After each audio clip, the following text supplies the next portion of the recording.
You're traveling through another dimension. A dimension not only of sight and sound, but of mind. A journey into a wondrous land whose boundaries are those of imagination. Your next stop, the Twilight Zone.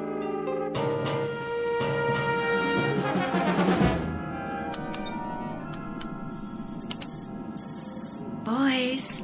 Oh, boys. Yeah, Ship. There's a planet up ahead. I think it's the one you've been looking for. I see it. Thanks, Marilyn. We'll take it from here. How's our course, Mr. Knopf? Bearing 0090, Commander. Gravitational field? 1.1, same mass as Earth. Almost. Good. We don't need to compensate. That'll save some power. All we have to do is slingshot in and follow the orbit for one revolution. This is the last planet on the list, right? Right. One more recon and it's back home. Commander. Yeah, Knopf. Think they're going to give us a parade? You mean up Fifth Avenue with ticker tape? Don't hold your breath. Why not? We've been in space longer than any other mission, right? Right, but this isn't a glamour job. We're strictly survey and reconnaissance. The guys who make Planetfall get the front page, you know that. Yeah, the pretty boys. The ones from Central Casting. So what's wrong with us? Are we that ugly? Well, I don't know about you, Knopf. I'm serious. I mean, we're in shape. I work out every wait period. I take all the food supplements. I even got a UV tan. Look at this profile.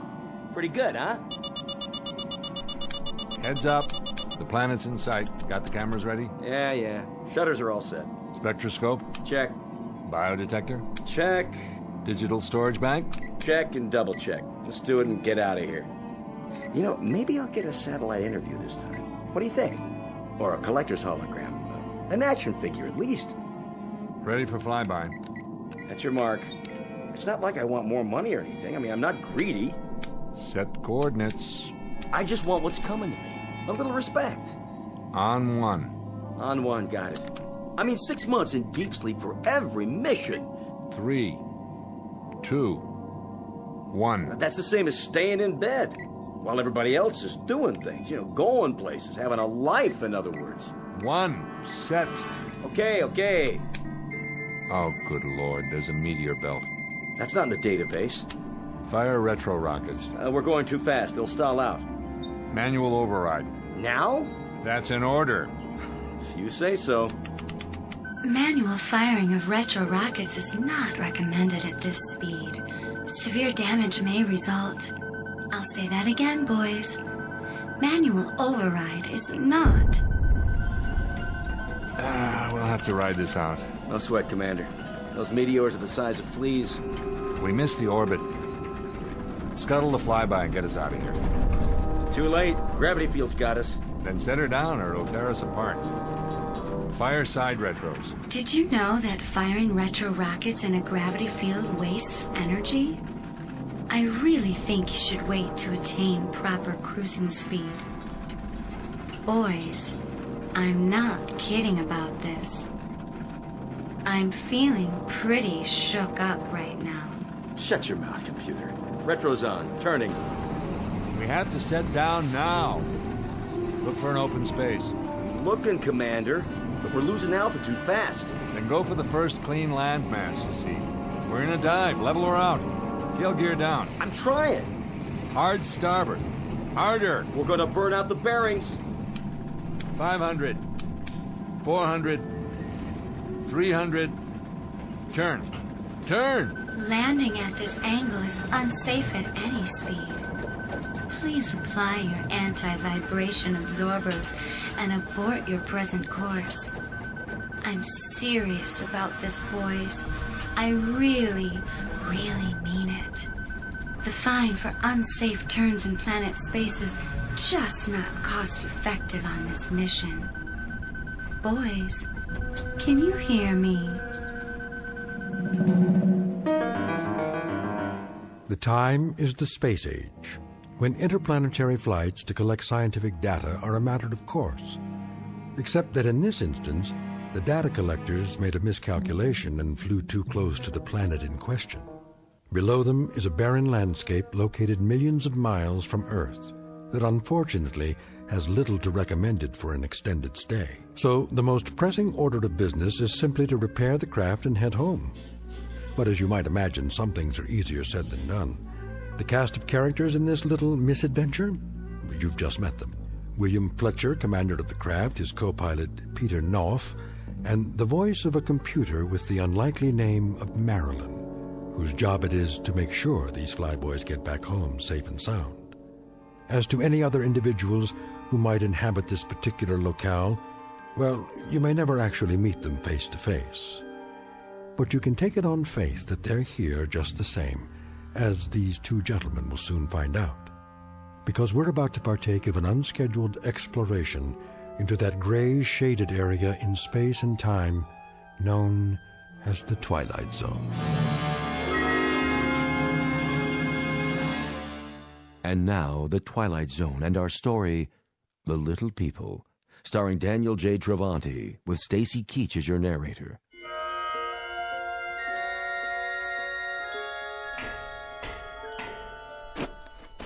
Well, Commander, did you get the engine compartment open? I did. How's it look? The ship's repairable, but I can't touch any of those gimbal bearings for a while, even with the gloves. It's like a furnace in there now. Needs to cool down first. And that grand event will come when? Tomorrow night, maybe. Or the following morning. That's a swig from the old bottle, isn't it? You picked a nice place to sit down, Fletcher. Real nice. The floor of a canyon. You must be some kind of 8-ball artist, because you snookered us but good. I took us to the first landmass that came up on the screen. The way I remember it, there wasn't much of a choice. And for the record, Knopf, I didn't pepper the side of that vehicle with pin-sized meteor holes. I also didn't foul up those rocket boosters. You think I did? I didn't say that. We can chalk it up to Mother Nature if you like. Or gremlins. All right. Just strikes me as kind of a dumbhead place to set down. The bottom of a canyon. The walls are a mile high, we can't climb out. The only way we're going anywhere is to blast off, if you can make those repairs in time. Oh, I'll get them repaired, don't you worry about it. And we've got the time we need. There's enough rations in the hold right up that ladder. Matter of fact, I brought some down so you wouldn't have to exert yourself. Here, knock yourself out. Food concentrate, A163, modified luncheon plan. Kind of gets the old juices flowing, doesn't it? Yeah, there may come a moment in time when I'll enjoy this. But that time hasn't quite hit me yet. Wonder what we get for dinner. A pea-sized steak and a capsule of Tang? Better chow down now. If you don't, you won't have enough strength to do anything. Hold your socket wrenches for you mean? Look, if you don't want to get your little hands dirty... I'm eating it, all right? Oh, jeez, what is this stuff? Petrified wood? You know, there may come a moment in time when you'll lick a rock as if it were the drumstick of a Thanksgiving turkey. But for the time being, buddy, you'll eat what's prescribed to eat. And if you've got any deep-rooted complaints, enter them into the ship's ledger, for the record. But don't spray them all over me, because it's a waste of effort and a waste of food. Do you read me, Knopf? Yeah, loud and clear. Then dwell on it. And while you're dwelling on it, you might count a few blessings. We don't have any extra food and water, that's a fact.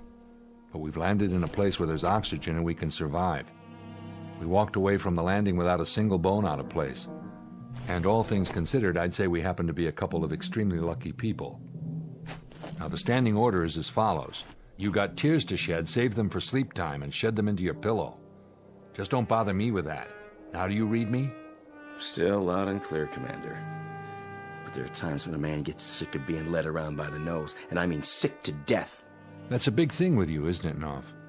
What is? Taking orders. Being on the receiving end of a command. That's hard for you to live with, isn't it? Oh, if I had my druthers, I might stick in a few changes. Like what? Say again?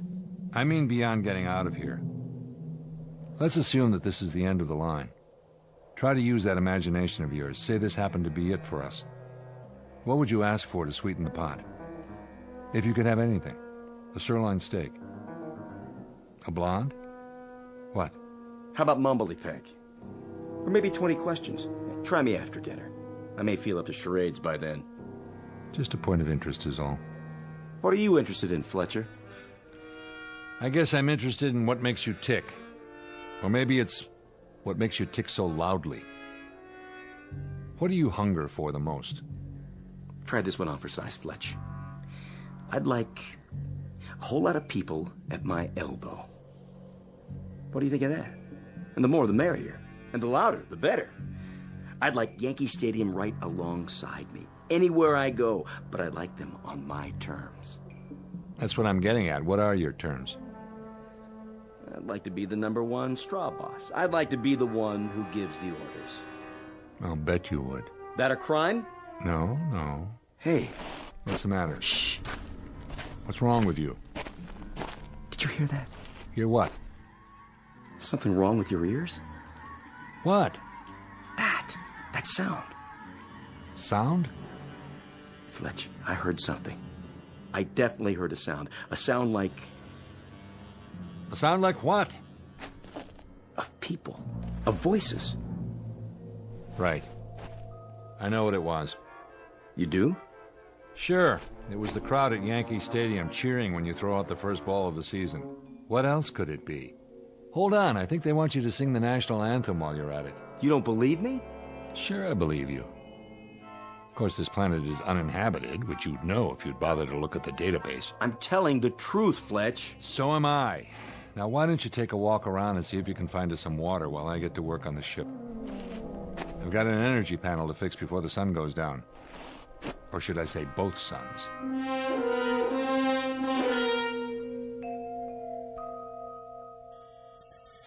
How's the repair coming, boys? It's coming. And it's just me, Ship. Where's Peter? Lord only knows. Off communing with nature or something. That's not very considerate. We need him if we want to get home. Wouldn't you agree, Commander? I can handle it, Ship. Well, it is hot in here, and frankly, I don't think you can tolerate the temperature as well as I can, Willie. Me, I'm doing fine. But you've got circuit boards that'll fry if they overheat. You want me to turn on the air conditioning? I don't think that's such a good idea, Commander. It would only use up more of our power. Then why don't you give it a rest? How's that, Willie? Shut yourself down so I can get my work done. Do my conversational skills displease you? No more than normal, but every word I say uses up 7 calories of my energy. Are you sure? I don't see that information in my databank. Take my word for it. Oh my. Then you've just wasted, let me see, 35? No. 102? No. 200? I can count, Ship. 28 more. I'd better switch to monitor mode before you collapse. It is odd, though, that your vital signs don't show any extra loss of energy. Nap time for you. Sweet dreams. Thanks, Willie. And don't call me Willie. Nobody calls me that. Nobody human. I'll make a note of that in my crew profile, Commander. And remember, if you need me, I'm always here for you. How could I forget? Don't let the bedbugs bite. Sorry? Forget it, Ship. Catch you later.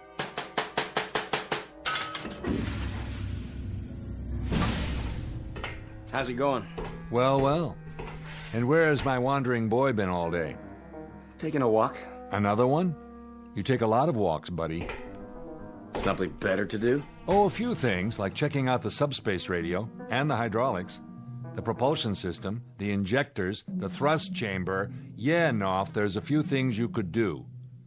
But no, you got more important places to be. Still hearing voices? Maybe. Guess I can't blame you. A few more days on this rock, I'll hear a few of my own. Find much out there? Not much. I could have told you that. I think it would be an exceptionally good idea if you started to work on those charts again. You sound like the computer. I need your cooperation is all. Offhand, I'd say we should be able to try it tomorrow, late afternoon. That is, if you can tear yourself away from your bird walks long enough to climb into the co-pilot seat again. Thanks. Don't mention it. Hot, isn't it? Tolerable.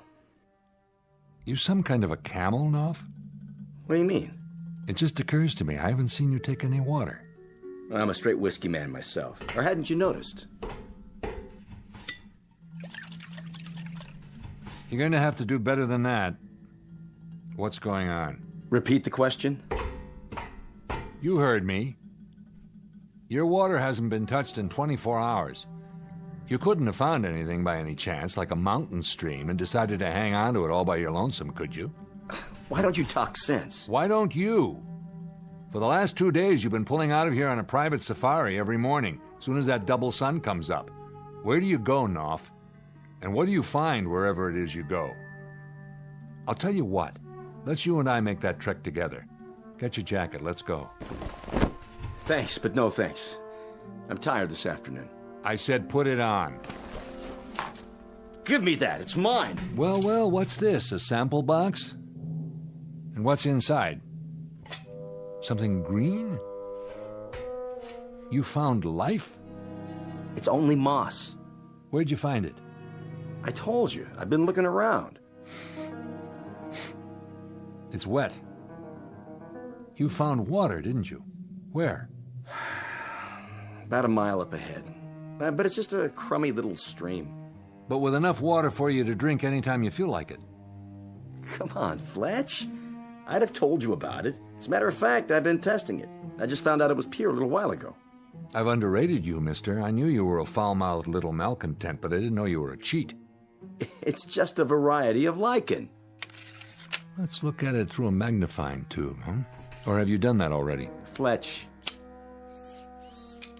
Trees? They look just like miniature trees. That's what they are.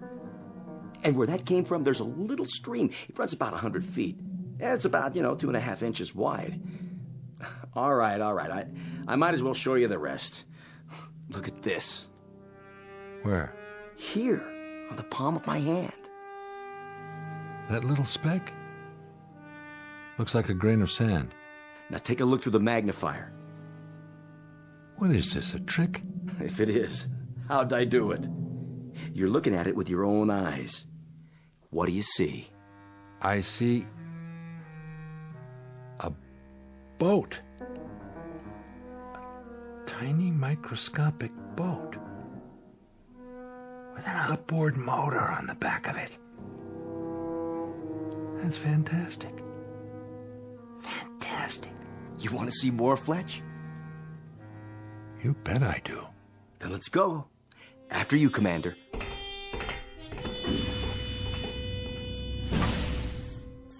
Good afternoon, boys. I just had a good rest. How's that energy grid coming, Willie? I mean, William. Pete? Peter? Are you there? You mean you're not joining me for dinner? You know, boys, a word to the wise. It's not a good idea for you both to be away from the ship at the same time. If anything happened, where would that leave me? Boys?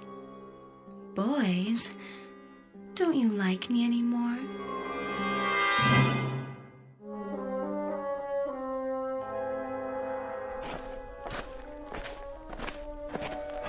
Now, where's this stream of yours? A little farther, just past the boulder. I don't see... Here. I still can't see... Look down, next to your boot. Yeah. Oh, yeah. How did you spot a thing like that, Knopf? It's just a green line between the rocks. Doesn't look any wider than my finger. I was out getting soil samples the first day. I wouldn't have noticed it either, but I sat down to rest, and all of a sudden I felt something wet under my hand. It really is a stream. My God. Yes? Just kidding. Fletch, get this. To us, this stream is just a tiny trickle. And that clump of little green weeds, see it there? Is only so much moss. But if you look close, I mean real close, you'll see a couple of other items that aren't par for the course. I'm not sure I... Here, use the magnifying tube. All right. Lean right in. If you showed me a picture of this, I'd think it was an optical illusion. But I'm looking at it with my own eyes. And I still don't believe it. Aha. And what do you see, Fletch? I see... It looks like the shore of a lake. And little houses.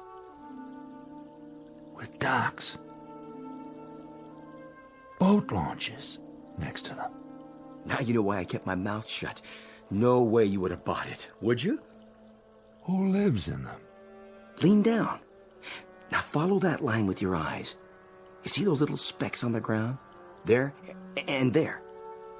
Yeah? Keep staring. Don't blink. The specks are moving. That's them. Welcome to the neighborhood. This is incredible. It means there's a whole race of people no bigger than ants. Yeah, so now you know. I wasn't just off on some nature walk while you were busy gluing together an engine. I was out here actually making contact. For the very first time. Do you realize what's happened? This is the first authentic contact with an extraterrestrial life form. If it's authenticated. First, you have to fix the ship and get back home so people will know all about it. I wish the ship could see this, analyze it. Their language, for one thing. The computer could decipher and translate. I don't know their language yet, and they don't know ours, but they do know mathematics. So that's the language I've used. Symbols, equations, number progressions. They're bright. I found that out right off. They learn fast. And cooperative, Fletcher. You'd be surprised at how cooperative they are. I've made all my wants known to them. What kind of wants? Well, they've shown me where to find edible plants. Last night, I think I ate one of their forests. You know, they didn't seem to mind one little bit. What have you told them? What have they said to you? Mostly basic stuff, you know, where we're from, how we got here, what it's like on Earth, how advanced we are. I mean, they eat it up. And I've only scratched the surface, Fletch. I've only just begun. Begun what? What do you think? All my life, I've wanted to sit up in front of the wagon and hold the reins. What do you think I've got here now? They're scared, Fletcher, petrified. And so they do what they're told. Because this giant is like some avenging angel to them. I've graduated, Fletch, from a slob technician to a god. Knopf, if what you say is true, they're sentient beings. Flesh and blood, no matter what color it is or what size they are. You have to respect that. If they're intelligent, then in any way that matters, they're no different from us. Oh, sure they are. Because they've been created in my image. Cut it out, Knopf. Stop it. Leave me alone. You said it yourself. To them, that's the Mississippi River, the whole Atlantic Ocean, for all we know. You can't stop a god. We'll see about that. Oh. Nice one, Fletch. You caught me good. A sucker punch. You're no god. That's not what you are at all. But the worst part of it is you probably just got them to start believing in the devil. Sorry. Listen to me. Can you hear me down there, whoever you are? If you can understand my words, I'm truly sorry. Please. Please forgive me. Forgive us. I only exist to serve you. You boys created me. Then maybe we shouldn't have. That's not a very nice thing to say, Fletch. Too much responsibility. Let me ask you a question, Ship. You can call me Marilyn. That's the name you picked. Or don't you like it anymore? Do you look up to me? Well, I don't actually look at you at all. I feel you when you're inside me, and I try to keep you happy. My sensors monitor your heart rate and, oh, all the vital signs to make sure you're up for the job. I only want you to finish what you started. Yeah, I know, but you don't think of me as your god, do you? Nothing like that.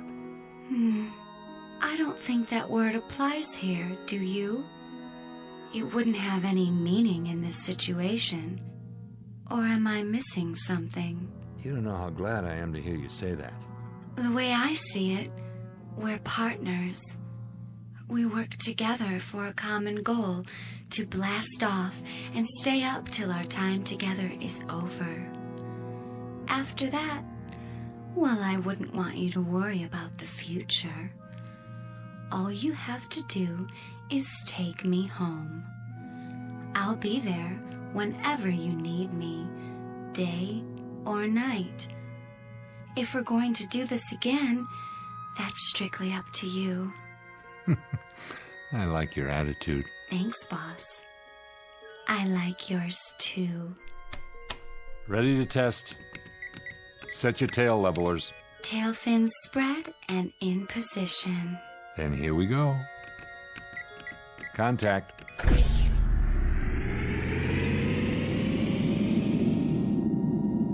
Yes. Oh, Commander, you did it with your own 2 hands. I think I'm ready. Pack your bags, sweetheart. We're out of here. Where's Peter? He wasn't around much at all last night. No? I think he's cheating on me. On the mission. I'll go find him. Tell him to hurry, will you? While I'm still warmed up. Knopf! Knopf! Hey, Knopf!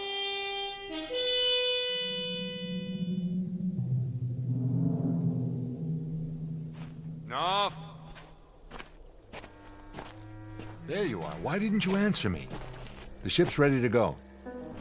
Hey, Knopf, you got anything to say? Turn around and look at me. What?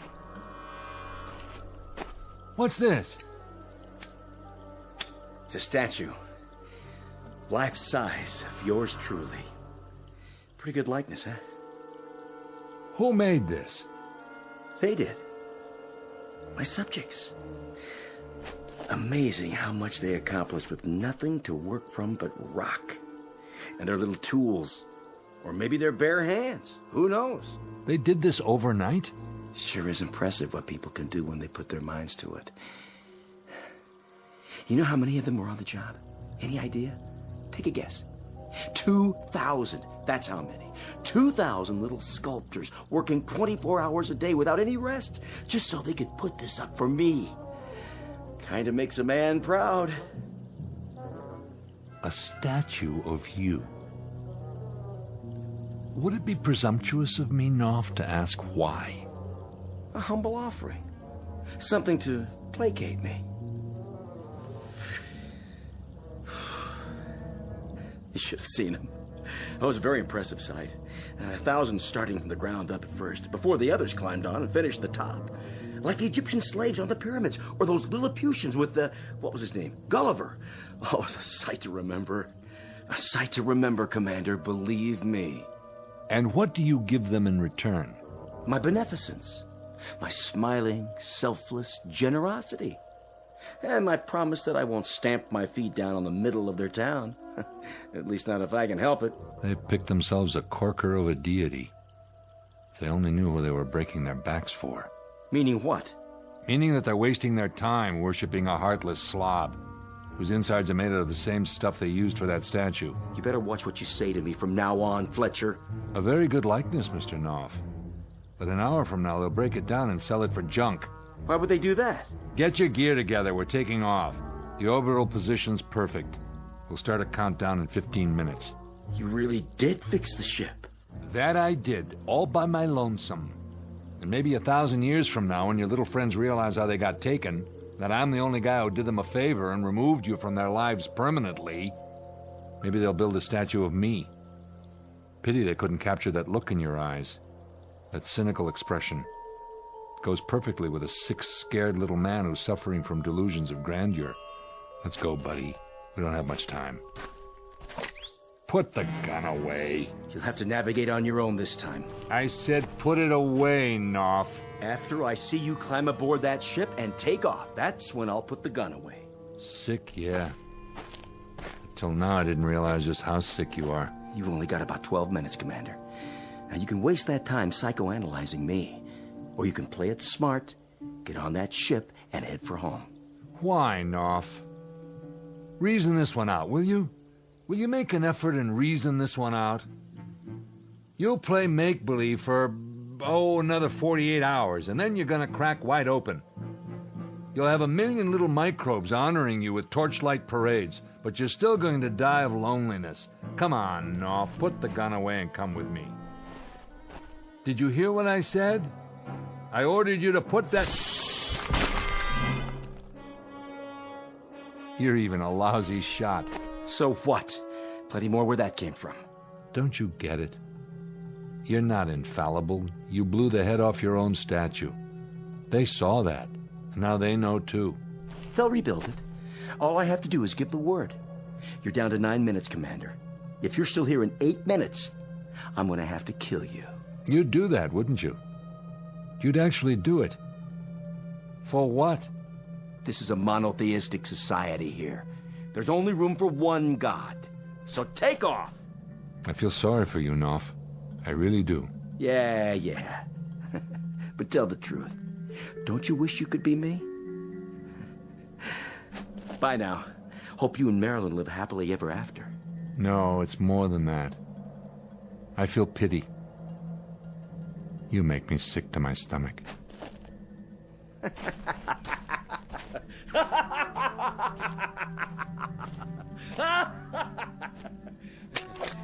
Hello down there, my little friends. How you all doing today? Nice day for something, wouldn't you say? Well, I would. And I'm giving the orders around here. So listen up. Here's a proclamation for you. From on high. This is the beginning of a new age. The age of... Peter Knopf. Oh, we've got lots of plans to make, little friends. Lots and lots of plans. Projects to figure out. Big projects. Much work. Oh, more work than you've ever done before. All for my greater good. All for my ever-loving greater glory. You see this right here? It used to be part of my statue. The right arm by the looks of it. Well, behold. What was that for? Ask and you shall receive.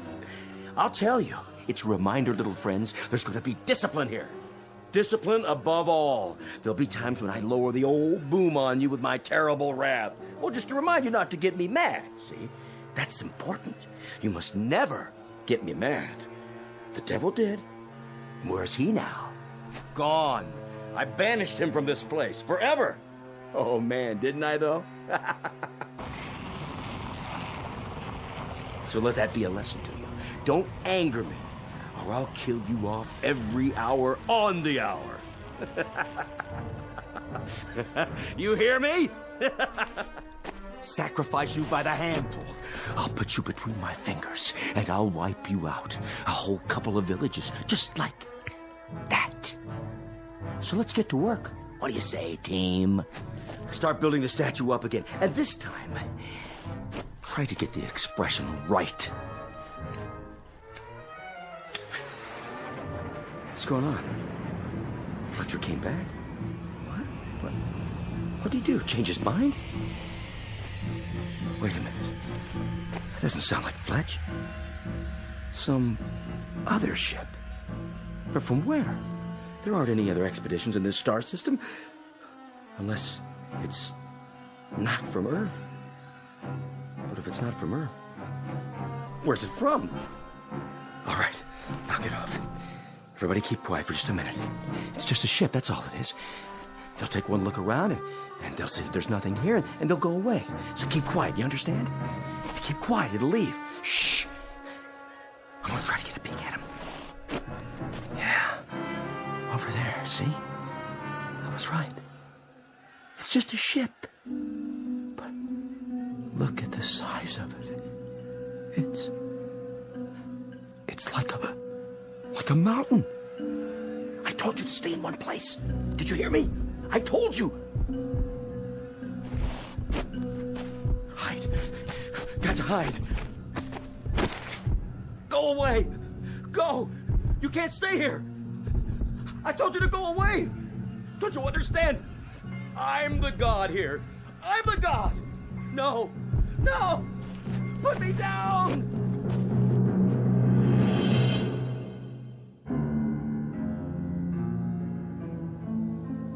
No. No. Put me down. What have you got there? A man. A tiny little man. You've killed him. Crushed him to death in your fingers. Not quite. Look, he's still wriggling. Do you suppose there are more of them down there on the ground? It doesn't make any difference. We're not exploring. We're just down here for repairs. Come on, let's get back to the ship. Yes, Commander, as you wish. No. No. No.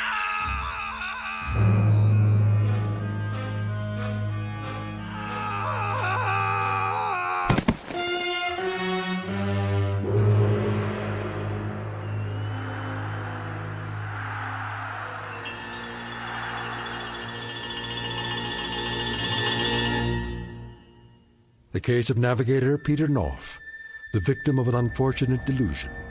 In this case, the dream dies a little harder than the man.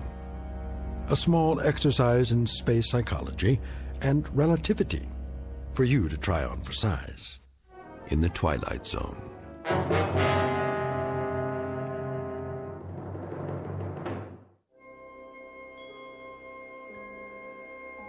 Hi, this is Carl Amari, producer of the Twilight Zone radio dramas. I'd like to take a moment to tell you about our official website at twilightzoneradio.com, where you'll get the latest news and information on these Twilight Zone radio dramas. Plus, at twilightzoneradio.com, you can digitally download 3 free episodes or any of our episodes for only $1.95 each. In this age of ever-changing technology, we've decided to make these episodes instantly available to you by making the Twilight Zone radio dramas a digital download-only series. This means that this series will no longer be offered on CD. The CD collections at our website are now being offered while supplies last at buy one, get one free. So be sure to get your favorites before they're sold out. Be sure to visit us often, and I'll see you in the zone.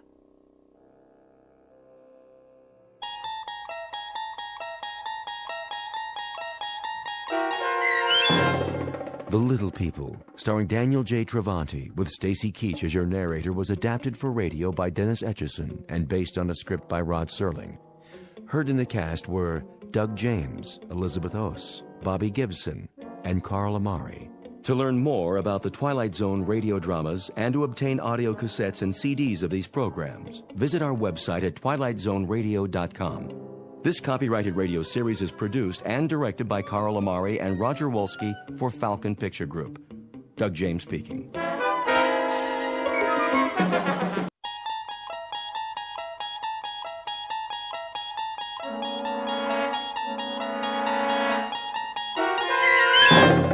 You're traveling through another dimension, a dimension not only of sight and sound, but of mind. A journey into a wondrous land whose boundaries are that of imagination. That's the signpost up ahead. Your next stop, the Twilight Zone.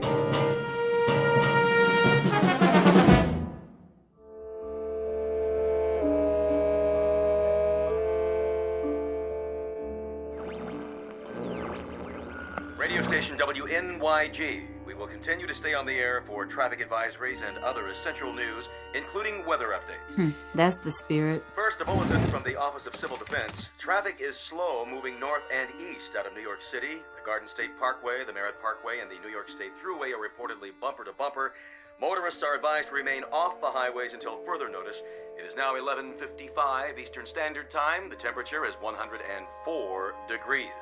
Humidity 91%, barometer steady. Forecast for tomorrow. I got your forecast. More of the same.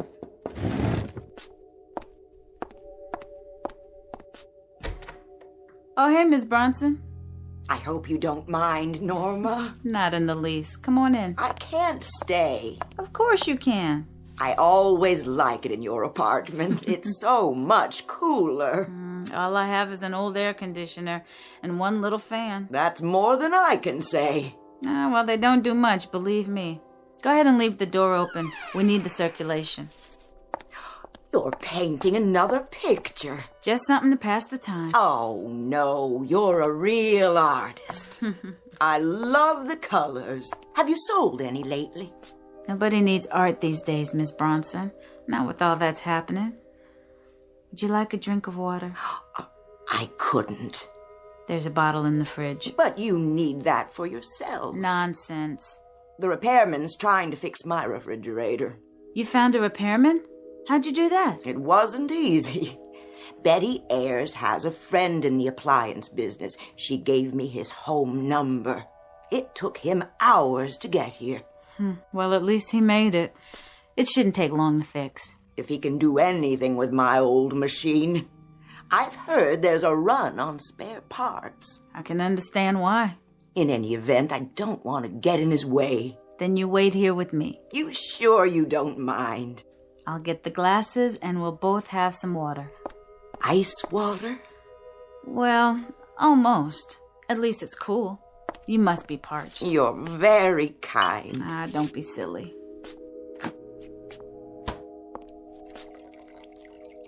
Thank you, Norma. I haven't had anything cold to drink all morning. Who's there? Well, hey, Susie. I'm thirsty. Are you, sweetie? Yes. Then come on in. Why, that's the first word I've heard the child say in ages. She just stands and watches. I think she's not right. Who is these days? Come here, Susie. Don't be afraid. Would you like some too? Sure you would.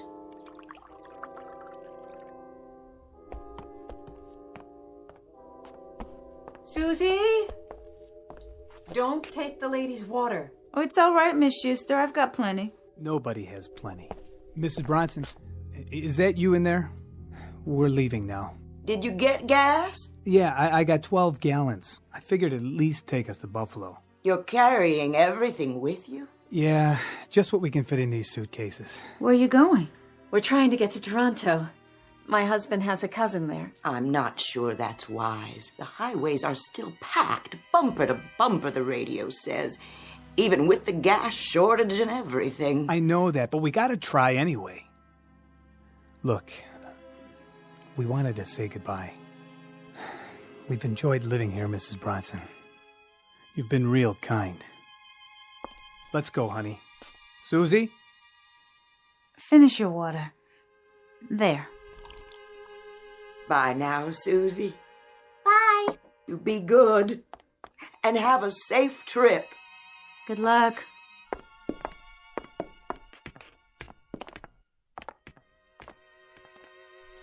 And now we are two. They were the last? The last. The building's empty, except for you and me. What happens now? I don't know.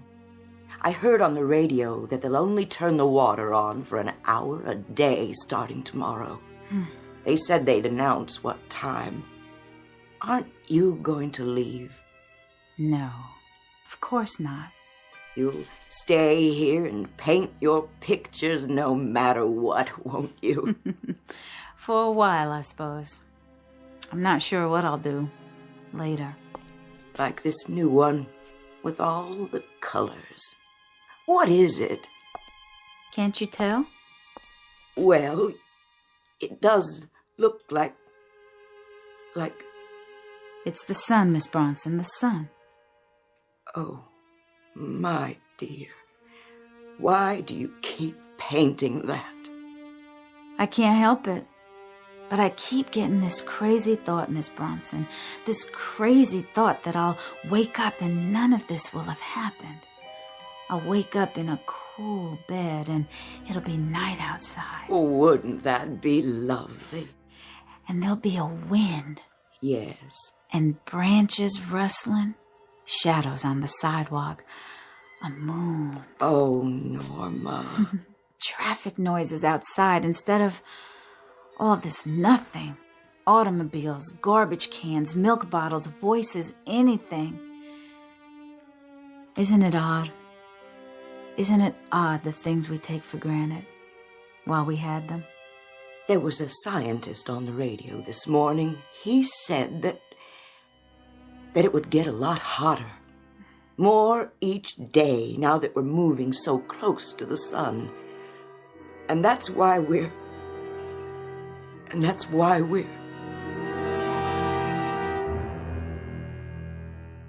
The word that Mrs. Bronson is unable to put into the hot, still, sodden air is doomed, because all the people you've met have been handed a death sentence.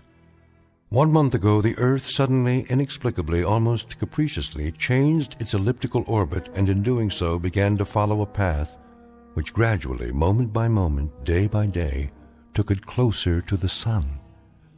It is 12 o'clock, but the 12 is midnight. There is no more darkness, no more night. And all the little luxuries like air conditioning, refrigerators, the insignificant devices we use to stir the air are now no longer luxuries. They happen to be pitiful and panicky keys to survival. The time is any time. The place is New York City. And this is the eve of the end. Outside, a city has emptied itself of its inhabitants. They have trekked north toward Canada in a hopeless race against a sun which has already begun to overtake them. This is a world of heat, a brilliant white orb that draws closer with every tick of the clock. It is high noon, the hottest day in history, and you're about to spend it in the Twilight Zone. And now, the Twilight Zone and our story, Midnight Sun, starring Kim Fields, with Stacy Keach as your narrator.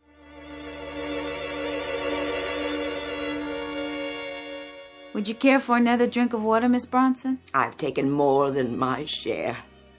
Forgive me, Norma. Aw, after all you've done for me, don't you talk that way. Oh, there's the repairman.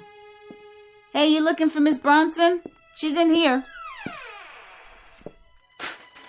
She's running again, ma'am. Oh, I'm so glad. I tell you, I wouldn't sign no guarantee as to how long she'll run, but she shouldn't give you any trouble for a while. Oh, that's such a relief. You don't know. Yeah, I do. I've been to 4 buildings already today. People treat me like I'm a lifesaver or something. You are. Hey, I'm only doing my job. I don't like to ask, but was you going to pay for this in cash? I have a charge card. Well, the boss says I should start collecting in cash. On account of the banks shutting down and everything. What? Is that true? I didn't hear anything on the newscast. I know they cut back their hours. Yes, ma'am. Most branches don't open at all anymore. And cash machines? Forget it. The gangs are hauling those away right and left. It's a cash business nowadays. So, we've been working around the clock. Have you? Refrigerators breaking down every minute and a half. Everybody and his brother trying to make ice. Then, with the current being shut off every couple hours, that's tough on the machines. You know, the compressors. You can't get decent copper tubing to save your life. Look, Miss Bronson, about the bill. How much is it? I gotta charge you $100. For 15 minutes work? For 15 minutes work. Most outfits are charging double that. Triple even. It's been that way for a month. Ever since the thing happened. I don't have any money left, but... What are you doing? This ring is gold. Don't, Miss Bronson. It's worth a lot more than $100. It's priceless. Put it away. Go ahead, charge it. I ain't taking a lady's wedding ring. Goodbye, Miss Bronson. Good luck to the both of yous. Thank you. I'm in no hurry to get back out there, let me tell you. Look at that sky. don't think I ever saw a white sky before. Is that what it is now? White? I'm gonna try to get my family out tonight. Drive north, Canada if we can make it. They say it's cooler there. Not that it makes that much difference, but just kind of prolonging it. Everybody rushing to fix their refrigerators and air conditioners. It's like somebody drowning in the ocean and trying to get hold of, I don't know, a piece of seaweed. I'm sorry. I didn't know what else to do, so I called you. It's nuts. Just prolonging it, that's all. Lordy, it's hot. How do you paint a white sky, Norma? You can't. Not really.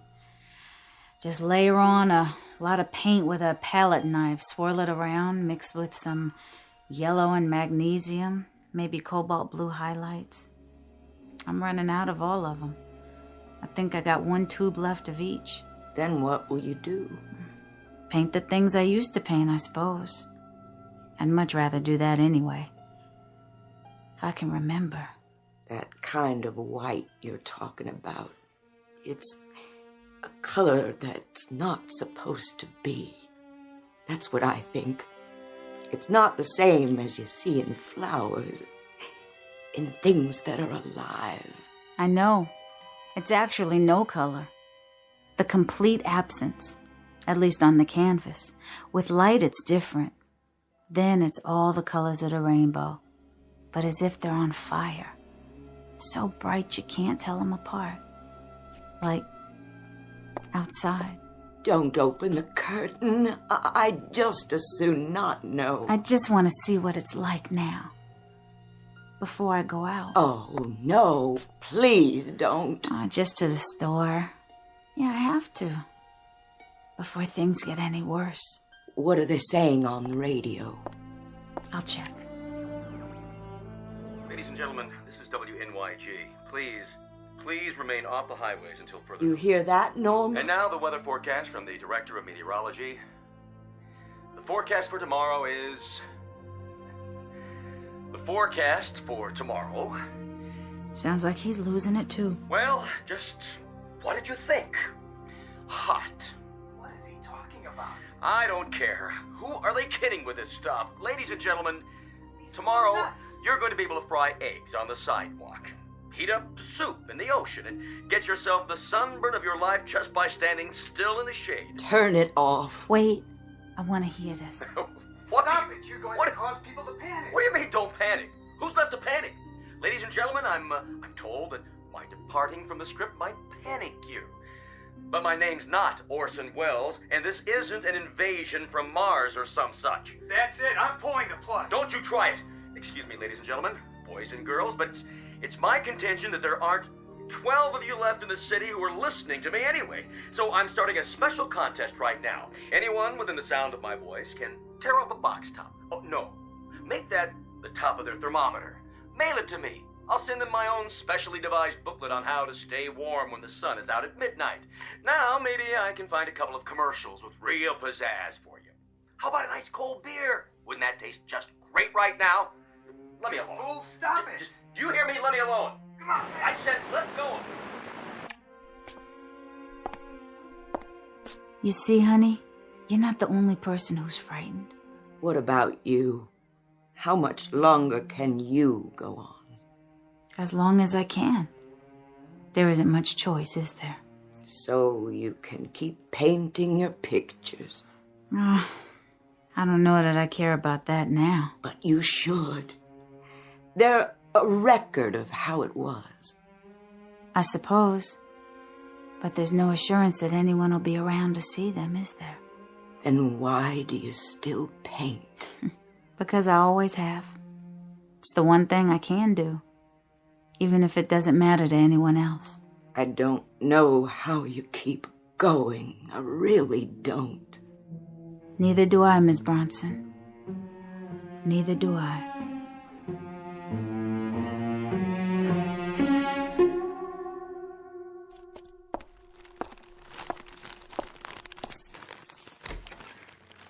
Norma, is that you, honey?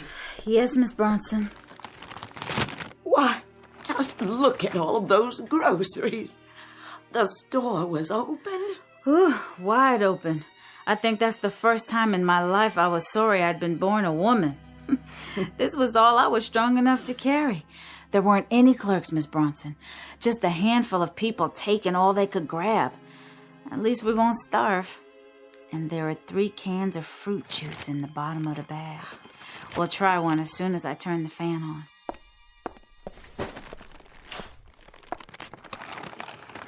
Fruit juice? Oh, Norma, do you think we could open one now? Of course we can open one now. Where's your can opener? In the other drawer. Go ahead while I put the food away. May I? I can do it for you. No, let me. Oh, I'm terribly sorry. I'm acting like an animal, aren't I? Like a frightened woman, that's all. You should have seen me in the store, Miss Bronson, running down the aisles. I mean running. This way and that way, knocking things over, grabbing and throwing away, and then grabbing again. It was that bad. And at that, I think I was the calmest person in the store. One woman just stood in the center of the room and cried. Cried like a baby. Kept pleading for someone to help her. Go ahead. It's grapefruit juice. I can't just live off you, Norma. You'll need this yourself. We're going to have to start living off each other, Miss Bronson. Here's looking at you. Well then, here's looking at you too.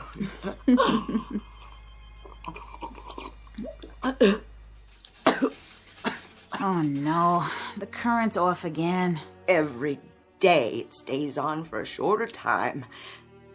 What if it shuts off and doesn't come back on again?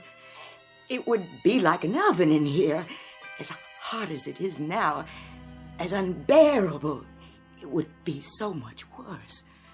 Norma, it would be so much worse. You mustn't think that way. Norma. Yeah. Paint something different today. All right. Paint something like a pastoral scene with a waterfall and trees bending in the wind. Paint something cool. Not like this. Please, don't paint the sun anymore. I'll try. I'm working on a new one for you. How about that waterfall? Oh, Norma. I'm sorry. My dear child. I'm so sorry. It would be so much better if... If what? If I were to die. So much better for you. Please don't ever say that again. We need each other now. We need each other desperately. Hello? Anybody still up here? Yes, officer. Can I help you? Say, are you the only one in the building? Just me and Miss Smith. Well, have you had your radio on lately? It's on all the time. Norma, honey, what station did we have? It doesn't make any difference. There are only 2 or 3 on the air now, and they figure by tomorrow, well, there won't be any. Point is, we've been trying to get a public announcement through to everyone left in the city. What announcement? There isn't going to be a police force tomorrow. We're disbanding. What? Over half of them have gone already. A few of us have volunteered to stay back and tell everyone we could to keep your doors locked. Why? You don't mean... Every wild man, crank, and maniac around will be roaming the streets. It's not going to be safe, ladies. So keep your doors locked. You got any weapons in there, miss? No. No, I don't. I don't either. I wouldn't know how to shoot a gun. Well, here. You better hang on to this.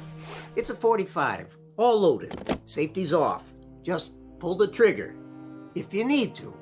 Officer, what's going to happen? Well, don't you know? It's just going to get hotter and hotter. Then maybe a couple of days from now, 4 or 5 at the most, it'll be too hot to stand it. Then, well, at least you got the gun. Then, you use your own judgment, ladies. Good day.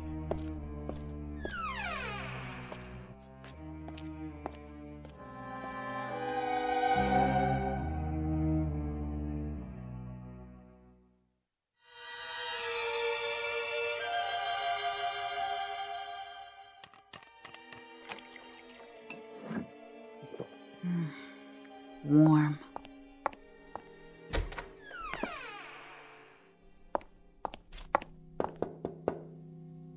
Miss Bronson? Miss Bronson? You all right? I'm all right. It's been so quiet. I haven't heard a sound. What time is it? My watch is running slow. About 3. 3 o'clock? Yeah. In the afternoon. Were you able to sleep? I laid down for a while.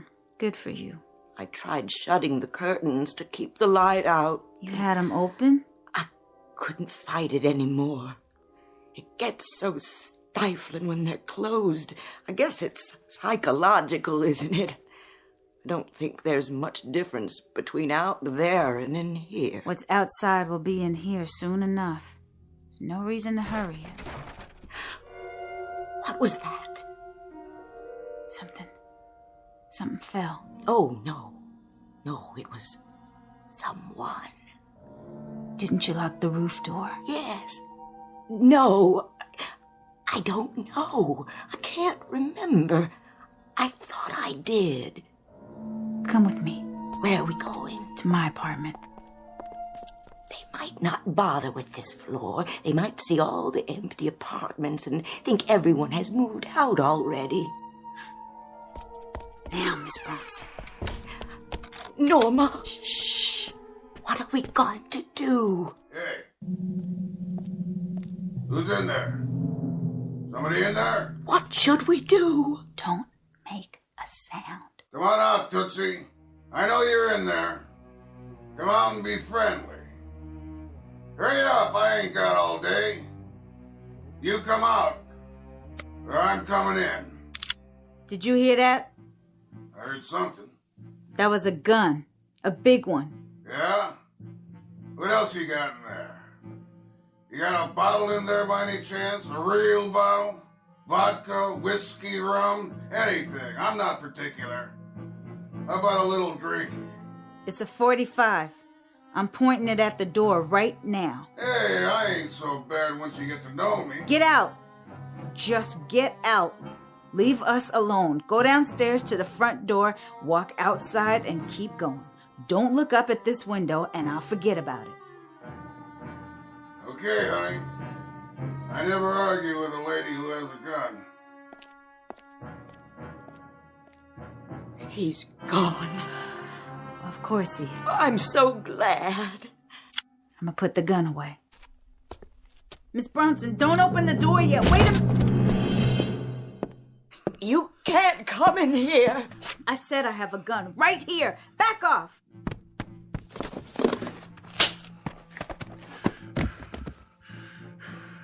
Crazy dames. It's too hot to play games. Much too hot. You got that drink now? No. Sure you do. I got the gun, see? So I'm asking you one more time, real polite like. You can make it easy on yourself or not. Don't make no difference to me. There's water in the fridge. You might have just said the magic word. It ain't cold. It's all I got. It's all she has. It'll do.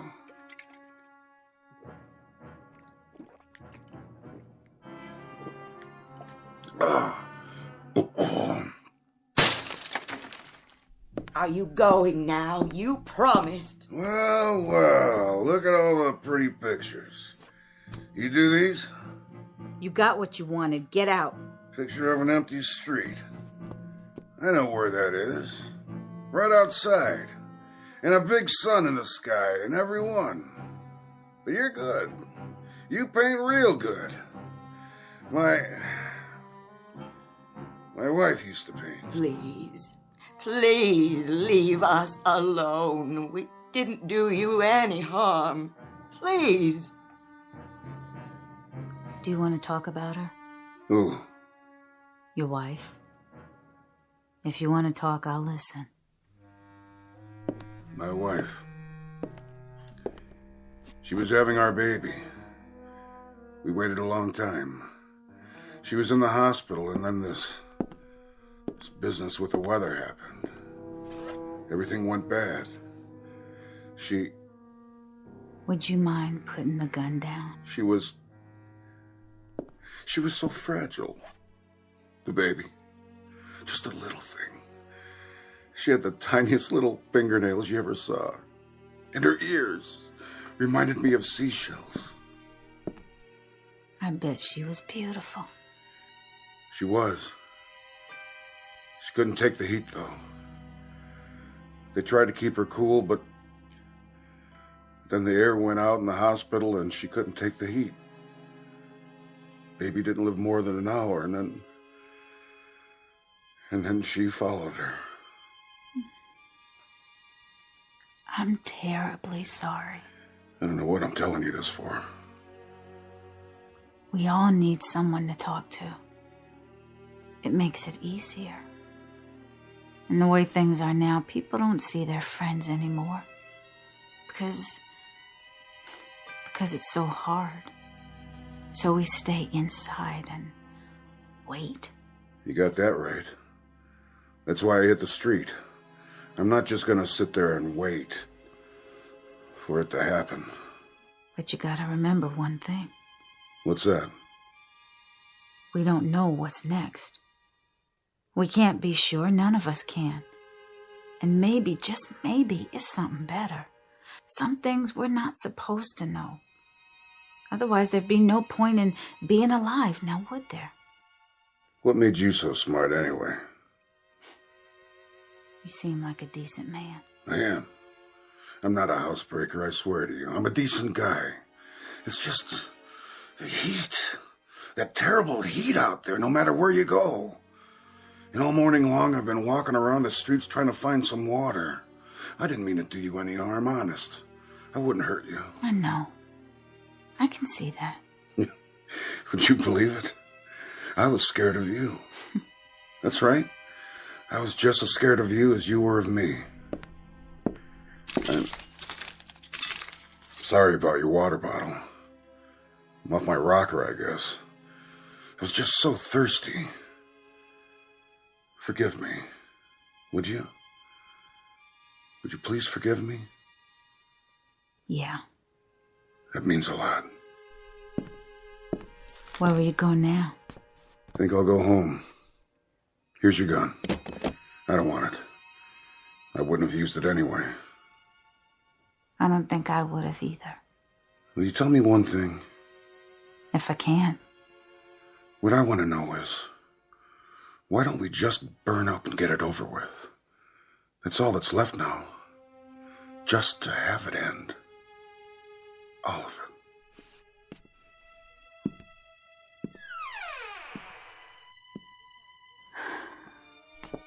You okay, Miss Bronson?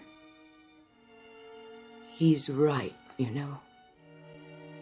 About what? About everything. All of it. I want it to be over. You don't know what you're saying. I do, Norma. I do. I want what he wants. Stop it. There's more to life than... Than what? Than waiting for it to end. What? Tell me what? I'm old, Norma. I've lived my life. There's nothing ahead of me. only what's behind. That's not a decision any of us can make. It's not for us to... I know myself, Norma. And I know how much I hurt. My bones ache all the time now.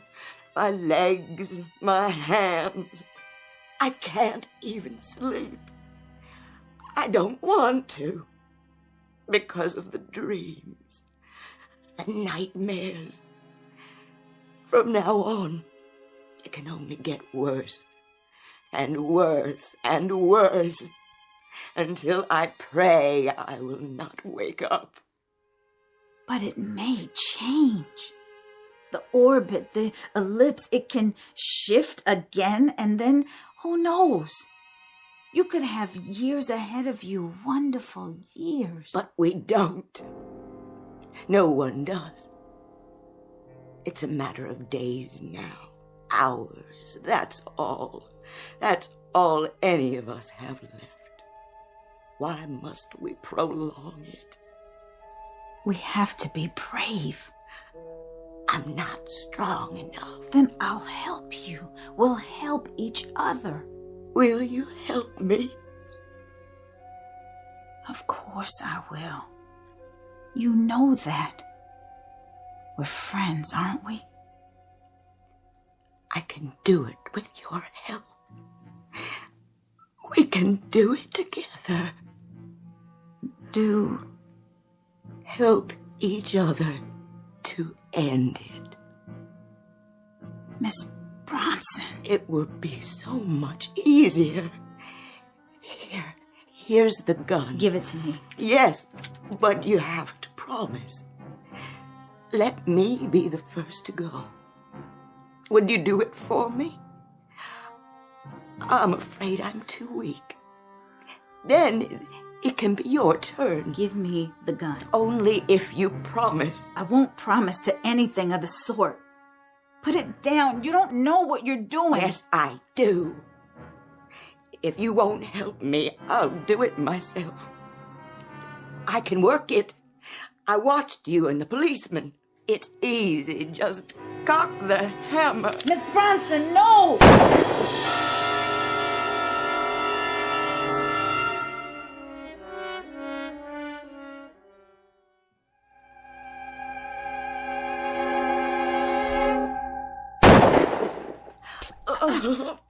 I said, give it to me.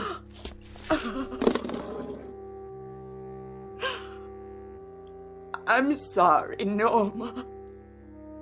So sorry. I don't know what I was thinking. I only know I can't go on like this. There. It's all right. All you did was make a little old hole in the wall. See? It went through your new canvas. Oh, Norma, what must you think of me? No harm done. I can fix it. I'll help you. It's your picture now anyway. What? I painted it for you. Norma, no. It was gonna be a gift. You shouldn't have gone to so much trouble. I'll set it right here so you can see it. Do you like it? Oh, I do. You'll have to be careful for a while, though. The paint's still wet. It's beautiful, Norma. You think so? I've seen waterfalls like that. You have? And you have too, I can tell. I was working from memory. I'm not sure when or where. There's one just like it near Ithaca, New York. It's the highest waterfall in this part of the country. And I love the sound of it. That clear blue water tumbling over the rocks. The wonderful, clear water. You hear it? I'm not sure. Oh, no. It's lovely. Just lovely. Why, do you you know something? Why don't you tell me? We could take a swim. Now. I think you better leave the window closed, Miss Bronson. Let's do that. Oh, can we? Let's take a swim at the bottom of the waterfall. I used to do that when I was a girl. Just sit there and let the water come down on you. Miss Bronson! Miss Bronson! Miss Bronson! Take them! All the pictures, I want you to have them. Please! Please, take them! They're all wet. That can't be. They should have dried in this heat, but the paint is sticky. I don't believe it. It's melting. Gotta close the window and keep the heat out. The glass is so hot. Even the curtains. Help! Help! Fire! Help! Someone, anybody, please! Fire!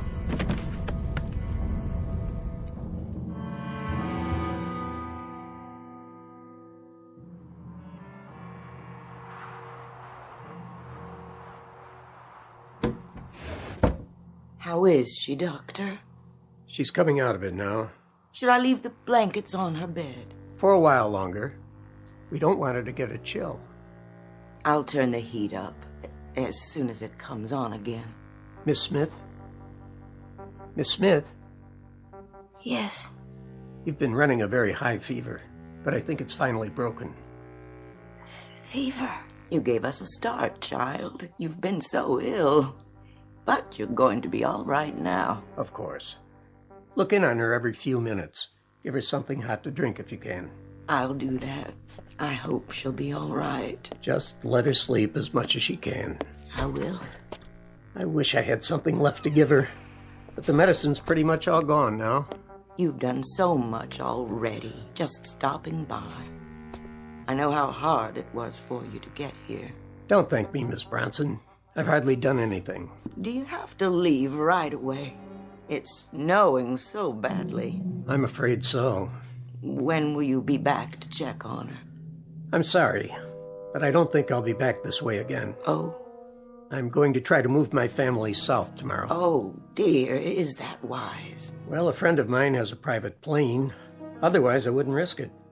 Of course, it's still risky with ice on the wings and all. But we've got enough fuel. If we keep it in the hangar till morning, it should start.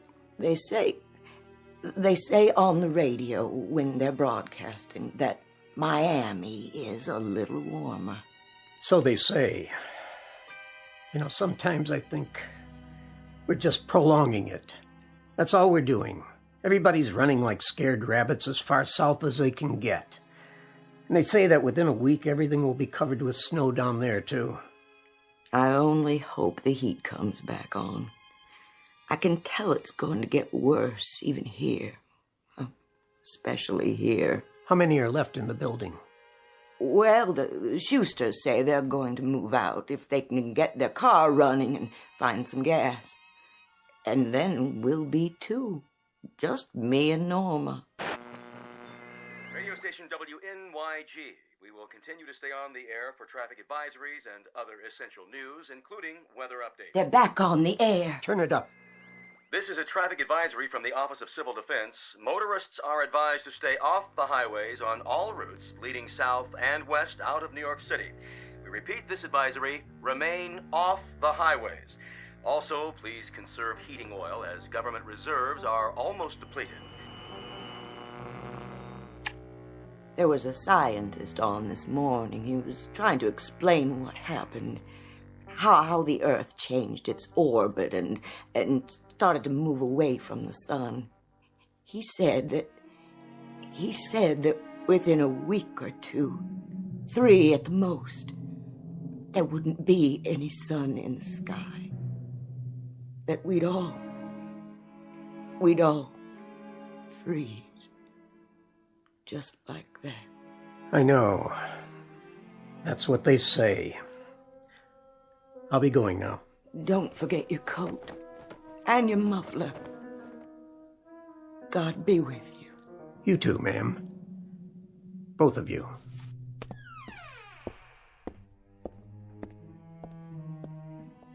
Miss Bronson. I'm right here, dear. And how are you feeling, Norma? I had such a terrible dream, Miss Bronson. Oh, now. It was so hot. And there was daylight all the time. And there was what do they call it? A midnight sun. There wasn't any night at all. No night at all, nowhere. That was quite a dream. Isn't it wonderful? What, dear? Just being here. To have darkness and coolness. You don't know. You can't imagine. Yes, my dear. My dear, dear Norma. It is. It's wonderful.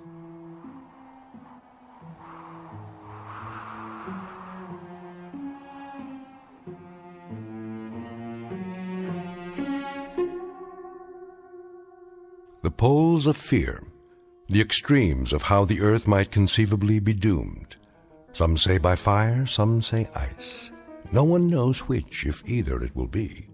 But the mind remains restless, awake in the night, imagining how it will come. The truth, however, may not be ours to know except in dreams, when imagination whispers warnings to us all. And who can say what truths lie in the messages from that much maligned region, where there are no road maps to point a way out of endless darkness or endless day? But don't lose any sleep over it, not just yet. It's all a trick of the mind, that vast, uncharted continent explored only by the bravest and most reckless among us, the ones we call seers and artists. For now, this simple exercise in the care and feeding of a nightmare, respectfully submitted by all the dreamers and thermometer watchers in the Twilight Zone.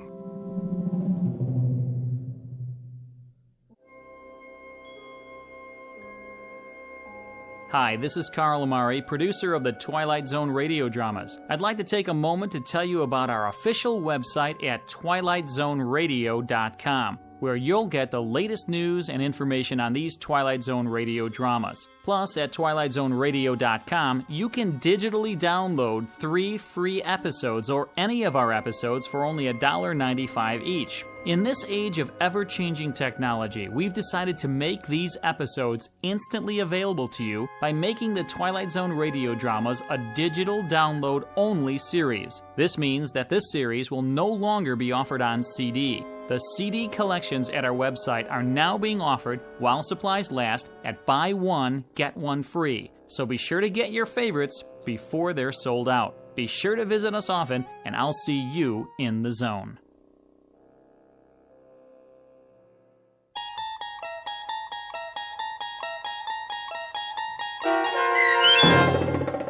Midnight Sun, starring Kim Fields, with Stacy Keach as your narrator, was written for The Twilight Zone by Rod Serling and adapted for radio by Dennis Etchison. Heard in the cast were Taylor Miller, Doug James, Linda Ryder, Lauren Patton, Rich Kominick, Turk Muller, Lynn Foley, and Guy Burrell. To learn more about the Twilight Zone radio dramas and to obtain audio cassettes and CDs of these programs, visit our website at twilightzoneradio.com. The producers of The Twilight Zone wish to thank CBS Enterprises, Carol Serling, Dennis Etchison, Dick Brescia Associates, Claire Simon Casting, Don Longo, Terry Jennings, the American Forces Radio and Television Service, our sponsors, and our radio affiliates for helping make this series possible. This copyrighted radio series is produced and directed by Carl Amari and Roger Wolski for Falcon Picture Group. Doug James speaking.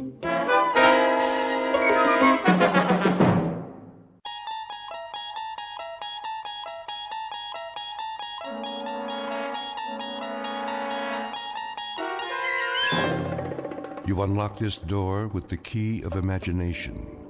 Beyond it is another dimension, a dimension of sound, a dimension of sight, a dimension of mind. You're moving into a land of both shadow and substance, of things and ideas. You've just crossed over into the Twilight Zone.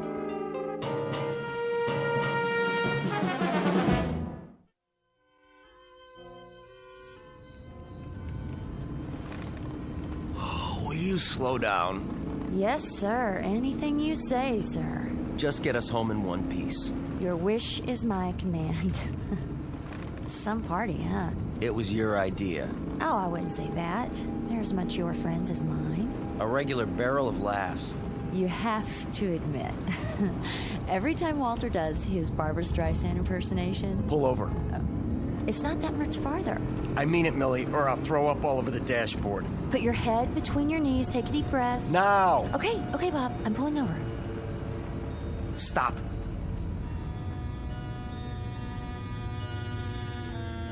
Hey, where are we? Oh, let me out.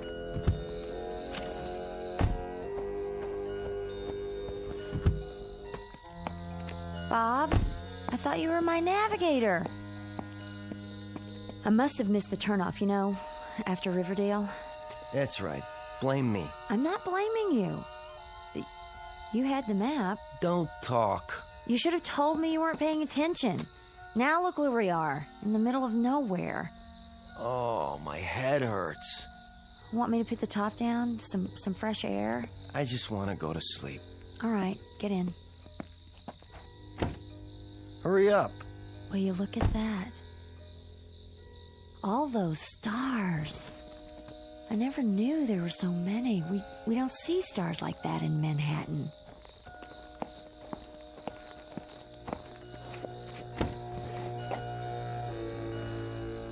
Night. Wait a minute. Let me sleep. What happened to all the stars? Sleep tight. Don't let the bed bugs bite. Did you see that? Where's the blanket? 1 minute there were a million of them, and then something blacked them out. Oh, they're back again. Oh, must be my eyes. Hurry up, Mel. Come to bed. Sure, Bob.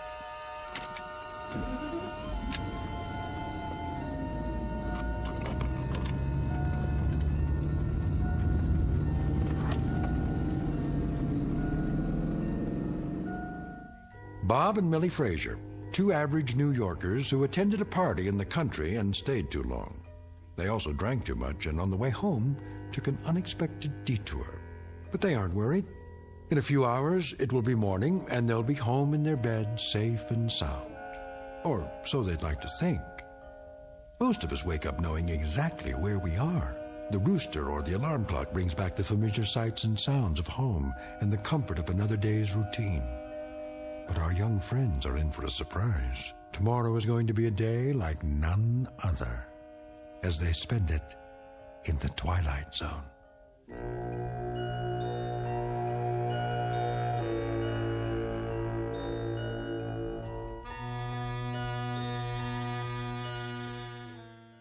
And now, The Twilight Zone and our story, Stopover in a Quiet Town, starring Stephanie Weir with Stacy Keach as your narrator. Bob? Reveille, Tiger. What? The year's at spring, the spring's at morn, the morn's at 7. Speak softly, woman. I got a hangover that was meant for a much bigger man. Want an ice bag? No, just call an undertaker. What was in those martinis anyway? Gin held downwind from the vermouth. I don't suppose. What? I wasn't by any chance the life of the party. You were perfectly fine. Yeah, great, in fact. You told that joke about the ball bearings. Oh, not that one. And you broke a lamp making a forward pass with the throw pillow. Was it expensive? The pillow? Not very. You spent the rest of the evening oogling that girl.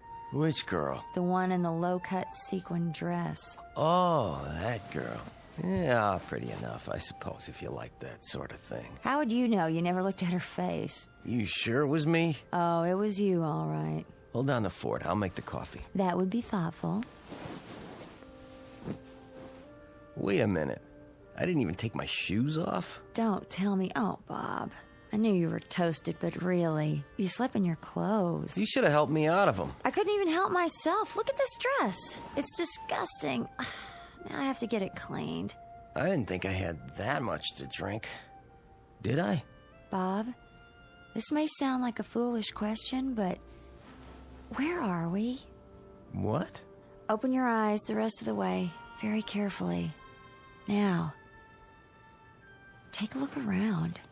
I hope we are in an apartment on West 12th Street in New York City. Open them the rest of the way. Oh, no. Tell me I'm still asleep. I wish I could. Millie, answer me honestly. Have you ever seen this bedroom before in your life? Not even in my dreams. We went to sleep at home, didn't we? Sure we did, remember? Not exactly. We left the party up at Bedford Village. And I was driving. No, I was. I had to because you were... sleepy. That's a nice way of putting it. Let's just say unable to keep the car on the road. I put the top down. I thought I did that. It was supposed to revive you. Then somewhere about Riverdale... Somewhere? You missed the turn? Wait a minute. Something came down on the car from overhead. A shadow. And then... Then? That's all I remember. You probably plowed into another car. I most certainly did not. Well, another car plowed into us. We probably got knocked out. You were already out. Please, I am trying to contact my brain. Somebody brought us here, put us to bed, leaving us fully clothed. That was respectful, don't you think? And now, there's probably bacon sizzling and a plate of scrambled eggs waiting in the kitchen. I could use some of that. Yeah, me too. But I doubt there's room service.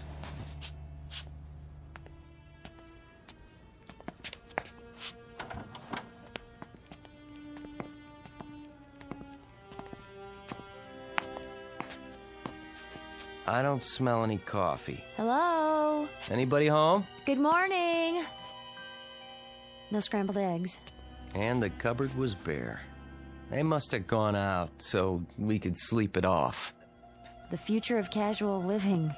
Pretty trusting types. First things first, the phone. At least I can find out where we are. Is information 411? I don't know. Just dial 0 for operator. Why can't I get a dial tone? Go easy. You'll break it. Bob! I hardly touched it, I swear. Now we'll have to replace it. No, we won't. The phone company does that. Look at this. It wasn't even wired to the wall. How do you figure?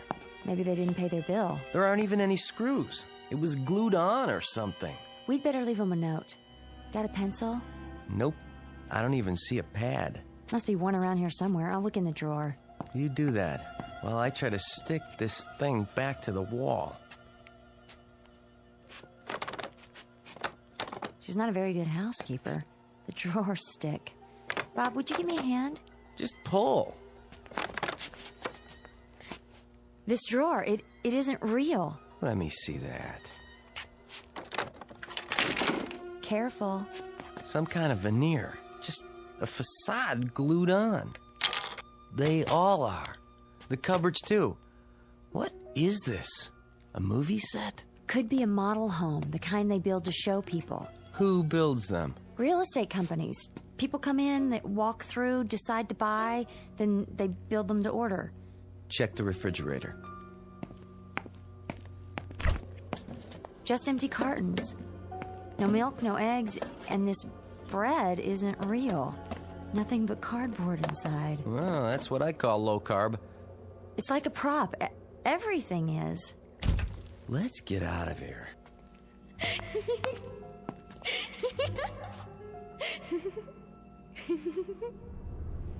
Do you believe in ghosts? No, but let's go anyway.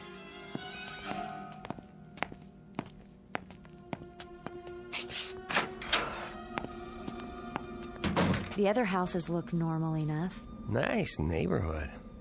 Neat as a pin. Hey, kid! Where'd you go? You heard her too. I guess she went somewhere else to play. What do we do now? go to the car and drive ourselves home. Sounds like a plan, except for one thing. What's that? Where's our car? You're right. It's not parked in front. And unless my eyes deceive me, it's not anywhere on this block. Great. We got helped by a good Samaritan who helped himself to our car. Maybe they needed it to go somewhere? Sure. They went to pick up a couple breakfasts to go. If we're lucky, they'll fill up the tank while they're at it. But meanwhile, whoever put us up for the night isn't here.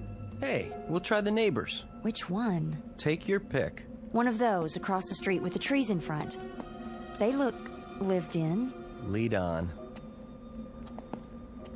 I wish I could remember how we got here. Yeah, you and me both. It's all blank. This isn't like me. I'm not given to blackouts myself, and I never heard of a case where two people blacked out simultaneously. Does this remind you at all of the Coney Island Spook House? Too quiet. It is. No traffic, no people. Not even any birds singing. Now that is strange, wouldn't you say? Yeah, it is. No sign of life.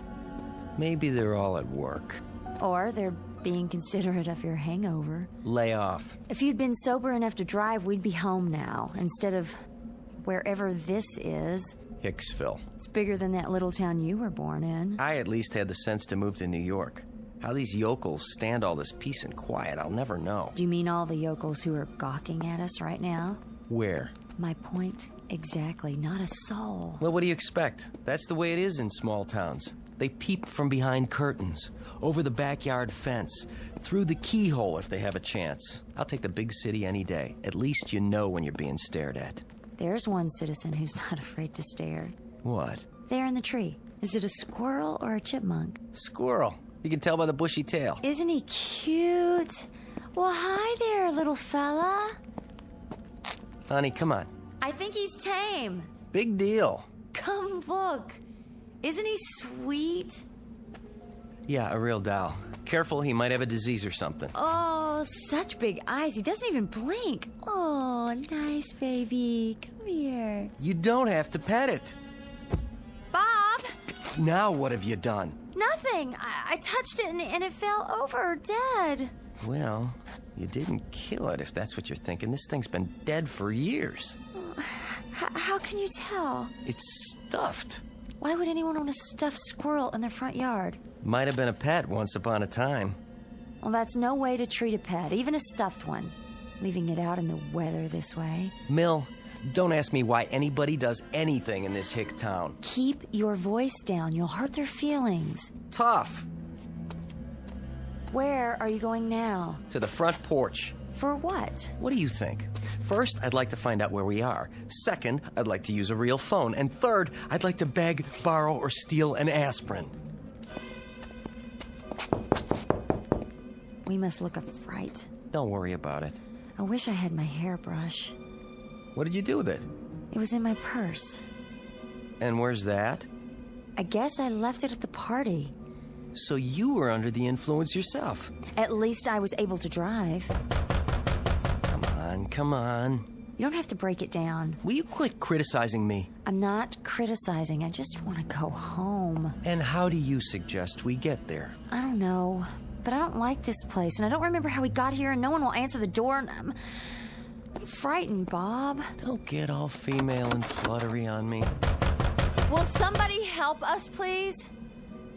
I give up. There's no one home. And I'll bet there's no one in the next house, or the next, or the next. Help! Somebody, we're lost! Oh, can anyone hear us? Please help us!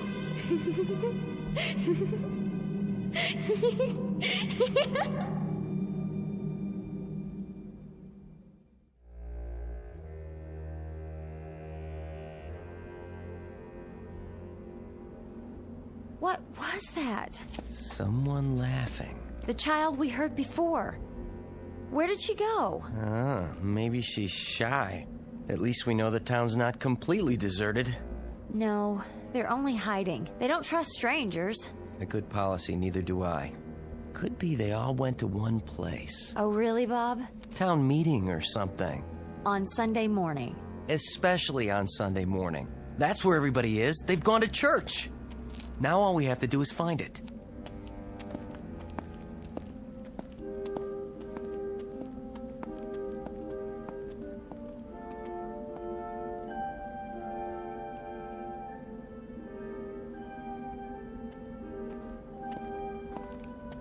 This is the place, all right. I've seen 100 churches just like it. Painted white with one big steeple, a couple trees, flower beds along the sides. Do you think they're inside? One way to find out. We can't just walk in. Watch me. What do you tell them? I'll tell them I'm tired of their creepy little town. And I'll pay anybody anything he asks to get us to a train or a bus station that'll take us back to civilization.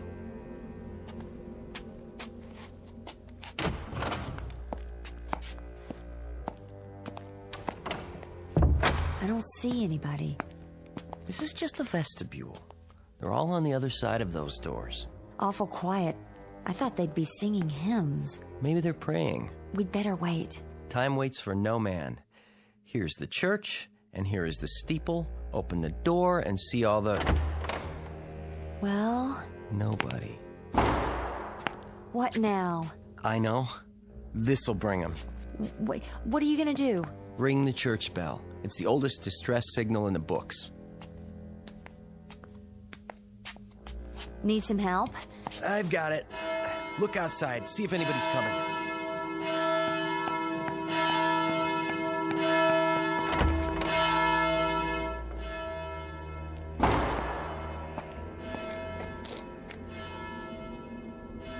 Oh, no.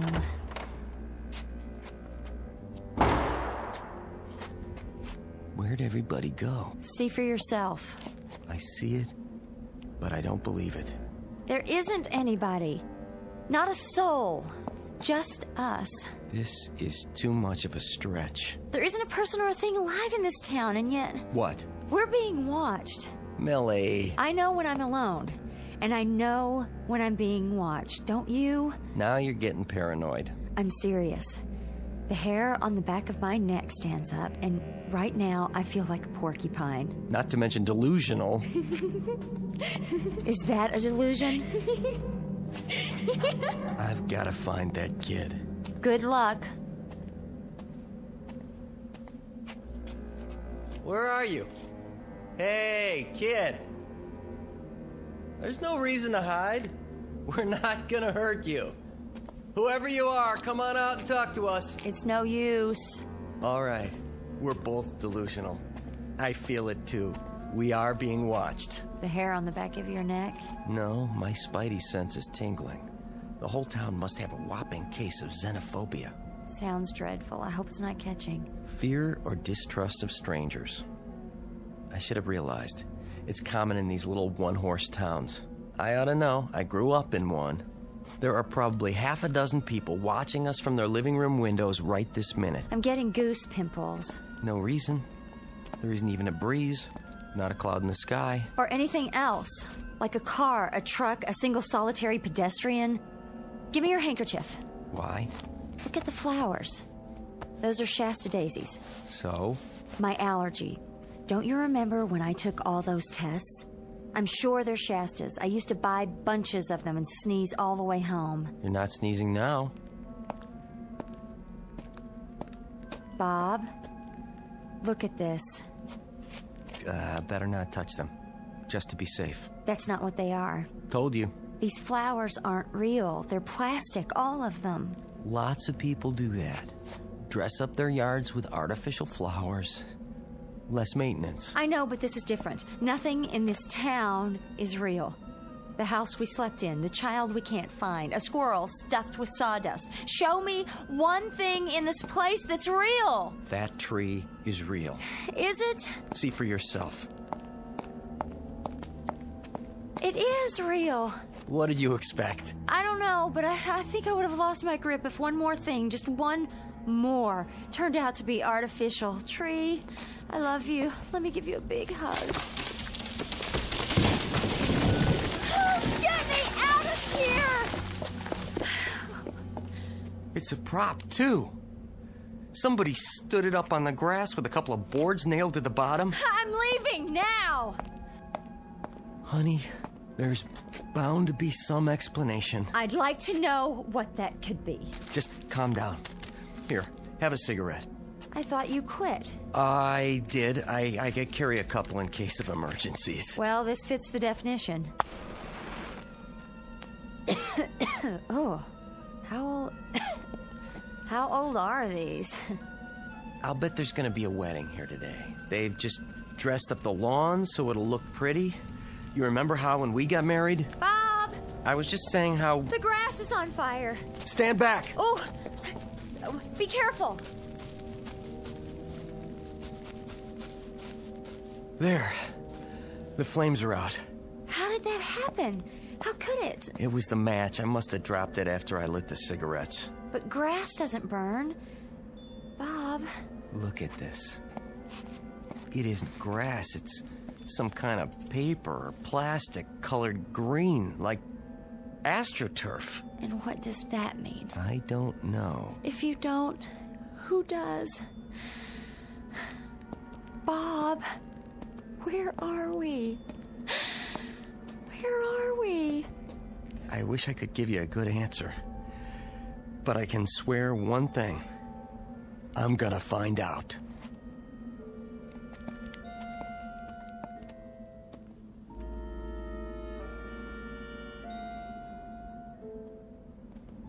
This has to be the center of town. You think so? Main Street, USA. Barbershop, a 5 and dime, a bank. Just like your childhood. Are you sure you're not dreaming this? Is anybody here? Can anybody hear me? My name's Bob Frazier. This is my wife. Will someone show us the way out of here? Don't try anymore. Just keep walking till we get away from this nightmare. Wait. We'll come to the edge of town sooner or later. Just keep moving in a straight line. Wait, I said. Do you hear that? I hear something. Sounds like a music box. Where? Over here. It's coming from the antique shop. Don't. Why not? You don't know what's inside. Whatever it is, it's more than what's outside. Please, Bob. Something had to start that music box. I don't care. I just want to get away from here. I have to know.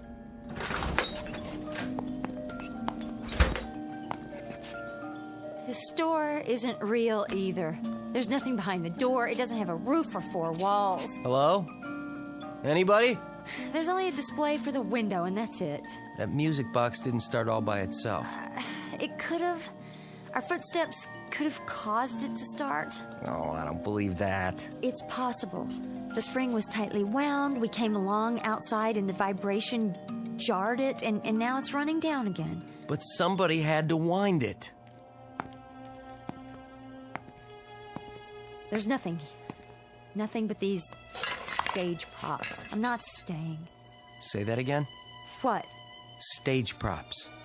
That's where we are. On a stage? No, an old movie lot. There are 2 or 3 of them up in the Bronx. It's the only explanation.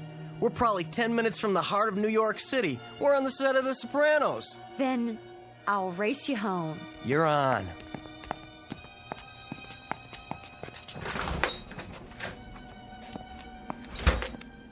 Funny that we can't hear traffic yet. We will. Keep walking. Or we could get a ride. That would sure be great. But for the time being... I'm serious. Look, what do you see? Is that a car? It wasn't here before, was it? No, it was not. Hey, buddy! I think he hears you. Oh, boy, am I glad to see you. We've been wandering around here all morning, and you're the first person... Bob, wait. Look at me. I'm talking to you. Bob. Can't you see us? Turn your head. What is the... He isn't real. He's some sort of... He's only a mannequin. Let go of it. Another trick. Some kind of joke. We have to keep going. Is somebody watching us? This has gone on long enough. We've had it. It's no use. Are you testing us? Are you watching us behind those windows? Are you taking notes to see how much of this we can stand before we turn into blabbering idiots?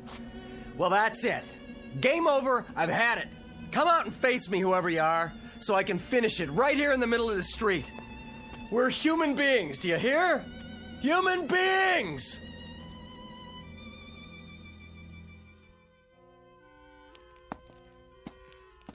Bob, look. I've reached my limit. I don't know what to do anymore. I honestly don't. In the car. Look at the dashboard. What do you see? I don't care. Millie, I'm out of ideas. There's nothing more to... Look! The keys are in the ignition. Let me see that. Yes! Oh, honey, climb in. We are gonna get out of here after all. Right now. Oh, do you think it runs? How else did it get here? Hurry up. So long, Spookville.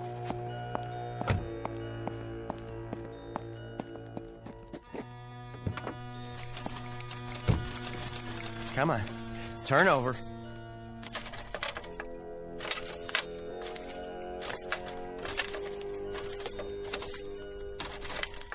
You're going to flood it. You want to drive? You're the one who got us into this nut house in the first place. All right. You handle it.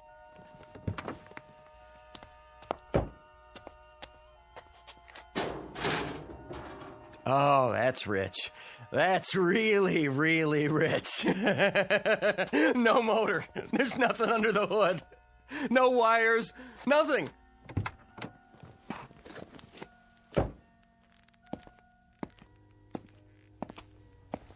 Did you hear what I said? There's no motor. Isn't that hilarious? I'm not the one who drove us here. I'm sorry I said that.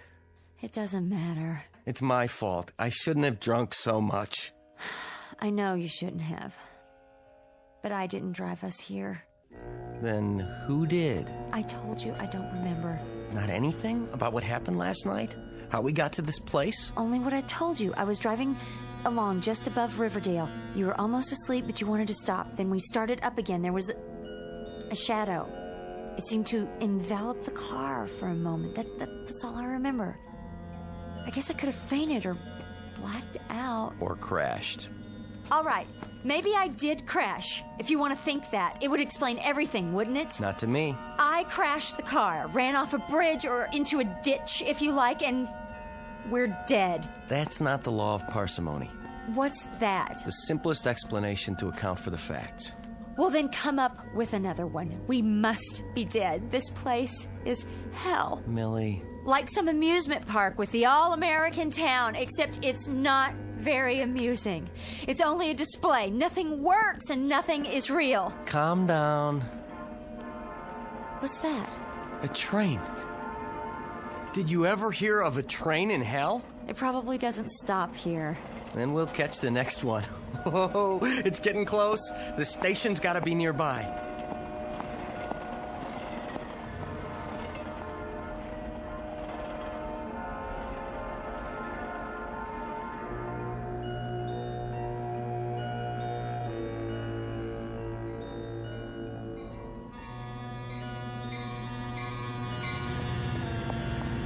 Here she comes. Is it real? Sure is. It's slowing down. Honey, we're going home. I can't believe it. Hello? Where have you been, you great big beautiful train? Oh, isn't it a beautiful train? The most beautiful train I ever saw.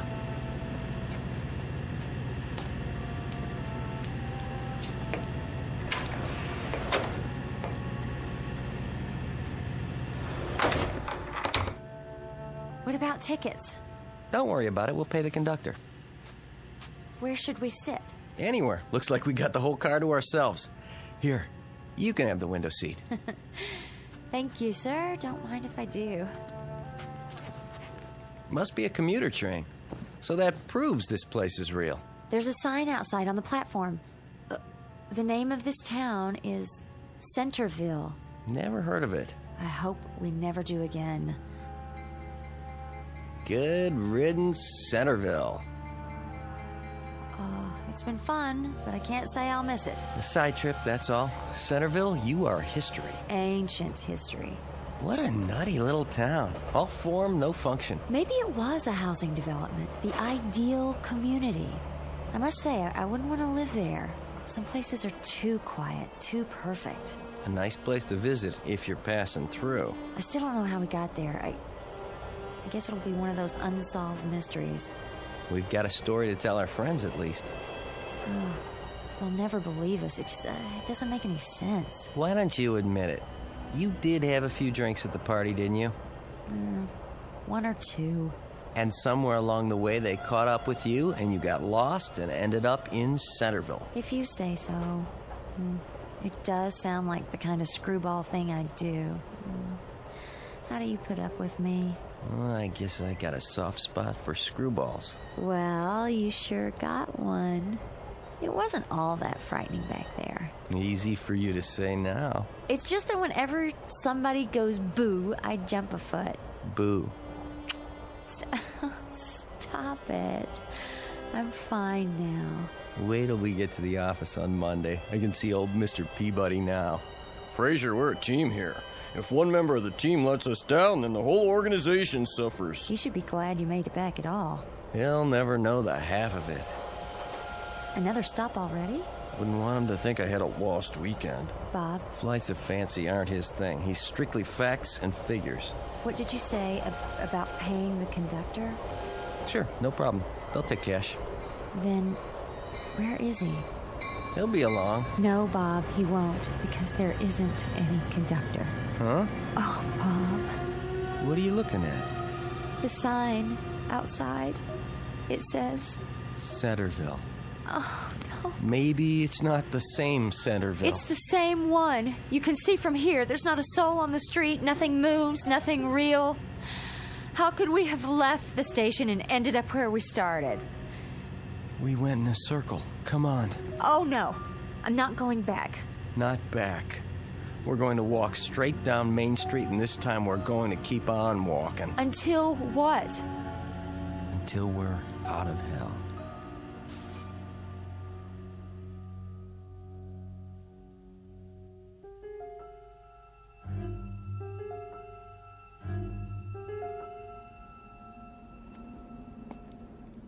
I never realized till now. Go ahead. Say it.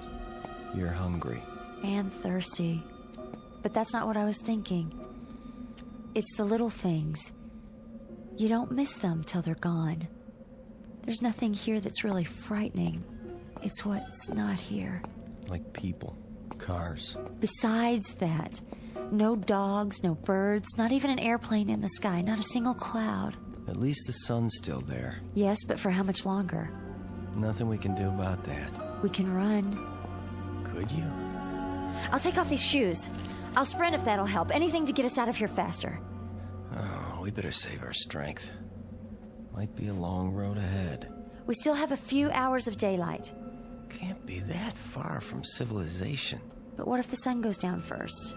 And we slog on in the dark. Like a couple of marching morons. And when we can't keep going, we hack out a campsite. Break up trees and make a fire. Find berries to eat. Pine cones, grass, nettles. Whatever it takes. They are not gonna scare us or starve us out. Bob, who are they?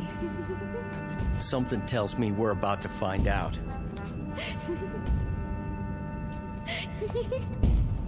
Come on, I've had enough of this. Want to play? Let's play. Bring it on.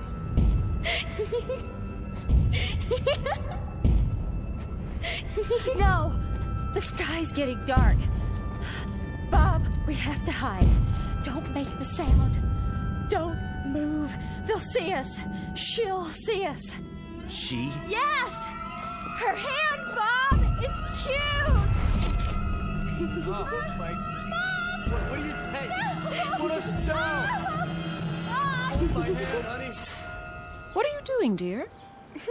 Playing. The model town again. You never get tired of that, do you? No. And your little pets. Be careful with them now. Daddy brought them all the way from Earth. Can't I play with them, Mommy? Oh, please? After lunch, dear. Put them away, then wash your hands. All right.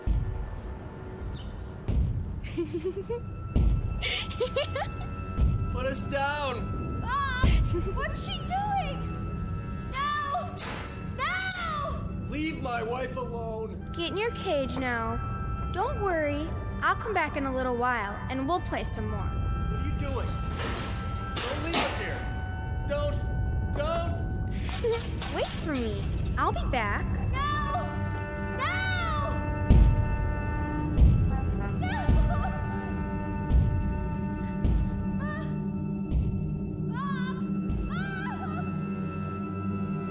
The moral of what you've just heard is clear. If you drink, don't drive. And if your wife has had a couple, she shouldn't drive either. The night is dark, and the road home can be a long one. If you're not careful, you might just wake up with a whale of a headache and a king-size hangover at a deserted train stop in the Twilight Zone. More from the Twilight Zone after this. You are about to enter another dimension. A dimension not only of sight and sound, but of mind. A journey into a wondrous land of imagination. Next stop, the Twilight Zone. Hi, this is Stacy Keach. I'd like to take a moment to tell you about our Twilight Zone website at twilightzoneradio.com. At twilightzoneradio.com, you'll find the latest information on these Twilight Zone radio dramas, including behind-the-scenes photographs, plus the newest product releases, trivia contests, ways to contact us, other Twilight Zone-related info and merchandise, plus links to other fascinating websites. So make your next stop twilightzoneradio.com. Visit twilightzoneradio.com to purchase these Twilight Zone radio dramas on cassette and CD, or call toll-free 1-866-989-ZONE. That's 1-866-989-9663.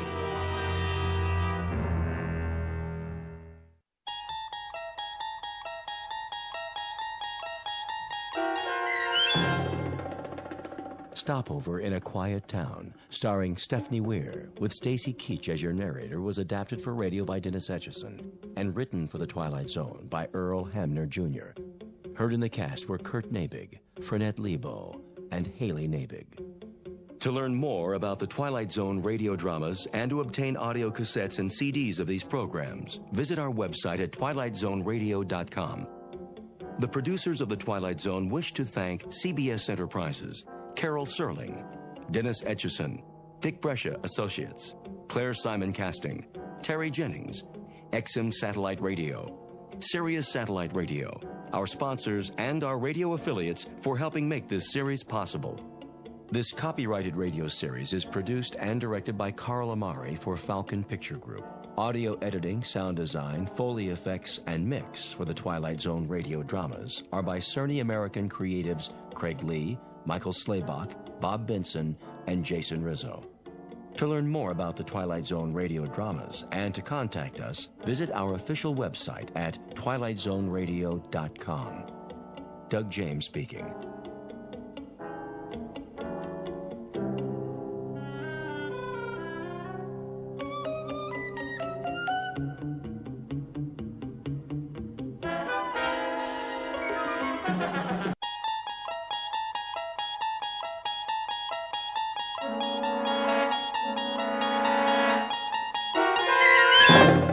You unlock this door with the key of imagination.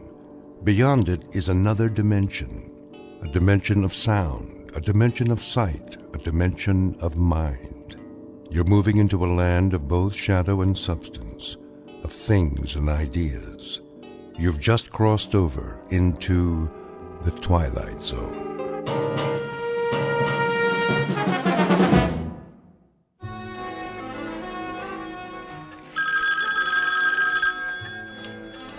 Roswell G. Flemington Model Ship Company. I'll check. Please hold. Did we fill the Benson order yet? Benson? I just packed it. Scale model steamship complete with working boiler and drive propellers. It's going out today. COD. Mr. Benson, your ship's been shipped. Mailed. You should get it by the end of the week. That's right. You're welcome. Lloyd, where's the ledger from last quarter? On the top bookshelf. Why'd you put it all the way up there by the ceiling? I didn't. Flemington did. Oh, then let's move the ladder so I can get up the flying jib or whatever he calls the wall beam. The mast. The captain insists it's the mast. Now don't you go nautical on me, Lloyd. Oh, I'm not. I wouldn't, believe me. Strictly his terminology. Well, I say it's a bookshelf, and I say it's a pain in the neck. The Roswell G. Oh, hello, Mrs. Flemington. Yes, Mr. Flemington is in, but he's taking his mid-morning nap. In his quarters. His office. Yeah, that's right, with his phone unplugged. Would you care to leave a message? Uh-huh. Okay, I see. I'll tell him. Here it comes! Oh, cover your ears, boys. Let's get with it, Conklin. A tight office is a happy office. Idle hands make for an unproductive poop deck. Yes, sir. What are you doing, Miss Abernathy? Just putting on my lipstick, sir. That is, Captain. Belay that. Extraneous activity is nothing more nor less than sloppy seamanship, in a manner of speaking. You there, fence-mocker. Aye, aye. Keep an even keel, in a manner of speaking. Let's keep an even keel here, man. To all of you, bear in mind that we must, all of us, go aft, climb up the old mast, in a manner of speaking, and set our sights on a distant horizon. Got it, sir. A tight ship, a happy ship. Damn the torpedoes of competition. And full speed ahead. Aye, aye, Captain.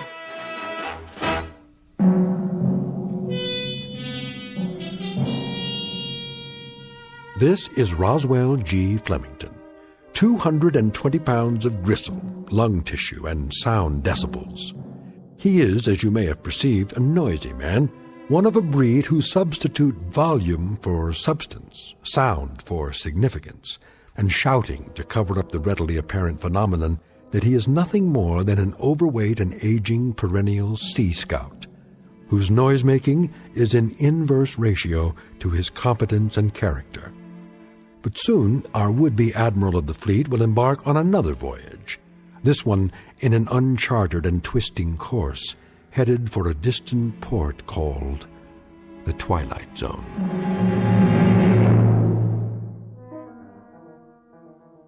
And now, The Twilight Zone and our story, Sounds and Silences, starring Richard Kind, with Stacy Keach as your narrator.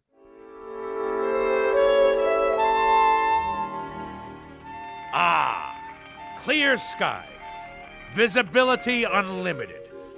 And now, for something a bit more bracing. You may enter. I forgot to tell you, sir. Yes? What? Speak up.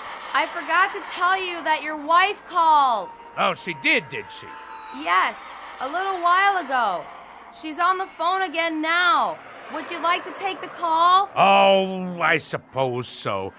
See how the home fires are burning. What's that?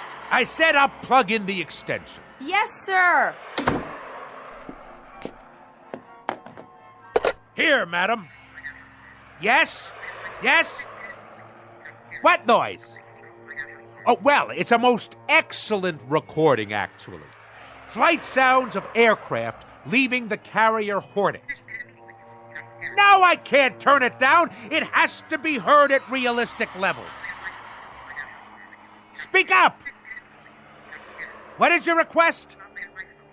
Talk? About what, pray tell? Well, then talk away.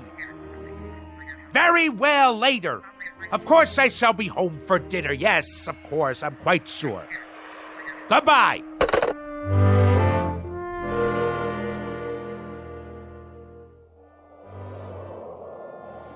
Naval aircraft, I presume. Someone should fire a volley at his starboard side. Ugh, no shooting, please. My ears are ringing already. If you ask me, I'd say Captain Bligh is a few hours away from a mutiny. He'll have to walk the plank. Old fat boy? Where would you find a plank big enough to hold him? All those kamikazes they threw at us during the war, wouldn't you think just one of them would have hit him? One of these days, all that noise is gonna come back and bite him. I just hope I'm around to see it happen.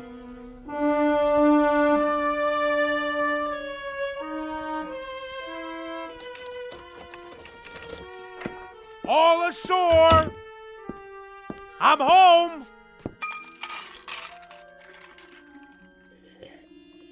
Ah, Navy rum. To be followed later by a full measure of grog. But first, some easy listening on the stereo. Which album shall it be tonight? Sounds of submarine warfare, great squalls of the North Atlantic, cruising on a windjammer. Engine rooms of the great destroyer. No. Wait. Here it is. Perfect!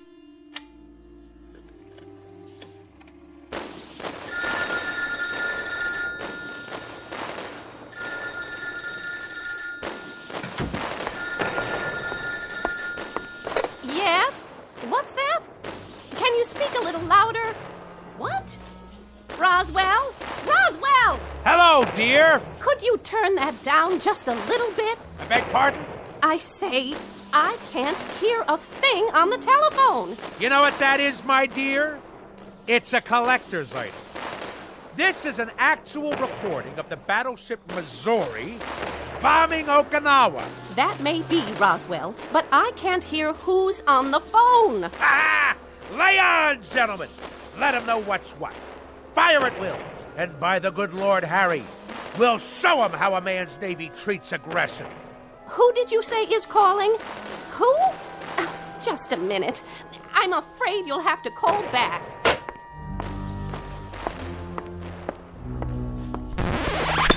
Woman! What have you done? Called a truce in the Pacific. You've ruined the record. That, madam, constitutes an act of utter abomination and the most callous vandalism. I would remind you that I live in this house, too. That there were only 100 such recordings pressed for the collector's market, as rare can be. Well, now there are only 99. Absolutely irreplaceable. What you have just done is an act of wanton desecration, not unlike the defacing of John Paul Jones's statue. What are you, madam? Some kind of crazed peace fanatic? Roswell, we've had this out before. I'm not the fanatic around here. I must say, your meaning eludes me. Perhaps I should use semaphore signals. This insistence on blaring noises and running a household like it was a destroyer escort on convoy duty. This combination has now become quite impossible. Nonsense! That's why we have to talk. We are talking! And if I read you correctly, you have grown intolerant of my ways. In point of fact, you hold my very business in contempt. Not your business, you. The way you run your business and this ship-shape home. Ah, so you disapprove of the nautical decor. I'll have you know that every item is of enormous value. Enormous! From the ship's wheel at the helm. It's not a helm, Roswell. It's a living room. To the sails and riggings. They're curtains made out of canvas according to your orders. Old canvas. To the life preservers on the walls. All obtained at great expense, with profits from the self-same company that has kept you in good stead for so many years. Well, I can't live with it anymore. How's that? Oh, knock it off, Roswell. Stand down, madam. You're a noisy, insufferable clown, but you're not stupid. I have had it up to here, and my ears have had it, and my stomach lining has had it, and whatever part of the brain that keeps a person balanced, that's had it too. In short, I have had it. I'm leaving. By the good Lord Harry. Departing a sinking ship, you might say. And don't tell me how sudden this is, because as you well know, we have been en route to this point for the last 20 years. I can't bear to be at sea any longer. I am totally and absolutely astounded. Are you now? I am indeed. My own wife. And after 20 years. 20 years ago, I was not taken in marriage. I was piped aboard. And after 20 years, the piping has become shrill and unbearable. It has destroyed me, my nerves, and my sanity. So, at this point, Roswell, I'm leaving, in a manner of speaking, the ship's company. So, you're deserting me? In a manner of speaking, Roswell, you said it. Lydia! Lydia, don't you lock me out of our own bedroom!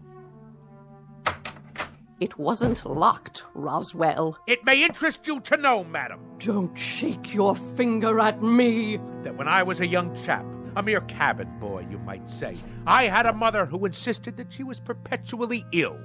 A whiny, petulant, complaining woman similar to yourself. Oh, this is too much. And when I would come home from school, she made me walk tiptoe and whisper in her presence.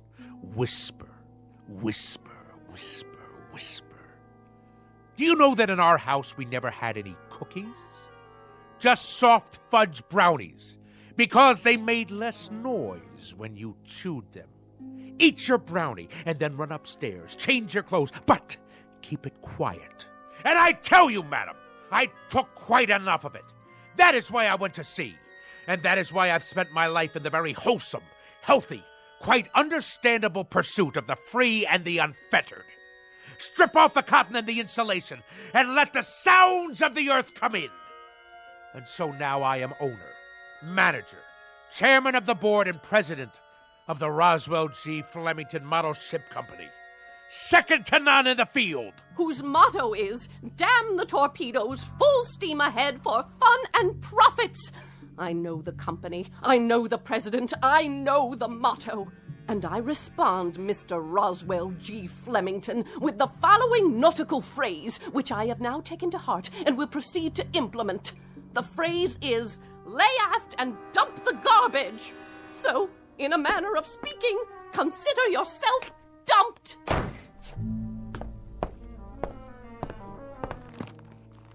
Sounds of a three-masted schooner in the South Pacific. Perfect. Good riddance, madam. If the truth be known, I have never liked you. I have simply suffered your presence. If there is one thing that sticks in my craw, that thing is a landlubber. So, madam, in a manner of speaking, get ashore. Do you hear me? Get ashore now! I have never, mark you, I have never in my entire life felt so free, so unencumbered, so absolutely fulfilled. In the parlance of naval language, in a manner of speaking, the situation is 4.0. My decks have finally been cleared. I intend to enjoy myself topside for the rest of the evening. And at precisely 10 bells, I shall retire to my sleeping quarters. But until then, this is my watch. At long last, I can see to the far horizon. And a life of wonderful, delightful noise. Now, where's my karaoke machine?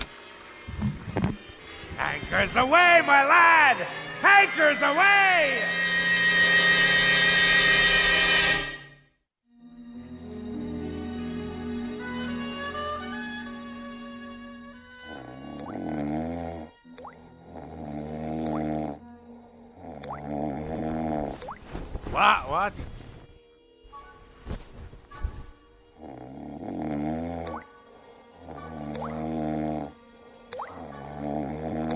What? What? What? A leak in the cargo hold? All hands on deck! Oh, where's it coming from? The blasted bathroom sink. There. The shower. Off, I say, off!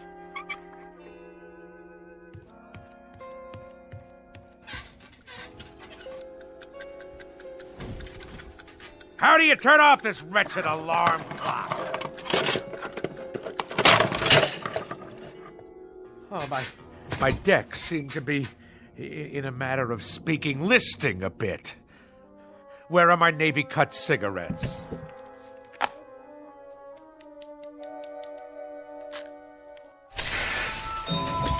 I must be dreaming.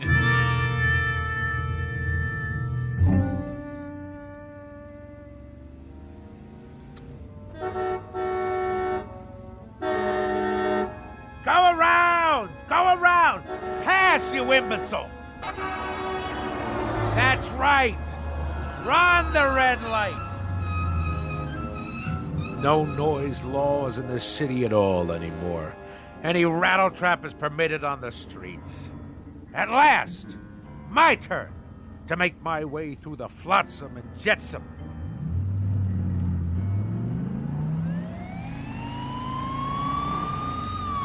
Judah, pull over.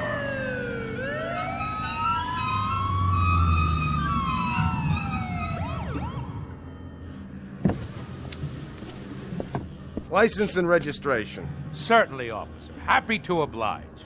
My duty is a civilian. Here you are. Mr. Flemington? Roswell G. Flemington of the Flemington Model Ship Company. Perhaps you've heard of us. Purveyors of the finest in maritime collectibles. A Navy man, are you? Coast Guard? Merchant Marine?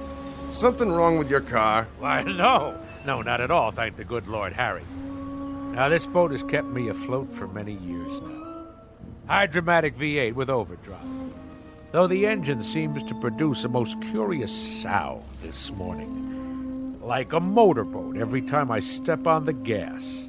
No, it's more like a tug, I should say. Like a tug hauling an ocean liner to the dock. On your way to work, are you? I am indeed. And if you wish to cite me for speeding, you'll have difficulty proving it in court. A great deal of difficulty. At no time have I exceeded 15 knots. Point of fact, that's an impossibility. Considering the sounds of strain emitted by this engine. I didn't stop you for speeding, sir. Oh, good. Well, I'll be on my way. I stopped you because you were going so slow. You did? Oh, I see. Well, then that's all very well, then. Why are you driving so far under the speed limit? Why? It's as I said. This craft obviously has a few bolts loose somewhere. I tell you, I've never heard such a racket from the engine room. Then I'd suggest you take her into port somewhere. There's a gas station on the next block.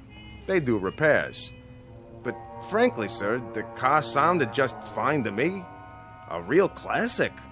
You got a cherry piece of Detroit iron here. Lots of horses under the hood, huh? Anyway, try to keep up with the flow of traffic, would you, Mr. Flemington? Good day to you.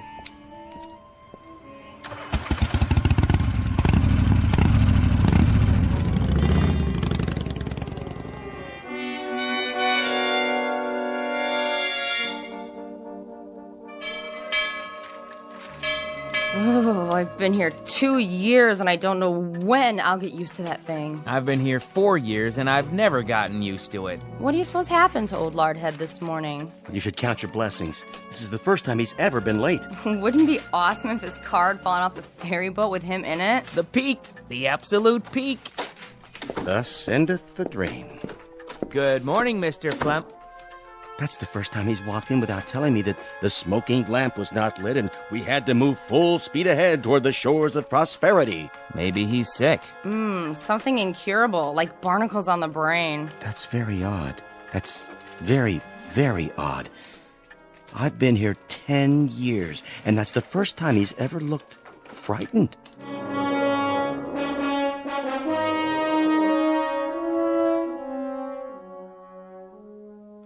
Something restful.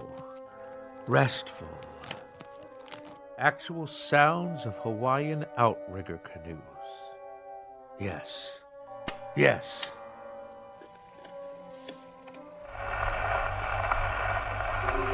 Ye gods! This record is defective! Fresh air, that's what we need. The great outdoors, the smell of salt spray in our nostrils.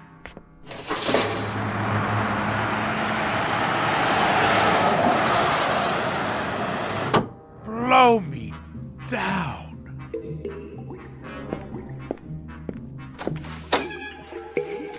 Conklin! What are you doing, man? Me?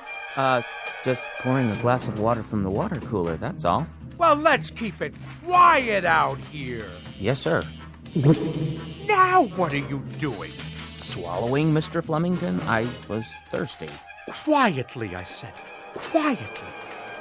Now stop gaping. Get back to work. All of you. Mr. Fenstermacher! Begging your pardon, sir. New shoes. What have you gotten them? Dead fish? Oh, people! This ship has to shape up. Repeat, shape up. Noise pollution hinders efficiency. Let's secure the hatches now and mind the torrent of bilge. Oh, what is going on? By the good Lord Harry, what on earth is going on?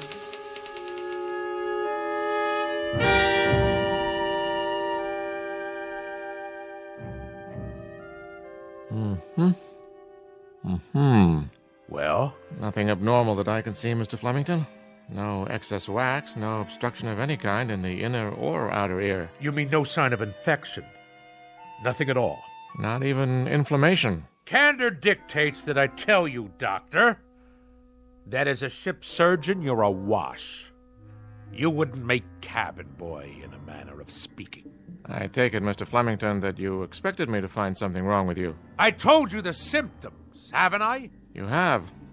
An apparent auditory distortion. Apparent?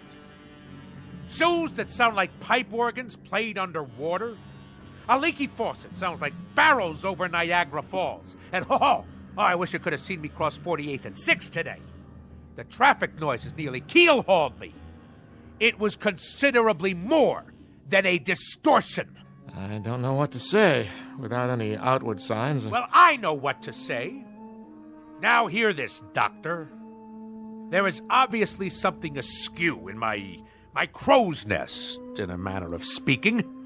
Now, will you prescribe the appropriate medication for my affliction, or do you force me to seek safe harbor elsewhere? Frankly, Mr. Flemington, I think consulting another physician might be a practical idea. Extremely practical. Very well, then. But if you had a modicum of professional ethics, you would have given me this advice before going through the motions of a perfunctory examination. As it is, I'll now be done for your bill as well as another ear specialist's. Mr. Flemington, I wasn't going to recommend another ear specialist. I had in mind, perhaps some psychiatric help. A psychiatrist, huh? I will make a presumption that you are being humorous. It is that charitable outlook that saves your being called to account, sir. The soundest recommendation I can make under the circumstances. I can assure you, Doctor, and I use the term loosely, that there are few people today on land or sea who are as sane as I am. I bid you good day. Good day to you, and good luck. Oh, what is that hideous sound? I'm merely making a few notes on your chart, see? Nothing to be afraid of. An ordinary number 2 pencil, that's all. Oh!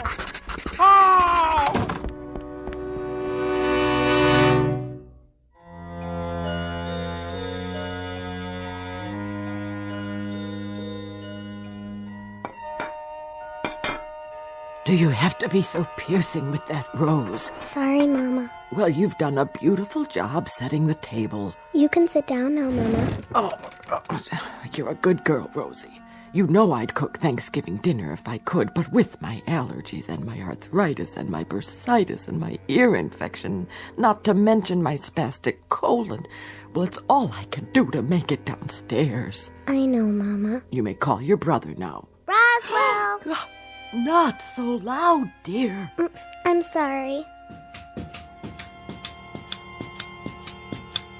Roswell, would you please not ride your pogo stick in the house? All right. No running. You know what Mama said. Okay. Roswell? Yes, ma'am? Are you wearing shoes? Uh-huh. Roswell? Okay. Carefully. All right. Now take your seat, Roswell. You too, Rose. Who'd like to say grace? I will. Go ahead. Heavenly Father, we thank you for this food that my sister has set before us, and especially the pie, which I hope she remembered to make for dessert. A silent prayer, Roswell. Oh, yeah.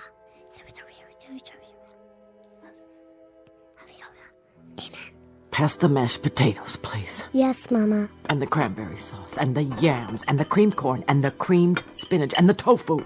Can I carve the turkey? Oh, there's no need. This year we boiled it till it's so tender it slides right off the bone. So much nicer without all that hacking and sawing. Doesn't it look scrumptious? Yeah. Here, have a roll, Roswell. Thanks. Hey, how come it's so soft? Rosie only put them in the oven for a minute so they wouldn't be too crunchy. Easier on the nerves. Did you make the pie? Tapioca, but there's lots of whipped cream. Grab hold. What's that? A wishbone. Grab hold and pull. I don't know. Go on. What are you children doing? And what's that in your hand? Oh, my heart. You gave me such a fright. I'd better lie down.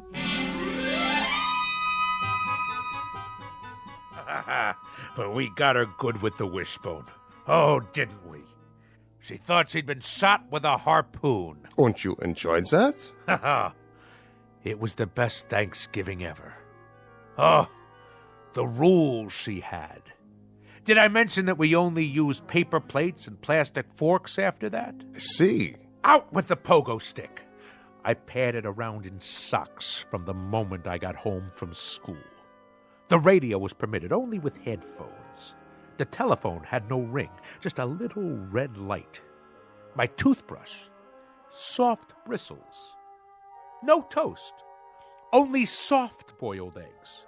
No ice cubes in the refrigerator, not even chunky peanut butter. And all my school books had to be paperback, in case I accidentally dropped one on the floor. Go on. As soon as I was old enough, I ran away and joined the Navy. What happened to your sister? Oh, she became a sign language interpreter for the National Theater of the Deaf. Well, I should say that about covers it. It does? Now do you understand, Mr. Flemington? Understand what, Doctor? Unless I'm very much mistaken, it's a phenomenon we in the psychiatric profession call autosuggestion. Nothing to do with motor cars, I presume. A person talks himself into believing that certain occurrences take place, when in reality they are pure figments of the imagination.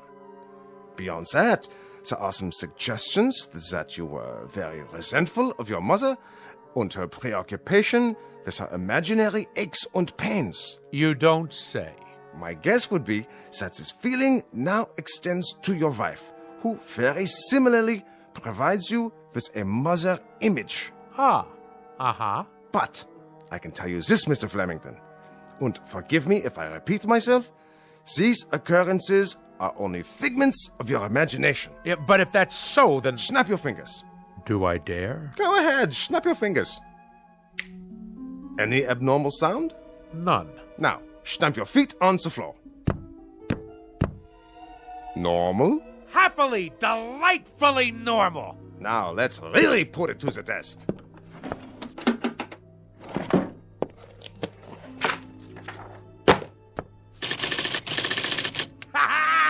You've cured me, Doctor! By the good Lord Harry, if Admiral Nelson had had you at Trafalgar, he'd have kept both his eye and his arm. In Navy parlance, Doctor, you, sir, are 4.0. 4.0, sir, in a manner of speaking. Ha ha ha ha! I'm free to go. Free as a bird. And slam the door at will on your way out. Be my guest. I shall. You, sir. You have the soul of a seaman. Bless you.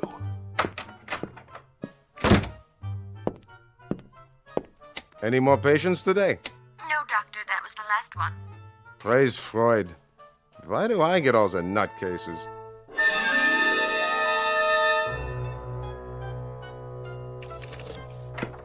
Incredible. Absolutely incredible. My own wife, the culprit. Her miserable preoccupation with noise. She planted that seed in my head. Incredible. Incredible what one crew member can do to a ship's company. Absolutely incredible. And the whole thing. Mind over matter. Land ho! You are not welcome on this particular quarterdeck, madam. Nor shall I stay here, Admiral. I forgot some of my things. I came to retrieve same, and now, whether you pipe me ashore or not, that's precisely where I'm headed. I might add, madam, that despite all your efforts to capsize this worthy vessel, in a manner of speaking, against the rocks and shoals of petulance and pettiness, this ship remains tight Your efforts have been both worthless and wasteful. Horatio, old pal, let the following be my final comments. You are an overgrown sailor boy with an undermanned head. You are full of such neuroses that I wonder how you haven't cracked before this. Belay that! Belay that, woman! It just so happens that I have had a psychiatric evaluation. And if there is anything wrong with me, it is you. Furthermore, madam, the whole business is simply mind over matter. Absolutely and totally. Do you know what I can do? I can shut you off. I am a man of such incredible will that I can shut you off. Go ahead! Yell at me. Yell! Because even at this moment, I am in the process of exercising mind over matter. I am shutting you completely out. Flemington, I wonder about you. I wonder why no one has committed you. I really do. Ha! See? See? I have shut you off. Go ahead. Talk all you like. Really, Roswell, you need help. You really do need help. Mind over matter. I want to shut her out. I simply shut her out. Now, let's see. What'll I listen to tonight? Anchors Aweigh? The Midshipman's March? Actual sounds of a Japanese destroyer exploding in the Pacific, complete with boiler hissings, fantail cracking, and smokestack blowing apart. Ha-ha! Only great, huh? Better prepare yourselves, neighbors. This one will galvanize you in the proper manner.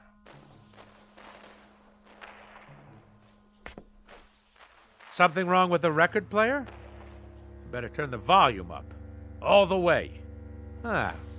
Must be the speakers. Why is everything so quiet? What's wrong out there?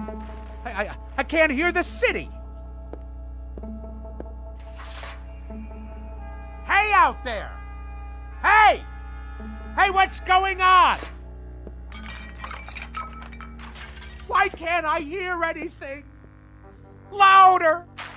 I want it louder!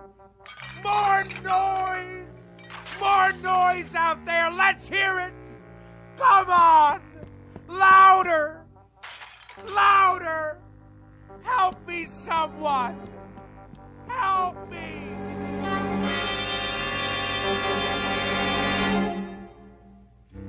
When last heard from, Mr. Roswell G. Flemington was in a sanitarium, pleading with the medical staff to make some noise, any kind of noise. They, of course, believed the case to be a rather tragic aberration, a man's mind coming inexplicably unhinged. And for this, they'll give him pills, therapy, rest, and lots of peace and quiet. Little do they realize that all Mr. Flemington is suffering from is a case of poetic justice. Tonight's tale of sounds and silences from the Twilight Zone. More from the Twilight Zone after this. Hi, this is Carl Amari, producer of the Twilight Zone radio dramas. I'd like to take a moment to tell you about our official website at twilightzoneradio.com, where you'll get the latest news and information on these Twilight Zone radio dramas. Plus, at twilightzoneradio.com, you can digitally download 3 free episodes or any of our episodes for only $1.95 each. In this age of ever-changing technology, we've decided to make these episodes instantly available to you by making the Twilight Zone radio dramas a digital download-only series. This means that this series will no longer be offered on CD. The CD collections at our website are now being offered while supplies last at buy one, get one free. So be sure to get your favorites before they're sold out. Be sure to visit us often, and I'll see you in the zone.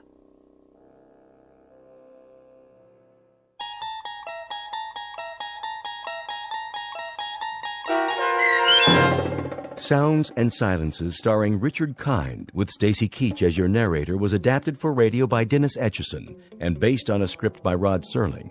Heard in the cast were Maggie Carney, David Darlow, Richard Shavsden, Peggy Roeder, Sarah Marks, Carl Amari, Doug James, C.J. Amari, James Schneider, and Amanda Amari.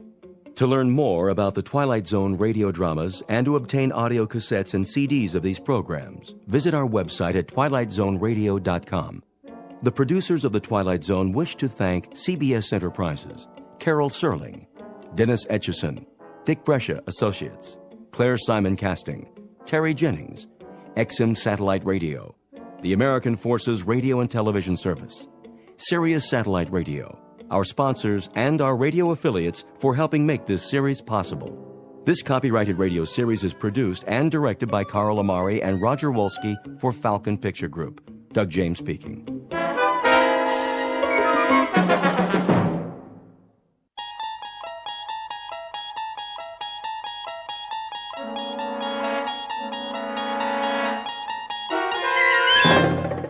You're traveling through another dimension. A dimension not only of sight and sound, but of mind. A journey into a wondrous land whose boundaries are those of imagination. Your next stop, the Twilight Zone.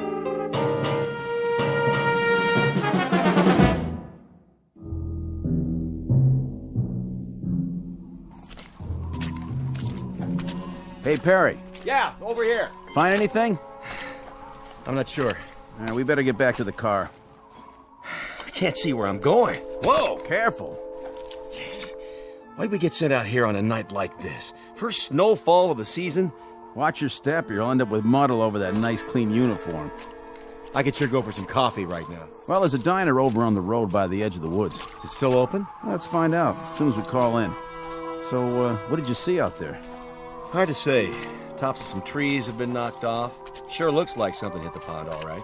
Something like what? Maybe a plane. Yeah, no flights in the area, I checked. No, it could have been a private aircraft. Possible, I guess. Easy to get off course in this weather. Well, we're not going to find it with the water freezing over.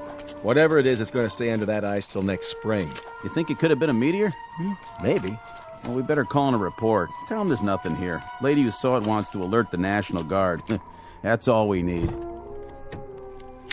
This is 1183A. 1183A reporting in. Headquarters, go ahead. We're checking out a report on a UFO supposed to have gone down in the area of Hook's Landing. A what? Unidentified flying object. You serious? Don't kill the messenger. Just doing our job. Okay, did you find it? Well, it appears something did clip off some trees and came down, but whatever it was, she's under the ice in Tracy's pond now, and we can't see a thing. Hold on a minute. See anything else? Nothing but a sea of snow. But there's something. This is Paget again. We can't get a look around till morning. We're gonna head back in and then, Hey, Bill! Yeah? Looks like some footprints over here. What kind? It's hard to say. Maybe an animal? Maybe? They lead up out of the pond. What's going on out there? There appears to be some evidence that, Say again? Those have got to be fresh prints with all the new snow. So if something did crash land, I'd say at least one person got out alive.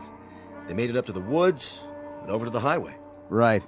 Just swam up out of the ice and then started walking. What are you talking about? We'll have to call you back. Come on, is this a gag? You guys are at the donut shop, right? We may have a situation up here. What kind? I don't know yet. We'll report back in a little bit. All right, Paget. Listen, there's talk about a bridge going out. Enough ice jammed against it to cool the Congo, so as soon as you can, better make sure it's posted and blocked off. Otherwise, you'll really have a situation. Got it. Roger and out. My flashlight's going out. Yeah, it's the cold. Mine's still good. Let's have a look at those prints. See? They came out over here. What did? Well, whatever survived. Something left that pond. Came out here and went that way across the highway. Toward the diner. Makes sense. Cup of hot coffee to take the chill off. Looks like a bus parked in front. Don't suppose it came out of the pond too, do you? These aren't wheel tracks. They're footprints. All right, then. Let's follow them and make sure that's where they lead. Say they do. Then what? Then I guess we go inside and check everybody's green card. And if we don't find any little aliens with 3 eyes, We'll call it a night. Is that okay with you? Let's do it.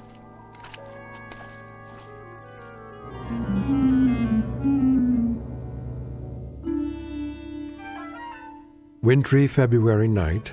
Order of events: 2 state troopers take a report from a frightened woman and note the arrival of an unidentified flying object. Then the checkout you've just heard, as the troopers verify the event but find nothing more enlightening to add, beyond evidence of some strange lights and tracks leading across the highway to a diner. You've heard of trying to find a needle in a haystack? Well, stay with us and you'll be part of an investigating team whose mission is not to find that proverbial needle. No, their task is even harder. They've got to find a Martian in a roadside diner.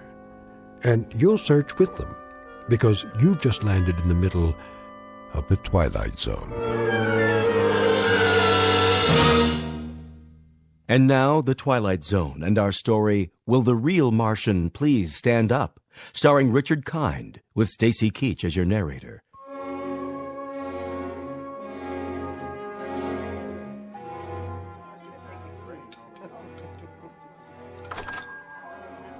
Hello, officers. Evening. Come on in. Coffee? You read our minds. 2 coffees coming up. You guys sheriffs? State troopers. Any trouble out there tonight? Whose bus is that in front? Mine, officer. What's the problem? Bridge up ahead. It's been declared impassable. Oh, no kidding. The county engineer just put out a warning. Ice flow stacked up against it. Another pound of weight, it'll be driftwood. That's gonna be tough. Really tough. All right, so it looks like you're gonna have to turn around and go back. Spend the night at the last town. No can do, boys. There was a slide up at the turnoff soon as we went through. Blocked the whole road. Looks like you're kind of marooned. Oh, no. I can't believe this. What are we gonna do? We can't just wait here. Till morning, anyway. Till morning? No, that's quite impossible. No, I've got to be in Boston at 9 a.m. Then you better start walking, mister. That bus is going to stay parked out there till they fix the bridge. Either that, or hope they drop you some snowshoes. I tell you, it's out of the question. I absolutely must be in Boston. I'll pay extra. Name your price, bus driver. No way. I'm not risking my life or the lives of any of these folks, not to mention that bus out there. Property of the Cayuga Bus Company. Then I'll hire a cab. Where's the telephone? Right there on the wall. But don't waste your dime. Nobody'll drive out here on a night like this, with the snow and all. This is outrageous. Do you know how much money is at risk? Take it easy, mister. That goes for everybody. Better make yourselves comfortable and get some hot food in you. No problem. I can cook up any kind of grub you want. Cheeseburgers, bowl of chili, clam chowder. I even got some nice T-bones in the cold case. Anybody for steak and fries? You the owner? That's me. Haley's Diner. And I'm Haley. At least I was last time I looked. There a motel around here? Not for the next 35 miles. How about a boarding house? Anything? Nope. This is it. What are we gonna do, George? Will the bridge be open by the morning? I can't guarantee it. Afraid you'll just have to take your chances. Oh, that's just great. That's really swell. You get comfortable, eat some grub. That's precious little consolation for my meeting in Boston. Calm down. We're all in this together. Why don't you just have a seat like everyone else? Oh, this is quite a bus line you work for. They don't care much about keeping a schedule, do they? I wouldn't be too hard on them, mister. They don't control the snowfall, and the bridges, and the avalanches, and the sides of hills that decide to come down. That's pretty much out of their hands. They try, but sometimes Mother Nature, she just doesn't listen. Need I remind you they nonetheless have a responsibility to their passengers.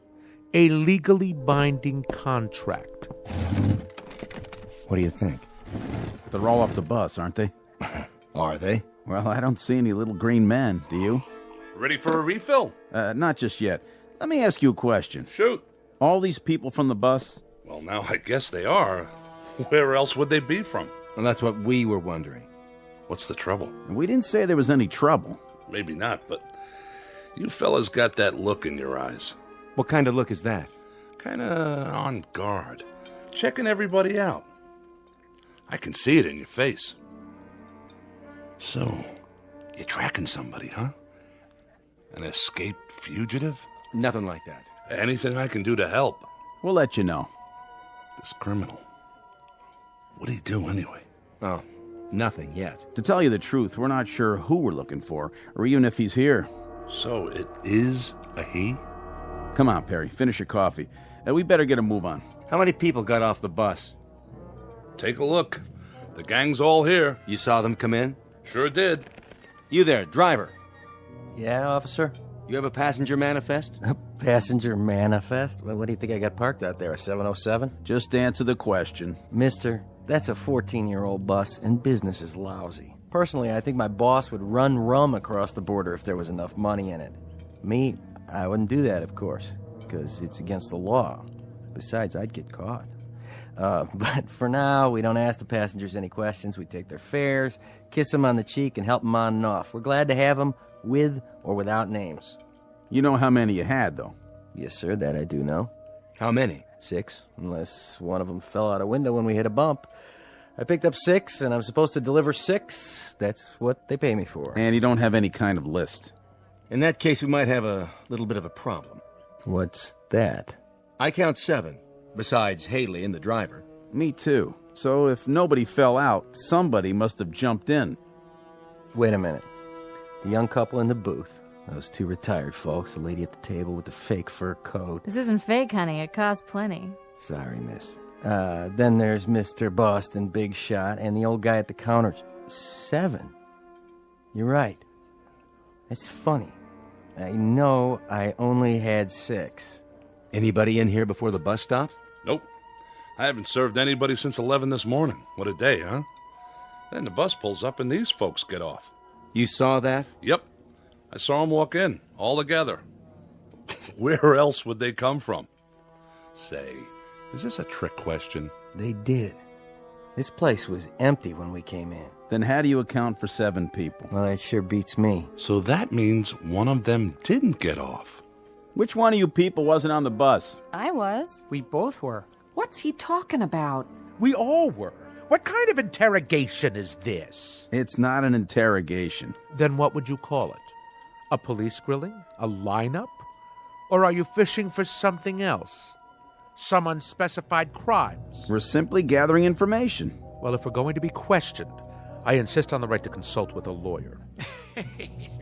Oh, that's a good one. Ain't that a good one now? First he wants snowshoes, then a lawyer. I didn't see you on the bus. No, that's really funny, because I didn't see you either. So I guess that makes one of us a liar, don't it? All right, everybody, hold it down. Nobody's in trouble here. We just need your cooperation. This is preposterous. What difference does it make who was on the bus, who wasn't? And whether there were 6 or 7 or 120? Easy, mister. And you, proprietor, you're supposed to be serving us. So we're going to get some food, or aren't we? Is this a diner or a Gestapo headquarters? What's it all about, fellas? Go ahead, tell him. You hear something fly over here tonight? Fly? You mean a plane? Anything. Nope, I don't think so. Why? Well, there was a call into Central about 2 hours ago. Woman said she heard something fly over, and then she looked out of her window and saw it go down. Down? From where? From up there. Up there? Unidentified flying object. Well, now that's something new. Unidentified flying object, huh? Nothing come down from up there except snow, snow, and more snow. That's all I've seen for the past 14 hours. Where'd she say it came down? Close to here. A UFO? Oh, that's a good one. Something did land in Tracy's pond. How do you know that? It left a lot of broken branches before it hit. And what? We found tracks leading away from the water, or rather the ice. Tracks leading where? To here. Let me get this straight. You mean somebody landed or crashed or whatever they did in Tracy's pond and then came here right into my diner? Oh, that's crazy. Nothing came in here since this morning. Nothing except... Except me and my busload. My 6 fares. I only had 6. But there's 7 in this room. That means one of these people. I don't like this. How do we even know you're state troopers? Easy, honey. They got uniforms. See their badges? I don't like this one bit. We're going away to get married, and now this thing happened. Sit down, Connie. It's gonna be all right, I promise. How can you, George? How can you promise? Relax, miss. There's no need for... I'm trying to understand what you're saying, officer, but I'm not sure I... Let the man talk. You're trying to tell us that there's one among us? We don't know which one, mind you, who landed in some kind of flying saucer and then joined us, infiltrated the group, and then slipped into the diner right alongside us? Do I understand you correctly? Came in here with us, but that's not possible. We would have seen him. Not necessarily. Do you remember who you were sitting next to? Why, I wasn't sitting next to anyone. I was all the way in back, trying to take a nap. Well, there you go then. It's snowing at dark, and we climbed out of the bus with our eyes closed because of the snowfall. Anyone could have come in with us, and we wouldn't have noticed. But you were all together on the bus. Some of you must have noticed who the other passengers were. That doesn't cut much ice. They loaded up in the snow down at Hook's Landing. How long ago was that? How long? Let's see. We left the landing 3 hours and 12 minutes ago. And to tell you the truth, I don't remember who got on. All I know is there was an even half dozen. Just like a real science fiction story. That's what she is. Like a regular Ray Bradbury. 6 humans and 1 monster, all the way from outer space. Wonder if it came from Mars or from Venus. Oh, why don't you keep quiet? What about you, fella? You wouldn't happen to have an eye in the back of your head, would you? I find you insufferable, sir. Do you know that? And you ain't no prize yourself. Well, what do you do now? Line us up for a strip search? Nobody said anything about a search. Good, because there's a little matter of civil liberties. Without reasonable cause, you have no right to ask anything beyond identification. And more than that, you're skating on thin ice, legally speaking. Very thin ice indeed, sir. Well, go ahead. I'm a dancer. I don't have a whole lot to hide. I usually get paid to take off my clothes. But if that's what you want... Look, lady, this isn't exactly par for our course either. We go off on an awful lot of nutty assignments, but this one... Then let me make it easy for you. I work a lot of clubs, and I know how to spot people. Go ahead. You pair off the couples. Since it's just one person who doesn't belong here, that eliminates the couples. Sounds logical. Whew, I guess that means we're in the clear.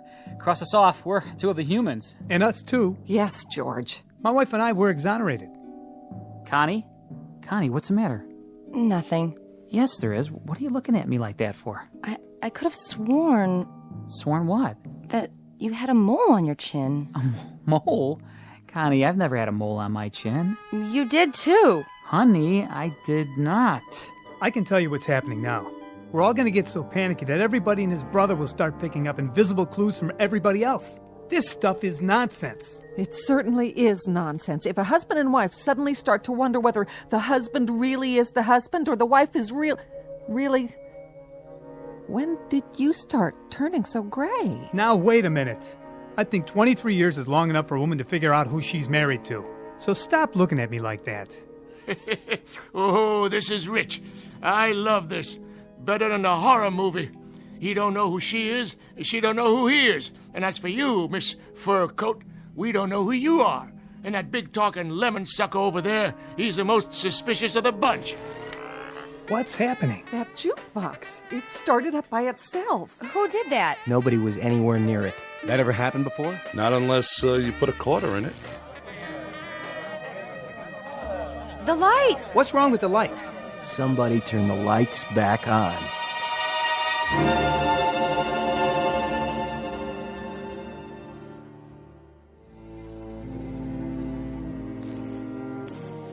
There's your lights again. Just gotta be patient is all. This happened a lot, does it? Not till now. Must have been the storm. Could have tripped a circuit breaker, I guess. Or a power outage. A line down somewhere. Only what? Why did it last a couple of seconds and then come back on? Unless... What are you thinking? Unless someone caused it to happen. Where's your circuit box? In back. You want my flashlight? Everybody stay where you are. Leave your gun in your holster, Perry. I'm going to get to the bottom of this. We'll question each one of you one at a time. Now see here. One at a time. Stay seated, everybody. You got a back door to this place? Sure do. How does it lock? Night latch and key, why? Where's the key? Right here on my belt. Go back there and lock it. It's always locked. But if that certain somebody is really from outer space, they'll just go through the wall anyway, won't they? Check them for wings. Check them all for wings. Look under their coats. Might as well start with you, Grandpa. You got identification? I left it down there by the pond in my spaceship. Who won the National League pennant last year? What is this anyway? Some practical joke? If so, well, you've prolonged it beyond the point of human endurance. Yeah, human. Just answer the question. I understand. I get it. So keep your britches on. Pittsburgh Pirates won it, officer.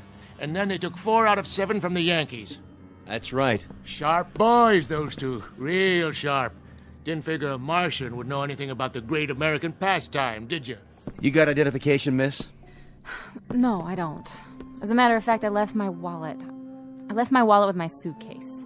And where's that? On the bus? I didn't give her a baggage check. I would have remembered.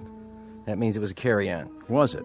No. See there? You better strip search her pronto. It was shipped on ahead. What's your name, miss? Ethel McConnell. I'm a professional dancer. With how many legs? How many you got under that coat? I'm gonna belt you, Grandpa. She was on the bus. How do you know? Yeah, she's the only one I noticed. Thank you. But who noticed him? How do we know you're the same fellow who was driving the bus? There ain't nobody who's been exonerated yet, that's for sure. Look, let's cut this farce right now. That's what we're trying to do. Well, then let each one of us show our identification and put an end to it for good and all. This whole thing is getting out of hand. Then how do you explain the extra person in here? Very simply. The driver is mistaken. 7 people got on the bus, and he thought there were only 6. Is that possible? Not a chance in the world.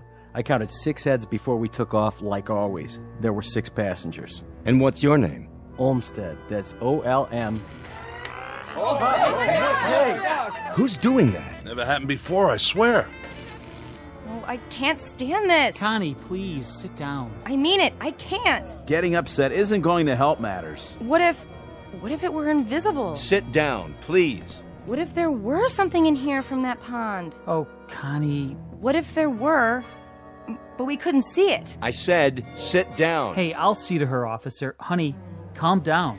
Why is he taking his gun out? Easy, Perry. I think it's time for a look around. All right, folks. We may have a good laugh about all this in the morning, but for the time being, do the smart thing. Everybody just stay where you are. My partner's going to check the grounds. And please, nobody do anything foolish, like trying to leave. I'll be right outside the door.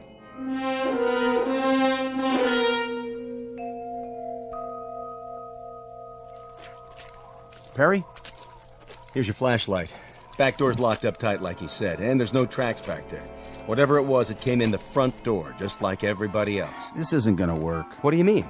We can't hold them here. We're not holding them. They can't go anywhere in this weather. Meanwhile, we're going to find out what happened. What if nothing happened? What if they're telling the truth? Look, add it up. 6 + 1 is 7. Is that nothing? Somebody could have remembered wrong. What about the tracks? You can't even see them anymore. But we did see them. We both did. Isn't that right? That's right. The question is, what should we do about it? We could have a group of innocent people in there. Well, if we do, we'll find that out too. Hey, give me your flashlight again. What's the matter? What's that?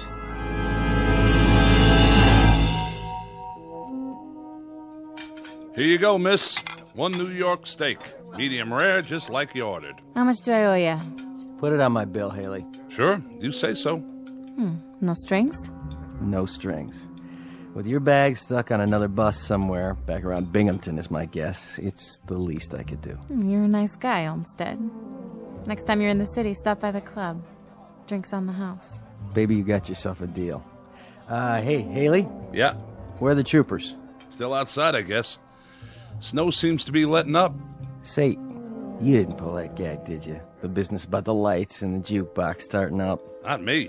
I'm strictly short orders and pay my taxes to Uncle Sam. I don't know anything about science fiction. A jukebox is a jukebox. And if the blame thing feels like starting up on its own, you'd better go call an electrician. Don't have to do that. Just take me to your leader.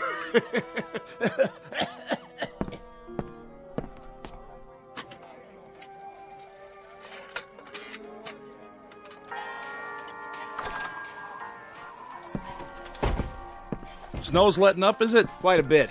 You can see the bridge now. And? Well, she seems to be holding up pretty well. I know that bridge. And what's more, I don't trust it. Well, then thank goodness it's not your judgment we have to concern ourselves with.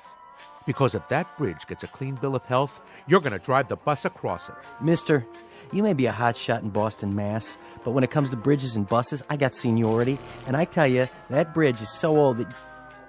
There it goes again. Almost like a strobe light.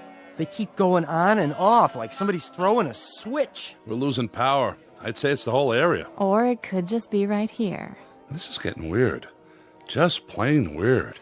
I wish whoever it was would play his cards right now and get it over with. Why don't they do something? What's the point of us all staying cooped up here and... Connie, sit down. I will not sit down. Take your hand off me, George. Oh, my. The young lady suffers from claustrophobia, I suppose. Isn't that just dandy for the rest of us? She's right. If this is some sort of a game, let him come out in the open like a man. That's right. It's because he's afraid. The human race is too tough for him, is that it? Well, I'll take him on. Even at my age. The point is, we're all kids in a closet here. What does that mean? We're all just as much in the dark. Nobody understands what's going on. But it happens to be a fact that if it was some kind of saucer that landed in the pond, and if he did come in here, I think it would be a real healthy idea if we pinpointed that particular somebody and kept him from leaving. That makes sense. I think that girl might have the right idea. Maybe whoever it is invisible. Maybe he's just playing around, cat and mouse. Oh, please. That's utter nonsense. It's as good an explanation as any I've heard. But what if the thing doesn't show itself? Do we just sit around here holding our breaths? We may not have to. You mean you figured out who it is? Not exactly, but we found something in the snow outside that may be a clue. Really? And what is it? An alien spacesuit? No, just this. What is it? They look like scales of some sort. Oh, please, for the love of God. Look, it could just as easily be guitar picks dropped by some itinerant teenager. That's what I thought at first.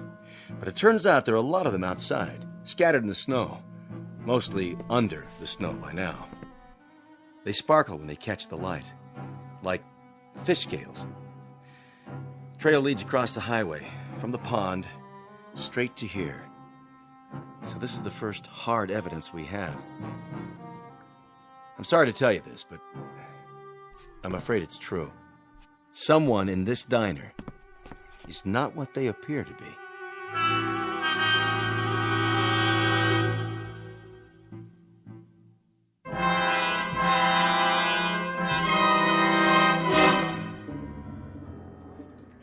By golly, I knew it. It's the creature from the Black Lagoon. Flew down here from some water world, and now he shed his skin like a snake. Better look under everybody's coat, boys. Pretty soon he'll be swallowing folks whole. What about you? I don't see you eating any food. I had me some fries and a Coke. Can't eat meat. Too greasy. Hey, my food's not greasy. Of course, it is ground-up cow. Now, if you ask me... Nobody asked you, and nobody will. Why don't you leave the old man alone? And who invited you to speak your piece? Oh, I didn't realize we were waiting for invitations. I've seen your type, fella. You got a thing about bossing everyone around. Those scale things, they couldn't be from Mars. No water up there. Has to be Venus. Now, Martians, they hide in the sand till something comes by and zap, get them with their tongues, like one of them lizards out in the desert. Or is it the other way around? Look, it's bad enough having to sit here without listening to all this petty arguing. I told you it would come to this, and I was right. Come off that high horse of yours. Everybody sit down, now. We're not playing around here. What was that? The sugar bowls. They all cracked, just like they exploded. Well, now I gotta go and buy new ones. You all right, Miss McConnell? I think so. Now, who'd be calling here this time of night? I told headquarters where we were. I'll take it. Be my guest. Yeah. Yes, sir. It's Perry here. What's that? Mm-hmm. It's definite? Yes, sir. That's fine. Right. Thank you. Well? The bridge is okay. Well, it's about time. Are you sure? County engineers just checked it out. The load of snow just broke away, and, well, with no more snowfall, they say it's safe. Shall we go? Well, if that was a county, I reckon it's okay. I'm gonna take it real slow, though. What about it? We can't hold them. You're making a big mistake, officer. A big mistake. You're letting a monster out. Well, that might be, Pop. That may well be. But I can't hold people on suspicion of being not human. You can move them out anytime. Okay, folks, let's go. You're sure about the bridge, officer? I never liked that sucker. She swings in the wind, and she's not a suspension. Well, you can follow us. We'll take the car across first, just to be sure. You can pay your checks over here, ladies and gentlemen. It's been a real pleasure serving you. Safe trip and Godspeed. You all come back and see us real soon now. Except for one of you, that is.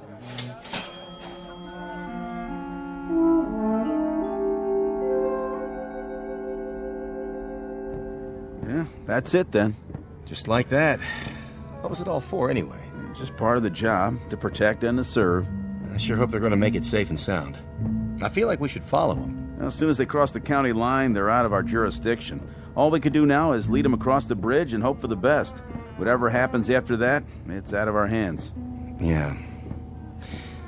But I still got that feeling, you know? What feeling? Like I'm waiting for the other shoe to drop.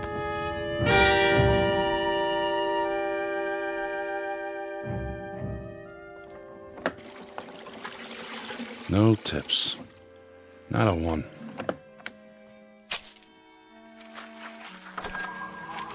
We're closed. I said we're all closed up. Didn't you see the sign? Coffee, please. Black. All right, one coffee. But that's it. Kitchen's shut down. Did you burn yourself? No. I'm all right. But what I mean is, didn't you get on the bus? I saw you with my own eyes. Oh, I did indeed. Yes, I went on the bus. And you know something? The bridge wasn't safe. It collapsed halfway across. State trooper's car, the bus, kerplunk, right in the water. It's a terrible scene. In fact, nobody got out except me. Except you? Except me. Lucky, I guess. Very lucky, but... But what? You're not even wet. Wet? What's wet? What do you mean, what's wet? You landed in the river, but your clothes are all dry. An illusion is all. Just an illusion. Like that thing playing. That's an illusion. Say, how'd you do that? Or the telephone ringing. Hello? Hello? Nobody there. You see, just an illusion. A parlor trick is all. What's going on? What are you, some kind of magician? Me? Hardly. See? Nothing up my sleeves. I'll take my gloves off so you can be quite sure. Do you have a match by any chance? Your hands, you've got scales all over your skin. Well, what do you know? Before you faint dead away, I might as well tell you. The name really isn't Ross, and I wasn't really going to Boston. Actually, I've been sent down as an advance scout. You know, these, what do you call these? These cigarettes? Oh, they taste wonderful. We don't have a thing like this on Mars. No kidding. That, incidentally, is where I'm from. We're beginning to colonize, and my friends, who will be arriving shortly, I think they're going to like it here. It's a lovely area, so homey, so off the beaten track. Just the place to start a colony. Don't you agree, Mr. Haley? I don't mind. I have a little waiting to do myself. You see, Mr. Ross... excuse me.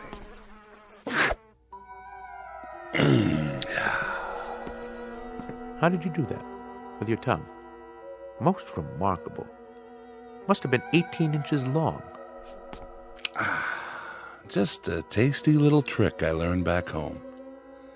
It makes it unnecessary for me to eat the local fauna, which is, let's face it, pretty disgusting. Cows and all that. Anyway, the name isn't Haley, and I agree that this is an exceptional place to colonize. We folks from Venus had the same idea, only we got it several years ago. I think I ought to tell you now that your friends aren't coming. They've been intercepted. There is a colony arriving, but it's from Venus. If you're still alive when they get here, you'll see how much they differ. What do you mean by that? If I'm still alive? Not much silicon-based protein here, and I've always heard about Martians. An intergalactic treat. Supposed to be a real delicacy. Don't look at me like that. You stay away now. I'm just going over to the jukebox. For the time being. I agree about what they call music. It helps to pass the time. Why don't you play some while we wait? All right. If you insist.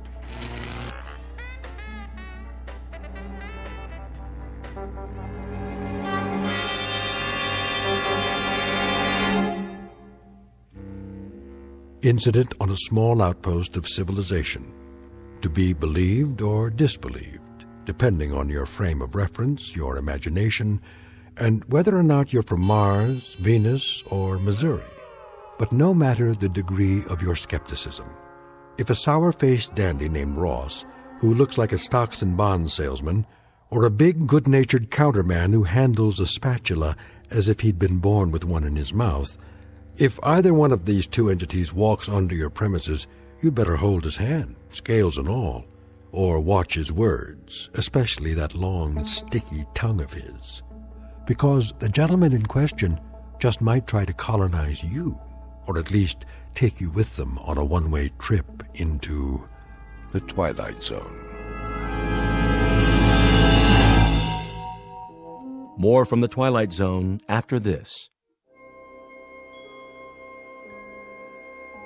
Hi, this is Carl Amari, producer of the Twilight Zone radio dramas. I'd like to take a moment to tell you about our official website at twilightzoneradio.com, where you'll get the latest news and information on these Twilight Zone radio dramas. Plus, at twilightzoneradio.com, you can digitally download 3 free episodes or any of our episodes for only $1.95 each. In this age of ever-changing technology, we've decided to make these episodes instantly available to you by making the Twilight Zone radio dramas a digital download-only series. This means that this series will no longer be offered on CD. The CD collections at our website are now being offered, while supplies last, at buy one, get one free. So be sure to get your favorites before they're sold out. Be sure to visit us often, and I'll see you in the zone.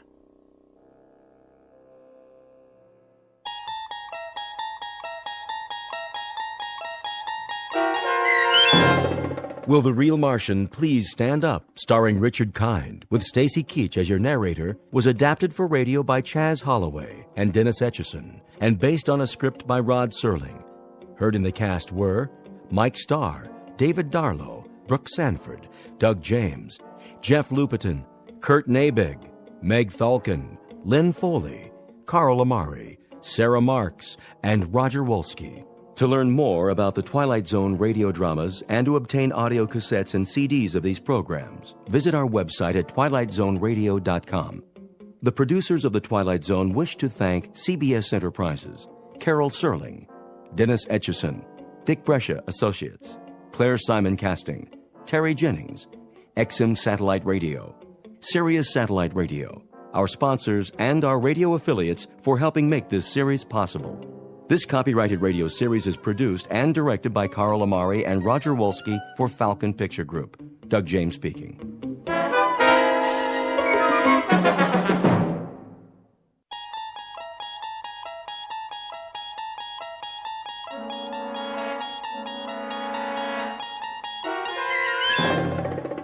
You're traveling through another dimension.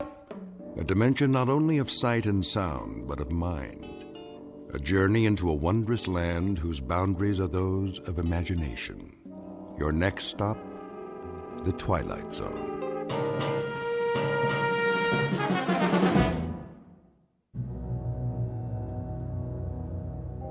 There are only 3 questions worth asking. 1, where did we come from? 2, what are we supposed to do while we're here? And 3, what happens next? All the rest aren't important. It took me a while to figure that out. I didn't get it at first. None of us did. But then, who does? What? Where am... Wait! Oh. What in the... Hey! Can anyone hear me?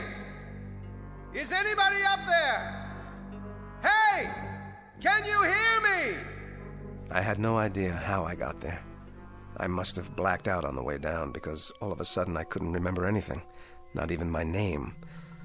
There wasn't much light at the bottom, just a steady, even gray, like fog with the sun behind it, only very far away. The wall was curved a little and made of some kind of smooth metal. At least that's what it felt like. There was only one thing I could think of.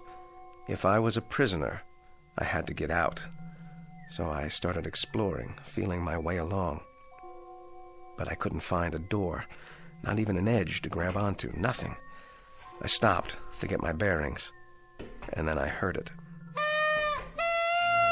Hooray! The fleet's in! Who are you? Oh, but it isn't the fleet, is it? It's the army. Then the army's in. Why are you dressed that way? What way? The makeup, the clothes. You look like a clown. You don't like my uniform? Oh, well, can't please all the people all the time. Nice uniform you have there. Hooray for the army! Tararabum-dee-ay! At-10 hut! At your service. What are your orders, Colonel? General? Whatever you are? I'm a major. Oh, yes, I see that now from your collar. But don't fret about it. You can always advance, even in a peacetime army. Today a major, tomorrow a brigadier. I wouldn't mind having you on the general staff. From major to brigadier, not bad. There's light colonel and colonel in between. You're generous, old sport. You're certainly Problem? No problem. It's just that, Just that what? A couple of small items seem to have eluded me for the moment. Such as? Such as who I am. Why, you're a major. According to your uniform, that's what you are. And that is what you said. Or are you impersonating an officer? That's a very serious charge, you know. Impersonating an officer. No, I am a major. Here's the insignia, so I know that much. But that's all I know. I must have been wounded or something. You seem to be intact. Then why can't I remember my name? I have no idea who I am. I don't remember my outfit or the action. Action? Which action was that? The engagement, the battle, wherever it was I got hit. Who says that happened to you? I must have been wounded. Or at least I took a bump to the head. Did you hear cannon fire? Troops marching? Nothing like that, dear boy. It's been quiet as a tomb in here, which is restful after a fashion. Though it does get boring. Well, something happened to me. I've got to figure this out. Wait a minute. What about you? That's a clue. Is there a circus in the area? A circus? What's with you? Look at yourself. The costume, the clown hat. Oh, I see. There must be a circus because I'm a clown. And clowns go with circuses. Everyone knows that.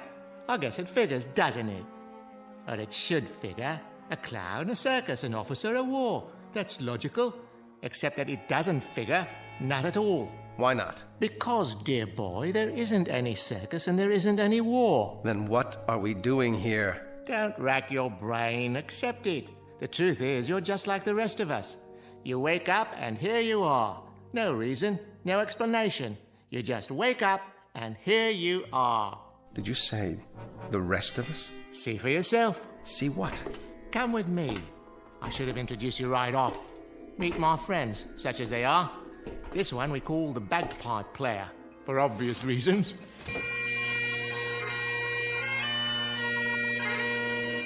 Hello, laddie. And this is, well, I suppose one would call him a tramp or a hobo, judging from his stereotypical appearance. A familiar sight no matter where one goes, wouldn't you agree? Hey, pal, you wouldn't have a drink, would you? And the most beautiful of us all, the ballet dancer. How do you do? How do you do? I'm... Don't worry about names. They don't remember theirs either. Gentlemen and lady, I'd like to introduce the Major. Hello. Meet our collection of walking, talking question marks. 5 improbable entities who are all in the same predicament, trapped side by side in a pit of light and darkness. No logic, no reason. Just a prolonged nightmare in which fear, loneliness, and the unexplainable walk hand in hand through the shadows. In a moment, we'll start collecting clues as to the whys, the whats, and the wheres. We will not end the nightmare. We'll only look more closely into the shadows in search of an explanation. Because you've already fallen with them, headlong and without a compass, into an uncharted region known as the Twilight Zone. And now, The Twilight Zone and our story, 5 Characters in Search of an Exit, starring Jason Alexander with Stacy Keach as your narrator. The clown was right. One was a bagpipe player, complete with plaid kilt. The tramp was, well, a tramp by the looks of him. And the ballet dancer really was beautiful. She had on a white leotard and one of those little ruffled skirts. What do you call them? Tutus. The 4 of them acted like they weren't surprised to see me there. Not a bit. But why? Why weren't they? If you don't mind, would someone please tell me? Or is it a secret? Tell you what, dear boy? What do you think? What's going on here? Going? Going where, old boy? I don't know.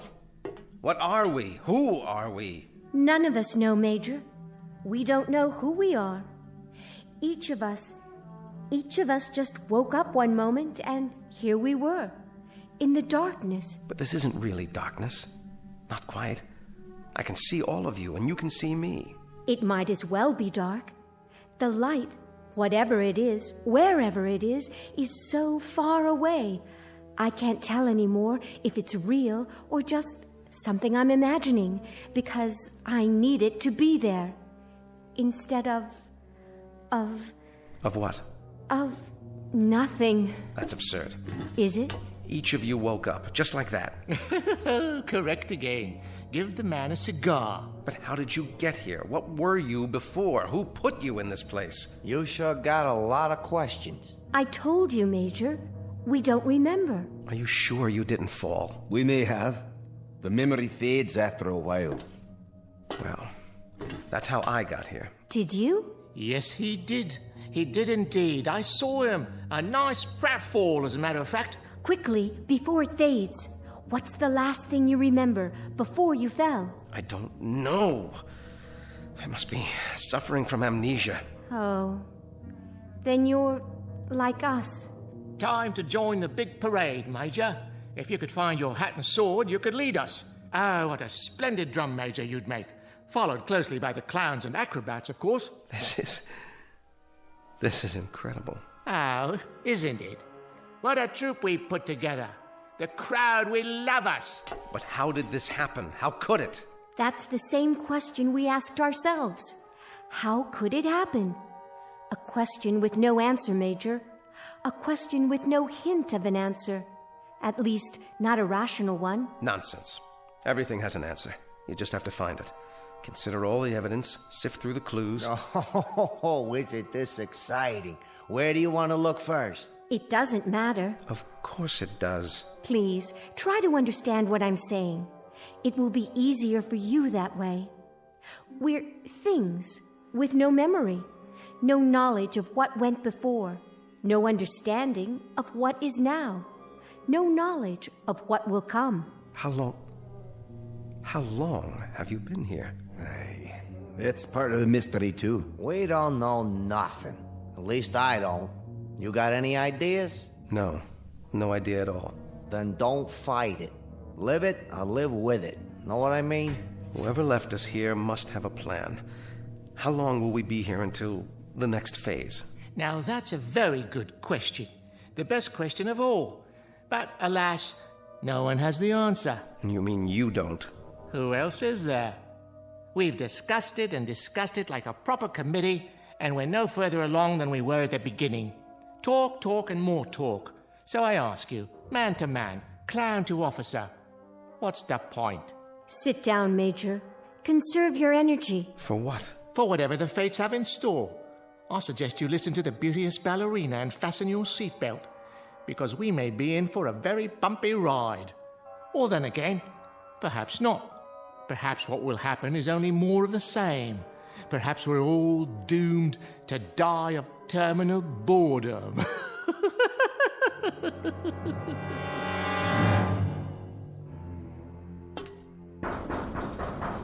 Look at him. Active fellow. Very active fellow. Very much army, in other words. A man who has to do something, anything. A compulsive type. A regular worker ant. Oh, you're a big-time psychologist now, huh? By no means. I'm only a clown, which is neither here, there, nor anywhere. I could as easily be a financier, a certified public accountant, or a left-handed pitcher who throws only curves. What difference does it make? We're here because we're here because we're here. And what are you? You're an idiot. An energetic idiot, but an idiot nonetheless. You know you're wasting your time, don't you? I know I want out of here. I'm not satisfied sitting around and heaving deep sighs. I just want out. You have no monopoly on that, Major. We all want out of here. I second that emotion. Aye, but you're wasting your time. We've all gone around and around like bloodhounds with our noses to the wall. We can even give you the dimensions of the room. 39 feet. Starting where? It doesn't matter, does it? When you measure a circle, you may start anywhere. Am I right or am I right? What's the height? We figure about 40 feet to the top. What's up there? Oh, the sky, artificial light, maybe a fluorescent lamp, an illuminated microscope, you name it. One guess is as good as another. You have made guesses, then? Oh, all kinds. We could be on some other planet, or on a spaceship, or... Go ahead. Or we're all insane, and this is just a mirage, an illusion. Oh, we're dead. Dead to the world. Well, if we are, it certainly isn't heaven. How do you know? It ain't so bad. I've been in lots worse places than this. Limbo, then? Quite possibly. All together now. Limbo, limbo, limbo like me. Limbo, limbo, limbo like me. Or we really don't exist. We're figures in somebody's dream. Cogito ergo sum. I exist, therefore I am. Or each of us is having a dream, and everyone is a figment of someone else's imagination. Lots of possibilities. Makes your head want to blow up, don't it? That's one thing we have an abundance of. Possibilities. An infinite number of possibilities. What about getting out of here? Anyone examine that as a possibility? Have you? It's a solid wall. No crevices, no outjuttings of any kind. Nothing to hold on to or scrabble over or get your fingers around. Time to face the music, Major. We're trapped down here. There is absolutely, positively no way out. A nightmare, then. That's all it is. A nightmare. It is indeed. But whose? Yours? Mine? The Scotsman? The ballet dancer? Just whose nightmare is it? Can you tell me that? It doesn't add up. Someone knows we're here. Of course. We do. I mean someone else. Why do you say that? They have to. You've all been here a while, possibly quite a long while. So someone must feed you, someone must give you water. Yeah, well... you would have thought so, wouldn't you? Don't go jumping to conclusions now, laddie. Hold on. Someone must bring down food, or you couldn't survive. There's been no food, no water. That's impossible. Oh, is it really? In that case, we'll starve to death, or die of thirst, or... That's the oddest thing of all. What is? Don't you understand yet? No, I don't understand. Why don't you tell me? Do you feel hunger, Major? Or thirst? Or heat? Or cold? Or fatigue? Discomfort of any kind? Or anything? Do you feel anything at all? No. No, I don't. But that doesn't prove anything. This has been a trauma. It's natural that I don't feel thirsty or hungry, not yet. I'm in a state of shock. Close, but no cigar. You were born in a state of ignorance, educated in a school of hard knocks, and got your degree at the street corner university. Now you're ready to graduate to oblivion. What do you say? Let's break out the booze and have a bowl. None of us have felt thirst or hunger or anything else since we've been here. And we've been here for an endless time, Major. I can tell you that. Time without measure. What's wrong with you people? Have you tried shouting, calling for help? Endlessly. Well, then have you pounded on the wall like this to get their attention? I mean loud. I'm talking about taking off your shoes and really pounding. Have you done that? Often. Well, have you... Have you looked all the way around? Have you felt every square inch of the wall? Maybe there's a control button or a panel of some kind, a hidden panel, or a lever, something. Yeah, sure. At the start, that's all we did. Hunted and searched and peered and felt with our hands. And you know what we found out? Sure you do. We found out that this right here is the whole shooting match. This little room. What you see is what you get, Major. There ain't no more.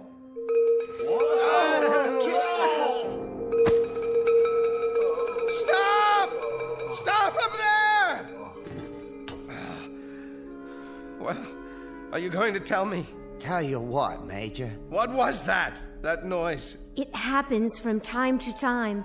A giant bell or something. That's what it sounds like. Yes, but what is it? Another question, eh, boy? One more question without an answer. Oh, then this is a madhouse. That's what it is, a madhouse. You're all loonies. You might be right, Major. But remember one thing.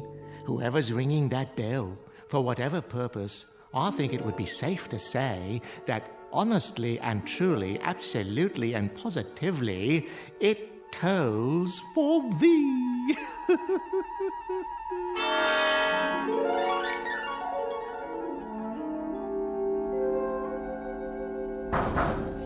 Hey! Hey up there! It's no use. Let us out! Let us out of here! What do you want from us, please? Just let us out!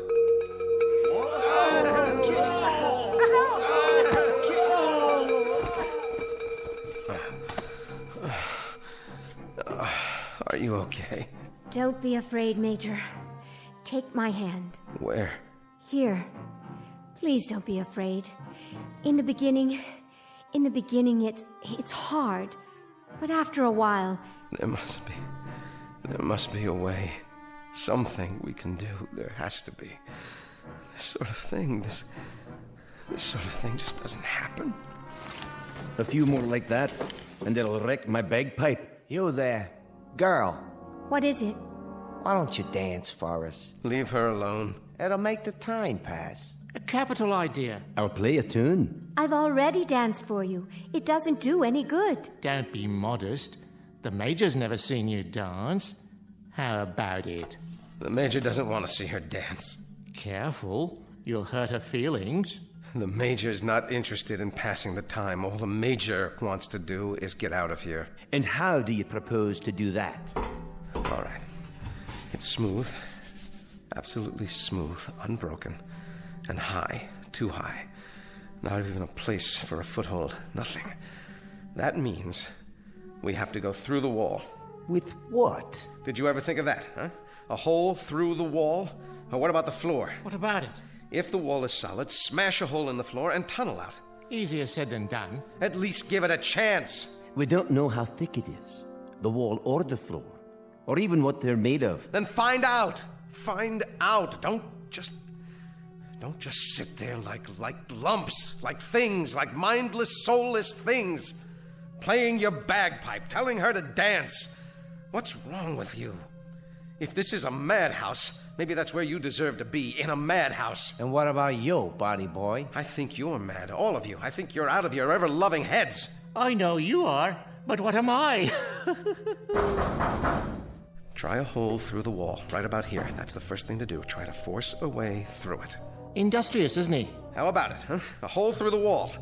See if we can get out that way. That's very bright, terribly ingenious, highly imaginative, incredibly inventive. Except for one thing. With what? With our bare hands? With our fingernails? With this. Why, wherever's your sword been all this time? It must have come off my belt when I fell into this place. Here. Watch this.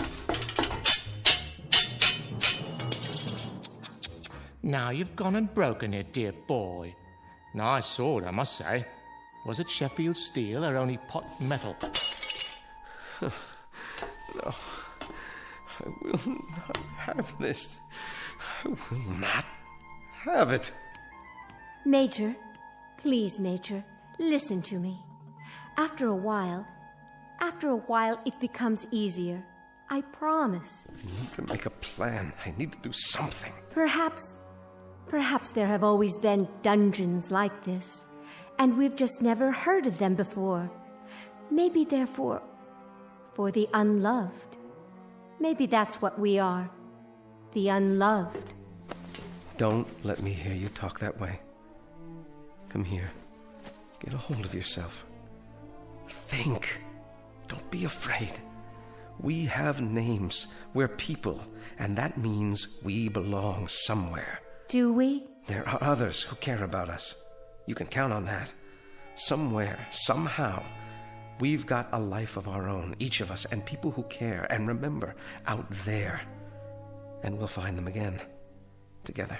Do you really think so? I'm sure of it. A tunnel. That's what we'll do. We'll dig a tunnel. The boy simply doesn't give up, does he?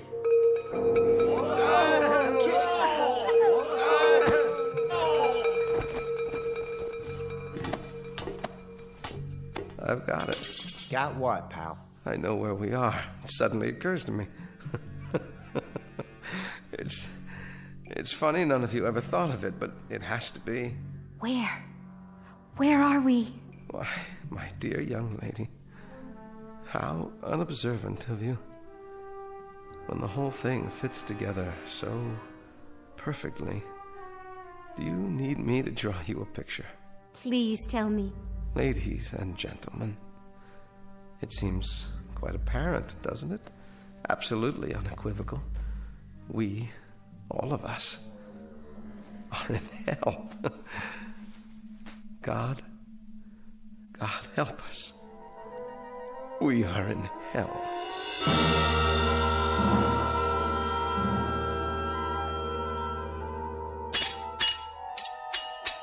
Never say die, that one. He'll come to accept it eventually, just as we did. Let him be. If he gets some satisfaction out of banging a broken sword on the floor, well, let him have his fun. At least he's trying. He is indeed. He's been trying for several hours now. You can't help but admire that kind of persistence, even though it's a little like trying to empty an ocean with a cup, or count the grains of sand in a desert, or reach up to touch the stars. So, let him dip and count and reach all he wants. Of course, it won't help, but I fail to see how it could hurt under the circumstances. It's metal, or the hardest wood I've ever come across. Circular, perfectly smooth, with no breaks anywhere. All of which we could have told you some hours ago. Which we did tell you, if you'd bothered to listen. We've got to figure out something else. Oh, do. Maybe we could wish it all away using the power of positive thinking. That's enough. Or bore through it with our X-ray eyes. Anyone have a laser beam handy? I said that's enough. Or make believe we're acrobats. You know all about that, right? Clowns, acrobats? Most definitely. Alley-oop and over the top to freedom. Now you got it. Yeah, you got it all right. Dreaming and wishing, wishing and dreaming. Hold on. Listen to the man. Oh, come now. In the final analysis, this is all rather idiotic. Is it? It only requires a moment's reflection to see... Why not? Why not what? What you said. Acrobatics. A figure of speech, my dear, not meant to be taken seriously. Isn't it? I will grant you that we have somehow forfeited some of our human dignity, but we are nonetheless governed by human frailties, not the least of which is gravity. You may know some advanced acrobatics that I'm quite unaware of, but for the moment, unless you can find a circus gun big enough to launch one of us skyward like a human cannonball... I see what she's getting at. Well, kindly elucidate, if you please. Don't any of you see? Yes, of course. One on top of the other, standing on each other's shoulders. What about that? It's the way they do it in the circuses, isn't it? Is that query directed at me? You're a clown, aren't you? I'll ask one if I see him. I can assure you I may wear the costume of a clown, but I have no recollection whatsoever of having been one, if ever I was. Then the only thing you ever were was a coward. That's uncalled for. Consider the consequences. We may not feel thirst or hunger, but the pain of a broken bone is quite another thing. We might very well feel pain, and a fall from, 10, 15 feet up, down to this hard floor, well, that's a sensation I'd as soon do without. It's a chance. With all due respect, miss, no thank you. She's right. It is a chance. Consider the consequences of not trying. It won't work. The weight will be on the first person, so I'll bear the brunt of it. That light's too far away. Come on. The clown on top of me, then the tramp, then the bagpiper, then the dancer. What do you say? We'd never reach it. Well, never say never. We don't know how high it is. That's the point. We'd be exerting ourselves for nothing. It could be 100 feet up there for all we know, or 200 or 300. But we got nothing to lose, right? Why don't we sit down and have some entertainment instead? A much safer course of action. Why don't we go for it? Come on, clown, up on my shoulders. Oh, observation. Things were far simpler before you arrived. However, I suppose I must go with the majority. Get a foot on my shoulder. I'll boost you up. Careful now. That's it. My turn? Not yet. The bagpiper next. Give me a hand, laddie. Use the wall for leverage. I can barely manage, but it's holding. All right, miss, it's up to you. How high is it? Can you see an edge or anything yet? I'd guess 7 or 8 feet to the top. Maybe more. Maybe less. Come on, I can't hold this weight forever. Go very carefully, one step at a time. You'll make it. Thank God she's so light. Whoa! That's my nose you're stepping on. Now stretch. I am stretching. All the way up. Now, what do you see? I can't quite reach it. It's still, about 8 or 10 inches above me. Up on your toes. That's it. I'm almost there. Everybody straighten. All I need is a few more inches. No! No!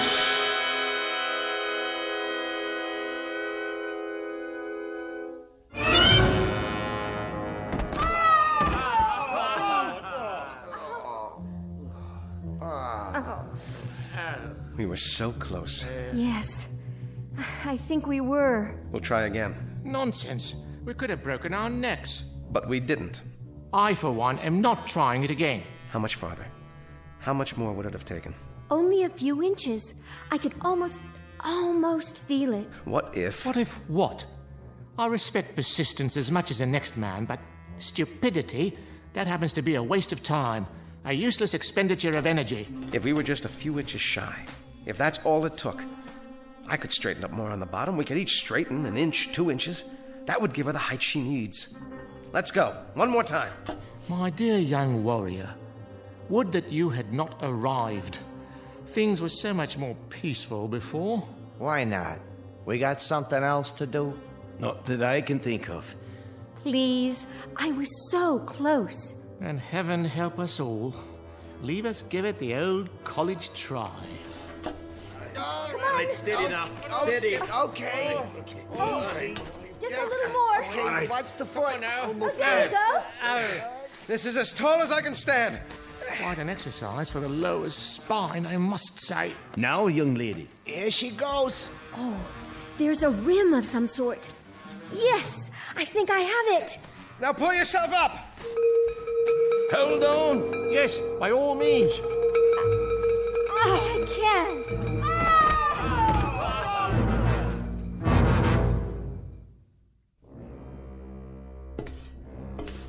How's the leg, miss? The knee's twisted, I think. But it'll be all right. You were almost there.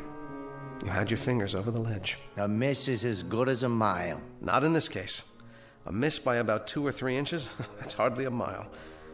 This is what we do next. Oh, share your plan, pray tell. The same thing, without the dancer. Then we'll be several feet short. No, we won't. Hear me out.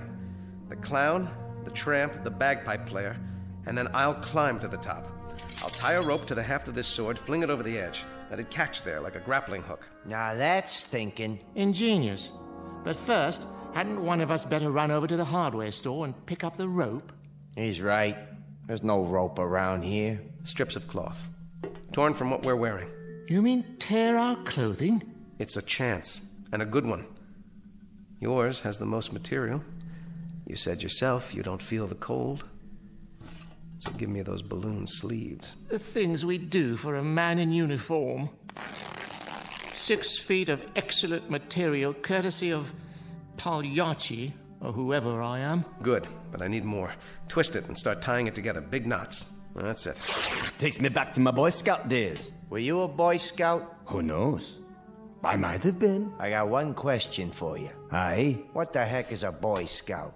Anybody remember? We're almost ready. Now this time, we make it. The rope tied to the sword and over the top of the ledge. It catches, and I'm up and out. And then what? We'll worry about that when it happens. Somehow, I will get you out of here. All of you. But nobody gets out until one of us does. Now that's logic you can live with, right? If we live. You, tramp. It's time. Indeed. Leave us get on with it. I can't take this much longer. Good luck, Major. Thanks. I'll need it. All right. Now swing that rope, man. You can do it. Ride him, cowboy. You got it. Almost. Watch out below. One more time, Major. I believe in you. Second time's the charm. Good show. I believe he's done it. How does it feel? Tight. I think it'll hold. Then go. Major, you don't know how spectacular you look. At least the weight's off. Quick. Everybody down before we fall down. Got the ledge. There. Yes. If I can pull one leg up. No. Well, what's there? What do you see? Major, you've got to tell us. Where are we? No.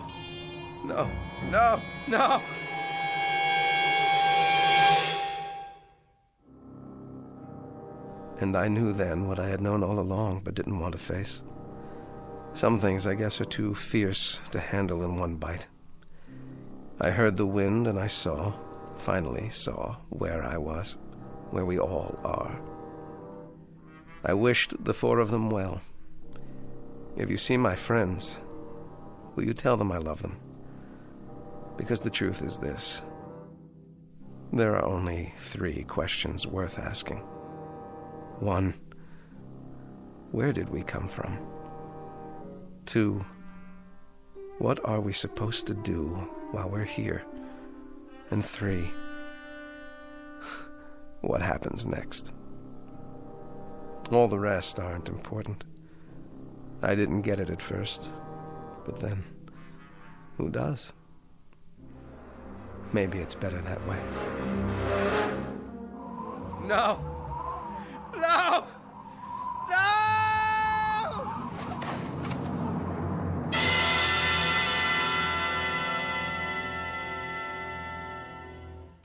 He made it. I don't believe it. I do. A brave man. Very brave. But not a very bright one. I wonder if we'll see him again. He'll be back. I know he'll be back. And then what, dear lady? He'll come and get us. You think so? He may be back, but it won't be to get us. How can you say that? I'm beginning to get a feeling, and not a very nice one, I'm sorry to say. All the little details, they're starting to fit together. This place, our costumes, the bell. He may have been right at that. What do you mean? He may have been right all along. This may very well be a kind of hell. At least for us. One from which there really is no escape. No escape at all.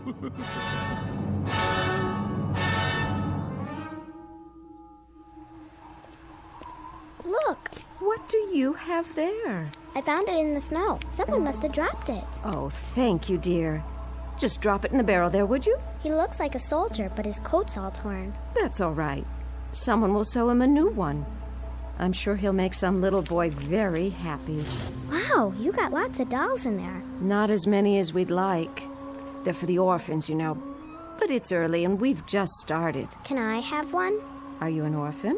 Well, no. But I like the ballerina. She's so pretty. Oh, yes, she is, isn't she? What's that on her face? See? On her eye. It looks like a real tear. Is she crying? Now, why would she be crying?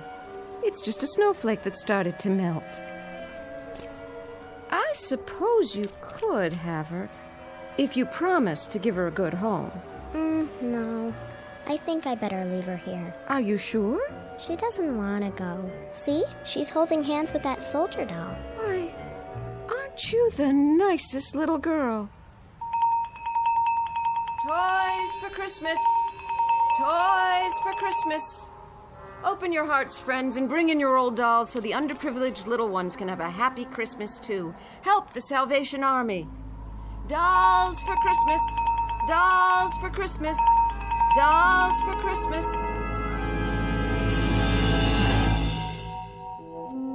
Just a barrel, a dark depository in which reside counterfeit, make-believe pieces of plaster and cloth and plastic wrought in the distorted image of human life.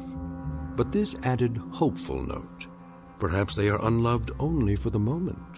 In the arms of children, there can be nothing but love. A clown, a tramp, a bagpipe player, a ballet dancer, and a major.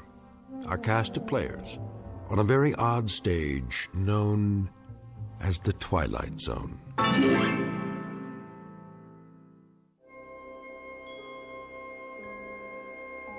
Hi, this is Carl Amari, producer of the Twilight Zone radio dramas. I'd like to take a moment to tell you about our official website at twilightzoneradio.com, where you'll get the latest news and information on these Twilight Zone radio dramas. Plus, at twilightzoneradio.com, you can digitally download 3 free episodes or any of our episodes for only $1.95 each. In this age of ever-changing technology, we've decided to make these episodes instantly available to you by making the Twilight Zone radio dramas a digital download-only series. This means that this series will no longer be offered on CD. The CD collections at our website are now being offered while supplies last at buy one, get one free. So be sure to get your favorites before they're sold out. Be sure to visit us often, and I'll see you in the zone.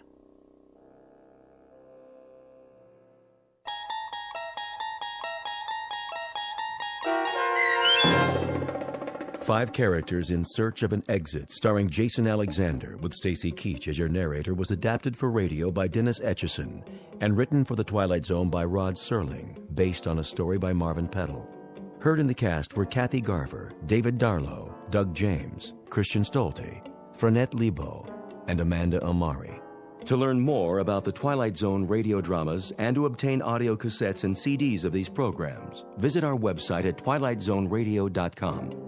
This copyrighted radio series is produced and directed by Carl Amari and Roger Wolski for Falcon Picture Group. Doug James speaking.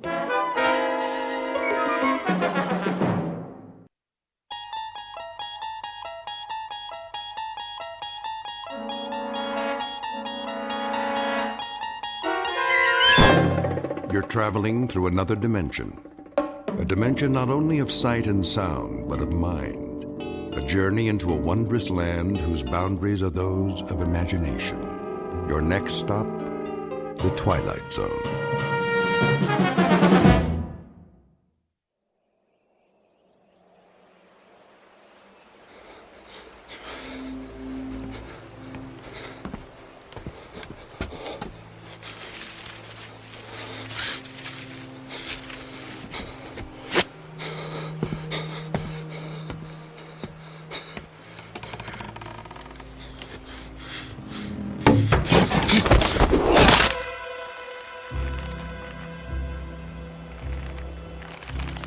He's dead. Get him down. Yes, Captain. Clemens, what the devil do you think you're doing? Cutting him down, Captain. This is the last of the rope, Clemens. There's still one more to go. Just untie him. For pity's sake, catch him before he falls into the river. Traitor or not, he deserves a decent burial. Captain, the rope's looking pretty frayed. I'm not sure it'll take the weight of another prisoner. It'll have to. But, Captain... I said it'll have to. Yes, sir.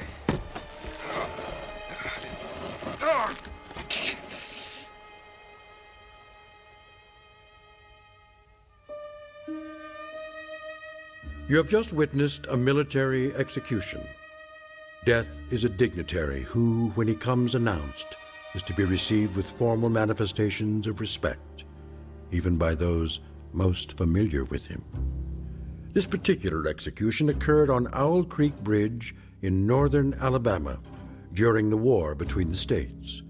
You might find it in the works of that past master of the incredible Ambrose Bierce, but its proper home is in the Twilight Zone.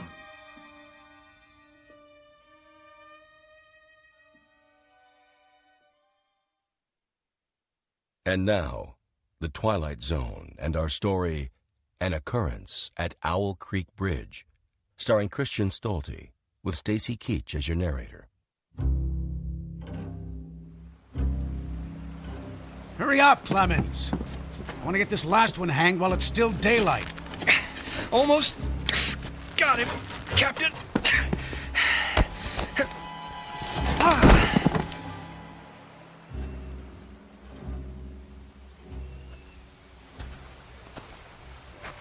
Your friends are dead, Peyton. That's your name, isn't it? Mr. Peyton Farquhar? Your act of treachery came to nothing, Peyton. And now you'll be called to account. I wouldn't recommend you think of doing anything as stupid as trying to get off this bridge. Apart from the fact that your wrists are tied behind your back, you'll find yourself more than adequately surrounded, whichever way you choose to run. See those sentinels at either end? Please don't get the impression they're just taking a rest. The way they're holding their rifles, they call that the support position. Means they're always at the ready. As a good soldier of the Federal Army should be. Don't say too much, do you? Huh? Peyton? Peyton Farquhar. Hello? Anybody at home? And here I thought you were a true Southern gentleman. I know what you're thinking, Peyton. That maybe you can make that 20-foot drop into the water.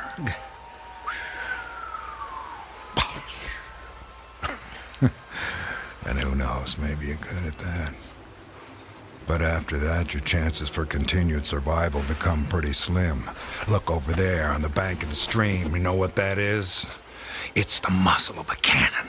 You see, there's an outpost near here. If you really squint, you can see a company of infantry at parade rest. Think of them as spectators if you want. But if you sincerely want to swim for it, you might just as well be giving them target practice, which, believe me, they don't really need. You want to leave your wife a pretty-looking corpse, don't you? Still not in the mood for talking, huh? Well, I can understand that, time like this. A man needs to get his thoughts in order, ready himself for, you know. Perhaps I can help you with that. From a purely practical standpoint, I mean. I'm not a priest or anything like that. Truth to tell, my knowledge of matters theological doesn't amount to very much at all. But I can tell you a little bit about how it'll happen. Me and Clemens will escort you out to the center of the bridge, then introduce you to Captain Newman. He's a nice man. You'll like him. Me and Clemens salute the captain, then we stand behind him, leaving you face to face with the sergeant. Now, he's not such a nice man, sorry to say, but... Oh, I forgot. You two have already met. Well, when the moment comes, you'll both be standing on opposite ends of the same plank. He stands on the safe end, but you probably already guessed that. And you probably guessed that it's his job to hold the plank in place. Then, when the captain feels the time is right for him, not for you, he gives a signal to the sergeant. The sergeant steps aside, the plank tilts, and down you go. Nah, never having been hanged myself, I can't give you any information on what your final moments on this earth might feel like. But I can tell you, I've seen more than a few of these. And I'm sorry to have to tell you, it doesn't look any too pleasant. Anything to say about that? Well...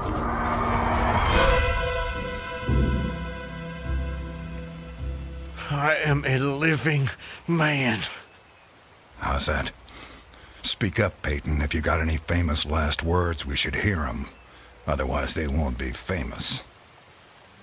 I am a living man! Not for much longer. No, sir, not for much longer. Captain says we're ready for him. Hear that, Peyton? We're ready for you. They say the Lord hates a coward, so take my advice and try and face it with a smile. Why do you have to do that, Levine? Do what? Taunt him like that. He shouldn't expect anything better. This is war. He was on the wrong side. The wrong side? Do you think he thinks that? I don't give a damn what goes on inside his head. Neither should you, Clemens. And unless you want to end up with a noose around your neck, don't let anyone else hear you talking like that. Now, help me up with him.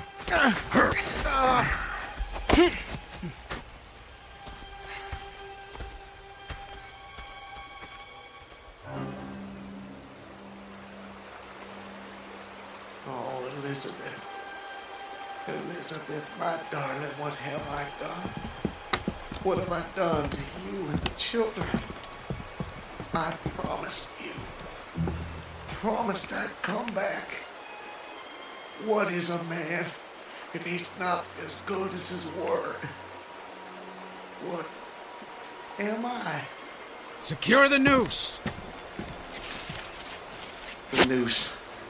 If only I could free my hands. Perhaps I could throw off the noose. Perhaps I really could dive into the stream. I might evade the bullets, and if I swam vigorously enough, reach the bank, then take to the woods and get away. Get back home. Yes, home. And back to you, Elizabeth. Thank God home is outside their lines. My wife and little ones are still beyond the invaders' farthest advance. That pounding. What is causing that pounding? It's like the stroke of a blacksmith's hammer on the anvil. Is it distant, nearby, or both? Perhaps it's my death knell. Feels like a knife being thrust into my ear. Damn them, what's taking them so long? If you're gonna do it, just do it! Sergeant, step away. Too late. My God, it's too late. Oh, Elizabeth.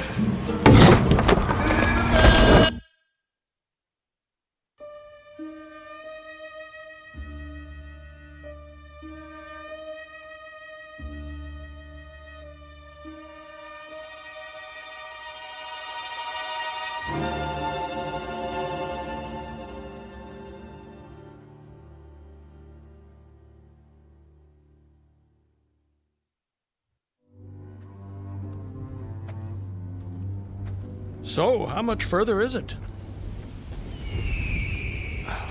What? Much further to where? Where am I? You're home, Mr. Farquhar. How much further? A little further. Yes, a little further. Just keep along this road. I'm sorry, I'm somewhat confused. Hardly surprising. You've just woken up. It usually takes me a good half hour and a stiff drink before I know my own name. Say, you wouldn't happen to have a stiff drink on you, would you? I'm afraid not. Too bad. No, wait. I can't have been sleeping. Why not? Look at me, I'm walking. How could I fall asleep walking? Horses fall asleep standing up. But not walking. Well, I don't know about you, but I've got to the end of plenty of days without the faintest idea what I've done. Of course, as I explained to you, Mr. Farquhar, I drink a bit. You know my name? Mm-hmm. You're Mr. Peyton Farquhar. How do you know my name? You told me. I did. Sure you did. Right after I found you on the bank of the river. The bank? The southern bank. When I discovered you, you were digging your fingers into the sand, throwing it over yourself in handfuls, and almost blessing it. That doesn't sound like the sort of thing I'd do. You don't remember? No. Well, it's what you did. You said it reminded you of diamonds, rubies, emeralds. I said that? I got the impression there was nothing beautiful you didn't think it resembled. Naturally, I was quite convinced at that moment that you were insane. No offense, sir. Sounds like a very natural reaction. I would have come to the same conclusion. And then you said something that captured my attention. And what was that? Still don't remember? Please, refresh my memory. You said, now let me think. This was all good stuff. I don't want to get it wrong. Oh, yes. You noted a definite order in the arrangement of the trees. That a strange roseate light shone through the spaces among their trunks, and the wind made in their branches the music of aeolian harps. Well, sir, I've been from one end of this great land to the other, and I've met many madmen. Some of them confined for their own good, some of them elected to high office, but never a madman with such a poetic grasp of the language. That was when I knew you were just too interesting to leave where I found you. I do remember. Now it all comes back to you. Not all of it, not yet. But I remember lying on the bank. I was so content there. More than I've ever been in my... Right then and there, I had no wish to perfect my escape. I was happy to remain in that enchanting spot until they recaptured me. Recaptured, eh? You haven't mentioned that before. Of course, you haven't said much of anything since I found you. You're a man on the run, then.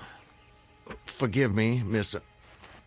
I'm sorry I don't seem to be able to recall your name. It'll come to you. Well, no offense, sir, but I'm not sure it would be wise to tell you the details. You're not a trusting man. Of late, I've become somewhat disappointed in human nature. I'm not sure why. This is a new world, Mr. Farquhar. It's understandable that you'd be cautious. But rest assured, I'm not what you might call political. But I do love a good story if you have one to tell. My story? I have no story. I have a life. A life that's become considerably more interesting of late, I'd venture to say. But beyond your name, I know nothing about you. What manner of man is Peyton Farquhar? Why do you want to know? The road I travel is long and lonely. I'm starved of intelligent conversation, and the only voice I ever hear is my own. Talking to oneself leads inevitably to madness. With you here as my temporary companion, I can stave off that unfortunate condition for at least another day. I see.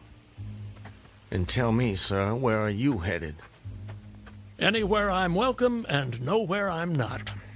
In short, nowhere in particular.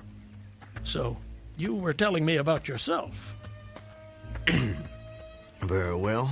My name is... Peyton Farquhar. Peyton Farquhar. I'm a planter in these parts. A planter, eh? Good to have land. It is. So, I guess you have slaves. Naturally. No need to adopt that tone, Mr. Farquhar. I told you I'm not a political, just asking. Well, as it happens, I am what you would call a political. The Farquhars are an old and highly respected Alabama family. I'm naturally an original secessionist and ardently devoted to the Southern cause. Well, your memory is reliable when it comes to the matter of who you are, if not where. I suppose so. And yet, if you'll forgive my temerity, for all your patriotic fervor, you clearly didn't take service with the gallant army of the South. May I ask why that was? Circumstances of an imperious nature prevented me from doing so, but I assure you I chafed under the inglorious restraint, longing for the release of my energies, the larger life of the soldier, the opportunity for distinction. And in good faith and without too much qualification, you assent to at least part of the dictum that all's fair in love and war. Are you mocking me by any chance? I would never, ever risk a fellow traveler's friendship for such a trivial gain. Please, continue, I beg of you. I imagine that the opportunity to serve your birthplace came at last, as it comes to all men in wartime? It did. It was one evening, as I was sitting under the magnolia trees near the entrance to my grounds. I was with my wife, Elizabeth. The children were playing nearby.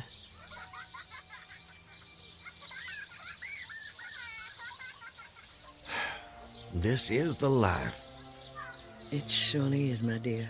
It surely is. Look at it. It's all so perfect. I'll tell you frankly, Elizabeth, if I should die this very moment, I'd die a happy man. Peyton, darling, I wish you wouldn't say such ghoulish things. I can't bear the thought. I have no fear, Elizabeth. I have no intention of passing away from sheer bliss. I just wanted to make the point that, well, that on such a beautiful evening as this, it's almost impossible to believe there is a war. I wish there weren't. But there must be. Why, Peyton? For them. For the sake of the children. They deserve the best future we can give them. Isn't that worth dying for? I understand that, Peyton. I do. It's just that... I sometimes wonder if we couldn't... Peyton, look! That soldier. He's one of ours. You must be starved. Come inside, my man.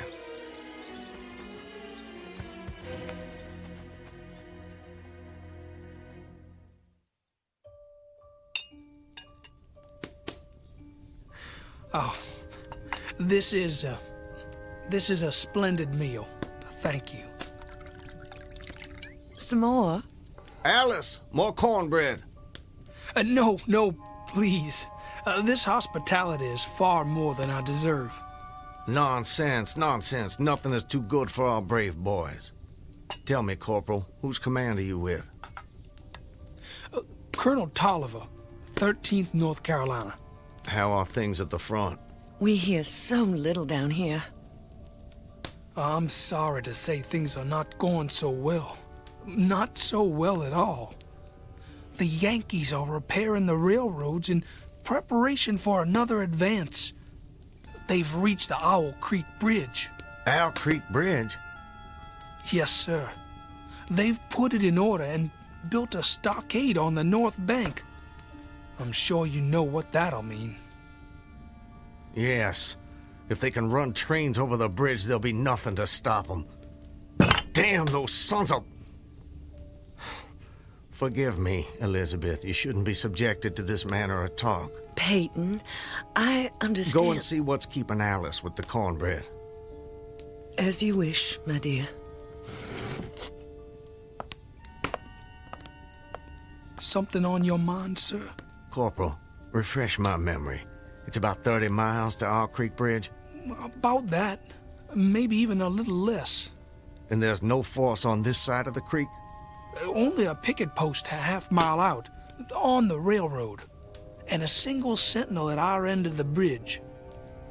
Suppose a man, or perhaps several men, civilians and persons of intelligence, should elude the picket post and perhaps get the better of the sentinel. What could they accomplish? Accomplish? Well, sir, I was there a month ago. I saw that the flood of last winter lodged a great quantity of driftwood against the wooden pier at this end of the bridge. Driftwood, eh? It's dry now. exceedingly dry. If someone were to put a light to that driftwood, it'd burn like tow. That it would, sir. And that would mean the end of the Owl Creek Bridge. I don't think the Yankees would care for that. Not one damn bit would they care for it. And it goes without saying that such a conflagration would seriously hinder the northern effort.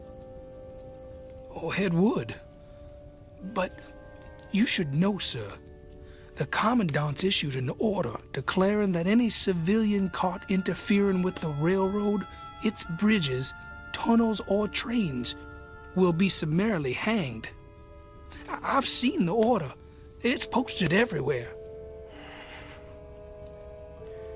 Risk is a part of life, soldier. You face it every day. I do. That I do. And in my own small way, I've done what I can. No service is too humble to perform in the aid of the South. And should the opportunity present itself, no adventure would be too perilous to undertake if consistent with the character of a civilian who is at heart a soldier, of course. Mr. Farquhar, you are a true son of the South, and a very brave gentleman.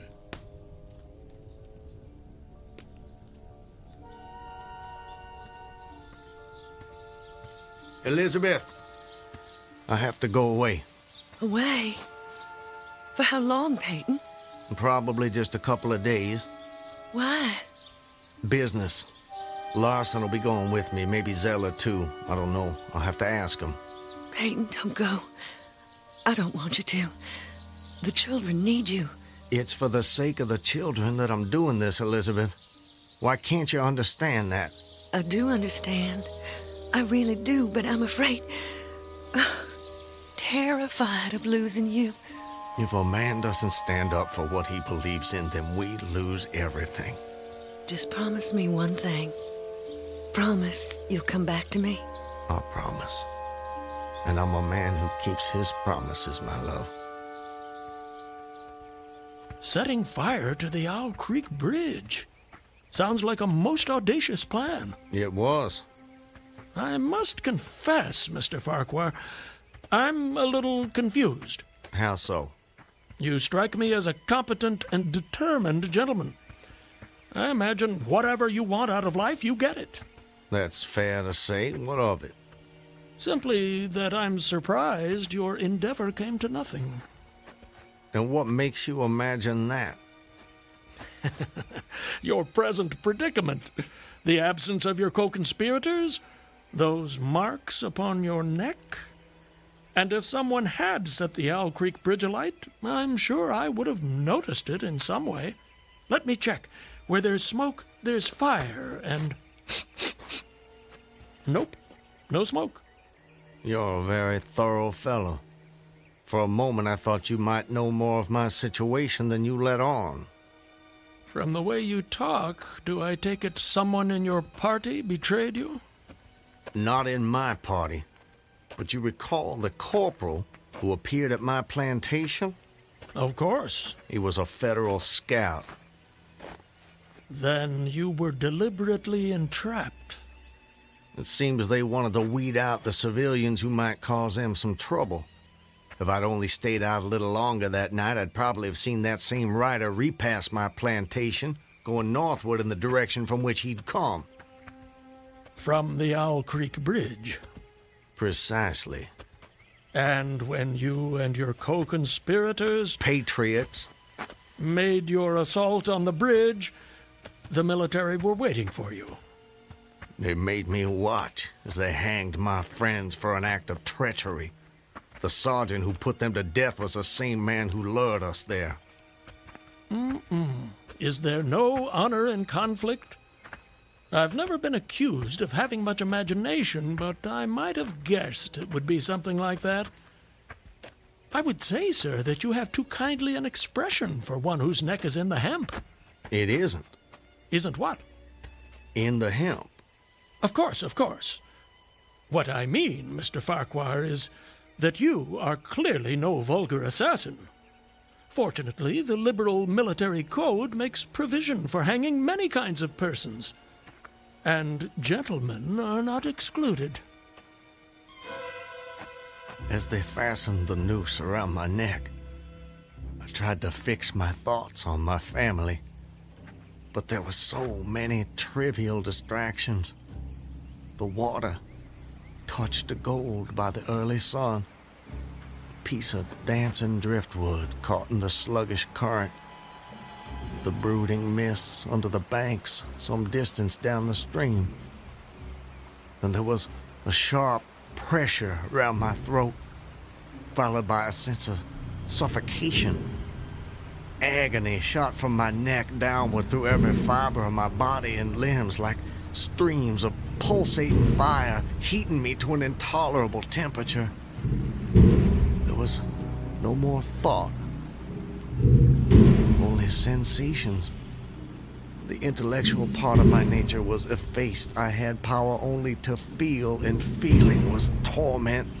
I was conscious of motion, encompassed in a luminous cloud, of which I was now merely the fiery heart, without material substance. I swung through unthinkable arcs of oscillation, like a vast pendulum. But you're here. What? What? I said, you're here. Why is that? The rope, it snapped, and I fell into the stream. With a terrible suddenness, the light about me shot upward. There was a loud splash, then all was cold and dark. My power of thought was restored, and I knew instantly what had happened. And your hands? Were they still bound? They were. Then forgive me, but why didn't you drown? The noose was tight around my neck. It kept the water from my lungs. And kept you from breathing. When you get into a predicament, sir, you don't do it by half measures. I suppose not. To die of hanging at the bottom of a river.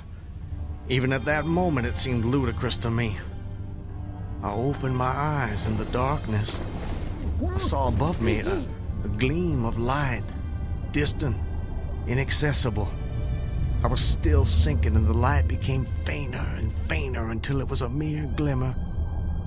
Then it began to grow and brighten, and I knew I was rising toward the surface. Knew it with reluctance, for I was very comfortable. Comfortable? Oh, yes. It was a question of preference at that point, you see. To be hanged and drowned, that didn't seem so bad, but to be shot? No, I refused to be shot. It didn't seem fair. I'd say you have a quite singular set of values. Do they offend you? Not at all, not at all. It makes for a more entertaining story, and yours is the most fascinating I've heard in many a year on the road. Please, continue. You're under the water, slowly rising to the surface. Your hands are tied.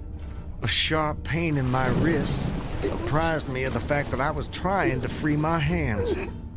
I gave the struggle my attention as an idler might observe the feat of a juggler without interest in the outcome. Eventually, the cord fell away.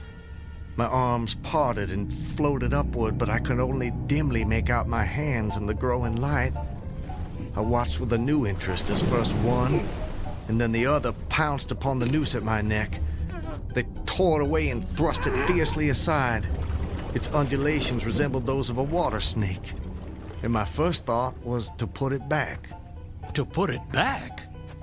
The undoing of the noose had been succeeded by the direst pang that I'd yet experienced. My neck ached horribly, my brain was on fire, my heart gave a great leap, and I felt as though it was trying to force itself out of my mouth. My whole body was racked and wrenched with an insupportable anguish. And I imagine the desire to rise to the surface was even greater, no matter what you might find waiting for you there. I wanted to stop myself, had to stop myself, but my disobedient hands gave no heed to my command. They beat the water vigorously with quick, downward strokes, forcing me to the surface. I felt my head emerge, eyes were blinded by the sunlight. My chest expanded convulsively, and with a supreme and crowning agony, my lungs engulfed a great draught of air. So now you were in full possession of your physical senses. If anything, they were more keen and alert than before.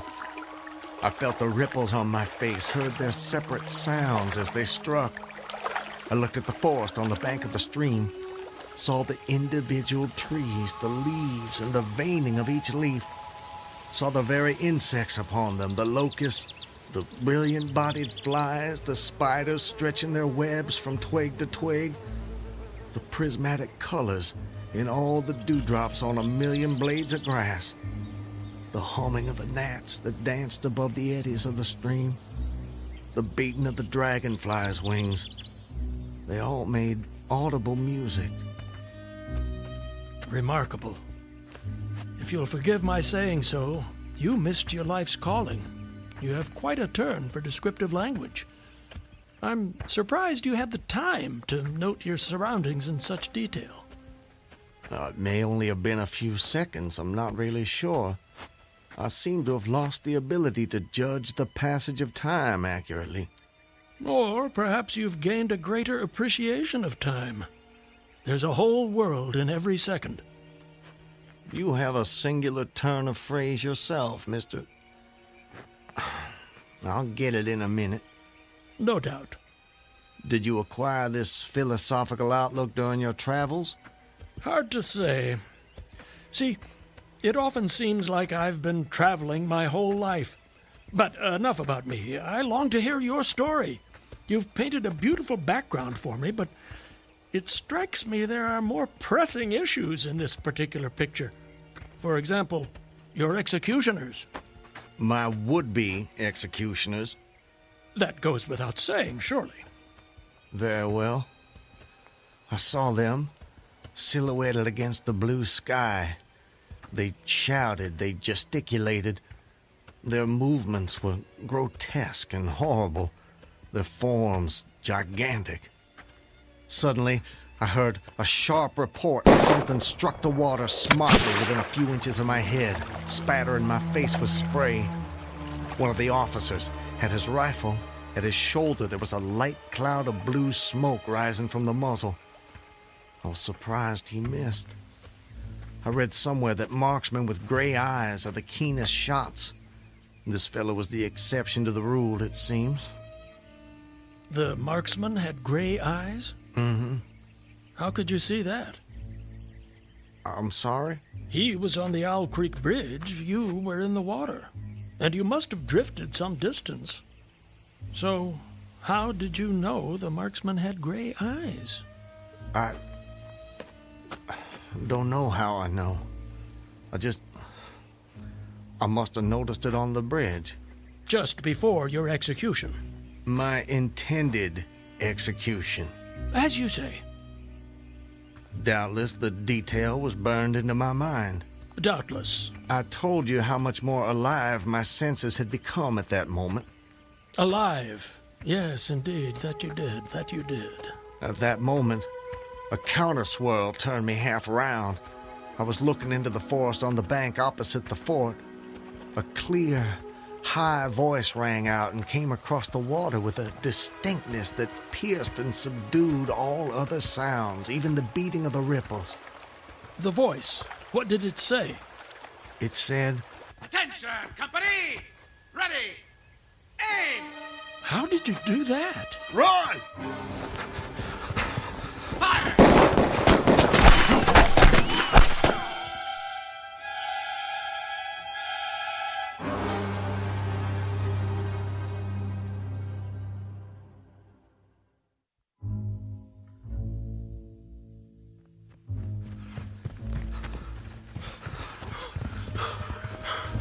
Are they still behind us? No, I don't think so. All right, that's enough for now.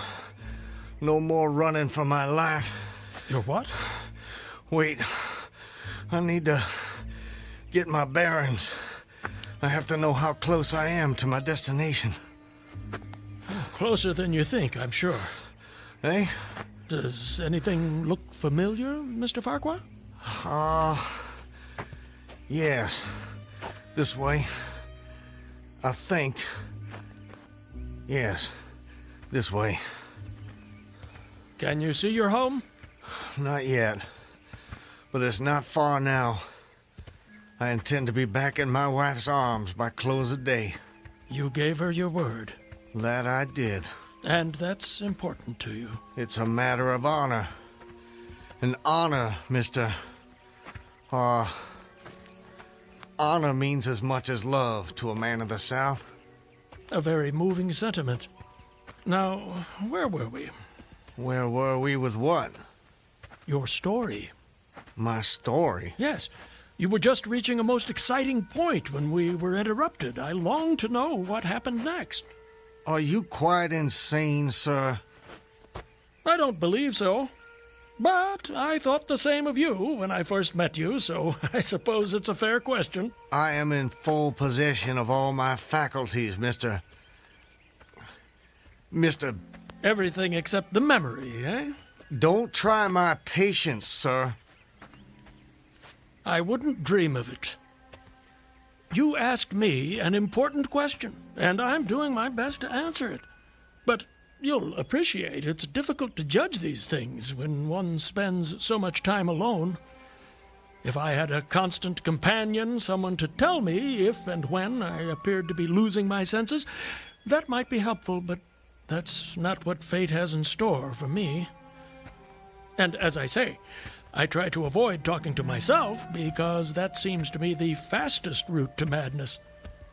But, mad or sane, I know a good tale when I hear it, and yours is the most entertaining I have heard in all my years.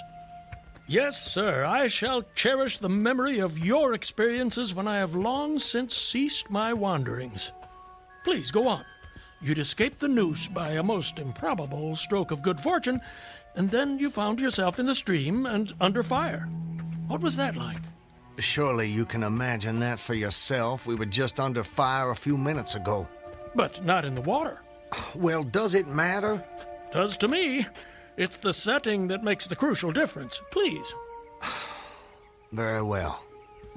I suppose it might make the journey shorter, at least. Not mine. I dived to avoid the shots, dived as deeply as I could. Water roared in my ears like the voice of Niagara, yet still I heard the dulled thunder of the volley. Those heightened senses of yours. I rose again towards the surface and was met again by more shining Yankee lead. One shot nicked my cheek, do you see it? I see it. Well, the next time I dove, I was a long time underwater, and I made damn certain I swam farther downstream and nearer to safety. Just as well, since the soldiers had almost finished reloading. The two sentinels positioned at either end of the bridge fired again, independently and ineffectually. I saw all this over my shoulder. I was now swimming vigorously with the current. My brain was as energetic as my arms and legs. I thought with the rapidity of lightning. I reasoned, you see, that the captain had probably already given the command to fire at will. And you surely couldn't dodge all the shots. You're not invulnerable. No man is. Then an appalling splash, just 2 yards away, was followed by a loud, rushing sound which seemed to travel back through the air to the nearby fort and died in an explosion which stirred the very river to its deeps. A rising sheet of water curved over me, fell down upon me, blinded me, strangled me. The cannon had taken a hand in the game. Did I tell you about the cannon? You must have done. Well, anyways, as I shook my head free from the commotion of the smitten water, I heard the deflected shot humming through the air ahead. And in an instant, it was cracking and smashing the branches in the forest beyond.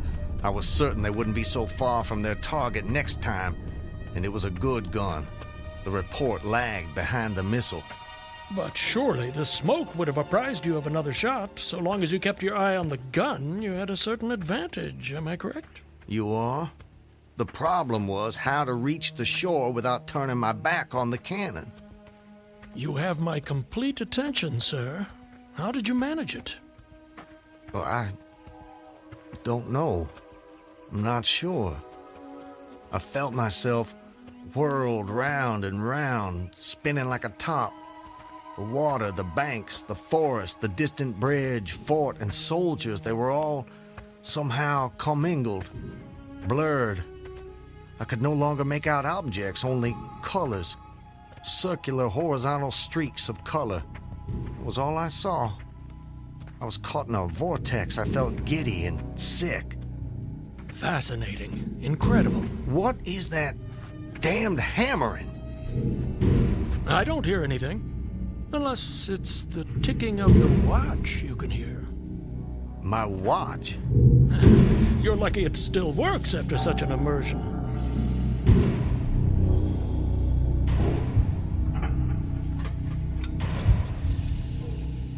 It is my watch.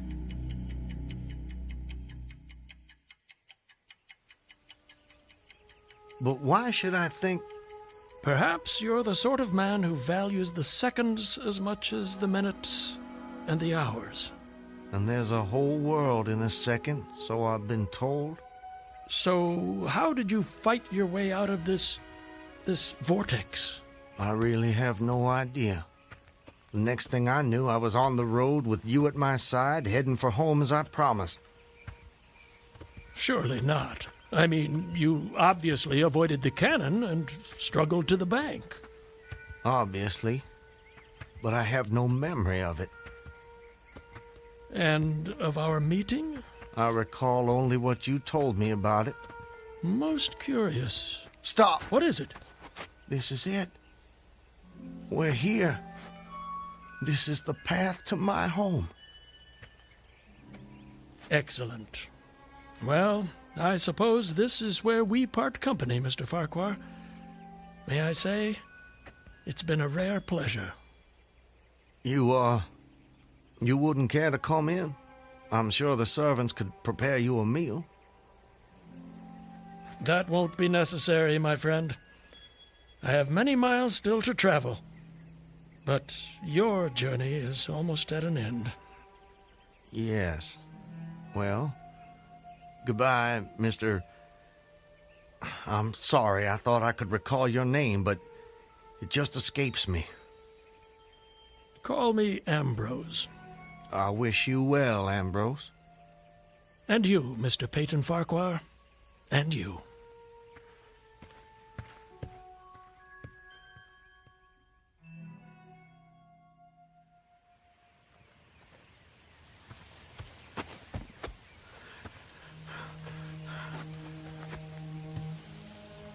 Home.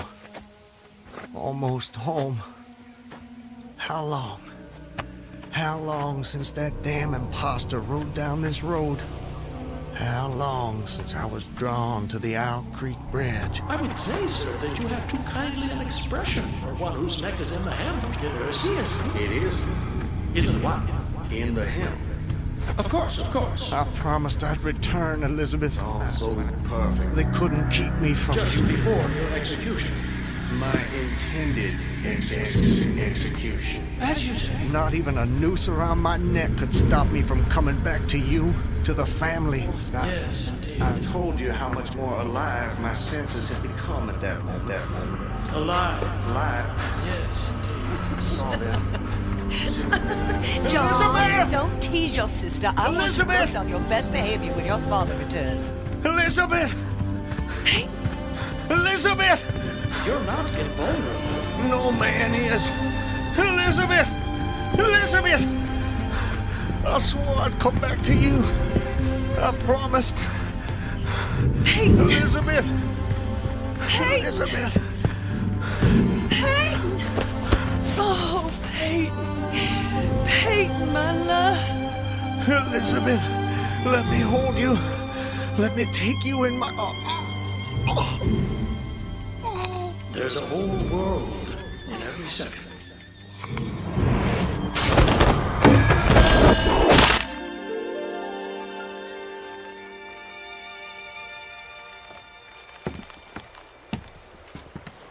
He's dead, Captain. Good work. That's the last execution for today. Get him down! You know, Levine, for a moment there, I thought that rope wasn't gonna hold. It's strong enough. It did its job. Do you ever wonder what goes on inside a man's head in those last seconds before death? Like I said before, Clemens, I don't give a damn. And neither should you.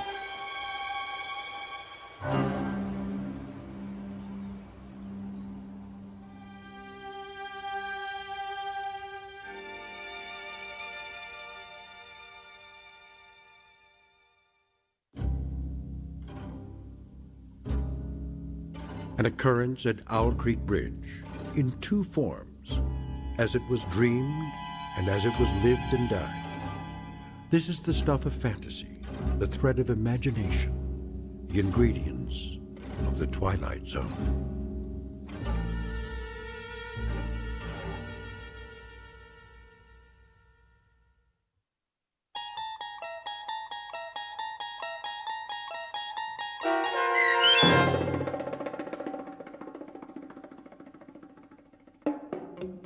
An Occurrence at Owl Creek Bridge, starring Christian Stolte with Stacy Keach as your narrator, was adapted for radio by M.J. Elliott and based on the short story by Ambrose Bierce.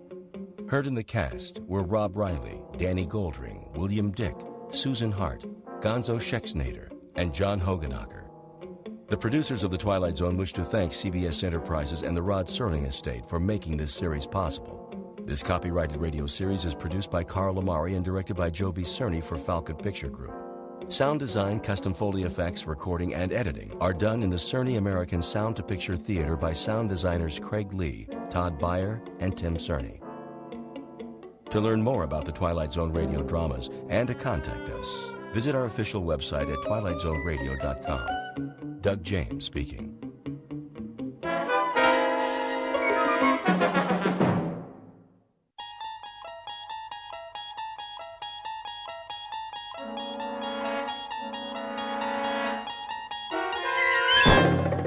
You're traveling through another dimension, a dimension not only of sight and sound, but of mind. A journey into a wondrous land whose boundaries are those of imagination.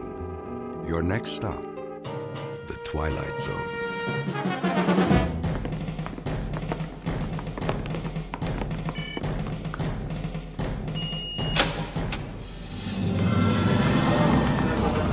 10 minutes to the OIS 679 event. Ladies and gentlemen, welcome to the command center at NORAD. This is the nerve center of what was once the first line of defense for the United States. Of course, things have changed a bit. Yes, ma'am, is there a question? Hi, yes. My name is Jocelyn Reitzman. I'm with the senator. I thought there would be like big TV screens or, plasma screens of the world. Everyone thinks that. Actually, they never existed. During the Cold War, you saw much of what you see today. Men at desks looking at monitors. Only today, well, they are plasma screens, but smaller. There was never a big board. So who would have seen the incoming missiles from Russia? Actually, multiple monitors would have shown that level of attack very clearly. And what do they do now? They watch the Weather Channel? Actually, Senator, the role of NORAD continues to be of significant strategic importance. To date, our space surveillance network has tracked more than 24,000 objects in orbit around the planet Earth. That's space junk, Major Anderson. It's nuts, bolts, debris, extraterrestrial garbage. You call that significant? It can be significant. We have thousands of satellites in orbit, many of them critical to national security. We need to know if they're in danger of colliding with the debris. And if a tool bag lost in space is going to collide with one of these satellites, what exactly can we do about it? Nothing, actually, except, of course, understand the nature of the event. And if some extreme group takes power in a country and launches missiles at us, is that what you'll do, Major? Try to understand the nature of the event. Senator, rest assured, we have the necessary defenses in place to identify and track anything in the air, in orbit, in space. Throughout the country, we have air defense services monitoring the skies. But if you think about it, the only way we can be sure of what it is and where it's coming from is to be able to differentiate it from the space junk. We are 1 minute to the OIS 679 event. Ah, that's great. Well, you're all in for a treat. We're actually going to be able to see an object in space re-enter the Earth's atmosphere. Dr. Johnson, I think that's why you're here. That's the idea. If you'll allow me, Dr. Johnson has been working with us through her think tank in Seattle and is studying the potential for some objects to actually strike the Earth. What's an OS-69? Good question. Doctor, would you do the honors? OIS, actually. Object in space. We don't call them UFOs. We know what they are. 678 is the number of objects of significant size that have re-entered the atmosphere. This next one will be 679. How big is this thing? Believe it or not, 100 pounds. Mostly lost tools from various shuttle missions. In fact, it may be that tool bag you mentioned earlier, Senator. You've got to be kidding. 10 seconds to OIS 679 event. If you look at the monitors, well, actually any of them, we switch most of them to the event feed at times like this. Event commence. Wow, that was a big one. At least a .75 duration. That's it. That flash of light for a second. Cheyenne Mountain, billions of dollars, and all we use this facility for is watching man-made meteorites flash on screens like static on an old TV. There have been more significant events recorded. Like that one? Oh my God. Well, that doesn't sound good. Do you mean to say you've never seen an event like that second one? Look, there's another one!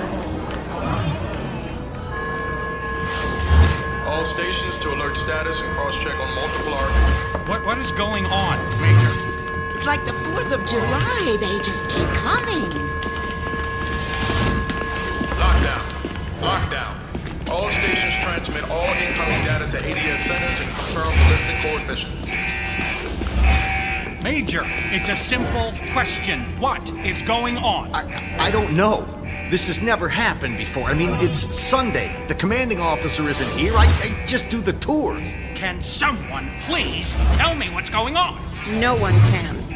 He meant what he said. What we're seeing are thousands of objects in space entering the Earth's atmosphere simultaneously. If this had happened before, we'd all know it. Are they asteroids? No. No, they're not behaving like asteroids. They're coming from perfect Kepler orbits and seem to have very specific trajectories. Like missiles? Yes, Senator, yes. Like missiles. I predicted this. Jocelyn, if I were president, this would not have happened. This is the end of all of us. This is the end of the world.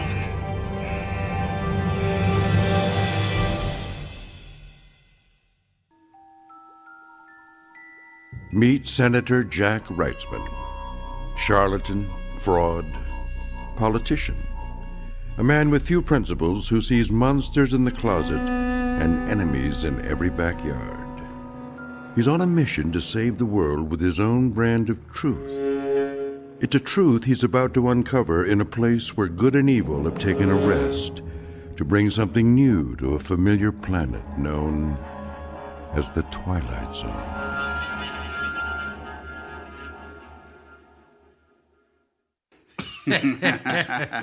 So they have their tanks in these long trenches, and we just put bulldozer blades on 2 of our tanks and ran along the trench and buried them. We didn't fire a shot, and for all I know, those tanks are still buried out there. It was almost too easy. General, priority call for you, line 1. Yeah, easy was the word. Makes you wonder if we'll ever be able to fight a real war again. General Whitaker. General, we have incoming first strike with counterforce and counter-value targeting.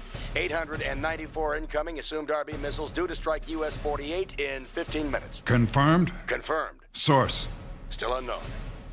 Proceed to DEFCON 1 and prepare preemptive countermeasures.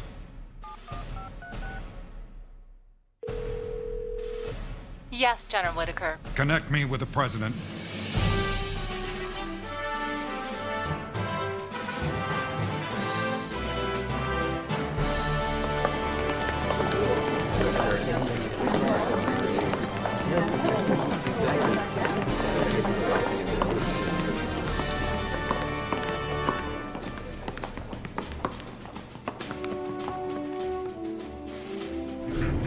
How fast does this elevator descend? Very fast, Mr. President. We'll be 1,000 feet below the White House in another 10 seconds. What do we know so far? The first U.S. impact is estimated to occur in 10 minutes. Who did this? Russia? China? Who could put up so many missiles at once and with such accuracy? The answer is we still don't know, and they are far from accurate. Meaning? Every country seems to be under attack, but then some aren't. Which countries haven't been invaded? Ireland, Madagascar, Denmark, and Monaco. And everyone else? All targeted somehow. Every part of the world, even Greenland, Samoa, and Antarctica. And is someone going to explain why this is happening? We have the Joint Chiefs of Staff, the CIA, and an expert on this subject on the phone who should be able to help. Dr. Anna Johnson. She's at Cheyenne Mountain right now. She's the top authority on objects in space and atmospheric re-entry. She's our best bet to sorting this out.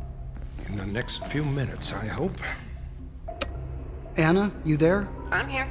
Anna, this is the President. What can you tell us? There are now about 4,000 objects entering Earth's atmosphere with an angle of attack indicating non-ballistic re-entry with trajectories delivering impacts in the next 1 to 20 minutes across the globe. I was told 10 minutes. Anna, this is the Secretary of Defense. My information was 10 minutes to impact. That's correct. Or at least it was about 5 minutes ago. But now, some of them have sped up, some have slowed down, and some of them have stopped. Have any cities been hit? No. I mean, some of the objects just stopped. Stopped at various altitudes, some 20 miles above the surface of the Earth, and others just a couple of thousand feet from the surface. Mr. President, this is General Whitaker. What's your recommendation, General? Give me the order to shoot them down. Have any of them exploded? No, but some of them have landed. What was the size of the impact? No impact. They actually landed very gently. Where? Where exactly did they land? New York, Chicago, L.A.? Mr. President, I'm not requesting permission to retaliate, but please let us try to shoot them down while we have time. Anna, how many have stopped or landed so far? And how exactly do they stop in mid-air? About 600 of them have landed, and we don't know how they are doing any of this. Any major cities? Mr. President! General, stand down. I'm not going to blow up our cities shooting at things that aren't attacking us. Mr. President, the odd thing is they're not landing in cities. They're landing in places that are desolate and unoccupied. Mr. President, we have defensive and offensive capabilities hidden in places desolate and unoccupied across the country. And are any of these objects in those areas? No. Anna, what are these things? I'm not really sure. We have live video of some of them. I'm transmitting it to you now. They appear to be large cylinders about 300 feet in diameter and about 400 feet high. Most are flat on the top and bottom, but a few appear to have a blunt, conical top. Anna, what are they? The surface of the objects are pitted and streaked. No markings or other features are apparent. Wait a minute. It appears all of the remaining objects we're viewing are now moving in unison toward the surface. Mr. President, this is our last chance. Where are they heading, Anna? What cities are in danger? Only a small farm town. No major cities. One of them is landing in a farmer's field outside of a small town in Iowa. All the rest are landing in remote, deserted areas or in water. How many have landed now? Almost all of them. Whoa! Wait. Anna, you have to tell us what you see. Over areas of China, we're seeing significant explosions. The Chinese are trying to shoot them down. We have to join this fight, Mr. President. General, in case it hasn't occurred to you, this doesn't seem to be an attack launched by any nation on Earth. Speaking of which, Dr. Johnson, other than China, are any other nations taking defensive or offensive measures against the objects? It's hard to tell.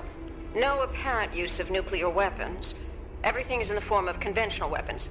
I don't think anyone else wants to blow themselves up. No surprise. Neither do we. General Whitaker, let's be safe.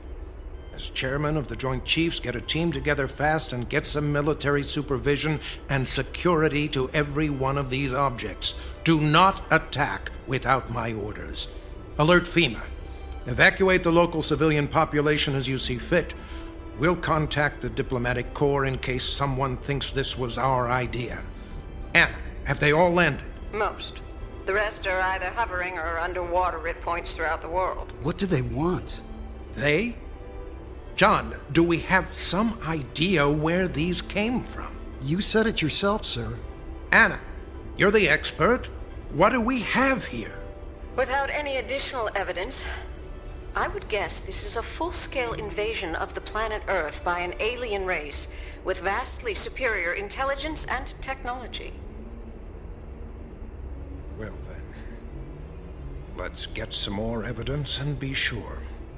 Until then, we take no chances and we take no offensive action. Look, if this is a visit from some life form from another planet, we need to know the answer to two fundamental questions. Are they good, or are they bad? I'm afraid it's one or the other, but let's be sure before we make what could be a bad situation worse. And if they attack us? General, if they attack, the order is to defend us. But only if they attack. Understood. Mr. President, if they are here for the good of mankind, I would like to be the first to welcome them. Who is that? This is a secure line. I'm sorry, it's Senator Reitzman. He's here at Cheyenne Mountain. What the? Mr. President, I'm here, and I witnessed this event as it happened. I can lead the diplomatic team that welcomes our guests. Senator, I would appreciate it if you and everyone else stayed in Cheyenne Mountain until we better understand this situation. Oh, no, you are not getting all the glory on this one. We get equal time. This is bigger than you and your party.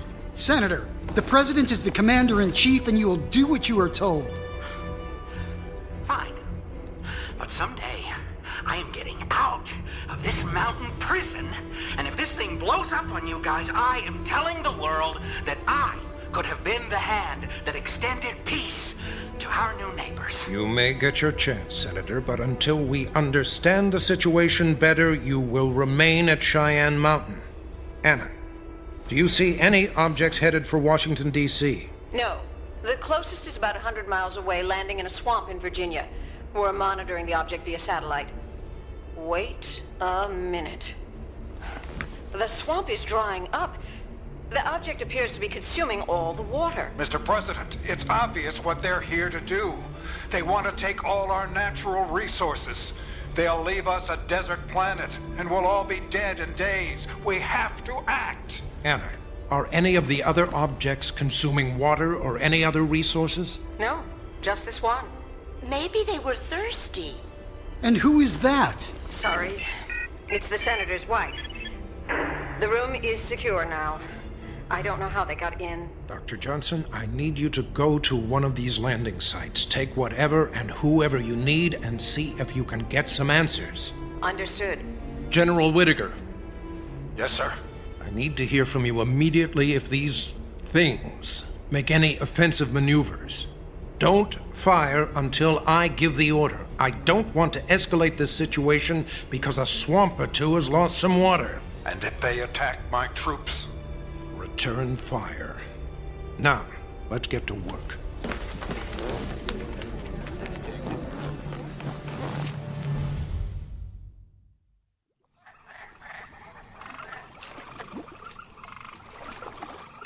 Have you got all the gear in the boat? Yep. You think today'll be a good day for fishing? It's always a good day for fishing. It's just up to the fishermen. Do we got the bait? We got it all. All gassed up and ready to... What in tarnation?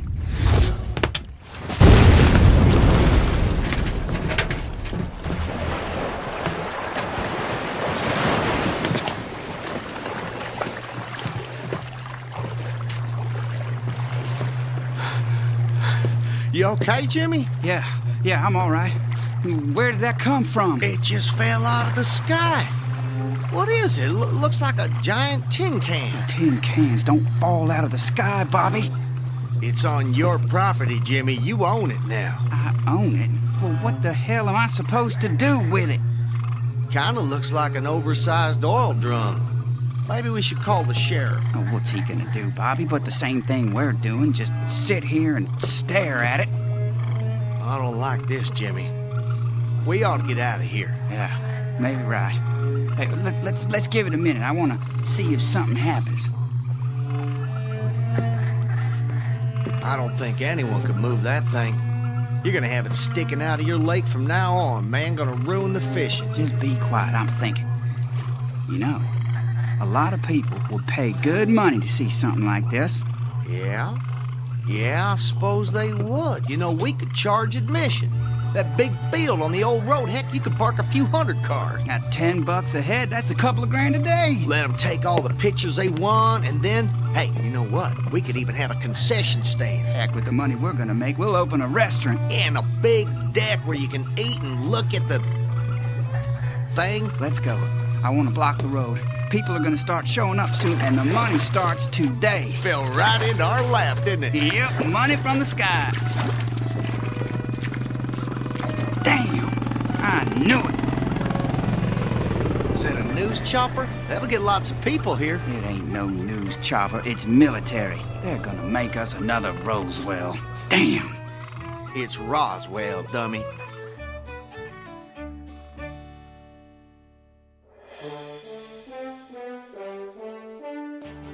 We interrupt this broadcast to bring you a special report. Good evening.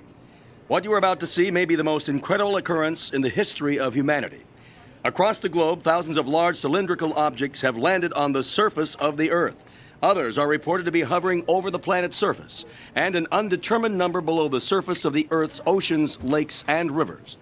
The reaction across the globe can best be described as a mixture of shock, fear, and for some people, hope.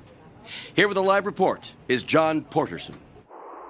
Thank you, Bill. I'm standing in a remote desert area of southern Utah where one of these large objects has landed in a shallow canyon. The appearance of all the objects is identical, at a height of about 40 stories, cylindrical in shape, and a diameter the size of a football field. There are no markings, windows, or doors, and so far, no sound or movement from the object. There have been reports that some of the objects are siphoning water from lakes and rivers, but that has not been confirmed. Soon after we arrived on the scene, a battalion of National Guard troops arrived, and they have moved us back some distance from the object. We were able to briefly approach it before troops arrived. There's a strong smell of sulfur surrounding the object, and the sides were extremely hot. The entire surface is a streaked combination of black, gray, and dirty rust.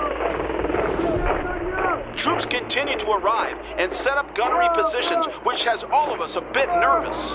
John, has the military given you any information?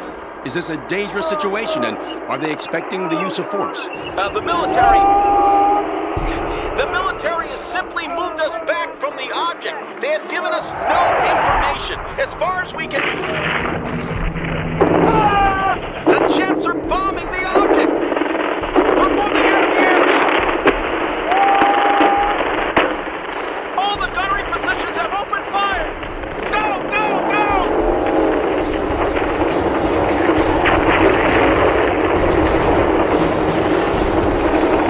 There doesn't seem to be any movement or return fire from the object! We're all getting out of the...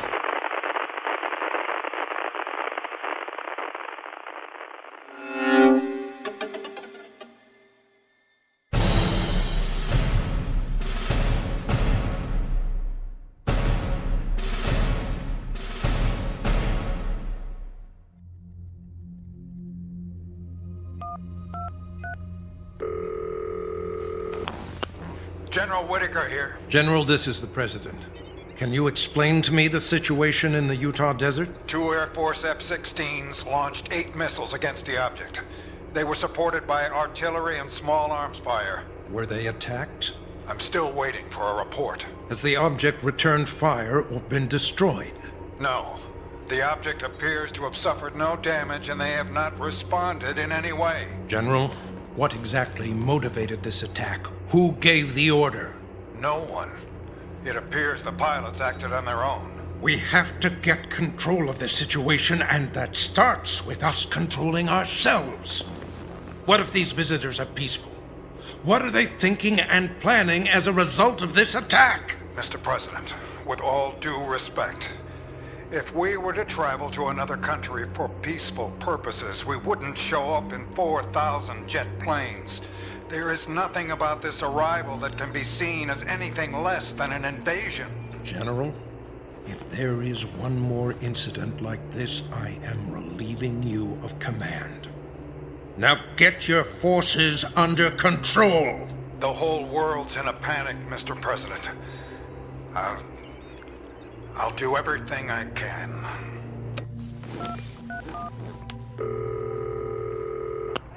Position 43?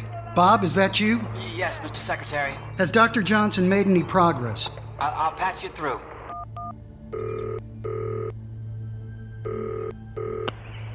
Johnson? Anna, this is the Secretary of Defense. I'm here with the President and the National Security Council. Where are you right now, and have you had any success? We're in a deep forest in northern Michigan, and we're about to make another effort to make contact.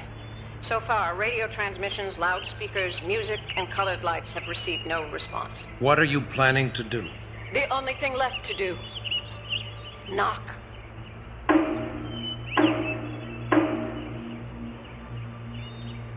Try it again.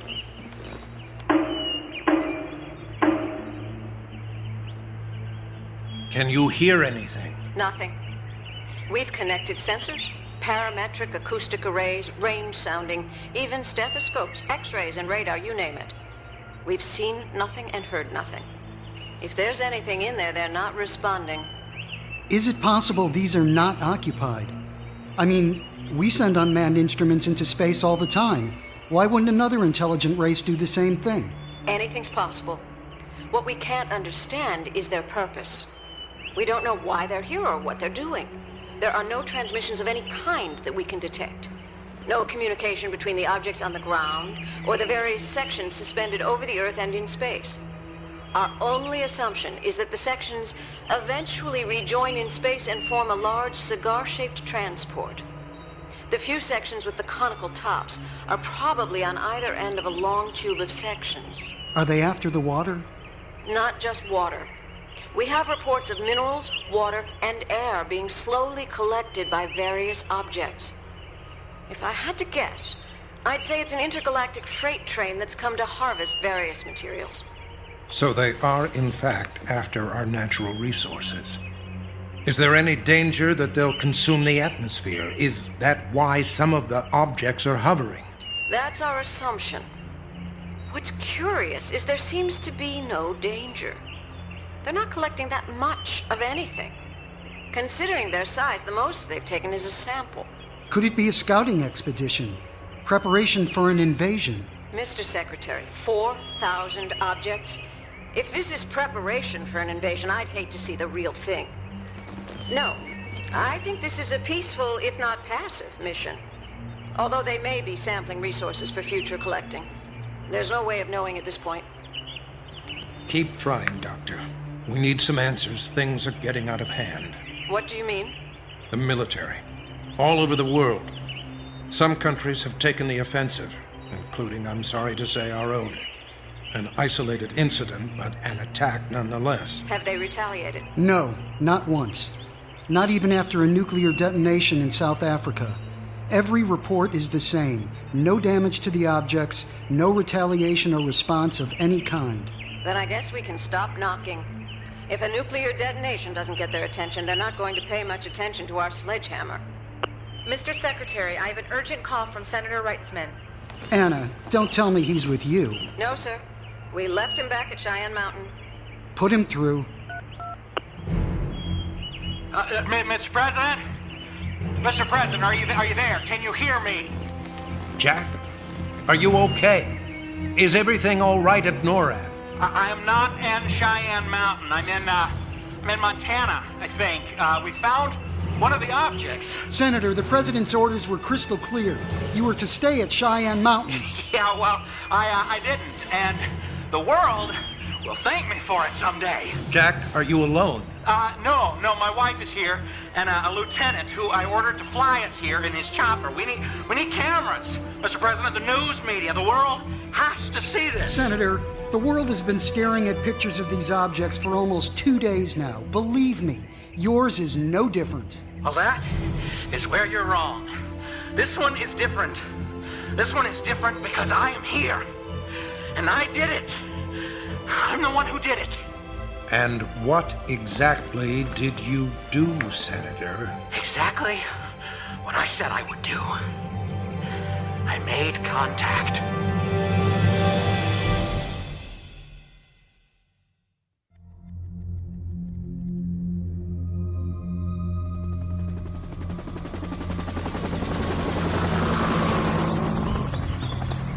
This is Tom Hillridge reporting from southern Montana. In an amazing turn of events, Senator Jack Reitzman claims to have successfully made contact with what are believed to be a highly advanced form of life from another planet. This is the first time anyone on Earth has succeeded. Accompanied by his wife, Jocelyn, the senator will read a statement he has prepared to reassure the visitors that we can coexist in peace and mutual trade. I'm here with James Parker, the owner of the property where the object has landed, who witnessed the landing. Can you tell us what you saw? Well, first of all, I just want to make it clear that this is private property. Now, I know that a lot of people are watching this, and we don't need y'all showing up just yet. Now, the military has it secured, but if the general public wants to come around here, I'm going to have to charge a fee for, insurance purposes and the such. Thank you. Mr. Parker, Senator Reitzman has stated that he has made contact. Have you managed to make contact with an alien life form as well? Actually, no. I haven't seen any aliens. The thing is, it's sitting out there in my lake. Have you spoken to the senator? I don't even know who he is.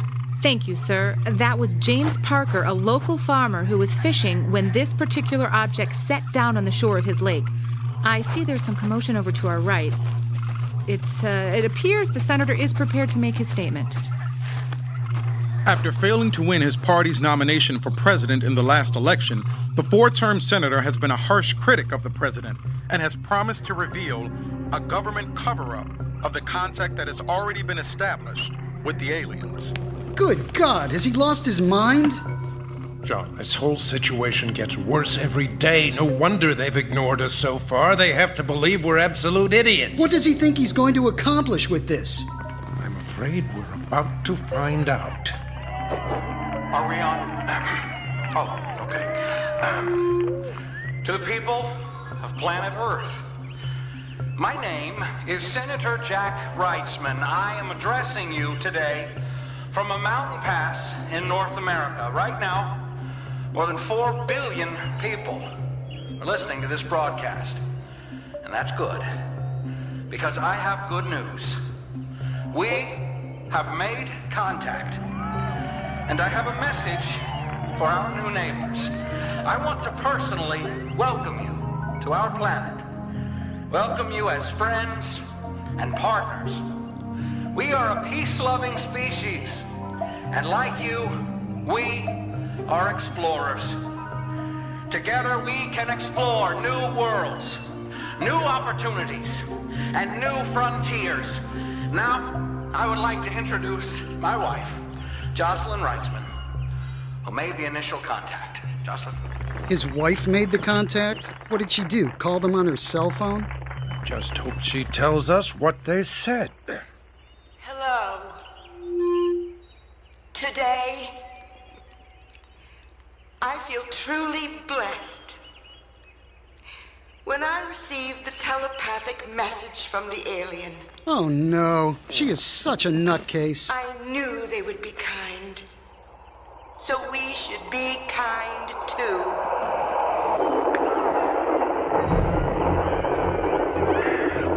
Are you getting that? Are you getting that? The ship is leaving. The entire thing is rising into the air.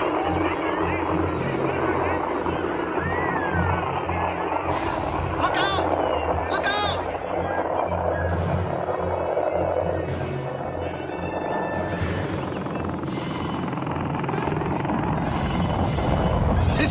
Hillridge reporting. The object that has occupied this spot in the Rocky Mountains for the last 3 days has taken off and is rising high into the atmosphere.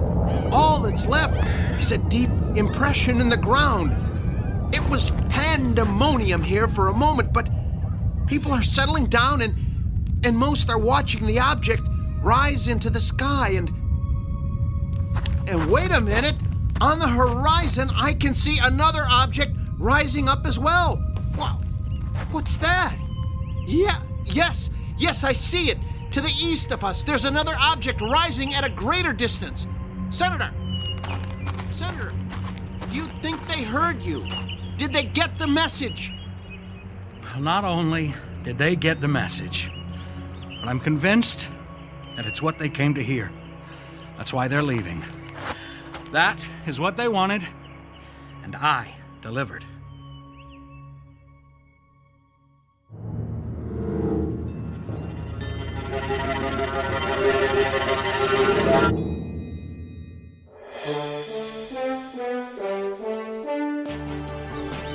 It's been a month since the visitors, as we have come to call them, departed from the Earth. To date, there has been no evidence to explain the purpose of this strange and still mysterious visit.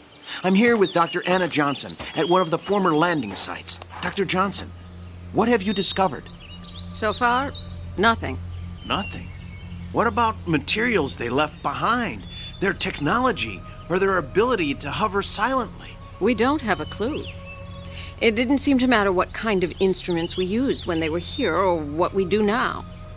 They left no evidence. We don't know how or why they traveled here or anything about their technology. Many people are claiming that there is a pattern in their landing sites and that we simply haven't decoded the hidden message yet. We have many specialists trying to determine why they landed where they did, and all we can conclude is that it's a totally random pattern, although they seem to avoid areas where their landing would cause any harm to people. So no one was injured? Not as a result of any of the objects. Unfortunately, we do have reports of more than 800,000 fatalities worldwide due to various and assorted actions taken by governments and the military. Senator Reitzman has announced his candidacy for president and continues to claim he was responsible for the departure of the visitors. What did he say that resonated with them? I'm sorry, but objects across the world were departing up to 20 minutes before the senator said a word. And the claims his wife has made about a telepathic message? That's her claim. No one else anywhere had a similar experience, although some people are beginning to come out of the woodwork to claim they did. Do you think they'll be back? It's quite possible. I mean, they obviously know where we are. And which will it be? Invasion or new alliance? Quite frankly, I'd settle for either one. Unfortunately, I think if they do return, we're in for more of the same. Which is? Nothing. They didn't even seem to care that we existed. To put it bluntly, they came, they saw, they left.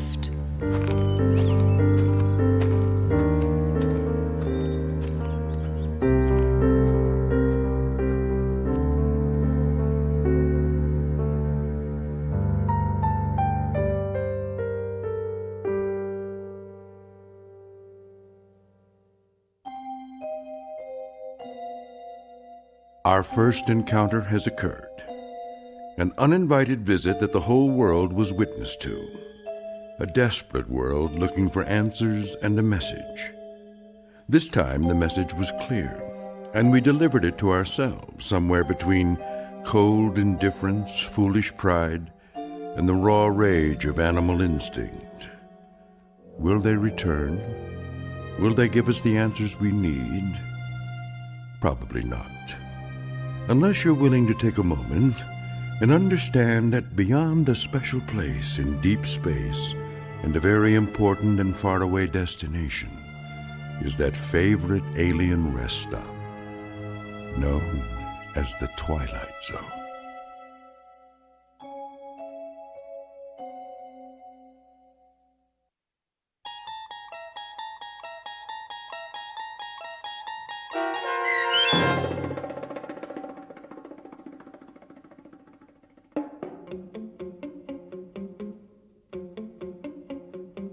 Rest Stop, starring Brandon Eales with Stacy Keach as your narrator, was written for The Twilight Zone by Steve Newby. Heard in the cast were Christian Stolte, Danny Goldring, Linda Reiter, Frenette Lebo, Torrio Davis, Jeff Lupitan, Jim McCants, Lisa Wolfe, Jamie Barron, Sean Cooper, Doug James, and Joby Cerny. The producers of The Twilight Zone wish to thank CBS Enterprises and the Rod Serling Estate for making this series possible. This copyrighted radio series is produced and directed by Carl Amari for Falcon Picture Group. Sound design, custom Foley effects, recording, and editing are produced in the Cerny American Sound to Picture Theater by sound designers Craig Lee, Bob Benson, and Tim Cerny. Music for The Twilight Zone is provided by CBS and American Music Incorporated, New York. To learn more about the Twilight Zone radio dramas and to download episodes, including 6 free episodes on our homepage, visit our official website at twilightzoneradio.com. Doug James speaking.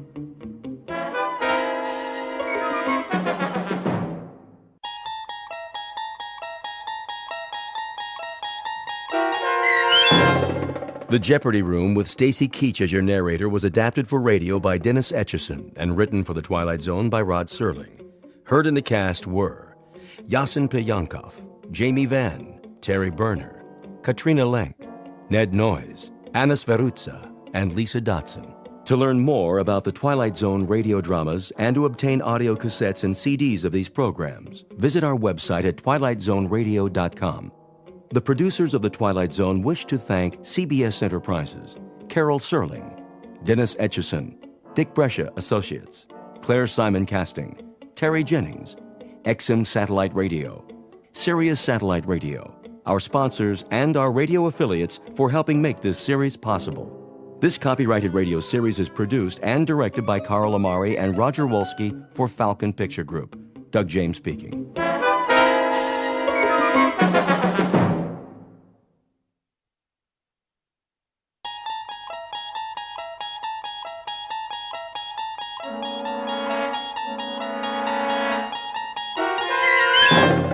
You unlock this door with the key of imagination.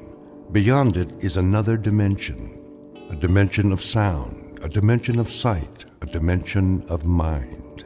You're moving into a land of both shadow and substance, of things and ideas.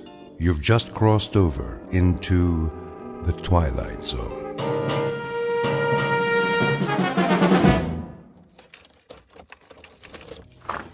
Here is your room, gentlemen. Thank you. I'll turn on the lamp. Leave it off for now. As you wish. I am sorry it's so small, sir. It suits our purposes. Where is the bath? Down the hall. The hall? I can give you one with a private bath if you prefer. No. I said this will do. I'm afraid the dining room is closed at this hour, but you may take a meal at the cafe down the street. We're not hungry, my friend and I. Then I bid you good evening. Good night. Check the window, Boris. You chose the right room. Of course. There is Kuchenko, in his room, across the alley. Binoculars? Right here, Commissar. Yes. See?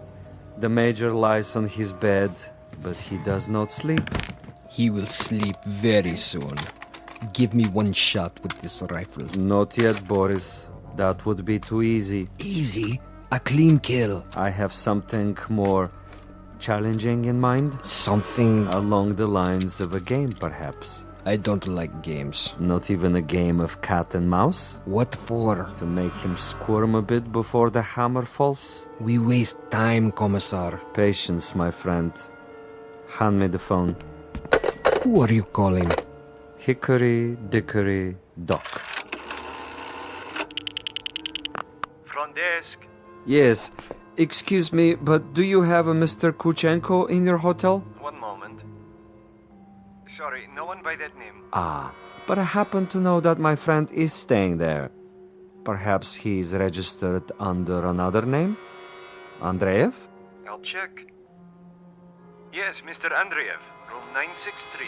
Very good. Will you connect me, please? Yes, sir. Look, he hears it. Of course he does. He rises from the bed to answer.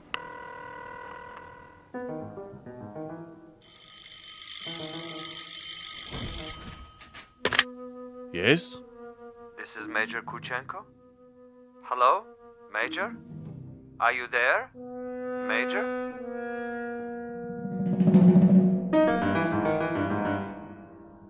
The cast of characters in our drama: a cat, a cat's assistant, and a mouse. This is the latter, the intended victim, who does not know but may have already guessed that he is to die.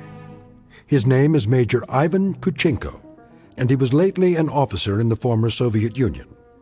At this point, he has, if events go according to certain predetermined plans, perhaps 3 or 4 more hours of living. But an ignorance shared by both Major Kuchenko and his executioner is the fact that both have taken rooms at adjacent hotels in a section of the city located beyond the checkpoints of the Twilight Zone.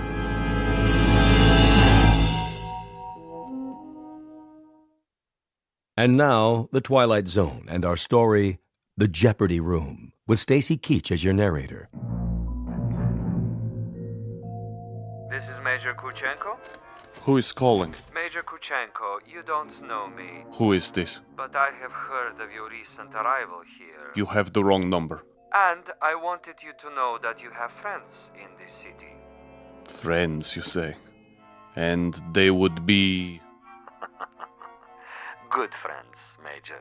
Staunch friends. I know no one in this city. May I impose upon you to remain in your room for a little bit? Your friends will make themselves known. And who is this speaking? Is this a friend also? A good friend, Major. Not known to you yet, perhaps, but soon to become acquainted.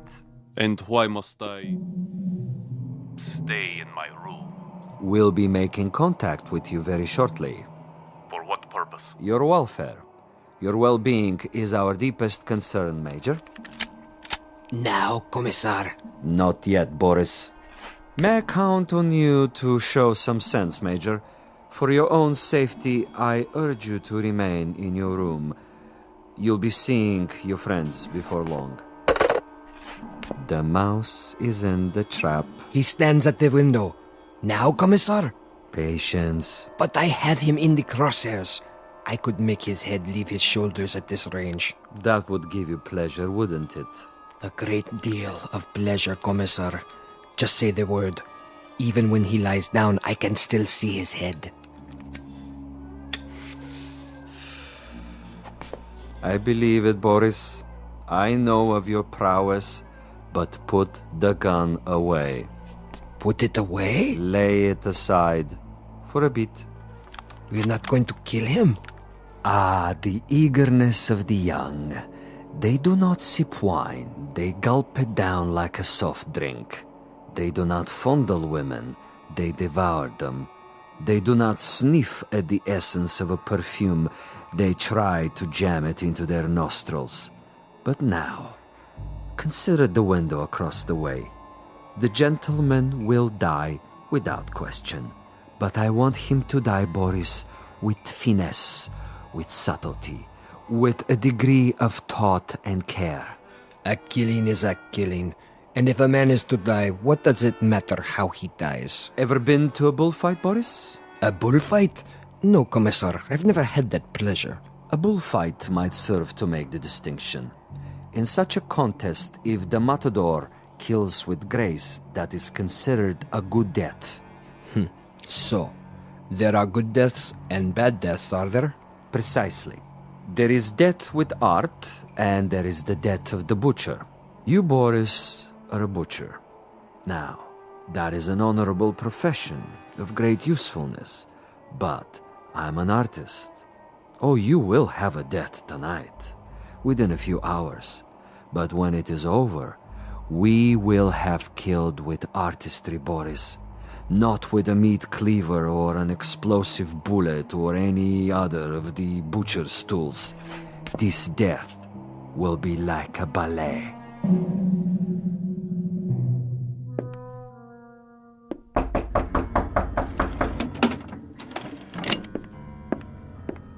Yes? Major Kuchenko? Who is it? A friend, Major. If you prefer, you can turn off the lights and find a hiding place. I'll come in with my hands up, palms open. Major Kuchenko? And you are? I am a friend. May I? For a moment. I would prefer that you put the gun away. Not a chance. Were you the one on the telephone? We had a brief chat earlier. Quite a place you have here. Who occupied it before you? A rat? I have no luxury of choices. Indeed not. In this respect, you are a very poor man of late. However, you have a bed, you have some pictures on the wall, and the floor without so much as a throw rug. An adequate accommodation, and a view of a brick building alongside. I suppose there are worse places to spend an evening, Major? I know. I've been to many of them. Indeed. Indeed you have. Siberia is cold this time of year, is it not, Major? I'm told it's a most uncomfortable climate. You've been told quite correctly. It's a freezing jungle. A freezing jungle. Marvelous. Lovely imagery. Siberia is a freezing jungle. It was. When it was part of the Union. You make reference, of course, to the people who inhabited it. I make reference to some people. Those who were in charge of that private resort. It must have been unpleasant for you? At least sufficiently unpleasant to motivate you to renounce your native land and try to seek asylum elsewhere? For a time. Asylum is no longer necessary under the new regime. But of course the old ways die hard. Some of the same people remain in charge, and they might be concerned about their public perception in this new world. To the victors go the spoils, and that includes access to certain, let us say, sensitive information? I don't know what you're talking about. Really? But I think you do. You were a political prisoner. You served a term of 12 years. You escaped and you moved quickly when the borders were opened. To bring us up to date, you have made your way to a neutral country, somehow avoiding an official debriefing. You have made contact with certain foreign agencies, and now you're desperately trying to get on an airplane that will take you to a Western nation. But for some reason you feel that you're still under surveillance? Oh, it's more than a feeling. I know I'm under surveillance. Do you know by whom? I know very well. Can you tell me who they are? Look in the mirror. Commissar Vasilov. Very discerning, Major. You remember faces? I remember pain. I remember some interrogations that went on for many weeks. I had no calendar, but I made marks on the wall of my cell. How resourceful. I remember one particular man who smoked Balkan cigarettes in a long holder and stood in the corner of the room, smiling and nodding, making jokes, while I went from agony to agony. So, Major, now we may dispense with the amenities. The masquerade, the little give and take of two strangers feeling each other out. Agreed. Now we get to the point. Do you honestly think that we would permit you to book passage on an aircraft out of here? That would be quite impossible. As a former member of the military, even as far back as 12 years ago, you have information that we would find embarrassing were it to be released elsewhere. Why, if the government we worked for no longer exists? Because the new government contains many of the same players reshuffled into different positions, and they have their new careers to consider. Consequently, Major, it is not to our advantage that you leave.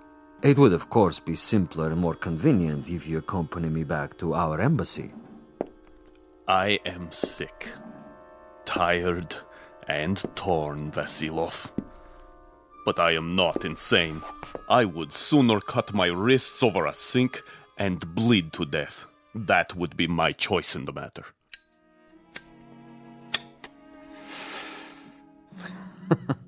You surely can't be serious, Major.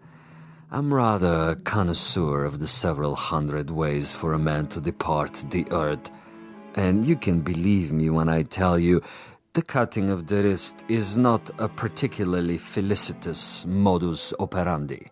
Quite apart from the pain, which of course must be attendant, is the fact that one dies slowly, and because of this, he has to be an eyewitness to his own demise. No, my dear friend, I'm afraid we are of two minds about that kind of death. But enough. I have brought you a small gift. Consider it a peace offering. Careful. Gently, Major. Gently. This happens to be a bottle of Amontillado. Quite rare and most pleasing to the palate. I have to repeat what I told you before, Commissar. I'm not insane. I'm quite aware of what would happen to me if I drank any of that. Why, Major? I'm disappointed in you. With your kind indulgence, allow me to use your own water glasses. If you assume this is to be cyanide or some other poison, you're quite wrong. Am I? Undoubtedly. You see, I don't share your death wish. I'm a healthy man with excellent expectations as to my longevity. No, indeed, Major. I was about to propose a social drink. The two of us. I'll drink first, and then you. Satisfactory? Such ritual, Commissar. Such tribal rites. Yet you have only one purpose with me. Why don't you get it over with? If you're trying to disarm me and make me get rid of this pistol, it'll take more than a social wine. Indeed, Major. Now, as to my business with you, we both know what that is. Go ahead and say it. Very well. I'm to see that you're dead by tomorrow morning. Is that plain enough? Quite plain. And you shall be, Major. With a degree of immodesty, I can say that I've killed 800 times you. But I've done it, Major, with subtlety, with originality, with ingenuity. I'm the last of the imaginative assassins, an artist of the profession, as it were. Excellent. Flavor. Bouquet, just the proper dryness. Really quite an exceptional wine. Join me, Major? And now? And now I will tell you something else. I will tell you something about you and me. Please. You, Major, are a malcontent, a genuine curiosity, a rebel with no cause to speak of. You have to go to prison camps, to interrogation centers, or hide in filthy little rooms. You can never accept that which is ordained. And you? I, on the other hand, am a survivor. I adapt to my situation. I haven't a large salary, and my job, at least the way it's laid out, is a rather dull one. Finding defectors and traitors and subversives and doing away with them. Now, I could do that with a high-powered rifle. I could do it with a homemade bomb. But I choose to exercise imagination and taste. In your case... In my case? In your case, I choose to prolong the game. And in the process of this prolongation, I've come up with what I think is a most bizarre and novel method of execution. One designed especially to challenge your talents. For we are worthy adversaries, you and I. I feel weak. I feel... Tell me what you feel, Major. Exactly. I want to know. Why, you monster.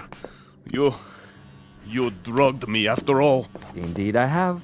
And that poses an interesting question, doesn't it? How is it that we both can drink of the same wine, and yet I'm unaffected? Isn't that an interesting question, Major? Major?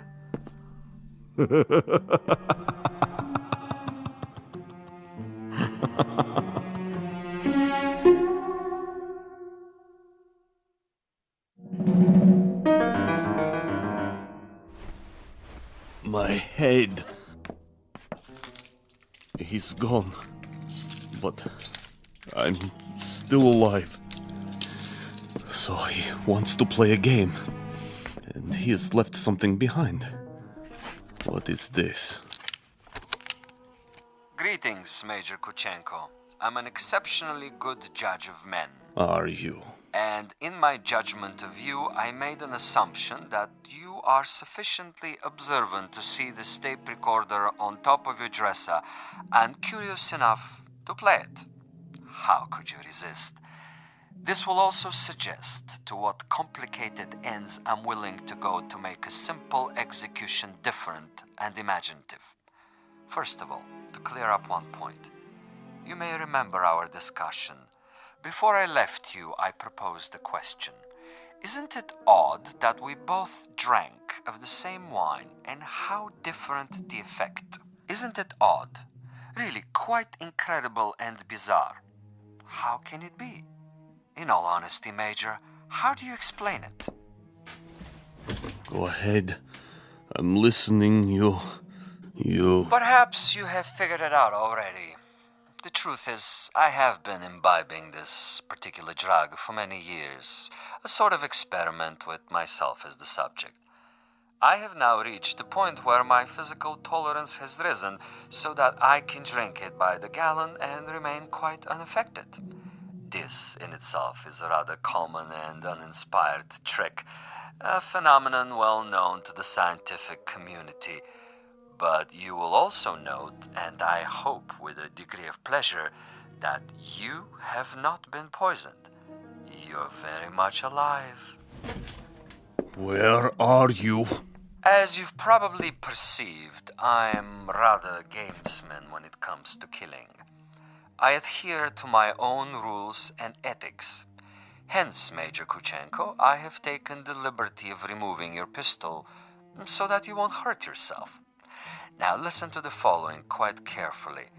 This is the game, and these are the rules. You have been asleep for roughly 3 hours. During that time, in addition to dictating this on the recorder, I have done the following. I have placed a booby trap in your room. It is not visible, but it is attached to a very common object that is in the room. If you trigger this object, it will detonate and you will immediately be blown up. Why not get it over with now, sadist? Now, for a proposition. If, during the next 3 hours, you are able to find this booby trap and cut the wire, you will be permitted to leave the room alive and unharmed. This is a guarantee. You have my word on it. Your word? But the following conditions are of the essence, Major. You must actively search for this booby trap and you must find it and render it inactive. It goes without saying that, as of this moment, you are being observed. How? Attempt to turn out the lights and you will be shot. The moment you stop an active search, should you refuse to play the game, you will also be shot. If you are unable to find the trap within 3 hours or attempt to leave the room at any point during that time, I am afraid the same conditions apply. You will receive a bullet in the head. So there you have it, Major. Find the booby trap, cut its wires, and you're free. Fail to find it, or fail to look for it, you're dead. Look for it, find it, but fail to recognize it, you're also dead. Needless to say, Major Kuchenko, it is this latter occurrence that I rather expect and look forward to. As a fellow expert in tricks and deception, I think you will admit this situation has its own special imaginative quality.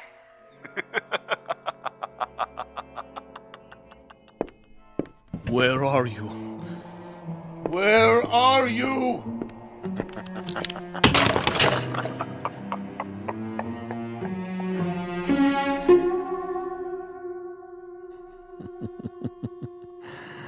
Over here, Major. Just across the way. So near and yet so far. Can't you see me? Doesn't the light reflect in my binoculars? Look, Major. Please look. Try, I implore you. Where have you been, Boris? I brought food from the cafe. Food is of no consequence. Quickly, he's awake. Don't worry, Commissar. I have a clear shot anywhere in the room. Hold your fire until I tell you. But why such an easy target? Too easy. That is the difference between us, Boris. You are a marksman, but I am a gamesman. And the game is afoot. The picture frame? No. Too obvious. The ceiling. The light fixture. Possibility. Nothing. Oh, you think you are so clever, Commissar. So clever. The bed, then. Under the mattress. The bed springs? It might be. Not the chair, though. Still possible. Where? That would be telling. Go ahead and eat, Boris, before it gets cold. He's busy with the hunt for now.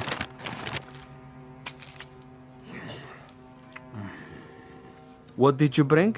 Sandwiches. Have one, Commissar. I never eat while I'm working. I'm like an athlete, Boris. Food is a distraction. Food is good. It makes one sluggish, affects the concentration. The morning will come soon enough. Over here, Kuchenko, just across the alley. Don't you see? He sees nothing. But surely a fragment of light, a stray reflection.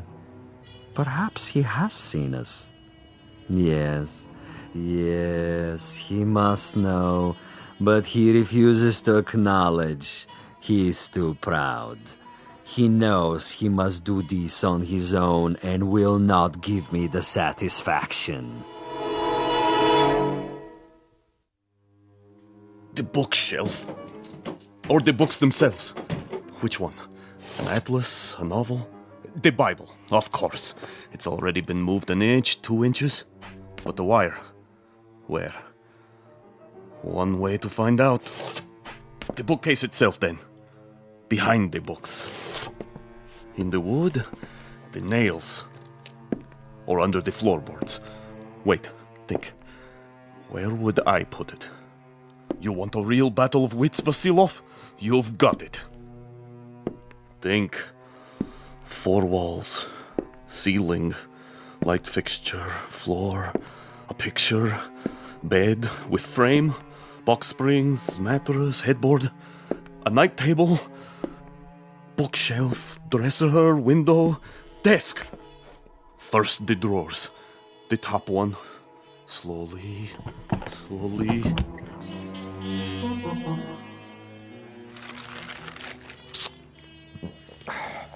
What is he doing now? The desk. He's down on his hands and knees removing the 2 bottom drawers so he can see what's under the top one. Bravo, Major. Good thinking. Is that where you put it? The possibility exists. Look at him, glistening like a mackerel. He stops to wipe the sweat from his eyes. And? And now he looks under the top drawer, crawling on his back. Yes! I think he's got it. Let me kill him. Don't be a fool. There are rules. Now he sees a length of wire. He grasps it between his fingertips very, very carefully, and he has removed it. Something is wrong with the bomb? I doubt it. Then it was not in the drawer? Oh, there is a piece of coat hanger I placed there. A decoy. A drawer would be common, uninspired. And I'm not, you'll forgive the modesty, a common executioner.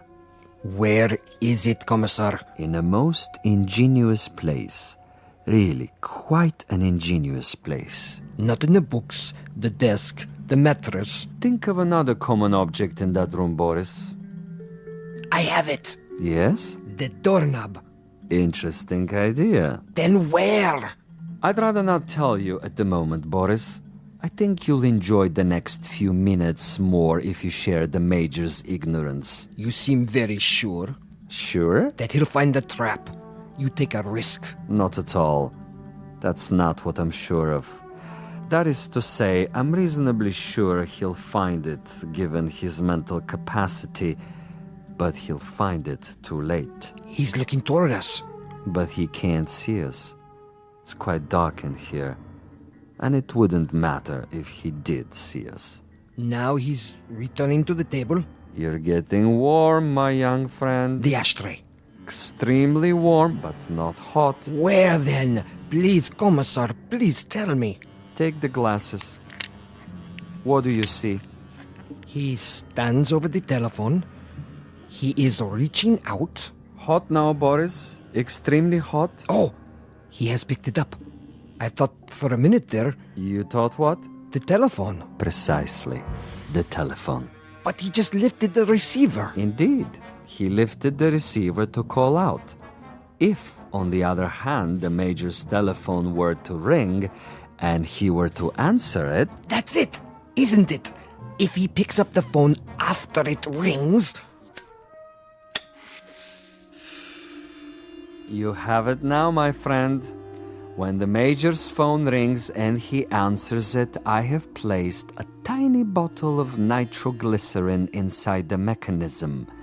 The explosion will only occur after the ring and the lifting of the receiver, at which point the electrical contact will be made, and Major Kuchenko will not even have time to say hello. But what if no one calls? Oh, someone will. I promise you, someone will.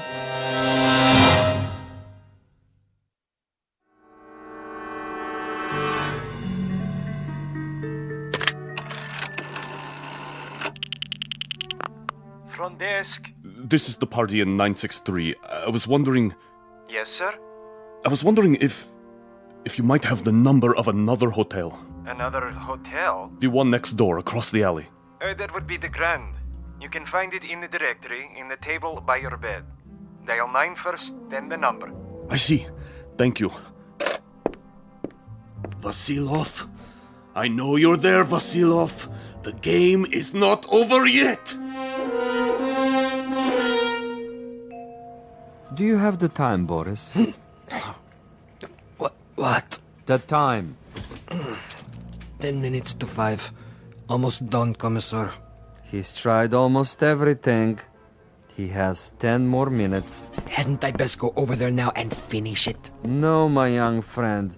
That would be impetuous. It would also be a bit embarrassing if someone were to see you. At this hour, the streets are empty. Quite apart from the fact that I wanted this to be imaginative, I also wanted subtlety.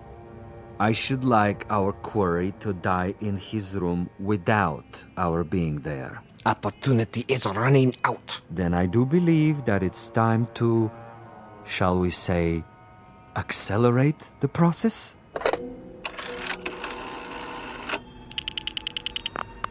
Hotel Mont Blanc?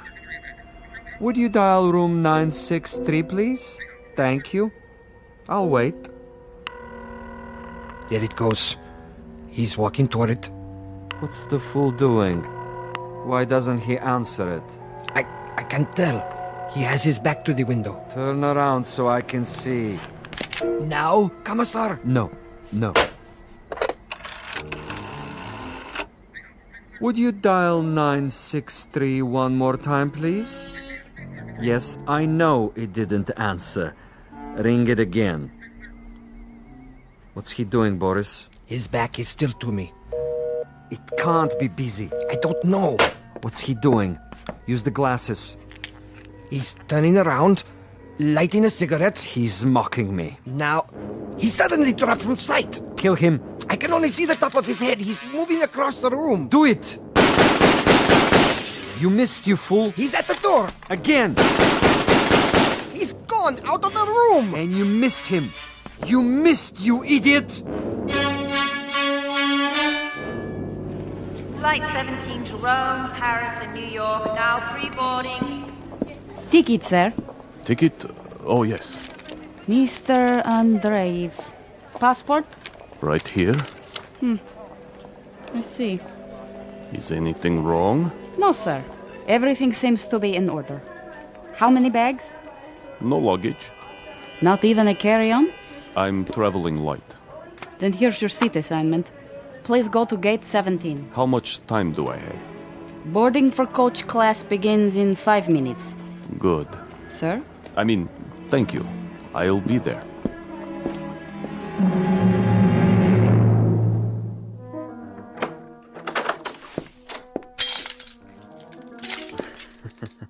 What a mess he left behind. Like a pigsty. He tore the bed apart and the furniture. Oh, just look. Oh, even my poor little tape recorder. Commissar? Yes, Boris? It would have been better, wouldn't it? What would? If I had taken his head off in the first place. You mean if we had slaughtered him like an animal? I love your style, Boris. You should have been a pig farmer. Our man would have been dead by now.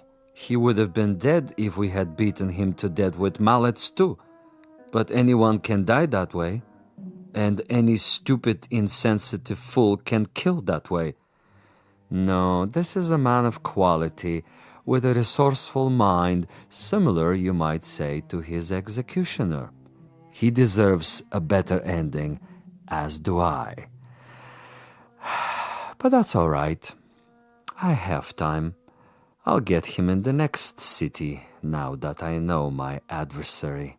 We will be able to track him? Most certainly. The old network still functions, though in a much different way. I have the same contacts, no matter what they now call themselves. Importers, exporters, businessmen of various stripes, here and abroad. It's marvelous, you know? Really marvelous. Think of the possibilities. Other, even more ingenious methods of doing away with Kuchenko and his kind. I still think we should have chased him. Not at all. He would have gotten away. And even if he hadn't, it would mean that a thick-headed clod like you is more efficient than I. And this I reject, Boris. This I reject in toto. Look at this. A bottle of wine. I can only find one glass. Throw it away. One drink, Commissar. I said no. But there is more than half left. This is not for you. But why? Do you know much about Amontillado?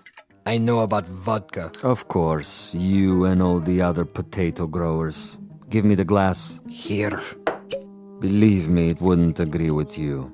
It's an acquired taste. Yes, Commissar. If you say so. I say so. There are some secrets that you're not ready to learn. But in time, Boris. In time. For now, I need you awake and alert. That's right. I do what you say, as always. But so far, your methods are not very effective. The men who pay us, they will not be impressed. And you will make a report? Only I can do that. I am the one they listen to. I can request another assignment. You're free to do so. Until then, I take no further orders from you.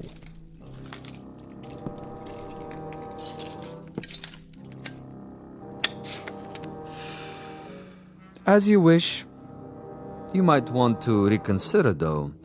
The resort in Siberia may be closed, but there are others. We have allies. All it would take is a single phone call. Comrade Boris, uncooperative, recalcitrant, unwilling to follow instructions. In this new order, there are not many positions for the uneducated, the blockheads with families. Yes?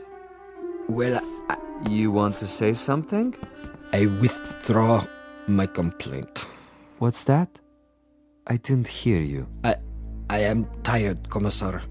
I say many things when I am tired. You wish to apologize? Yes. Very well. I will take it under advisement.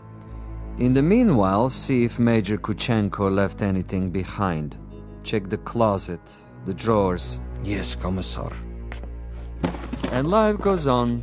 The sun comes up and we arise to meet another day, to prevail by our wits and our wits alone. I'll get it, Commissar. No, Boris! I don't want fool, no! I'm sorry, sir. Your party doesn't answer. No? It doesn't ring at all now. You're sure? Mont Blanc Hotel, room 963. Strange. The line is suddenly dead. Thank you, operator. That means my message got through. Flight 17 Transocean Airways now departing for New York City via Belgrade, Paris, Rome, London, final call.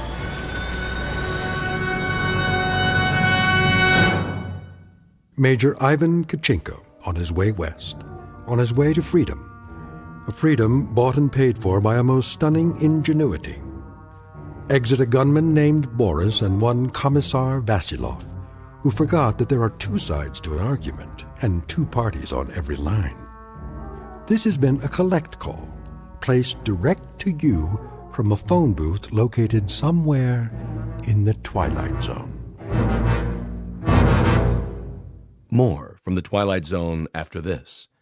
You are about to enter another dimension, a dimension not only of sight and sound, but of mind, a journey into a wondrous land of imagination. Next stop, the Twilight Zone. Hi, this is Stacy Keach. I'd like to take a moment to tell you about our Twilight Zone website at twilightzoneradio.com. At twilightzoneradio.com, you'll find the latest information on these Twilight Zone radio dramas, including behind-the-scenes photographs, plus the newest product releases, trivia contests, ways to contact us, other Twilight Zone-related info and merchandise, plus links to other fascinating websites. So make your next stop twilightzoneradio.com. Visit twilightzoneradio.com to purchase these Twilight Zone radio dramas on cassette and CD, or call toll-free 1-866-989-ZONE. That's 1-866-989-9663.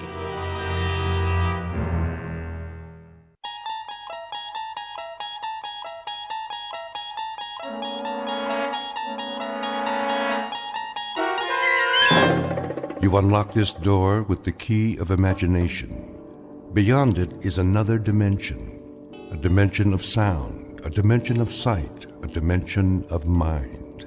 You're moving into a land of both shadow and substance, of things and ideas.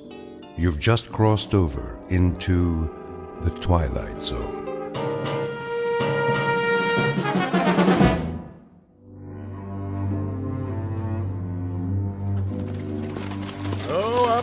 There she is, TP.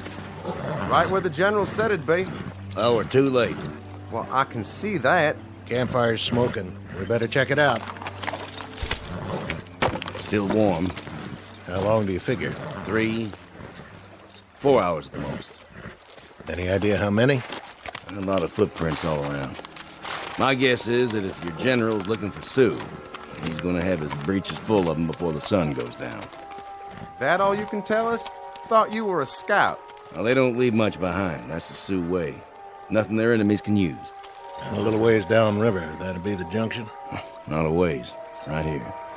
Bighorn, Little Bighorn. This is where they converge. Right here? Well, that'd put the Menoconjou fort about 4 miles up. That's where he's thinking about crossing. Wonder where they are now. Them Sioux? I wouldn't be impatient, Mr. Two Stripes. We can go back and tell General Custer that his Indian trail's just as fresh as ever. A little too fresh for my pay. Give me some of that water. Go fill your own canteen, Corporal. I don't mind. Have a drink if you want. Take cover! Dang Indians! I knew they was around! Hold your fire! I said hold it!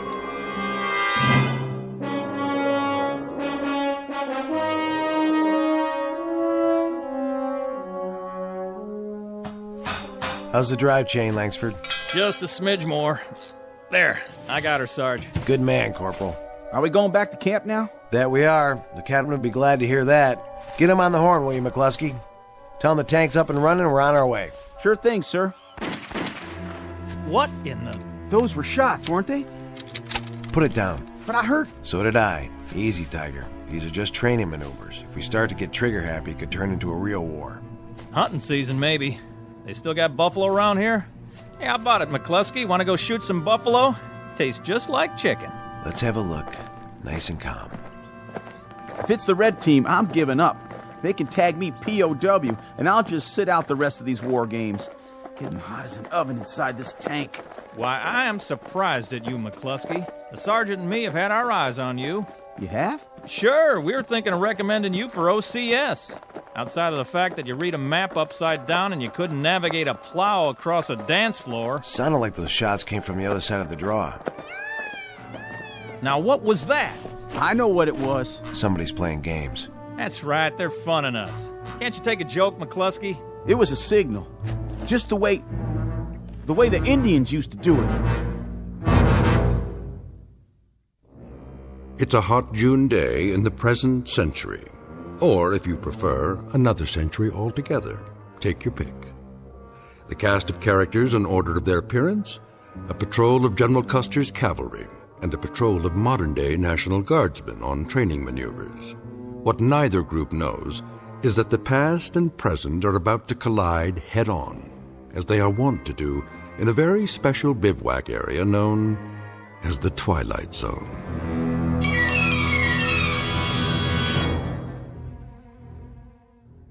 And now, The Twilight Zone, and our story, The Seventh, is made up of phantoms, starring Richard Grieco, with Stacy Keach as your narrator.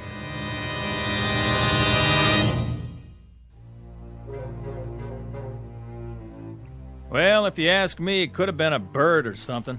What about the rifle shots? Listen up. I've been on a lot of these training missions, and sometimes the men get bored, so they play pranks on the other team. But we do our job, that's all. Now let's take a quick look over the rise, make sure everything's A-OK, and get back to base. Got it?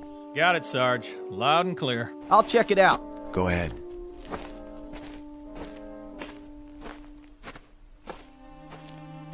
Well, how about that?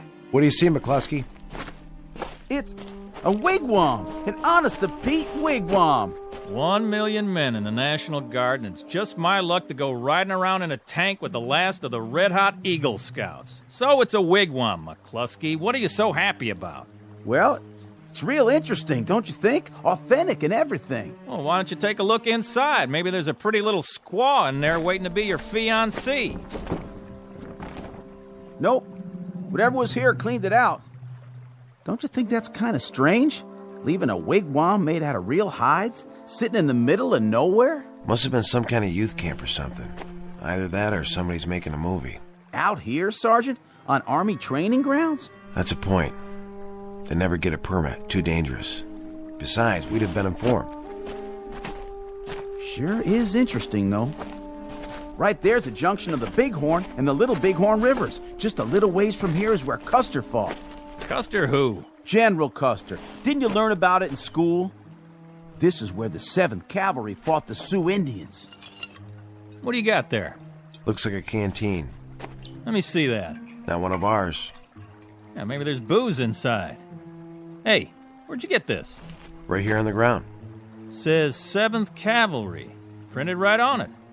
How do you figure, Sarge? Well, I figure it's in pretty good shape, considering it's been lying around here for 100 and some odd years. Must be a lot of ghosts running around a place like this. Ghosts? Either that or somebody planted it here. McCluskey's got one thing right, though. Somewhere along this river they fought quite a battle. George Custer and 200-odd men against a couple thousand Sioux.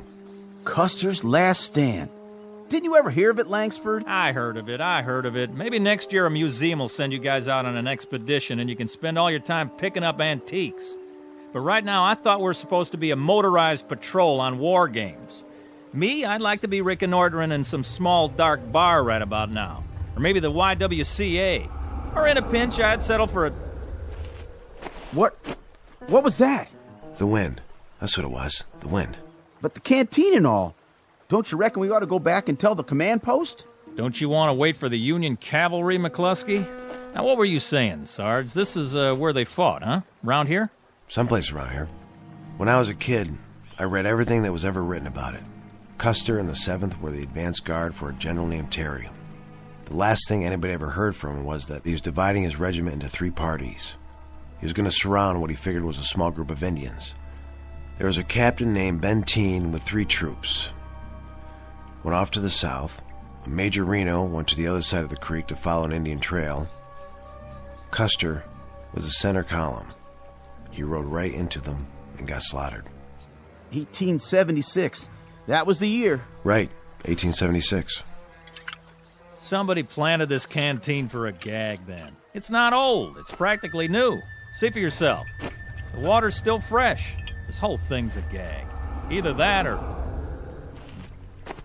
Come on, let's get out of here. I'm serious, you guys. Let's go back to the tank. Yeah, let's go.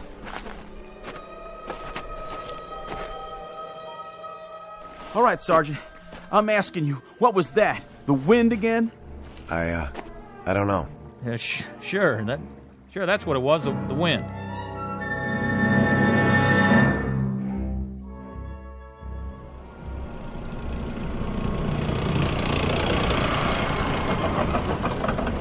There they are. Finally. What'd they do, go fishing? Been working on their suntans.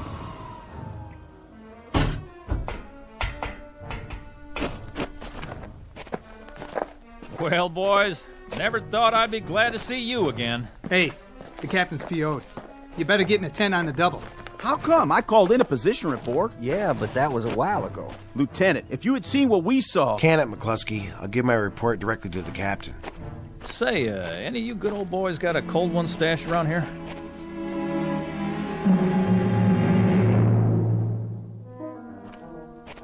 Sergeant Connors reporting, sir. You may enter, Sergeant. Sir? Nice of you to come back, Connors. Did you bring your tank with you? Begging your pardon, sir? You were gone so long, I figured you drove it to a used car lot and traded it for a convertible. We got a little hung up by the riverbed. Hung up? The blue team was north of us. You went south. We had trouble with one of the drive tread chains. Corporal Langsford proceeded to repair it with the toolkit, at least temporarily. Connors, for a guy with as much regular Army time as you've got, you played this one boneheaded from start to finish. Sir, I can't explain. Explain? If there was an umpire around, you'd have had your tank crossed off and your men. Missing in action, all 3 of you. I'm sorry, sir. We heard some rifle fire. We went to check it out. Rifle fire. According to the lieutenant, you were down by the Little Bighorn. That's 40 miles from tactical maneuvers where you were supposed to be. How could you hear arms fire? We never found out where it came from, sir. Or who it came from. Oh, that's rich. What was it, the Russians? Or the Chinese? I'll tell you what I think. I think you guys must have had a bottle in that tank. Sir, I'm telling you. See this map? Tomorrow, you'll take your tank, or rather, the United States government's tank, if you can find it, and you'll head up here to Rosebud Creek. But, sir... Follow the creek about 15 miles. We figure that by now the blue team has moved across to... What's the matter, Connors? You hungover? Nothing like that, sir. It's just that Rosebud Creek. That's Custer's route. What? When he left Yellowstone River, he went with Major Reno. Reno found an Indian trail along Rosebud Creek. Sergeant, let's synchronize, shall we? My watch says 2320 hours. My calendar says this century. If you have a thing about Indians, you got here a little late in the day. We heard them, sir. You heard what, exactly? Indians, war cries. Where? When? This afternoon, sir, at the junction of the Bighorn and the Little Bighorn. I know it sounds crazy. We found a canteen with 7th Cavalry stenciled on it, and a wigwam close to the river. A wigwam? Teepee, whatever you want to call it, but it was there. Are you bucking for a Section 8, Sergeant? It was the same teepee that Reno's scouts found the night before the battle. Mm-hmm. Reno's scouts, I see. Reno being... Major Reno. When Custer split the force into 3 columns, he sent Reno's to the north. All right, Connors, that'll do. Line up your patrol and move out at 0600 tomorrow morning. And if you meet any Indians at all, take a deep breath and count to 10. They're probably all college graduates out running tests on the soil.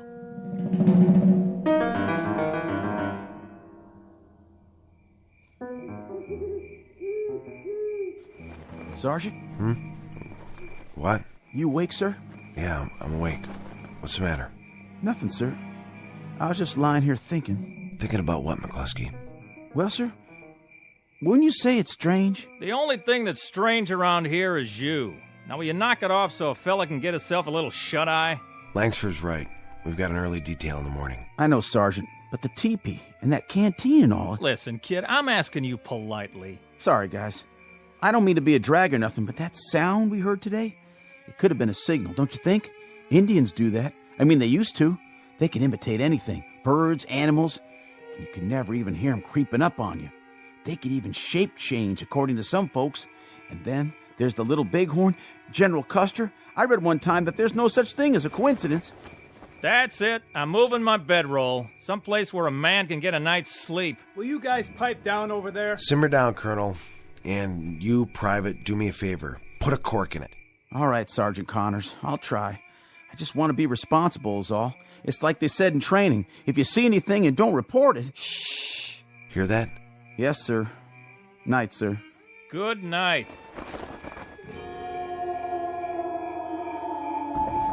What in the blue hell was that?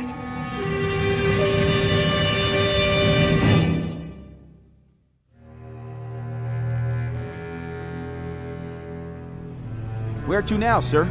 We follow this trail. How far? Till we get to Frontierland? About 2-3 more miles. In other words, Reno's route. Exactly. We're making good time. We should get there at roughly the same hours. For Pete's sake, you still on that? Reno this and Benteen that, Custer something else. Haven't you guys had it? You talked about it all night long. Now me, I was dreaming about a cute little private in a miniskirt. See, I was the drill instructor and she had to give me 50 jumping jacks. Only she couldn't get it right. So I put my arms around her from behind, real official-like, just to show her how. Up, down, and I'm whispering in her ear the whole time, and she says to me, "Why, Sergeant," I was a sergeant in the dream, "why, I think I got it." So I start to say, "You've got what?" But before I can get it out, McCluskey here wakes me up because he thinks he hears another hootie owl. I swear, if this kid wrecks my training sleep one more time... Sergeant, look! Where? Over there, the top of the hill. I don't... The tall one, see? Smoke rising up in the sky, one puff at a time. Oh, no. I don't like the looks of that. I don't like it one bit. Hold up now. But, Corporal... Use your head, boy. That smoke's coming from an incinerator, or it's somebody cooking a cheeseburger. I don't think so. Or maybe it's a bunch of Girl Scouts who don't dig Smokey the Bear. But if you don't straighten up, I will... It figures. What does? It has to figure. Reno scouts found the teepee the night before the battle. The following morning, the column saw smoke signals in the sky. That's right. You know your history. Look, you two history fans are really starting to bug me. And late that same morning, they got their first Indian.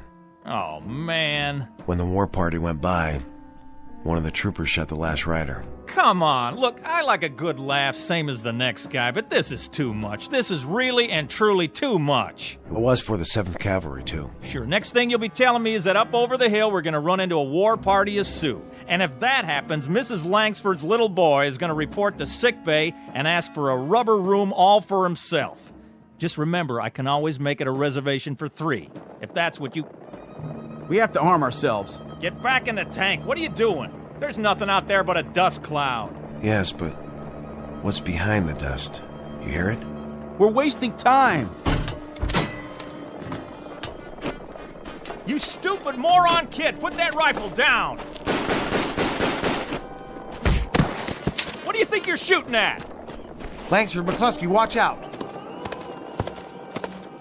Oh, my dear God. You saw it. We all saw it. Yeah, I sure did. A horse without a saddle, an Indian pinto, and no rider. That means I killed him. I killed him with my M1. Sergeant, I just fired blind toward that cloud of dust, but I didn't mean to... That's enough. What were you saying, Langsford? You want to make a speech now? You got something to say, do you? I got something to ask. Are we all out of our tree or what? I don't know for sure, but I've got an idea. We're listening. See that ravine down there? What about it? It's all part of it. Somehow, someway, we're riding the same trail that Custer did. Figure it out. There was a teepee. When did we find it? Yesterday afternoon. Just like the scouts did. There was the smoke signals, just like Reno's column saw the next morning. Then McCluskey got himself an Indian, just like the day of the battle. All right, let's say you're right. let's say it's just like you say it is. We follow this trail just like they did. Yes, Corporal, we follow it. Well, what's the next thing that's supposed to happen? We wind up at a massacre. Hadn't we ought to go back to camp and warn them? Warn who? It's not our men who'll be under attack. It's Old Yellowhairs. Old Yellow? General George Armstrong Custer. And you mean to stop it? I don't see that we have much choice. Stop it or join it.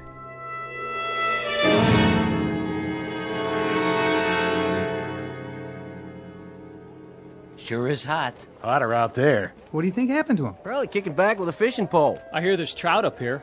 They gonna bring some back for us? Miller, Yes, Captain. has Connors reported in? Not yet, sir. Get him. I've already tried. Try again. Yes, sir. Bluebird 9, this is CP. Come in. Bluebird 9. No dice, sir. Keep trying. What if they're out of range? Then they've disobeyed a direct order, and this time they won't get away with it. Bluebird 9. Come on, guys. This is Blooper 9. Go ahead, CP. They're acknowledging, sir. Give me the microphone. Connors, this is the captain. This is McCluskey, sir. McCluskey, where... Sorry, you're breaking up. Private, do you think you might extend yourself enough to give me your position? We're 4 miles down Rosebud Creek, about to cross over. You're about to come back here double time. You're about to report to me personally, and you're about to do it inside of a half hour, or you'll be spending the next 3 national holidays in a guardhouse. Do you read me? Yes, sir. Just a minute, sir. Here's Sergeant Connors. Captain. Connors, do I have to send a couple of MPs down there? Captain, we're just a mile away. Away from what? From where Major Reno met the Sioux. Listen to me, Connors. I'll give this to you just once. When these maneuvers are over, you can come out here on a vacation, dig up arrowheads, or anything you like, but right now, I want a government-issued tank back here at the command post and 3 National Guardsmen named Connors, McCluskey, and Langsford right alongside it. You've got 30 minutes to bring her back. Now acknowledge. Connors. Acknowledge. Connors. He's broken off, sir. Lieutenant. Yes, sir. Take a jeep and 3 men. See this line on the map? Follow the creek down here. I think this is the crossing he talked about. Just follow his tread marks and bring them back here. What if he resists? Resists? They don't seem to want to come back. Well, I'll tell you what to do in that case, Lieutenant. You do whatever it takes. Sir? First you apologize to them, and then you shoot each one of them in the leg, throw them in the jeep, and get them back here. Now, do you read me? Yes, sir.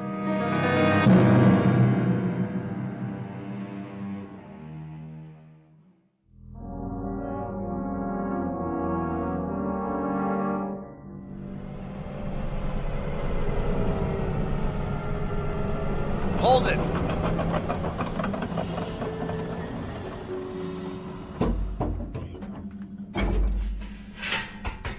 So this is what we've been busting our humps for, huh? A big fat nothing. Nothing, all right.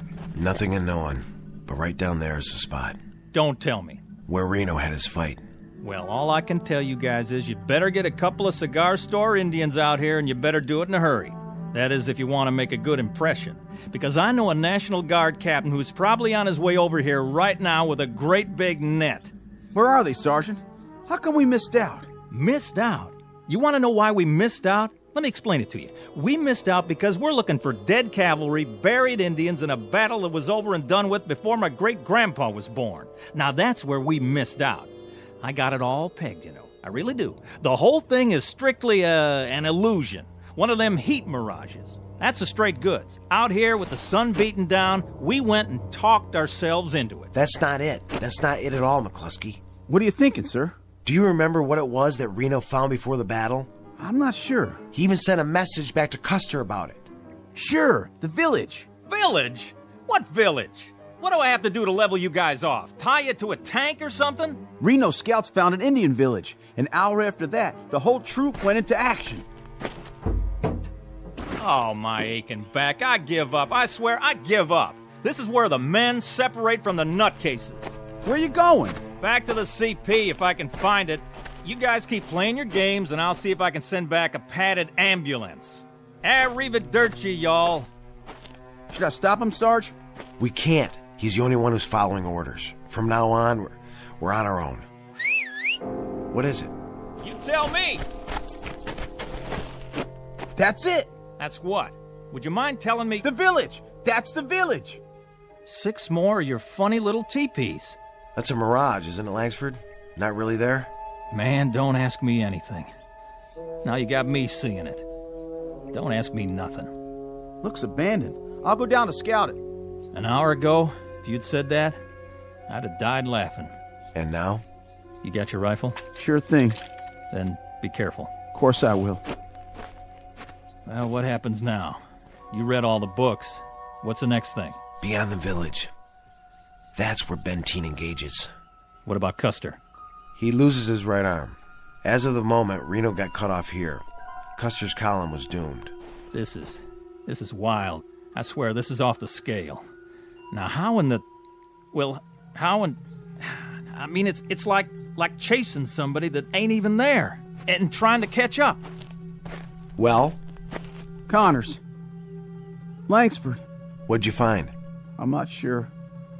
But if it's a mirage, this one goes all the way. What's the matter with you? You all right? I just saw the granddaddy of all mirages. I mean the mother of all... Hey, fellas? You're white as a sheet. That's 'cause this one's sticking in my back. McCluskey! Get the medical kit. I'll try to cut the arrow out. Bluebird 9, this is CP. Come in. No good, Captain. Then they're refusing to answer. Either that or they've vanished off the face of the earth. Captain? You'd better have something to tell me. Yes, sir. For starters, that they're just a few hundred yards behind you, right? I wish I could say that. Then you better tell me something, Lieutenant, and fast, like the whereabouts of an M4 tank. We found the tank, sir. Is it operational? It appears to be. Where are the men? No sign of them. What? Only this note. Let me see that. Crossing Rosebud Creek, trying to reach the cavalry. Pray we're not too late. What's the meaning of this? I don't know, sir. We drove up and down the creek bank. Is that true? This is all you found? No sign of them? That's right, sir. What about you? There were tracks leading to the tank, but after that, it's hard to say. All I know is they weren't in it. And you, Private, I want you to consider your words very carefully. Yes, sir. The tank was empty, except for some of their gear. Well, what are the rest of you grunts standing around for? Anybody need a work detail this morning? How about a recon march with full packs? Just finishing up, sir. Come on, guys. What about their gear? Most of it was still there, except for the rifles and the sidearms. Great. That's just great. Now I've got 3 trigger-happy soldiers on the loose with live ammo. Captain, I know Connors. He is strictly by the book. Yes, but what book? Langsford's regular army, and McCluskey, well, he's a good kid, just wants to put in his time and get back home. If they've gone off on their own, there must be a reason. I don't get it. I swear I don't get it. What are they drinking out there? Or have they seen too many Western movies? Sir, about the note, what does he mean when he says cavalry? The 7th Cavalry. But what's the 7th Cavalry? A very hot outfit, headed up by a tiger named George Custer. Custer? Wasn't he... Don't ask me any more questions. I don't have the answers. But I'll tell you this. Those 3 guardsmen are going to go on active duty so fast it'll make their heads spin. If they ever get out of the stockade.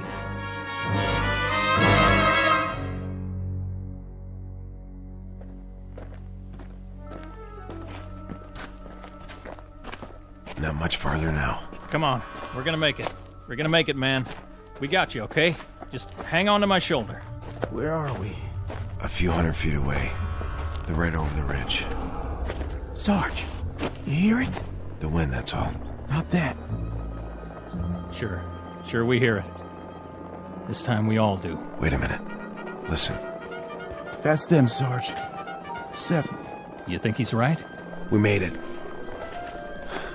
We made it after all. Almost. Don't count your chickens. Let's go. Somebody give me my sword. We don't have swords, McCluskey. We got U.S. government issue 45s. Put in a clip, work the slide, and she's ready to go. Here. We've also got our M1s and the machine gun. Set it up. With pleasure. can't stand up. Just lay low. Keep pulling the trigger. Look at Custer. He's surrounded. You gotta get down there. Must be 1,000 Indians. More than that, Colonel. More than that. Well, shoot, I heard of worse odds than that. Haven't you, boys? Plus, we got our equalizers right here. We come all this way. What do you say, Sergeant? I say we do it. Why not? Let's go.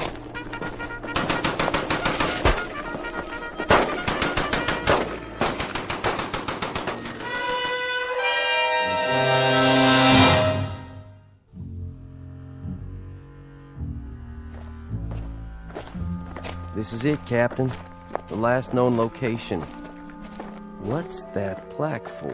Read it, Lieutenant. Custer Battlefield National Cemetery, honoring the memory of 261 men of the 7th Cavalry who lost their lives in battle. So this is the cavalry they were talking about. It was. It's a national shrine now. They made it. What's that, Captain? Nothing. No sign of them on either side of the creek, Captain. What about the tank? Up near the ridge where they left it. But no sign of the men, no sign at all. Keep looking. Yes, sir. Put them on report, Captain?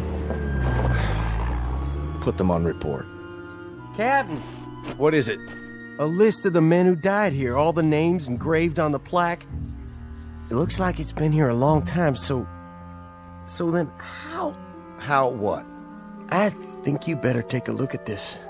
Right here, in the middle of the list. William Connors, Michael McCluskey, Richard Langsford. Kind of a coincidence, don't you think? Quite a coincidence. But how? Pity they couldn't have brought up the tank. That would have helped the odds. Wonder if the drive chain failed again. Beg your pardon, sir? Nothing, Lieutenant. I didn't say a thing. Not a blessed thing.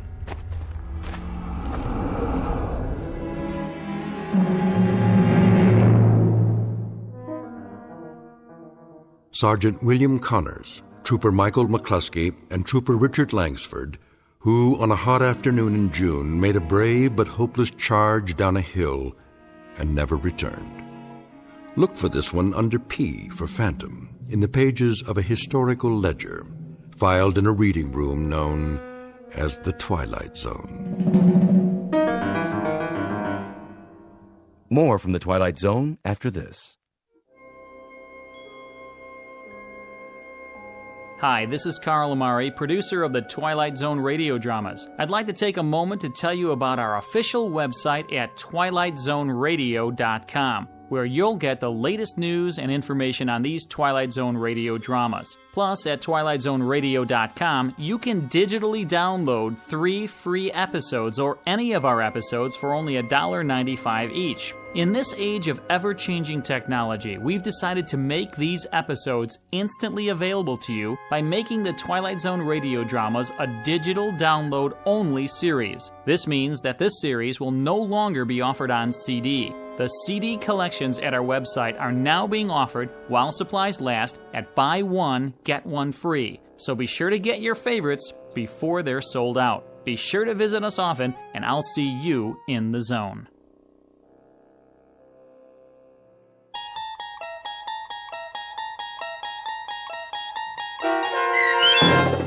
The Seventh is made up of phantoms, starring Richard Grieco, with Stacy Keach as your narrator, was adapted for radio by Dennis Etchison and based on a script by Rod Serling. Heard in the cast were Craig Brawley, Jeff Lupetin, Christian Stolte, Kurt Nabig, Doug James, Roderick Peoples, Lynn Foley, Richard Shavsden, Carl Amari, Roger Wolski, and Vince Amari. To learn more about the Twilight Zone radio dramas and to obtain audio cassettes and CDs of these programs, visit our website at twilightzoneradio.com.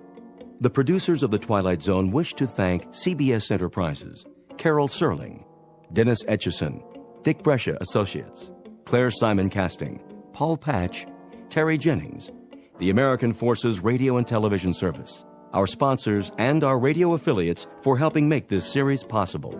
This copyrighted radio series is produced and directed by Carl Amari and Roger Wolski for Falcon Picture Group. Doug James speaking.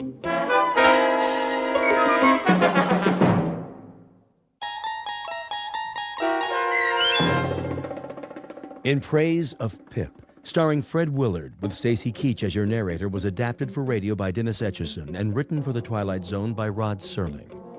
Heard in the cast were Mike Starr, Chad Reinhardt, Christopher Bulf, David Darlow, Linda Ryder, Jeff Lupetin, Peter DeFaria, Doug James, Joby Cerny, Kurt Nabig, Anna Savrutsa, Jason Mallow, Carl Amari, and Amanda Amari. This copyrighted radio series is produced and directed by Carl Amari and Jason Mallow for Falcon Picture Group. Doug James speaking.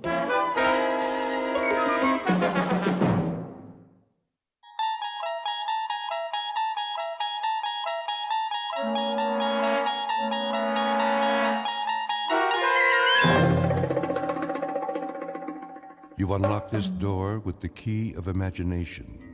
Beyond it is another dimension.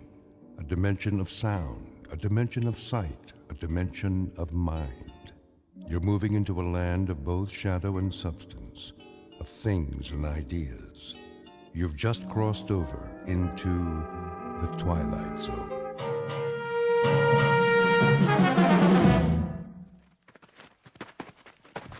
This is far enough.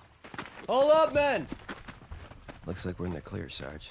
Don't believe everything you see. Want me to call base camp? Not yet. Oh, my aching back. You can say that again. On your feet, Private. Oh, well, we got a real nice spot here. Nobody told you to fall out. Mean we ain't gonna have a picnic? Pick up your gear. Now. Yeah. Listen up, you jokers. This isn't war games. You want to get home in one piece, you follow orders, or you can lay down and die right now. You got that? Sergeant? What is it, Phillips? I can do some recon if you want. Check out the river. Not now. If it's all clear, maybe we could cross. Forget it, Pip. I need you here. But, Lieutenant, base is only a few clicks away. If Charlie's behind us... Charlie's close. I can feel him. You've been here as long as I have. You'll feel him, too. Listen to the Sergeant. He eats and he sleeps jungle. He lives in the trees like a monkey. He was made for this. Well, you're a bunch of city boys. You don't know jack. Now cut the chatter. I was thinking. Yeah? Maybe the kid has a point. If the river's secure, we could cross and make a circle back to camp. If it's secure. That's a big if. Only one way to be sure. He's too great. That's just it. He's fresh off the boat and he knows it. So he follows orders. Tell him to cut a path to the river and come straight back, he'll do it. He won't mess around. Just one man. If he stays low, keeps moving, it might work. Give him 10 minutes. If he's not back, we move out. Pip? Sir? I want you to go down there. I want you to turn around. I want to jump in the river? Okay. All right. Now get moving. Yes, sir. And where's he going? Yeah, he's in a mighty big hurry. That's probably the chow he ate. No, he's gonna have himself a little swim. Hope he took his suntan lotion. Cool it! Come on, Phillips. You can do it.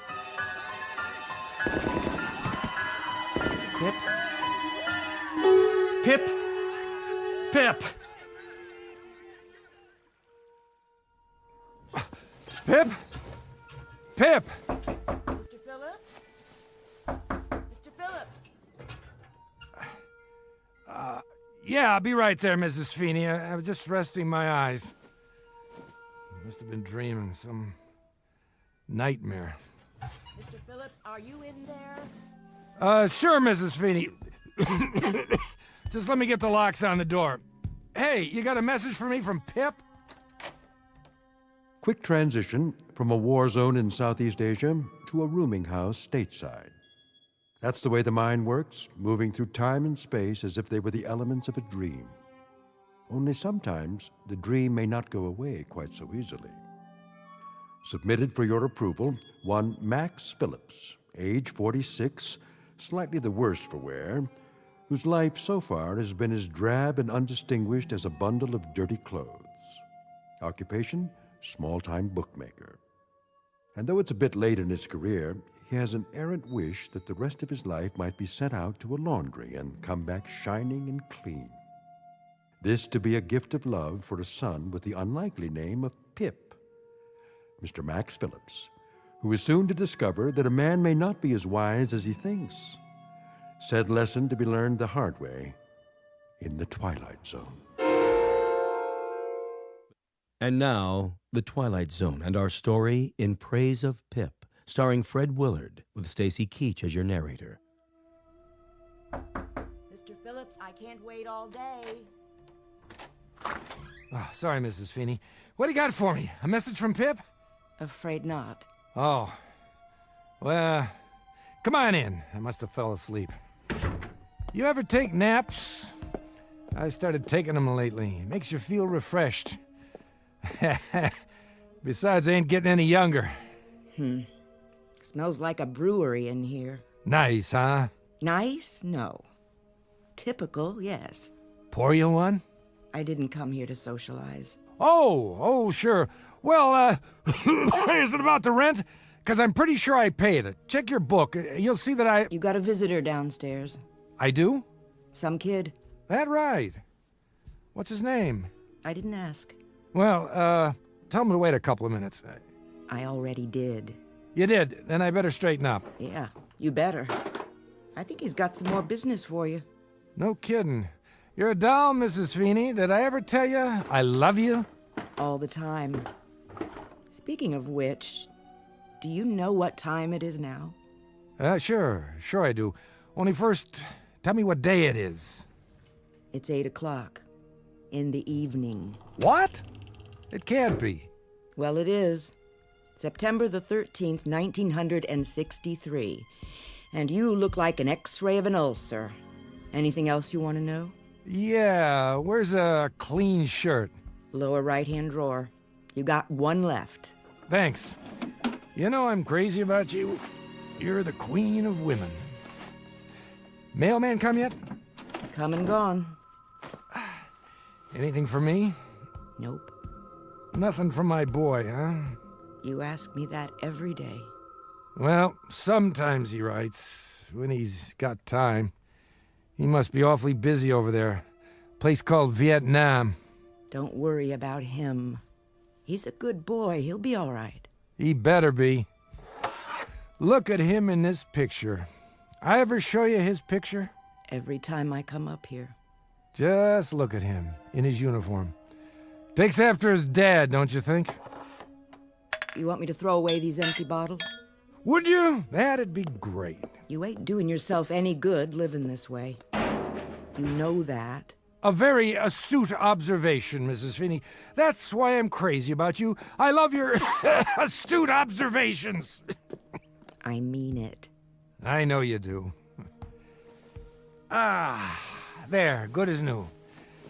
Take a look in the mirror, would you? Who's that good-looking man? Why, it must be Max Phillips, purveyor of tickets of chance on equestrian events. Take my advice. Find yourself a new line of work.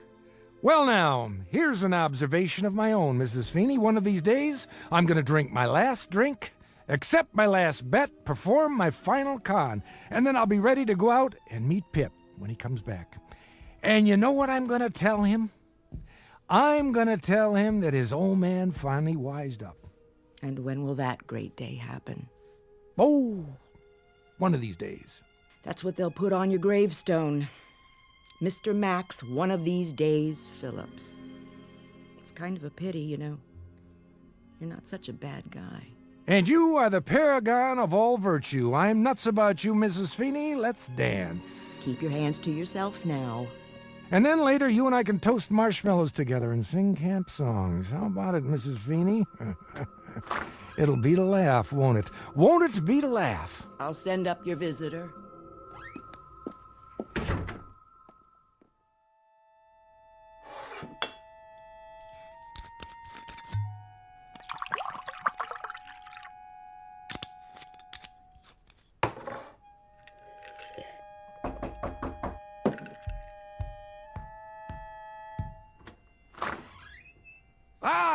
Well, hi there. Pete, isn't it? George. Georgie, that's right. Hello, Mr. Phillips. please step into my office. Thanks. Drink? I've got a bottle. No thanks, Mr. Phillips. How about a cigarette? I've already got one. Oh, you got two by any chance? Oh, yeah, sure. Thanks, kid. I just ran out. There, that's better. Well, Georgie, what can I do you for? Another bet? Mr. Phillips, Shady Boy lost yesterday. He sure did. That's the way of the world, Georgie. The rich get richer and the long shots lose. So what's to do? But you told me he had a good chance. Did I? Well, see, the thing of it is, though, it rained yesterday. Tears up the turf pretty bad. You said he ran good on a wet track. I said that? Yes, sir. Proving how little I know about handicapping. Now look, Mr. Phillips. What, George? Sure you don't want a drink? Just a little one? Look, I bet every nickel I had on him. Ah, that's a real shame. What am I going to do? I give up. What? Well, I was hoping, maybe we could work something out. Like what? You know, George, it's funny, but I can't think of a single thing. Can you? It's funny, all right. Just a big joke to you, huh? Lots of laughs. Where'd you get the money, George? What do you care? I'm serious. Where'd it come from? Doesn't matter. I got it, all right? You borrowed it? Sort of. From where? The place where I work, all right? The place where you work. An office. A white-collar crime, huh? I told you, I only borrowed it. Sure you borrowed it, without anybody knowing that you borrowed it. How right am I? So what happens now? What do you think happens? I'll go to jail. Now that I'll make book on. Poor Georgie Porgy, one of the new breed. A Johnny-come-lately brains right out of college and a second-guesser head. What a shame. So I ask you again, Georgie, what's to do? Well, that's why I came to see you. I have to put the money back by tomorrow morning. If I don't, they'll know I did it. Make a note of this, George. I'm about to slip you a real tip. Guaranteed the truth of the day. What's that? My name is Max Phillips. I'm a bookie. That's my profession. I accept wagers and give out ticket stubs on horses. I do not accept sad stories and give out advice. Comprende? Yeah. However, I will loosen up this much. I will go so far as to remind you of the following. If you're dumb enough to bet on horses, not to mention dumb enough to steal the money you're betting, then, young George, you happen to be up the proverbial creek without the proverbial paddle. Well, maybe guys like me wouldn't be that dumb if guys like you didn't make it so easy. Let me get this straight. I made it easy for you? Supply and demand, buddy. As long as there are people like you, there'll be guys like me. Get it? Maybe so. But you laid on a pretty good story how easy it'll be. I've never done this before. How was I to know? How old are you? 19. My kid's 19. See that picture over there in the dresser? He's a lot like you, but he's got smarts. He wouldn't bet that 12 o'clock was midnight. Good for him.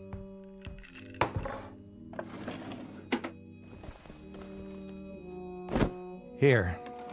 What's this? Your dough, all of it. But how can... I didn't even send it over to Moran. You want to know why? Mr. Phillips... I'll tell you why. 2 reasons. 1, I have fleeced 12 kids like you this week. Cleaned them out and left them to bleach. You'd make number 13. I'm superstitious. And the other reason, that boy in the picture there, if he ever did anything as dumb as you, I'd count it as a favor if somebody straightened him out. So, why don't you run along now before I change my mind? Man, Mr. Phillips, what about Moran? You're referring to the gentleman who employs me. What'll he say? I hear he's a pretty tough character.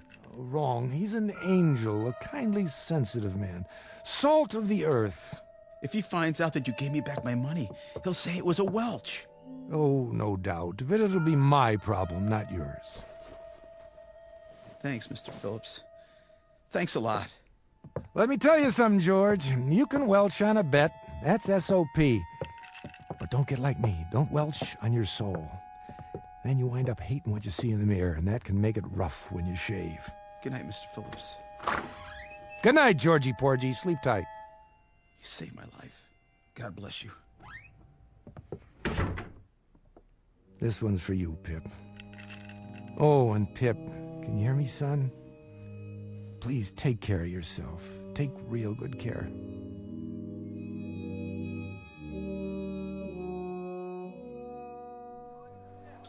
More wounded? I'm afraid so, sir. And more on the way. You know we can't handle any more, Lieutenant. I filled up every cot I can lay my hands on. You'll just have to do the best you can. But we can't keep up with all the casualties. Better than sending them home in body bags. And God help them. This one on the stretcher, the boy from Huang Ho? That's right, sir. We were caught in an ambush. Multiple shrapnel wounds, abdomen, extensive tissue damage. Not a pretty sight. Can you do anything for him?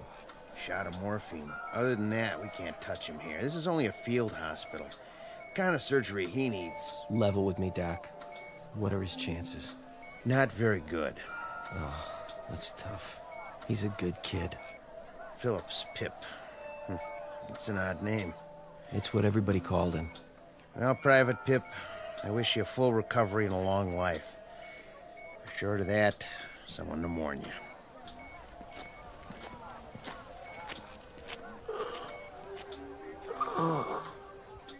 Dad? Dad, I need you. Help me.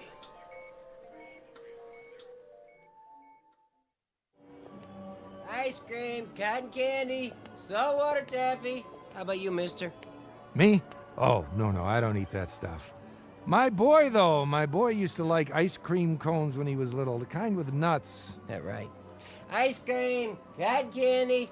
Hey, give me an ice cream, huh? For old time's sake. Make sure it's got lots of nuts on it, okay, pal? Suit yourself. Here you go. Get your ice creams right here. Tastes good. Don't it, though? Hey, Vinny, what are you doing here? Looking for you. What do you think? Some other time, Vinny, I'm going for a stroll. Eating an ice cream cone. You know how it is. Yeah? Nice time of day. The weather's cooling down. I don't need any company. Maybe you don't. But Mr. Moran, he wants to see you. Oh, does he? Would you just tell Mr. Moran that I'll be around tomorrow with his dough? No reason to worry. He knows where I live. He wants to see you now. No kidding. Let's go. 98, 90, 2 grand, 220, 230. Yeah. Max Phillips is here, boss. Show him in. This way. I know the way. How long I been coming here, Vinny? Shut the door and wait here in case I need you. Sure, boss. In case you need him, that's a laugh. Might need protection, huh? Against me? Sit down. That's all right. I won't be staying long. I got another engagement. So, Max, haven't seen you in 5 days. I know. Seems like years. Where is everybody? Everybody was here. Now they're gone. That a fact? We settled accounts tonight. Oh, yeah. Where were you? A reasonable question. That's me. Always reasonable.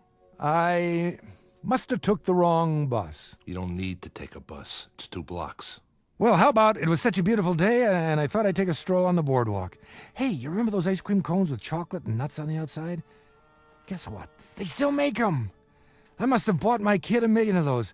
I must have... Enough already. You give me the wrong story now, and you'll end up under a bus instead of on one. That can be messy, if you catch my drift. Oh, I catch it all right. Here you go, Moran. Catch this. $1,341. Not bad, huh? Things are looking up. That depends on who's doing the looking. From where I sit, I don't like the view. Then maybe you should clean your glasses. Max. What am I going to do with you? What am I going to do with you? Smoke? Sure, thanks.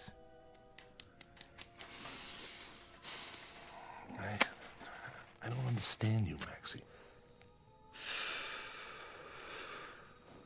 Don't worry about it. I don't understand myself sometimes. But you know, I don't worry about it anymore. I just take it the way it comes. That's my motto now. I treat you like a favorite uncle, and then what do? You double-cross me. Me? I don't see nobody else here, do you? I don't know what you're talking about. No?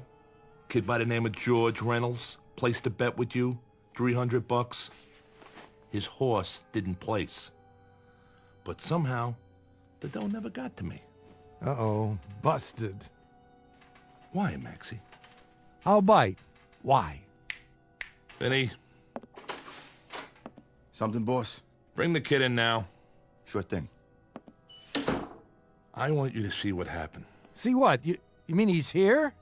No, he's taking a vacation in Miami Beach. Of course he's here. Nobody gets past me. No, because you gave it back. You welched on me. I had to go out and find the kid and get my money. My money, Max. But he got stubborn, so I had to rough him up. That was a lot of trouble to go through. Sit down in the chair. All right, I'm sitting. Yeah, looks like an awful lot of trouble. For me and him both. And you did this for $300 lousy dollars? A little attitude adjustment. Please, Mr. Phillips, don't let him hit me anymore. All right, I get the point. Let him go.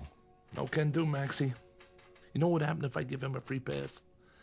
This would be the first of a long line. And inside of 3 months, I wouldn't have a shirt on my back. The kid must have persuaded you pretty good. He didn't do anything. Just placed a bet. Ask him. Look at his face. He's already been asked. Nice black eye, if I do say so. One I should make it a pair, boss. If I don't put the money back, I'll go to jail. Don't you understand, Mr. Moran? I'll go to jail. Well, you're tearing me to pieces, kid. It's me right here. You know what your trouble is? You listen to people like Maxie. That's mistake number one. He never gave anything away in his life. How right am I, Maxie? Very right. Guess I'm just a heel with a Robin Hood complex. He's got a complex. But a short-lived one, Georgie Porgy. Remember that. Next time somebody hands you something for free, consider the source. Nothing from nothing equals nothing. You want I should answer it, boss? No, I want you to eat it. Get it for me. It's giving me a migraine. Talk to me. Who? Yeah. He's busy right now. All right, I'll tell him.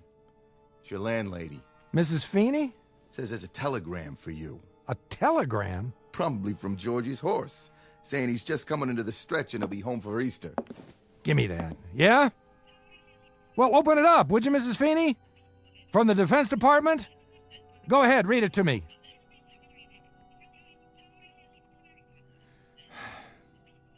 Thank you, Mrs. Feeney. No, I'm all right. Thank you. What did it say? Pip's been wounded. My son is dying in a hospital somewhere, a place called Laos. There isn't even supposed to be a war there, but my kid is dying. It's to laugh. I swear it's to laugh. Hey, Maxie, that's a tough break. Yeah. I'm real sorry to hear it. See that amusement park down there? My kid loved to go to amusement parks. That one especially. I used to take him on Saturday nights. Just the two of us, like tonight. This is a Saturday. Oh, look. He ain't dead yet.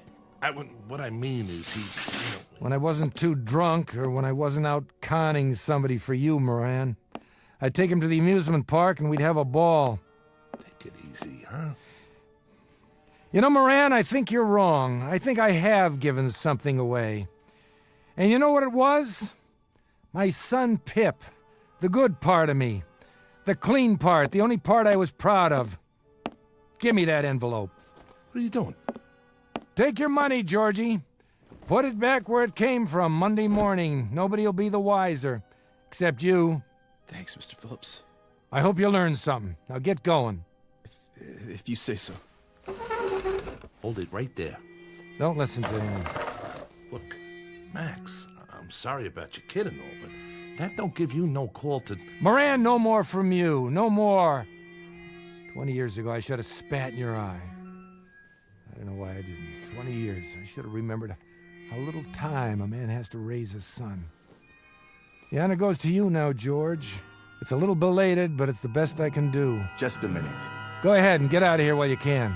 Walk fast, and don't stop, no matter what. I'll never forget this, Mr. Phillips. You ain't going nowhere. Yeah, he is. Who says so? this. What's that? Are you crazy? You pull a knife in here? In my place?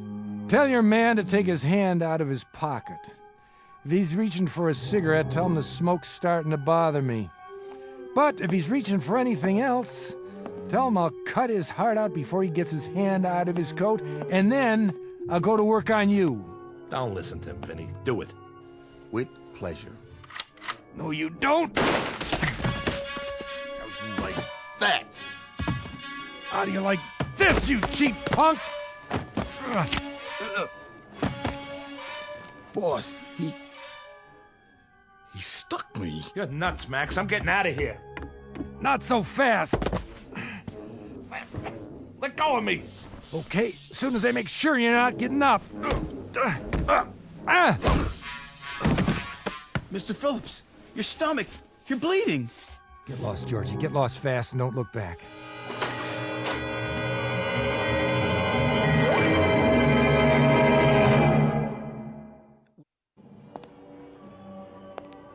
Can't get my breath. Now I'm having trouble seeing and hearing. What's going on? Maybe it's too late. I was gonna change, that's a fact. I was gonna change. No more bets, no more bottles. And I was gonna meet Pip when he got off the boat. So now there's no more bets, no more bottles. But there's no more Pip either. Best laid plans of mice and men and me. God, if I could only see him, if I could only talk to him, if I could only tell him. Pip! Pip, where are you? Where? Sutures. Yes, Doctor. How's his blood pressure? Holding. But if it drops any lower... Reduce the anesthetic. Yes, sir. I'm almost out. As soon as I finish, move him to IC.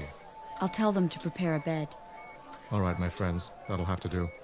There's still some shrapnel in the abdominal cavity. We may have to go back in, but this boy can't take any more today. His heart's strong. Good. That's good. I can close for you. Thank you, Doctor. Oh, and nurse, Yes? watch him closely. It's still touch and go.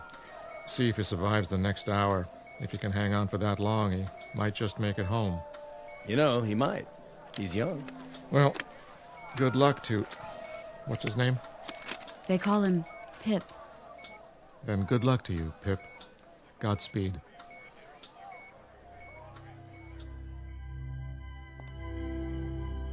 Why'd they shut this place down? It's early. Isn't anybody here to sell tickets? Wait a minute. Who's that? It can't be. Hi, Pop. Pip? Hey, Pip! Hurry up. What are you... You slowpoke. What took you so long? Pip, I can't believe it. Where were you? I've been waiting a long time. Pip, is it really you? Your hair, your face. Let me touch you. Quit with the mushy stuff, okay? Hey, Pip, you still got your freckles. But how old are you? 10. What do you think? How come, Pip? How can you be? That's what I am, Pop. I'm 10 years old. It's Saturday night, and you said to meet you on the boardwalk. I was worried you wouldn't come. Pip, I don't understand. Explain it to me, will you? Well, sometimes you don't show up, Pop. Sometimes you're sick or something. Yeah. Sometimes I'm... Yeah, sometimes I am. Hey! Pip, remember what I used to say to you? I used to say, "Hey, Pip, who's your best buddy?" Yeah. Attaboy, let me see that smile. You always had the greatest smile. Hey, Pop, you know something? You're my best buddy. That I am, Pip. That I am. From now on, you can count on it. Hey! So what do we do first? Well, how about some rides and some cotton candy? Sure, anything you want, anything at all, Pip, just like old times, but you're 10 years old again. How can that be? Don't worry, Pop. We're here, and we're together, and we can go on some rides. Sure we can. Sure we can, Pip, only Looks like they shut the place down. The lights, the rides, everything. I got an idea. We can go someplace else. We don't have to. Take a look, Pop. It's just like it used to be. Why, you're right, Pip. How'd you do that? I didn't do anything. Come on. Sure, Pip. Let's go. We'll ride the roller coaster, the Ferris wheel, everything they got.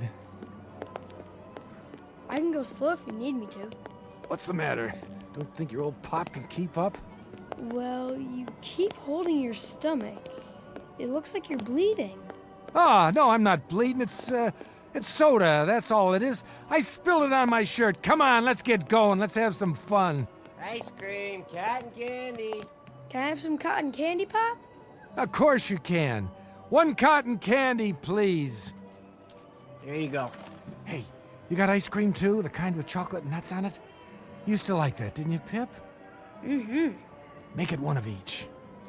You got it. Ice cream, cotton candy.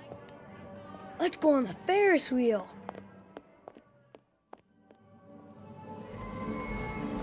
Look down there, Pip. What a sight, huh? You can see the whole boardwalk from up here. Yeah. Whoa!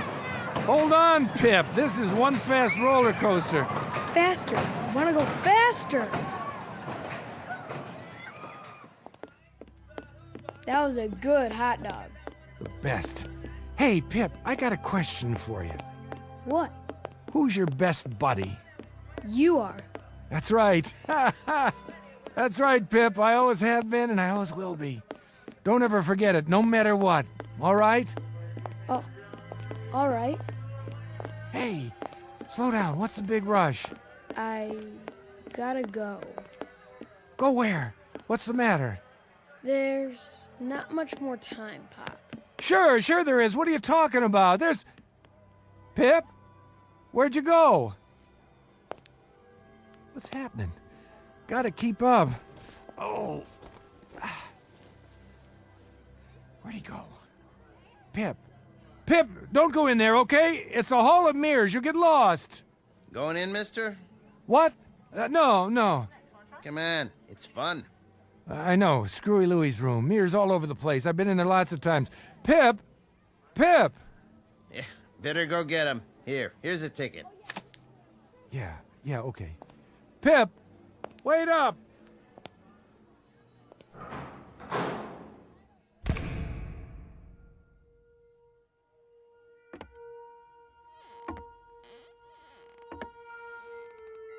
Pip? Pip, please, what's the matter? Did I do something? It's late, Pop. What do you mean? There you are. Hold up, Pip, I want to tell you something. Didn't see the glass. I thought you were... Is that you, Pip? Or a reflection? Dad? Where are you? Where'd you go? I can't find you. Where are you, Dad? It doesn't matter. Pip, you have to understand.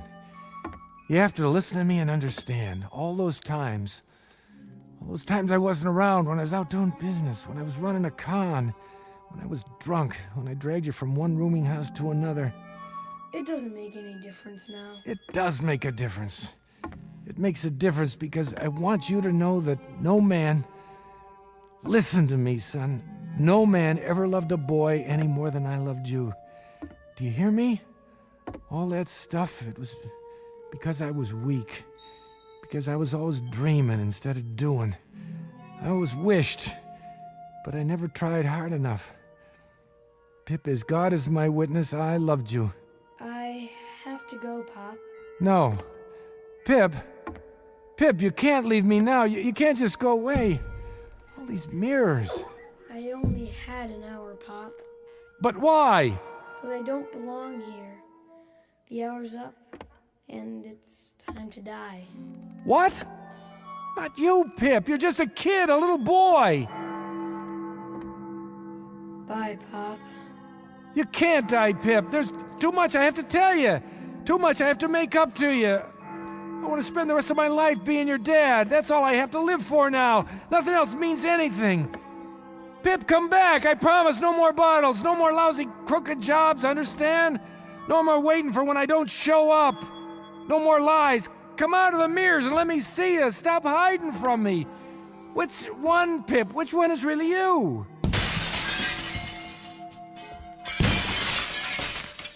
I can't, Pop. I'm sorry, but I have to go back.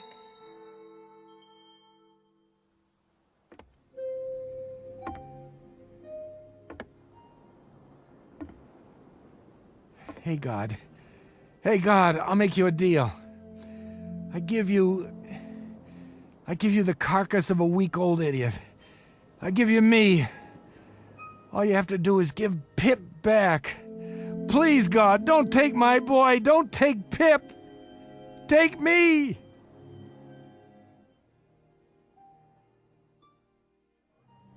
Get your ice cream and cotton candy. Tickets right here for all the rides. How many, little lady? Lots. Give us a stack of tickets, will you, please? My daughter loves the rides. Sure thing. Thank you. There. Now, sweetie, which one do you want to go on first? The Ferris wheel. Are you sure? That's a mighty tall ride for such a little girl. Oh, please. Oh, all right. You run ahead and get in line. I'll be right there. Yeah! Hi, Mrs. Feeney. Oh, Pip. How you feeling today? Fine. Just fine. I won't need this cane much longer. Good. I was so sorry about your injury, but at least you came back to us in one piece. That I did. Even got a Purple Heart out of it.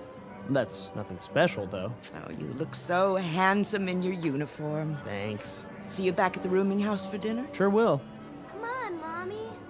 I'm coming. That little leprechaun wants to ride the Ferris wheel. Would you like to go with us? No, I think I'd just like to walk around. It's a beautiful day. Your father, God rest his soul, used to love taking you here. He talked about it all the time. I remember. We had some good times. We had some wonderful times. Mom! Well, maybe I'll see you when we get off the Ferris wheel. Sure. Have a good time. Hey, Pop, you know something? You're my best buddy. You always were.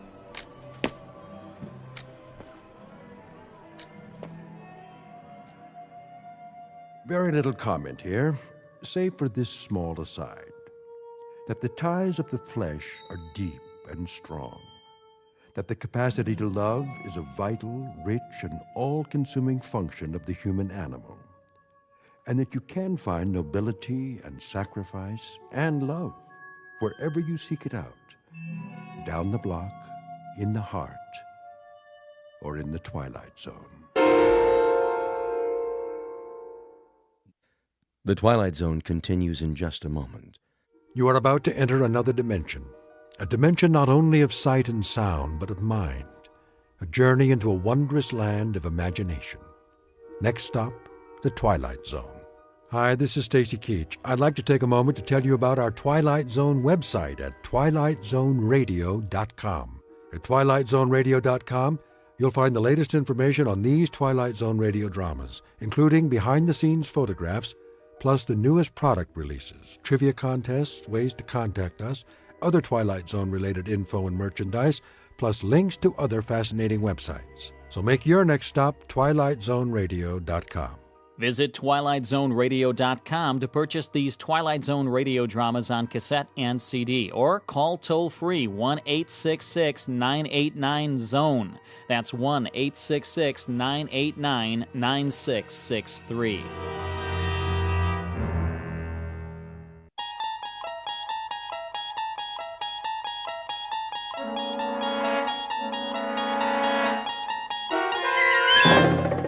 You unlock this door with the key of imagination. Beyond it is another dimension, a dimension of sound, a dimension of sight, a dimension of mind. You're moving into a land of both shadow and substance, of things and ideas. You've just crossed over into the Twilight Zone.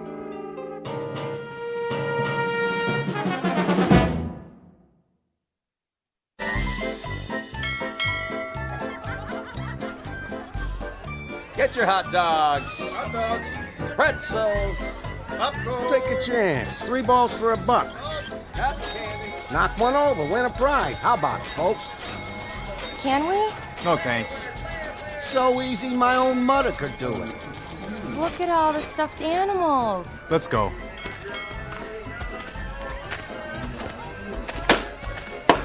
Throw a dart, break a balloon.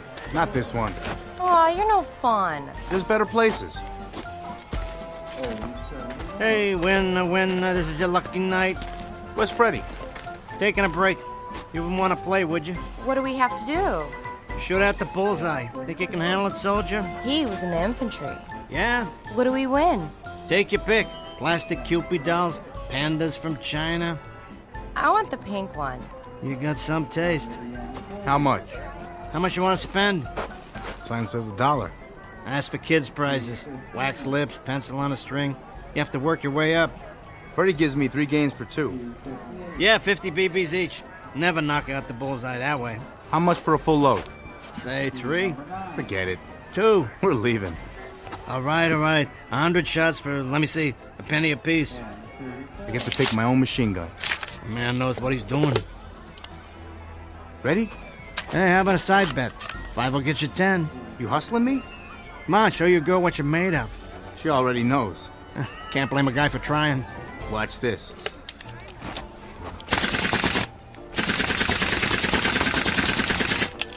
There.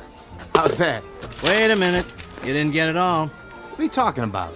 There's one little piece of the bullseye hanging. See? What are you trying to pull? Well, I mean, it could be, if you squint one eye. Evening, folks. Everybody having fun? Oh, hi, Freddy. You gonna give me my bear or not? What's the ruckus? Yeah, just having a friendly discussion. He doesn't want to pay off. We won fair and square. A slight disagreement is all. Get your hand off that teddy bear.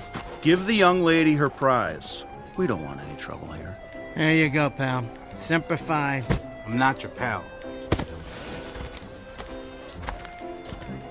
I'm surprised at you, Wally. That's not the way. First, you give him a few wins, build up the payout, then you sock it to him.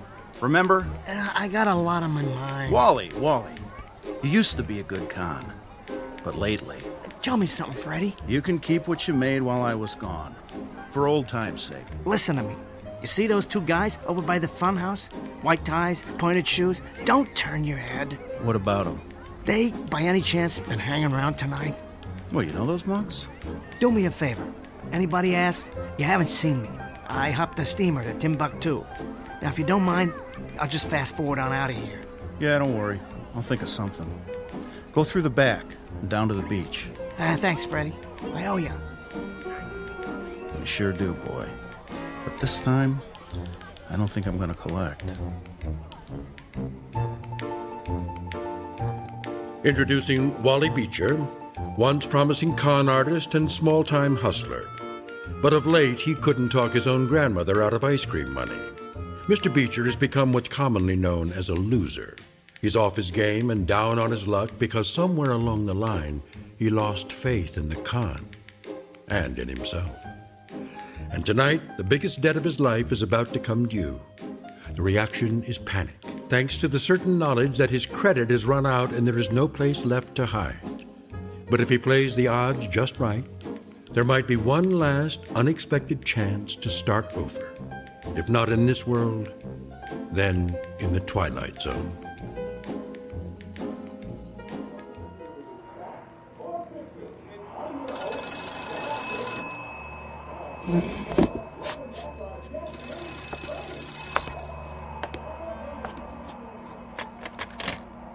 Carlton Motel.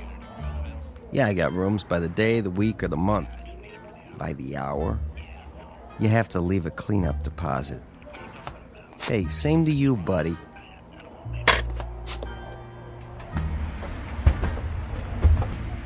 Hey, Mr. B. Any calls tonight? Nope. Not even my brother? Nah, been quiet as a tomb. Oh, don't say that. Here's your mail. Maybe that check you've been waiting on? No such luck. Anybody ask for me? Afraid not. Good, that's good. Jack, I want you to listen real close. It's important. Yeah? If somebody wants to know where I'm at, I already checked out. Anything you say, Mr. B. Only I sure need that rent before you do check out. Yeah, I'm not going anywhere. Just say I did. Got it, but about that rent, it's Thursday already. You're the first on my list. The manager won't let me carry you much longer. I got some deals going. One of them's bound to come in. Just remember what I told you, especially if they're wearing alligator shoes. You call my room with a heads up, okay? Sure thing, Mr. B.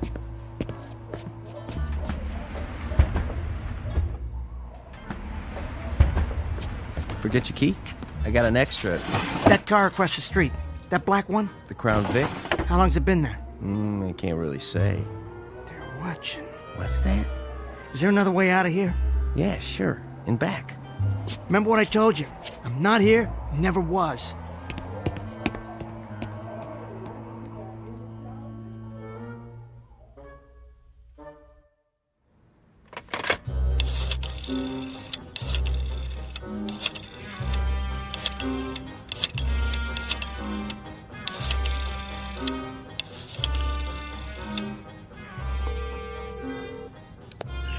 Raj, it's me, Wally. You got a line on the 5th at Belmont? Yeah, tomorrow. The number 9 horse. Yeah, he's still 40 to 1? Put me down for 100, straight across.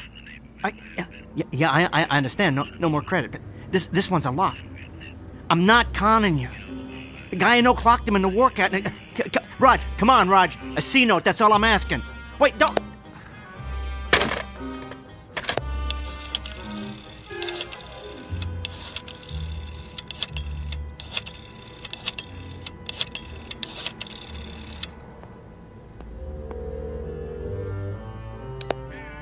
Rosie? You bet it is. How's your kid? Good.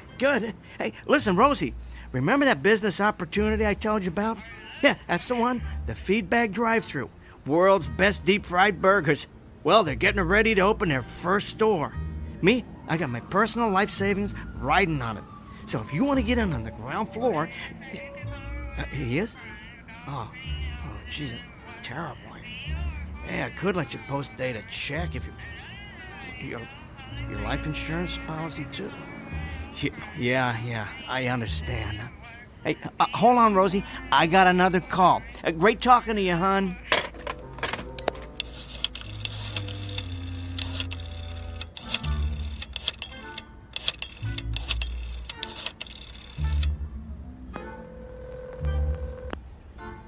Come on. This is Frank Beecher. Sorry, but we're closed for business. Please leave a message after the tone. Frank, I don't blame you for not returning my calls. I know what you're thinking, but I swear, it's not like before. I need to talk to you bad. I hate this, believe me. If there was another way, I got a situation here. Frankie, I'm your kid brother. I don't have anybody else. Call me at the Carlton, please. I'm begging you, Frank. I'm begging you.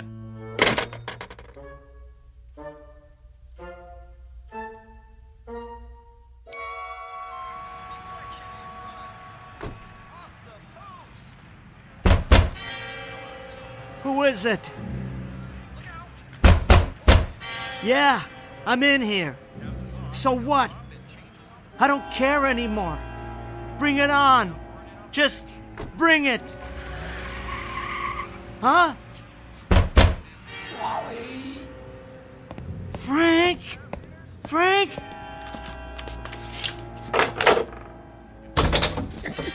Give me a hand, kid. What'd they do? Funny thing happened on the way home.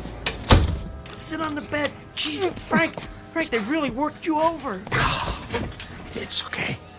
The nose wasn't straight to begin with, huh? A couple of guys in a black Crown Vic? No. Cadillac. 2 gentlemen with scars and pinky rings. They made quite an impression on my head. I'll get some towels. You're bleeding bad. This is a first. Take it easy, Frank. I was always the one who took care of you. You got in a fight at school or fell off your bike. Let me wipe your face. Ow! I'll do it. You order a steak from room service. Blood rare. Best thing for a black eye. Hold this against your head. Hey, they have room service here? See, you moved up in the world. And them two guys, did you get a name? Nah, they didn't talk much. But they must be from Western Union, and I'm the message. Those punks. I'll take it out of their skins. You should have called me. I did. Sorry, I'm out of town. It's all my fault. Now, what did you do to rattle their cages? Well, just... What do you think? Got myself in hock up to my eyeballs when I couldn't make the vig. I've got money.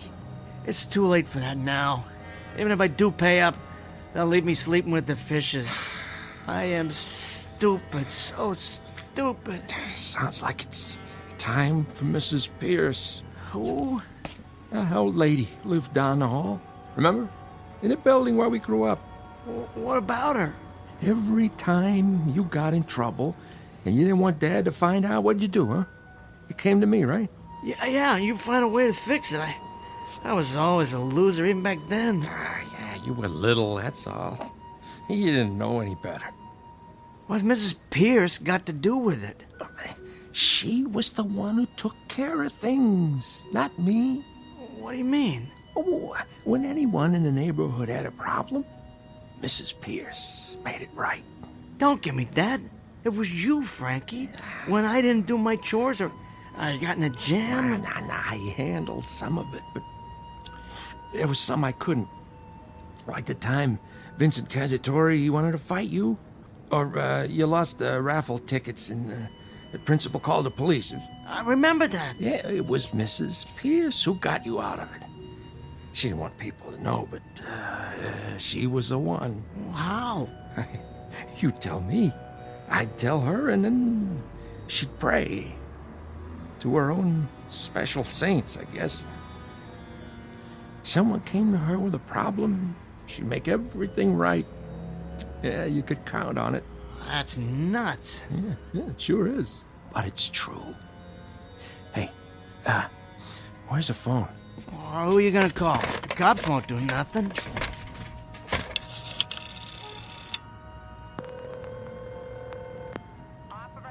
Yeah, hello, information. You have a listing for Mrs. Arlene Pierce on Weber Street. She probably is dead by now. Yeah, hold on. Where's pencil? Here. Yeah. Okay. Thank you, operator. It's too late, I tell ya. She moved, but I got it. All right. What have I got to lose? 10 to 1, she won't even remember me. Come on, let me. Not this time. Give me the phone, Frank. And I'm afraid it don't work that way. Why not?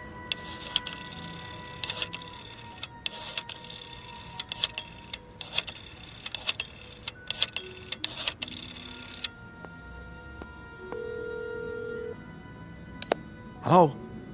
Yeah, may I please speak to Mrs. Pierce? An old friend from Weber Street. My name's Frank Beecher. It's been years, but... Oh, hello, Milo. Of course. Oh, she is? Oh, I'm sorry. I didn't know. Look, I hope she feels better soon. No message. Just that her friends wish her the best. I'm really sorry to bother you. Sick, huh? She had a stroke. She's been in a coma since last week. Well, that was a stupid idea anyway. Hey, easy, Frank. Get me the sink, kid. Can you stand up? Here, let me help you. It was the pointed shoes that did it. Frank, you're coughing up blood. It feels like something's broken inside. I gotta get you to emergency. Quick. Not now. Those goons who sent the candygram, they'll want to know if you got the message. Oh, I got it. And I got a message for them. They want to clean my clock? Let them. I'm not gonna let you die here. Come on. You better lay low, kid. They're gone. I heard them drive off. I got my car in the alley. For once in my stupid life, I'm gonna do something for you.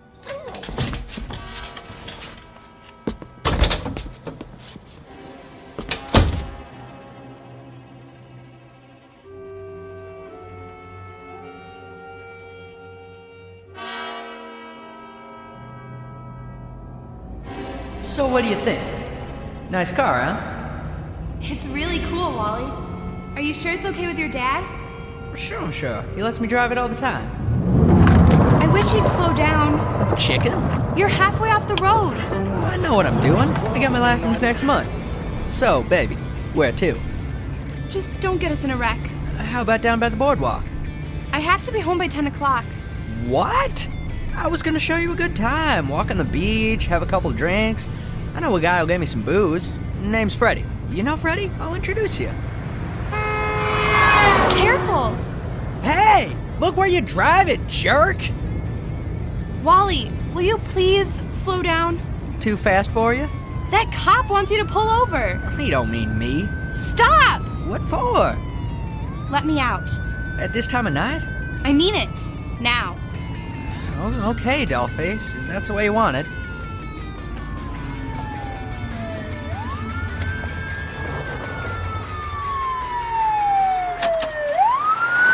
What did I tell you? He wasn't following me. Chasing some punks. He'll get him, too.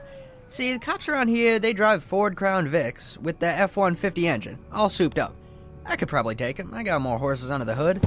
Hey, where are you going? Bye, Wally. What's the matter? I'm walking home. It's safer that way. Thanks for a lovely evening. Are you nuts? Get back in the car. Maybe I'll see you around. When you get your license.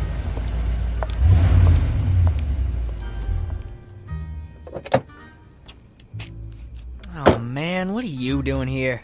You shouldn't have taken the car. Mind your own business, Frank. Dad won't like it. So? I'll bring it back before he gets home. He'll find out. What's he gonna do? Take it out of my hide? I'm too old. He can't hurt me anymore. Maybe not, but it'll hurt him. Big deal. Move over. What for? I'm driving.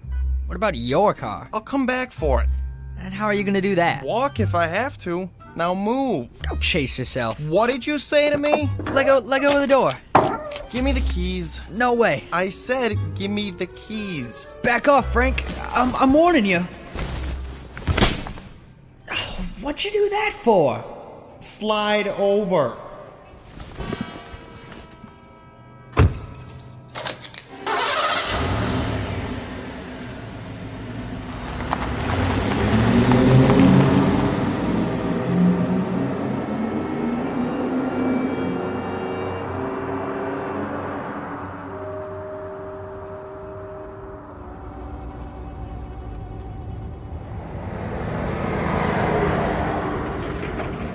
Yeah, you always looked after me, didn't you?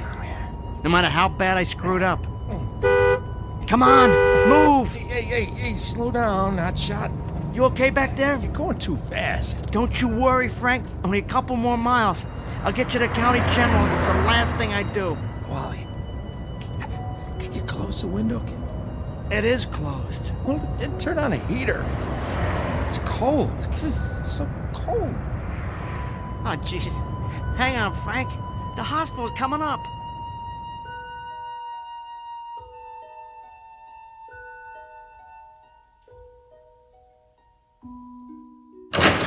All patients in need of emergency care, please sign in. You will be treated in order of arrival. I told you we'd make it. My legs, they won't work right. It's all right. I got you. Please have ID, proof of insurance, or payment in form of cash or credit card. Get me to the counter. I'll take care of it. Can I get some help here? You have to wait your turn. I can't wait. My brother needs a doctor. Fast. Sign in at the window. And then what? Take a number? I have to sit down. Hey, here's a bench.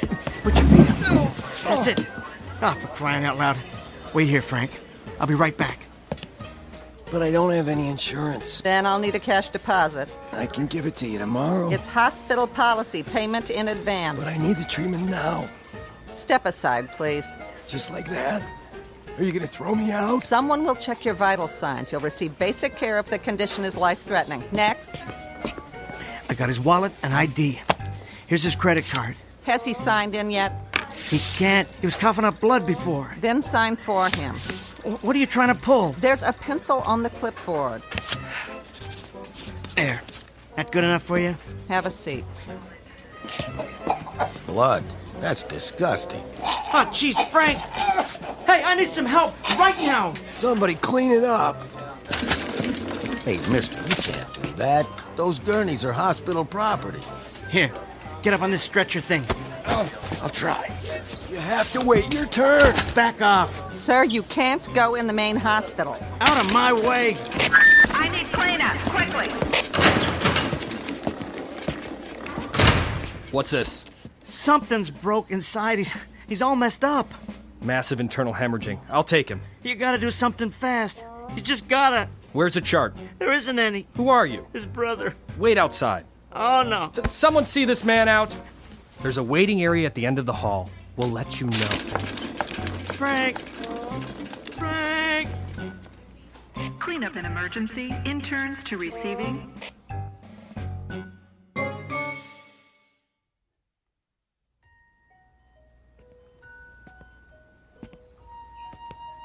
Excuse me. Nurse? Yes? The guy I brought in? He's gonna be okay, isn't he? The nurse's station will have that information around the corner to your left. These jokers don't even know which end is up. Well, they better figure it out. Oh, Frank. Frank, what am I supposed to do now? Wally? Huh? Who are... It is you. Milo? I'd know that face anywhere. How many years has it been? Oh, too many. I can't believe it. What are you doing here? It's my aunt. My sister's inside with her. Jeannie's here? She comes by when she can. Old Wally. It's been a long time since Weber Street. Oh, sure has. You mean your aunt's in here? How's she holding up? Not so good. Yeah, I heard. That's tough. A stroke, wasn't it? Yeah, we take turns sitting with her. My dad comes as much as he can. It's hard since Mom passed away. Oh, I'm sorry to hear it. Arlene's the only family he's got besides us. So, where'd you move to? Different places. I decided to come back for a while, regroup. You know something? I thought there was a big, wide world out there, but take it from me, it ain't all that. I talked to your brother. We see him around sometimes. He's doing well. Milo, would you mind if I go in? She won't know you're there. That's okay. She's a nice lady. I like to pay my respects. Okay, go ahead then.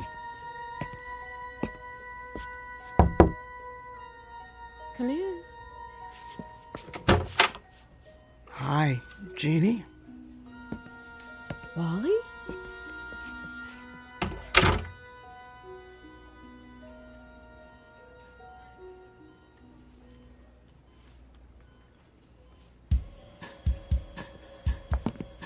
Hey, how you doing? Can I help you? We're looking for a guy. Friend of ours. Fell down, hurt himself. Check emergency. No such luck. Well, this is all private rooms here. He's telling the truth. Says right on the door. P-I-E-R-C-E. What's that spell? Purse. Some name. A little guy was with him. Looks like a weasel. I haven't seen him either. You sound mighty sure. Tell you what, if I do, you'll be the first to know. Now, do you mind keeping your voices down? There's a sick lady inside. Have a nice day. It's nighttime, Sal. Yeah, that too. You know, it don't make sense. They gotta be here. We've seen them come in. I'll check the rooms. You watch the lobby. Sure thing. And call the boss. Tell him we got it covered. The fabulous Beecher boys. One thing's for sure. They walked in, but they ain't walking out.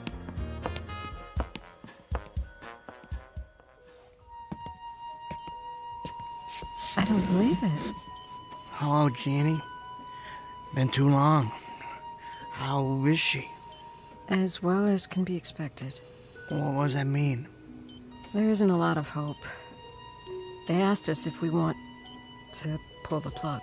Oh, don't do it. That's what Dad says. I mean, you never know. Things can change. I suppose so. But you're looking awful nice. Wally, don't start. Listen, Jeannie, can I talk to her? Why? She can't hear you. Just the same, I wanted to thank her for being so nice. You barely knew her. Yes, I did. In a way. Well, okay. For a minute. I was going to take a break anyway. Well, thanks, Jeannie. Wally?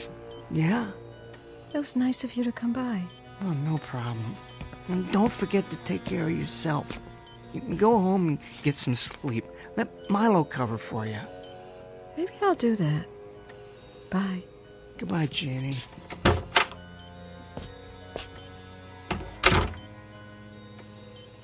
Mrs. Pierce? Can you hear me? I hope so. Because I got something to say. It's Wally. I used to live in the building down the hall.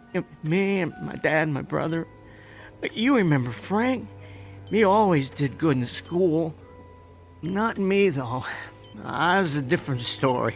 A real dumb kid. I started messing up, getting into trouble. And Frank, he looked after me. Then when I moved out, he wasn't there anymore. Before, he always saved my skin. Except it was you. Oh, it sounds nuts, but my brother wouldn't lie. If I know one thing, I know that. I don't understand how, but the whole time, it was you. Well, since then, I pulled some bad stuff, and tonight it all came down. I can't handle it on my own. I would if I could, but now it's just flat out too late. Some guys want my head on a platter, and there's nothing I can do about it, not this time. So I guess what I'm saying is, I need help. I never needed it so bad my whole life. I sure hope you can hear me. I never asked you for nothing. And I'm not asking now. It's my problem. For once, I'm gonna take my medicine. But this isn't about me. It's about my brother. Hey, Frankie! Watch me ride my bike! Look! No hands! That's great, Wally. Frankie, I did all my chores. You think Dad will take us someplace tonight? If he doesn't, I will. Want to get pizza at the corner? Can we? I don't see why not. Gee, Frankie, you're the greatest brother I ever had. Get your jacket, let's go. I wanted to be just like him when I grew up. I had my shot, but it wasn't in the cards. But it ain't right that Frank should suffer. They took it out on him so I'd get the message. Those punks. Well, I got it, only it's too late now. Look, Mrs. Pierce. Yes, huh? Yes? Oh, you can hear me? Is that little Wallace? Mrs. Pierce, oh, thank God. Is anything wrong? Yes, ma'am. I hate to ask you, but... Say it, boy. Frank's hurt bad. If you don't pray for him, he's a goner for sure. You can't let him die. You can't let him die, please. I'm begging you. Very well, honey. What? You can go now, Wally. What do you mean? He's gonna be okay? He's gonna be alright? Why, he already is. What, just like that? Oh, thank you. Thank you, ma'am. Thank you. You know what this means. You run along, dear. He's waiting for you. Frankie, you hear that? You're gonna make it.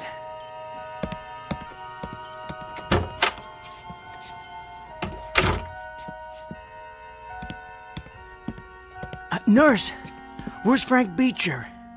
Beecher. Oh, yeah. He was just released from IC. They're moving him to 1101. Oh, thanks, dollface.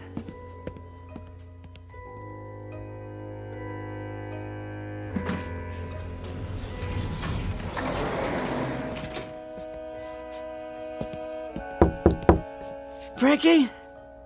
Hey, kid. You okay? You look like you are. Oh, yeah. It only hurts when I laugh. Oh, you sure had me worried for a while. Yeah, I don't know. Must have been something I ate. Frankie, I am so sorry. Ah, for what? Oh, it was my fault. We both know it. But I went and I took care of everything. Oh, is that right? What did you do? And I talked to Mrs. Pierce. Wally. Now, don't get mad. You're not going to believe this. But I ran into Milo, her nephew. It's the same hospital she's in. Can you beat that? And while I was talking to her... I thought she was in a coma. Well, she was, but she come out of it. Anyway, I asked if she could help. She turned her head, looked right at me, Next thing you know, I'm telling you. No. It doesn't work that way. Well, it did this time. I told her what went down tonight, and she must have prayed like she used to, just the way you said. And, long story short, everything's gonna be okay. That's impossible. Well, look at you. It's like I said. Wally, you can't ask for yourself. You have to ask for someone else. That's the secret. Otherwise, it doesn't work. That's why I went to her when you were a kid. But Frank, I didn't ask for myself. I asked her to let you live. You couldn't have known that. I didn't teach you. You taught me good, Frank. Only, I'm kind of slow. It took me all of this time, but I finally got it. And now, it's over. No, not for you. Here, Wally, look in my wallet. Right? I got a few $100. I want you to take it, get as far away from those strong-arm types as you can. Then call me, and I'll try to figure something. Maybe I can help you cut a deal. Maybe nothing. You don't have to do a thing. Tonight's the last time I'm running out. Whatever they want to do, let them. The slate will be wiped clean. They'll never bother you again. Wally, and listen good. Those guys in the Cadillac are bad news. I'll try to buy you some time, long enough to talk to the DA, and we can Forget it. This time I'm standing up for myself. Oh, don't be a fool. I'm not. I used to be, but not anymore. I'm ready. It's been a long time coming. And Frank, yeah. If I don't see you again, thanks. Thanks for everything. I hope I paid you back a little. Kid. Don't worry about me. I'll be better off. Just think, I won't ever have to run scared again.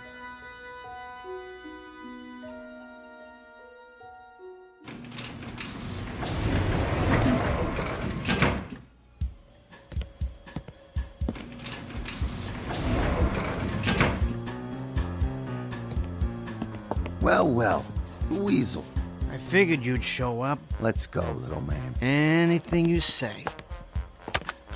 Get in the elevator. Do it here if you want. Take it out of my skull.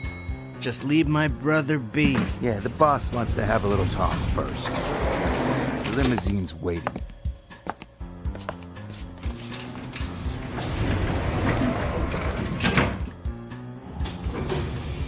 Which floor, mister? The parking lot. I'll get the button for you. Hey, what'd you pull the alarm for? You're not going to parking. Say, what's the ruckus?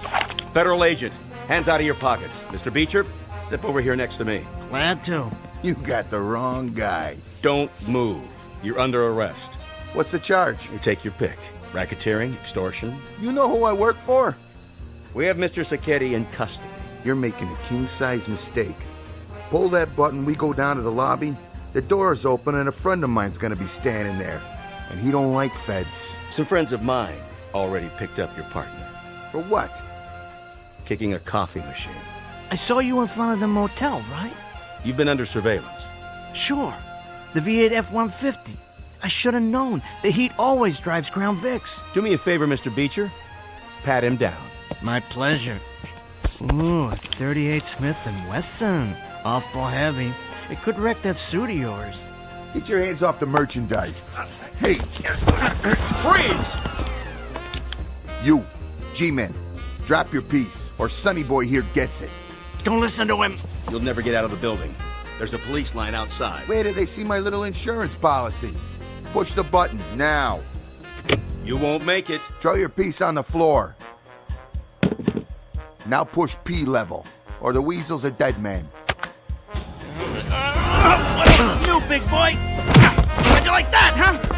This one's for my brother. And this one, and so's this one. And this one too, you dirty... That's enough. Stop. You've won. It's over. You've won.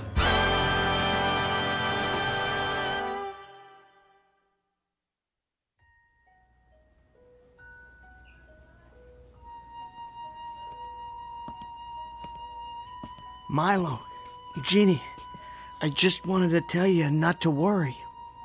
Oh, Wally. What are you crying for? She's gonna be all right now. He doesn't know. Know what? She's got a new lease on life, and she's not the only one. Come on, Milo. We have to sign the papers. Well, I could tell by the way she looked at me. Who are you talking about? Your aunt. I knew she was gonna make it. That's not very funny. What's not? I'm telling you, she said everything was gonna be all right. She knew. That's because she was praying the way she used to. Wally, please. She couldn't have. She never came out of it. What? The doctor said there were no brainwaves for days.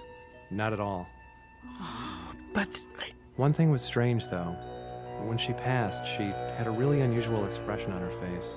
It was peaceful, almost happy. Like, what's the saying? God's in his heaven and all's right with the world.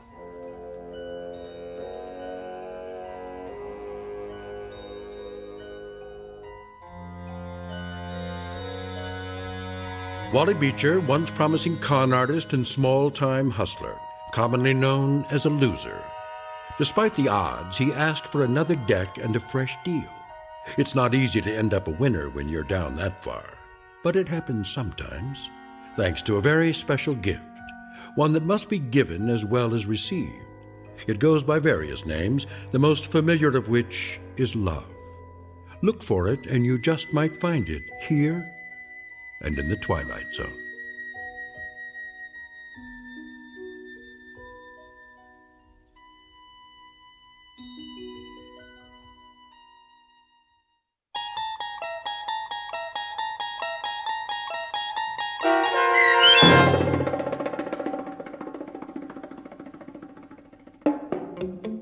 Mrs. Pierce is Praying for Me, starring Tim Kazurinsky with Stacy Keach as your narrator, was written for The Twilight Zone by Dennis Etchison and based on a story by Robert Patterson.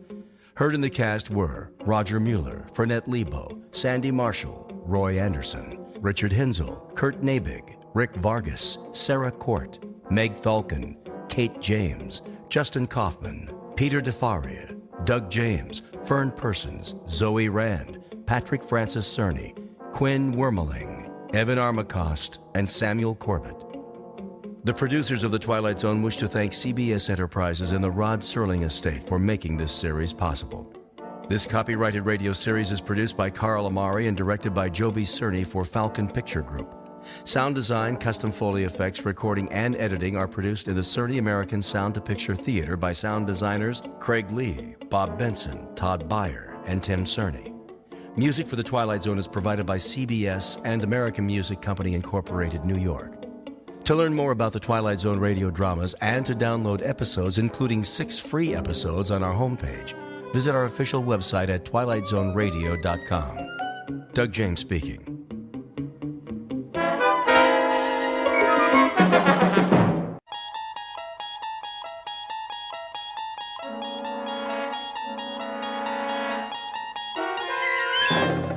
You're traveling through another dimension. A dimension not only of sight and sound, but of mind. A journey into a wondrous land whose boundaries are those of imagination. Your next stop, the Twilight Zone.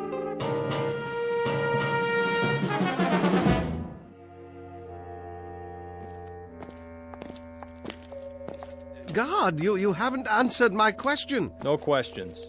But it's a simple one, a very simple one. Where are you taking me? You'll find out. You come before dawn with no arrest warrant? We don't need a warrant. But of course you do. Not for a hearing. Oh, is that what this is about, an investigative hearing? At such an hour? Chancellor's orders. You mean the Chancellor himself wants to see me? Why on earth? Inside. Is this the Chancellor's office? Inside.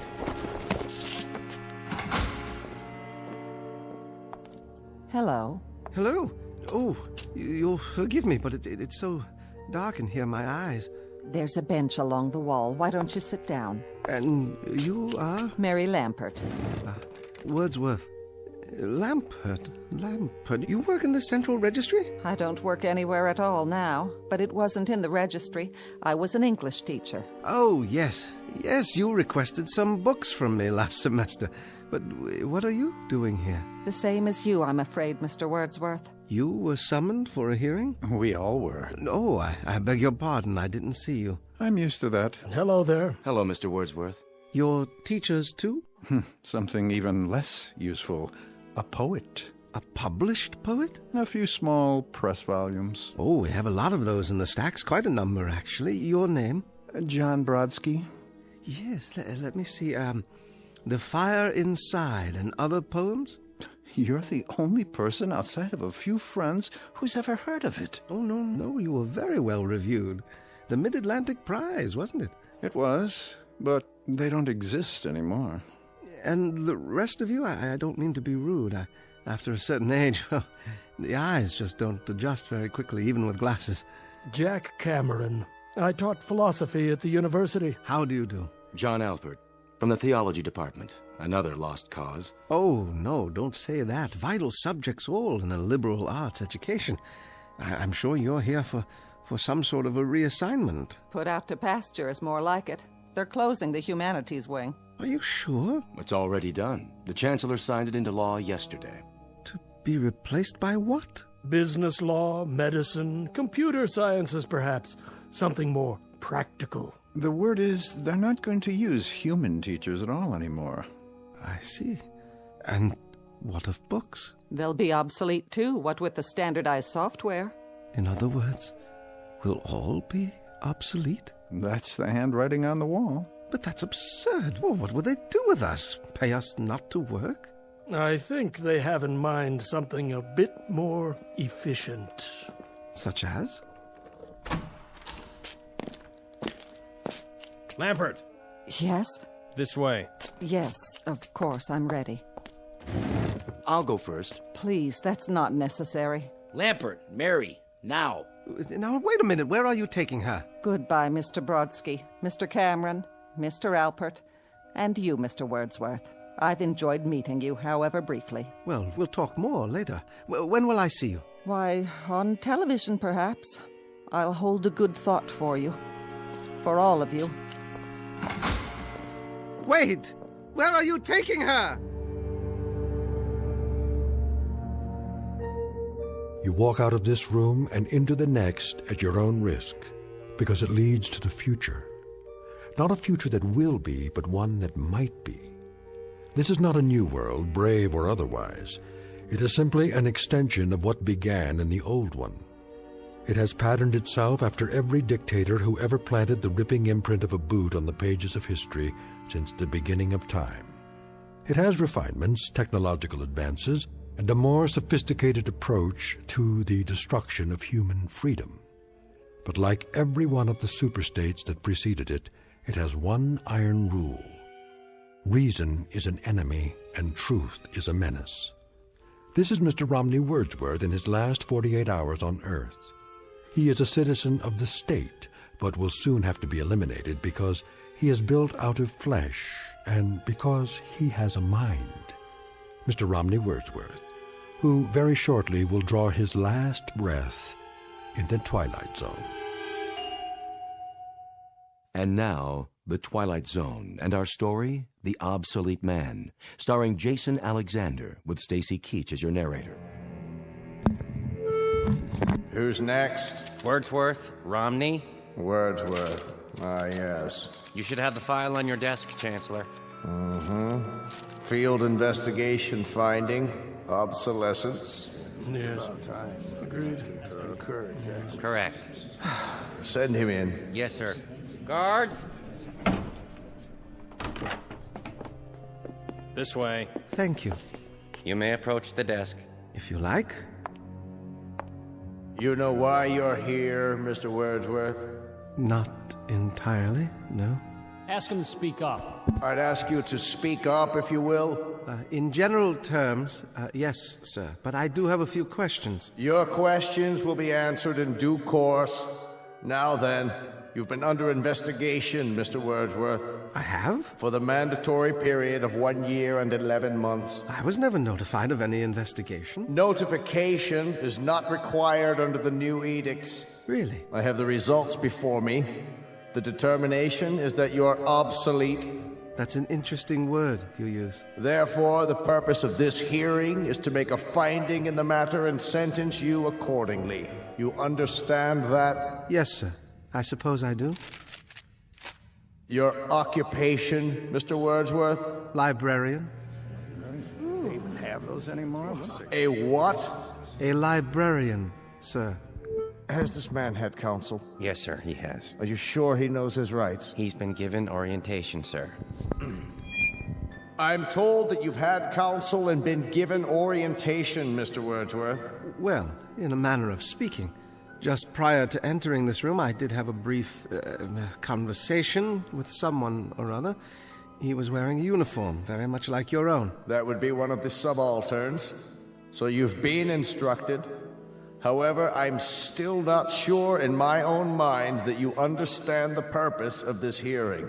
I'm doing my best, sir. The field investigators in your sector have classified you as obsolete. This finding carries with it serious implications, legally speaking. Do you understand that, Mr. Wordsworth? Serious implications, yes. Now I ask you again, your occupation? I am a librarian. I could lie to you and say curator of records or historian or data manager, but that's my occupation, my profession. It's an honorable tradition.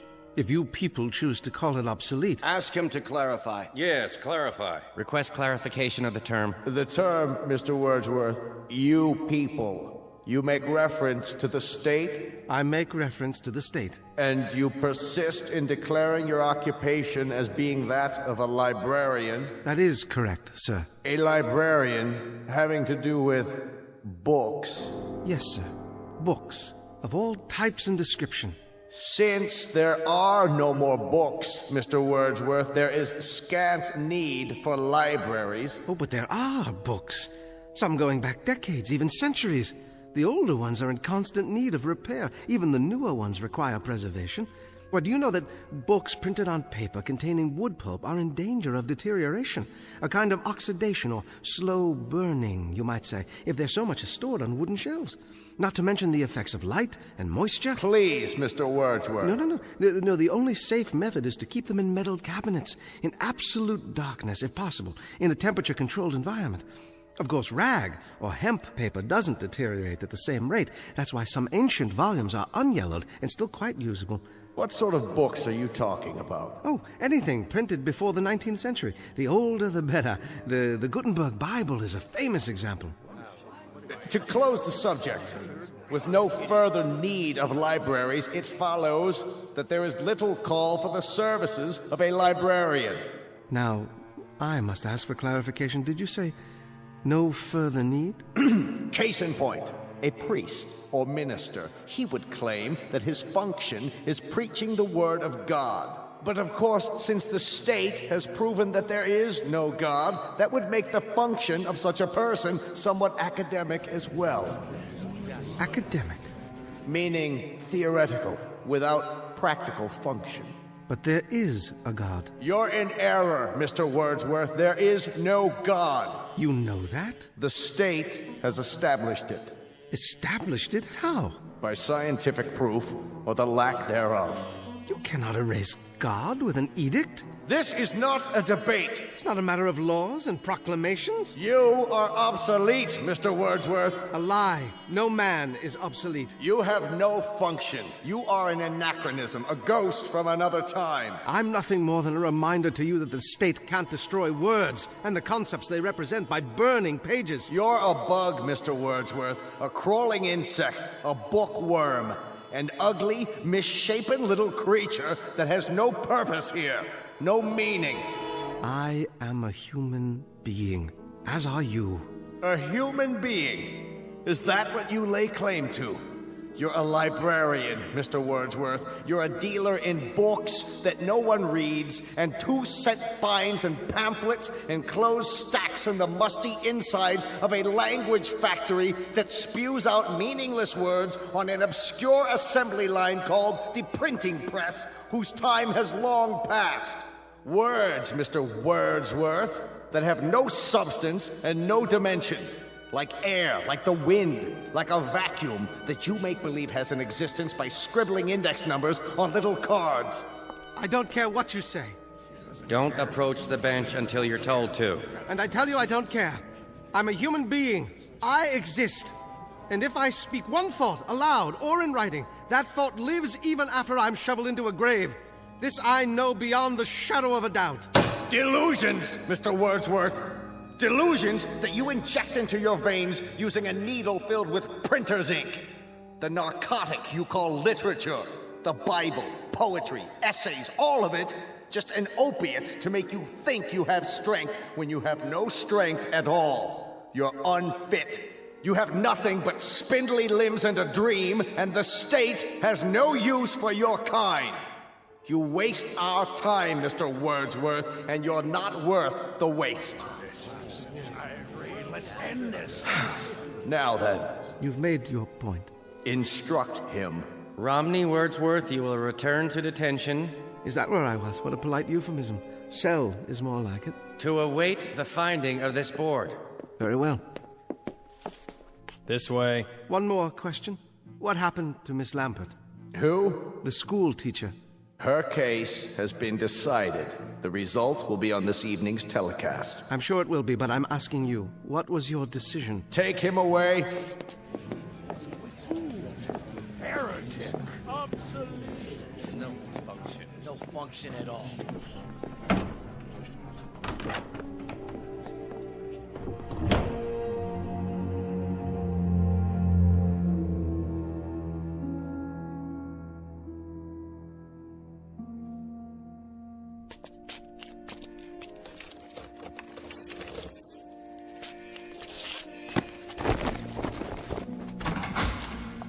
Mr. Wordsworth, how did your hearing go?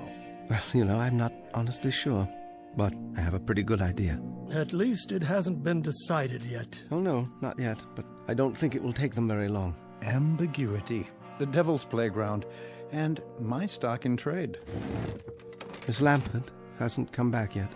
That means her case has already been decided. That's what they said. Where would they take her in that case? Back to her living quarters, I imagine, to await the carrying out of the sentence. As for myself, I'd rather carry it out alone. Not thinking about hemlock, are you? Don't tell me you are. That's not what they use nowadays. Too hard to measure the dosage. Get me a bottle of good scotch. I'd like to go out on a bender. Just give me a pen and paper. But they'd only burn it. Not if it's televised. I can recite to the camera. A public reading at last. Some of it has to get through before they cut off the sound. They can't cut it off. It's an official edict. The equivalent of the condemned man's last words. No matter what those words are? Oh, they'll denounce the statement as soon as it hits the airwaves. But until then, for one shining, glorious moment, I'll have an audience. And someone somewhere may hear my words and understand. Gentlemen, you're dooming yourselves. As if you believe in the superiority of the system, in its right to exist at all. But it does, with or without moral justification. Do not go gentle into that good night. Dylan Thomas? But rage. Rage against the dying of the light. We can rage all we like. No one's going to hear it. No? Think about it. What are you driving at? I wonder if they've reached a decision yet.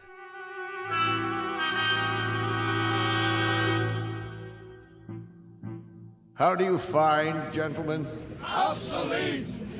Obsolete! Obsolete! Obsolete! Obsolete. I concur. In the matter of Wordsworth Romney, the board has made a finding. Bring him before me so I can pronounce sentence. Escort him from the detention room right away.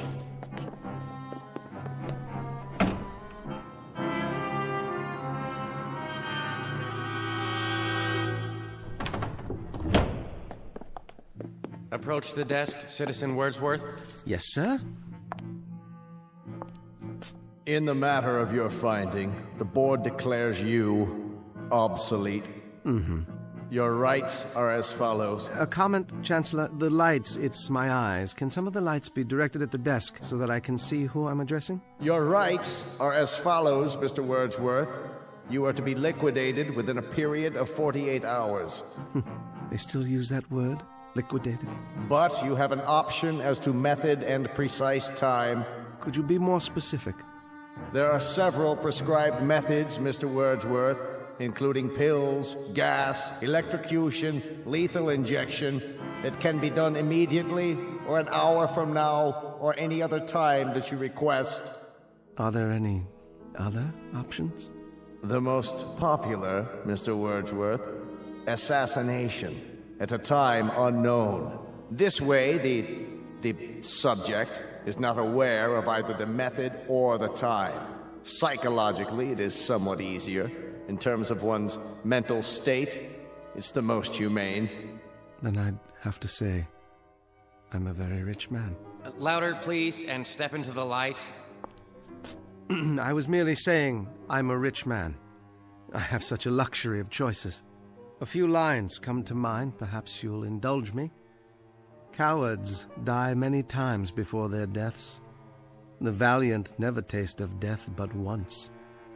Of all the wonders that I have yet heard, it seems to me most strange that men should fear, seeing that death, a necessary end, will come when it will come. That's from Shakespeare, Julius Caesar. So, since you've given me the luxury of choice, I choose the following. To be given an assassin whom I will tell the method of execution. I don't understand. What does he mean? He will tell? Surely he can't be saying. Mr. Wordsworth, please clarify the nature of the request. You will assign me an assassin, Chancellor, just as you stipulated. But only he and I will know the way in which I am to die. I take it that's acceptable? That will be acceptable, Mr. Wordsworth, so long as your sentence is accomplished within the 48-hour period required by law. And one final request, Chancellor. What's that? I should like to die with an audience. I would like my death to be televised. That, too, can be arranged, Mr. Wordsworth. Thank you. It's not infrequently that we televise executions. It has an educative effect on the population. I have no doubt. Now, as to the time of the liquidation, Mr. Wordsworth? Midnight, tomorrow. And the place? In my room. Gentlemen? Agreed, Mr. Wordsworth. We will choose your liquidator and send him over to you, and he will be duty-bound, just as you prescribed, not to divulge the method you've decided upon. Done. Thank you, Chancellor. Whoever said the state doesn't have a heart?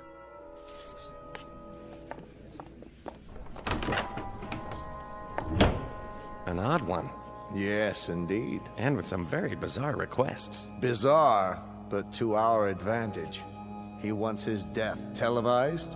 All right, we'll oblige him. By midnight tomorrow, he'll be crawling up the walls with fear. And we'll televise every moment of it. His horror, his fright, and I dare say his belly-crawling supplications for mercy. What an example. We'll televise it, gentlemen, all over the country. We'll show the people. We'll show them how this obsolete man, this librarian, dies.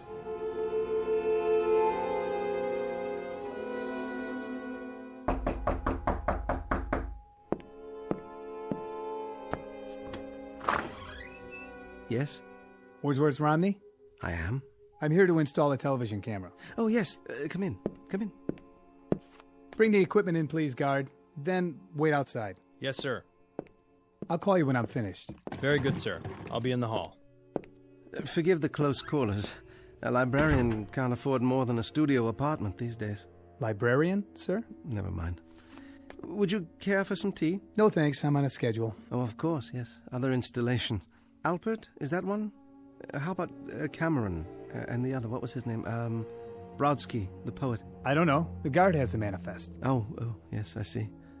Is this all the equipment you need? It's not very much. It doesn't need to be. It's miniaturized. See, all I do is mount this lens on the wall in the corner, and that's it. As long as it gets a wide angle of the whole room. Impressive, I must say. And what about sound? Sir? There'll be a microphone, won't there? Built right in. Full frequency. Broadcast quality. Splendid. Well, don't let me get in your way. Do whatever you have to do. Good idea. Not a lot of time left. Oh, a couple of hours more? I mean, you probably want some time to yourself for whatever. Yes. I'll be out of here in 20 minutes. Wonderful. I mean, very professional of you. Do you happen to know what happened to the school teacher? School teacher? A friend of yours? Not really. I hardly knew her. Not on my list. Oh. You ought to turn on the TV. That'll tell you. Why didn't I think of that? You know, I spend every evening reading. These things are your books, huh? You mean you haven't seen any before? I remember when I was a kid. They had pictures in them. Oh, they have much more than that. And with my collection grown so large, there hasn't been time for television in years. Even the state broadcasts? The state broadcast? Oh, you mean the chancellor's speeches and so forth. And on the domestic front, the economy is on an upswing. With unemployment virtually nil, corporations are tightening their belts in preparation for higher productivity next quarter when the trade deficit reaches zero. The government is purging thousands of obsolete personnel with tens of thousands to go before year's end. Did he say tens of thousands? One example is Miss Mary Lamport, who was terminated early this evening. For those who missed the live broadcast, here is her final statement. I'd like to quote Saint Exupery. What is essential is invisible to the eye. And it was a Welshman named Dylan Thomas who wrote of the force that through the green fuse drives. Well, I've spent my best years nurturing that life force, helping it break through the concrete and steel that seal us away. And I now know that there is no force in the universe that can crush. That's the drugs kicking in. Drugs? Her choice. She wanted to go out painless. They gave her an injection. Sure kept talking for a while, though, didn't she? All those words. She almost made it. Made what? I've seen enough. Go on with your work. I don't mean to distract you. All done? Surely not. There. Go ahead, turn your TV back on. See? There's you. There's me. You're right. Isn't that amazing? Sharp and clear for all the world to see. Fiber optics. Some picture, huh? Yes. I don't know how to thank you. What's the cost? No charge. A tip, then. Consider it a kind of bonus. One of my books, perhaps. No, thanks. You can take your pick. Any one at all. They'll only be burned afterwards. I don't have time to read. Thanks anyway. Guard. Trouble? No trouble. I'm finished is all. Let's go. Take it easy, Mr. Wordsworth. Don't fight it, okay? I'll do my best. It'll be easier that way. Well, now then. Nothing left to do but wait. 1 hour and 15 minutes. I'll set the clock, then lie down, and wait. It won't be long now.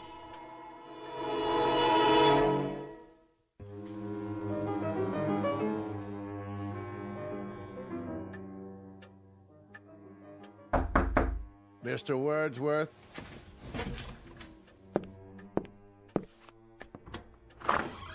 Come in, Chancellor. So, this is how a librarian lives. Have a seat, please. I'm sorry there's only the one chair, but with so many books. Thank you for coming. Very irregular, Mr. Wordsworth. Is it? Highly irregular. That you came at all? Do you know why I came? Do you? I invited you. By all means, you invited me. But why would I honor such an invitation? A cryptic note from a condemned man asking me to visit him during the last hour of his life. Not normal, I take it? Hardly the norm, Mr. Wordsworth. Hardly what I'm accustomed to. And somewhat suspect, too. How do I know I wasn't invited here for a last pitiful gesture of vengeance on the part of the condemned? Vengeance? After all, I'm more or less responsible for the finding in your case. Your demise in less than an hour. 45 minutes, actually. It can be attributed, at least in part, to my decision. Nonetheless, that was the finding. Do you mind if I smoke? No, not at all. You're my guest. I'll tell you why I came, Mr. Wordsworth. Please. Perhaps to prove something to you. And that is? to prove to you that the state has no fears. None at all. Well, you'll forgive me, Chancellor, but that has the elements of a joke. How so? Well, you come here to my room to prove that the state isn't afraid of me. What an incredible burden that must be, to prove that an obsolete librarian could have any effect at all on the state. I'll tell you why you came, though. I'll tell you the reason that you won't even admit to yourself. And what might that be? I don't fit your formula. Somewhere along the line, there's been a deviation from the norm. Your state has everything categorized, filed, and tagged. You are strength. People like me represent weakness. You control and order and dictate. My kind merely follows and obeys. But something's gone wrong. I don't fit, do I? Oh, you fit, Mr. Wordsworth. In a few moments, you'll be cringing and pleading just like they all do. Yes, indeed, you fit.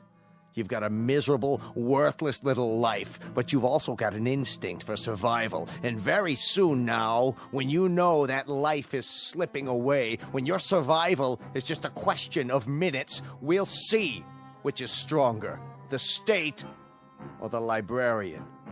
All the country will see. Yes, they will. I take it you've had a discussion with whoever is assigned to your liquidation. Whomever. What?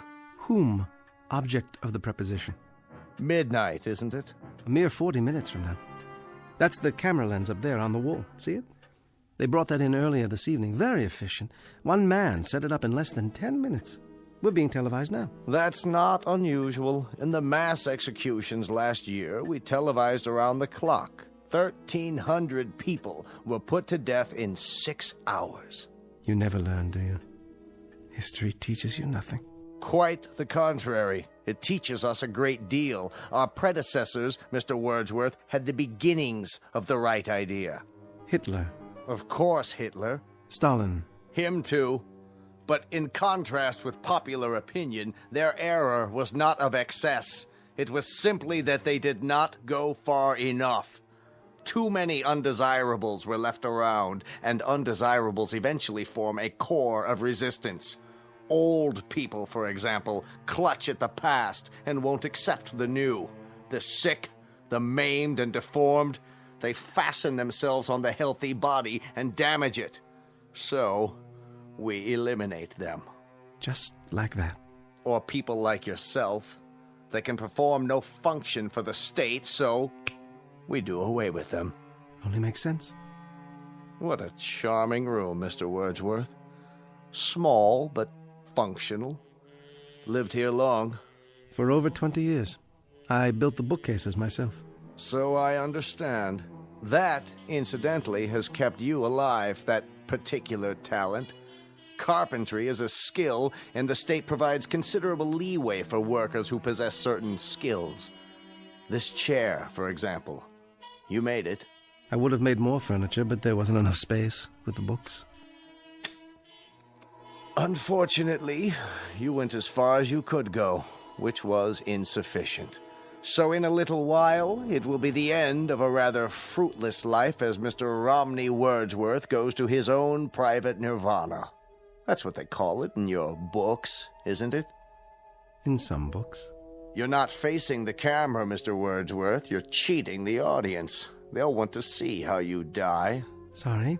Please, Mr. Wordsworth, show the lens your best side. And don't stifle your emotions. If you feel like crying, go ahead and cry. Or if you want to plead, why don't you do so? Let it all out. Perhaps a high state official might take pity on you. You'd appreciate that, wouldn't you? A little chest-thumping, hand-wringing, some moaning, sobbing histrionics. Suit yourself. Unfortunately, I don't have the time to be enthralled when they do come. I have another appointment this evening. Chancellor. Make it brief, Mr. Wordsworth. You have plenty of time. Smoke as many more of your cigarettes as time allows. How's that? I haven't been entirely fair with you, Chancellor. I invited you here for a very special reason.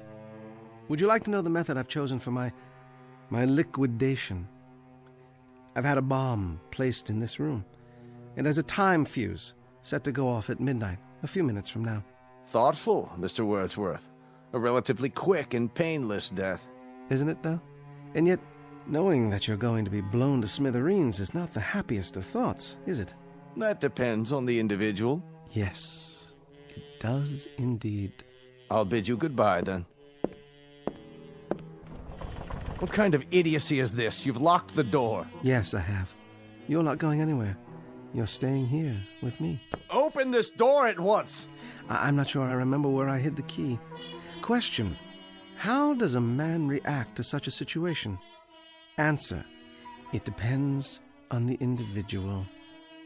As for myself, I shall sit down and read my Bible. This is insane. Hidden for over 20 years, but the only possession I own that has any value at all to me now. And I intend to sit here and read it until the moment of my death. Let me out of here! Guards! Anyone! Don't waste your breath. There's no one out there. It's one of the rules. You isolate the person to be liquidated, so there's simply no one around. Why don't you face the camera, Chancellor? It's important, you know. You're cheating the audience. What are you talking about? You wanted the whole country to see the way a librarian dies. Why not let the whole country see how an official of the state dies, too? Will they see a contrast, Chancellor? Wordsworth! I order you, let me out of this room! Turn to the camera. Let the people see the strength of the state, the resilience, the courage. Let the people see how a man of steel faces death. I've underestimated you, Mr. Wordsworth. Sit down, Chancellor. You have a Nirvana coming up, too. So, let's have a chat. Odd, isn't it? How equal we have become. Death is an exceptional equalizer. It takes a strong and handsome man like yourself, uniformed, bemedaled, and it places you alongside a skimpy thing like myself. But in the eyes of God, there's precious little to distinguish us. We are flesh, blood, muscle, limbs, and we are the same. Understand, Chancellor? We are the same. We are not the same. A man of the state dies with dignity. We shall see. That is, they will see. The Lord is my shepherd, I shall not want. He maketh me to lie down in green pastures. He leadeth me beside the still waters. He restoreth my soul. He leadeth me in the paths of righteousness for his name's sake. Yea, though I walk through the valley of the shadow of death, I will fear no evil.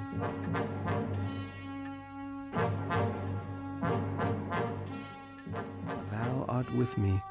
Thy rod and thy staff, they comfort me. Thou preparest a table for me in the presence of mine enemies. Thou anointest my head with oil. My cup runneth over.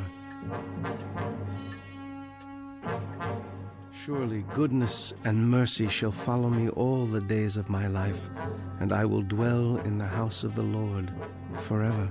Please!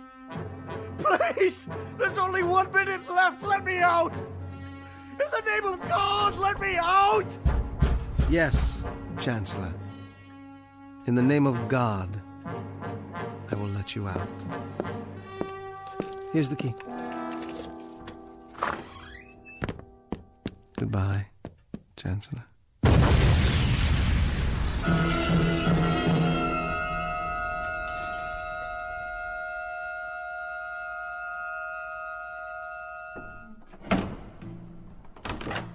This way. Take your hands off of me. What is the meaning of this? You may approach. I don't understand what's going on. You all know me? No further. Stand where you are. There's been a misunderstanding. I've served the state for years. In fact, I'm the one who created the current edicts and passed them into law. I am the new chancellor. You have been removed from office. But why? The field investigators have declared you obsolete. You have disgraced the state. You have proven yourself a coward. You therefore have no function. I must protest. Let me speak. Return the prisoner to the detention room while we determine his sentence. The finding of this hearing is that he is obsolete. No! Wait! wait! Hear me out! Obsolete! No! No, wait! Please! No! No! No! No!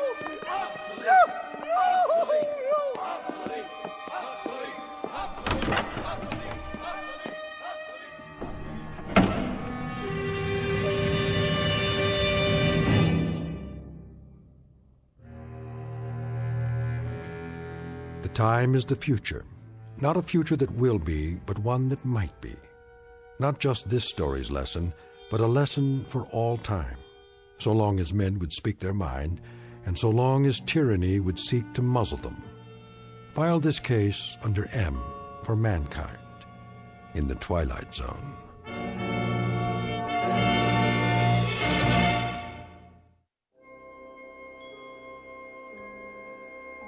Hi, this is Carl Amari, producer of the Twilight Zone radio dramas. I'd like to take a moment to tell you about our official website at twilightzoneradio.com, where you'll get the latest news and information on these Twilight Zone radio dramas. Plus, at twilightzoneradio.com, you can digitally download 3 free episodes or any of our episodes for only $1.95 each. In this age of ever-changing technology, we've decided to make these episodes instantly available to you by making the Twilight Zone radio dramas a digital download-only series. This means that this series will no longer be offered on CD. The CD collections at our website are now being offered while supplies last at buy one, get one free. So be sure to get your favorites before they're sold out. Be sure to visit us often, and I'll see you in the zone.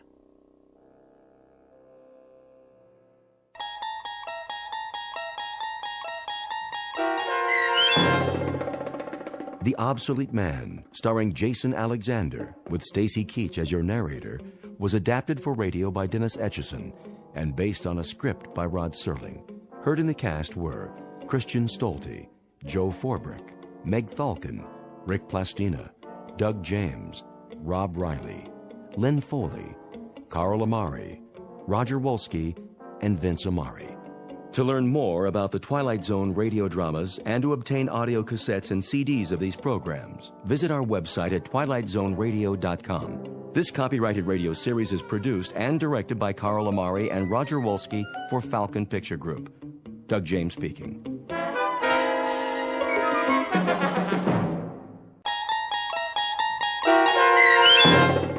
Dust, starring Bill Smitrovich with Stacy Keach as your narrator, was adapted for radio by Dennis Etchison and written for the Twilight Zone by Rod Serling. Heard in the cast were Rich Komanek, Tony Castillo, Dale Rivera, Monique Lebrejos, C.J. Amari, Amanda Amari, Christian Stolte, Eddie Martinez, Doug James, Fernette Liebel, Alex Sopener, Meg Thalken, Brenda Redhead, Rick Arthur, Carl Amari, Vince Amari, Roger Wolski, and Jason Mallow.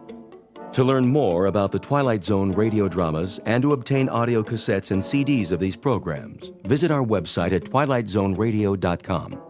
The producers of The Twilight Zone wish to thank CBS Enterprises, Carol Serling, Dennis Etchison, Dick Brescia Associates, Claire Simon Casting, Terry Jennings, XM Satellite Radio, Sirius Satellite Radio, our sponsors, and our radio affiliates for helping make this series possible. This copyrighted radio series is produced and directed by Carl Amari and Jason Mallow for Falcon Picture Group. Doug James speaking.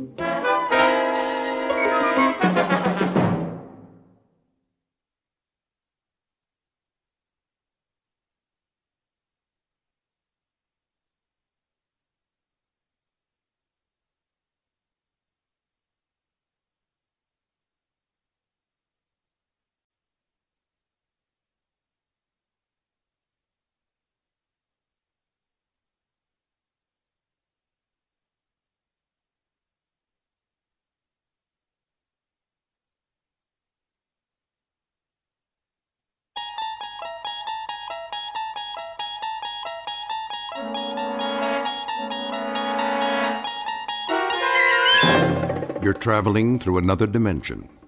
A dimension not only of sight and sound, but of mind. A journey into a wondrous land whose boundaries are those of imagination.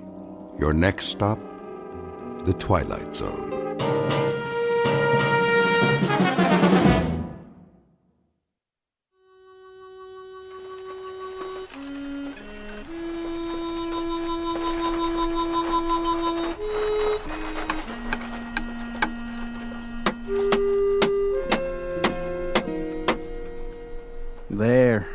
how's that?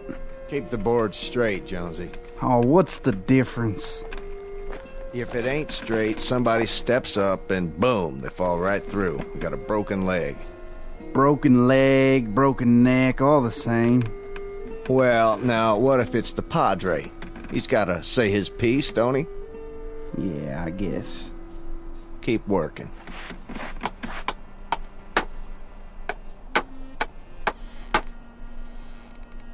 About ready for lunch? Not yet. Too hot to work this time of day. Sheriff wants it done. You know that. A man gets parched. Ought to have himself a little drink once in a while. Cantina's not open yet. That's because everybody's taking a siesta. You know what a siesta is, don't you, deputy? That's when you lay down someplace, pull your hat over your eyes, and have yourself a little snooze. Good for what ails you. Does a man good, know what I mean? Go get another 2x4. No more left. Then cut some. Ain't got a saw. Over by the wood pile. I sure don't see it. Front of the blacksmith's, Jonesy. Yeah, well, maybe we better wait a while.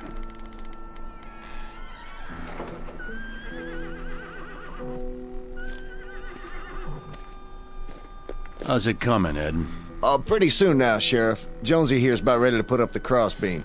Maybe you better give him a hand. Oh, he's doing all right by himself. Jonesy? Yeah? You remember what I told you? What's that? About that business the other night. Drunk and disorderly. I'm giving you a chance, Jonesy. Either that, or I fine you. Right.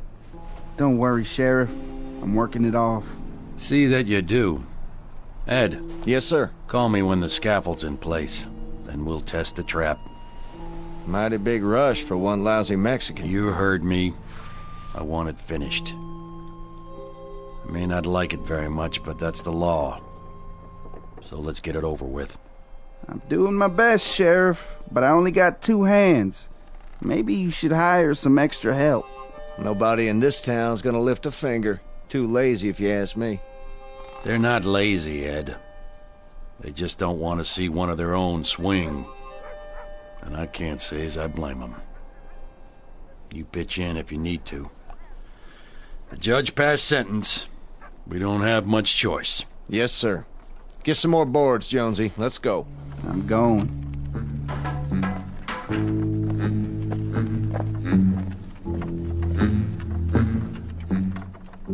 There was once a village, built of crumbling clay and rotting wood, and it squatted ugly under a broiling sun, like a sick and mangy animal waiting to die. This village had a sickness shared by all its people. It was the germ of squalor, of hopelessness, of a loss of faith. But for the faithless, the hopeless, the misery-laden, there is always time, ample time, to engage in one of the favorite pursuits of men, to destroy themselves. In just a moment, a most unusual traveler will pay a visit to this village. He'll come riding down the dusty main street, not with bells and fanfare, but on a mule. It's not his first visit, and it won't be his last. But this time, he brings with him a gift that's for sale to the highest bidder. One already signed, sealed, and delivered in the Twilight Zone.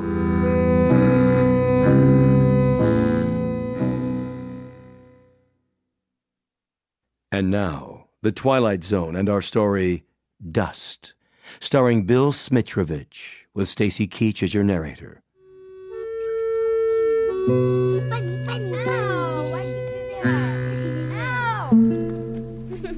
Catch! Oh! Let's go, mule. Keep it moving. Who's that? It's the man. What man? He comes from the city with things to sell. Children, come inside now. Right now. That's right, mule. Now you stop. Attention, ladies and gents. Come out and gather round. It's me, Peter Sykes, back from St. Louis, stocked with everything you need for kitchen and barn, and the dry throat and the swollen tongue.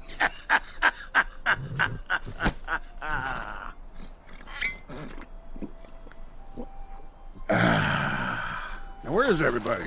Come one, come all. Is this a holiday? Nobody in the street. Well, will you look at that sign? Closed today because of funeral. I wonder whose funeral would that be? Let's have a look in the jail. Why, who's that in the window? Young Mr. Gallegos, if I'm not mistaken. Get away from here. What? No visitors allowed? Well, Mr. Gallegos, I would say you have no choice in the matter. Leave me alone. Ah, but today's a special day, isn't it? A very special day. Now, let's see. What might this special day be? A birthday? No. Wedding day? I don't think so. Wait, I remember now. Just this moment came back to me. Today is the day young Mr. Gallegos, killer of children, dangles at the end of a rope. 'Cause you're gonna get hanged from that gallows right over there. Hello, Jonesy. Deputy. Sykes. I have something for you, Jonesy, in my saddlebags. Yeah? What's that? Good whiskey from St. Louis. 85 cents a quart. Not around here. Sheriff wouldn't like it. How about you, Deputy? I got postcards. Wonderful postcards on this trip. French dancing girls in their native costumes. Later, Sykes. We're going inside. Well, if you're not buying, maybe the sheriff is.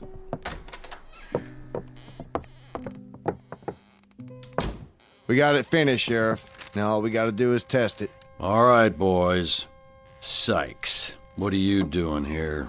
Well, Sheriff Koch, a little bit of this, some of that. What'll be your fancy this fine day? What do I fancy? I'll tell you what I fancy, Sykes. I'd like you to take your fat carcass and your loud mouth out of my office. This is a small room and it's already full of hot air. Don't need any more rope, do you? Hey, Gallegos, what about you? Leave 'em be. How about a nice hacksaw to cut those bars? Sykes. You ought to see the fancy 5-strand hemp I sold this town for your necktie party, Gallegos. It can lift 5 people. Any more at home like you? Look, I told you. Go peddle your wares someplace else. Well, well. Look at him sitting there in the dark. You better go back to the window, Gallegos. There's gonna be a funeral procession down that street. They'll be burying the little girl you mangled under your wagon. Yeah, you're sobered up now, huh? But you remember the little girl, don't you? You got stinking drunk and you raced your wagon down that street. And what you did to that poor little girl? I said, leave me alone. Oh, Gallegos, not yet. You'll have plenty of room to move around in a while. You'll be able to kick and kick and kick. Outside. You want me to throw him out, Sheriff? Don't bother. He knows the way. You gotta take a drink of this, Sheriff. It's a good tonic. Put a little gristle in your arm. Just the thing to set you up for a hanging. Yes, sir, makes you strong and firm. Here, feel my muscle. I don't touch dog meat, Sykes. You talk big behind a badge, Koch. It just sounds big to you, Sykes. Because you got a little brain. You make noises like a mountain lion when you're safe in a hole, but out in the open, you're a yellow dog who barks at the moon. Sure, Sheriff. If you say so. You know, I always had a little question about you. Seems you got a thing for foreigners and strays, but you're mighty tight-lipped when it comes to your own kind. You're not my kind, Sykes. So don't claim any kinship. As for that boy in there, he had his trial, and today he's gonna swing for it. But there's nothing in his sentence that says he's gotta be tormented by a pig who sells trinkets at funerals. Now go on. Get out of my sight. One question. When this day is over, Koch, which one will you weep for? I've got enough tears for both. Here comes the funeral procession. Already? Look at them out there. All those people following Mr. and Mrs. Canfield. Oh, Lord. The coffin on that wagon sure is little.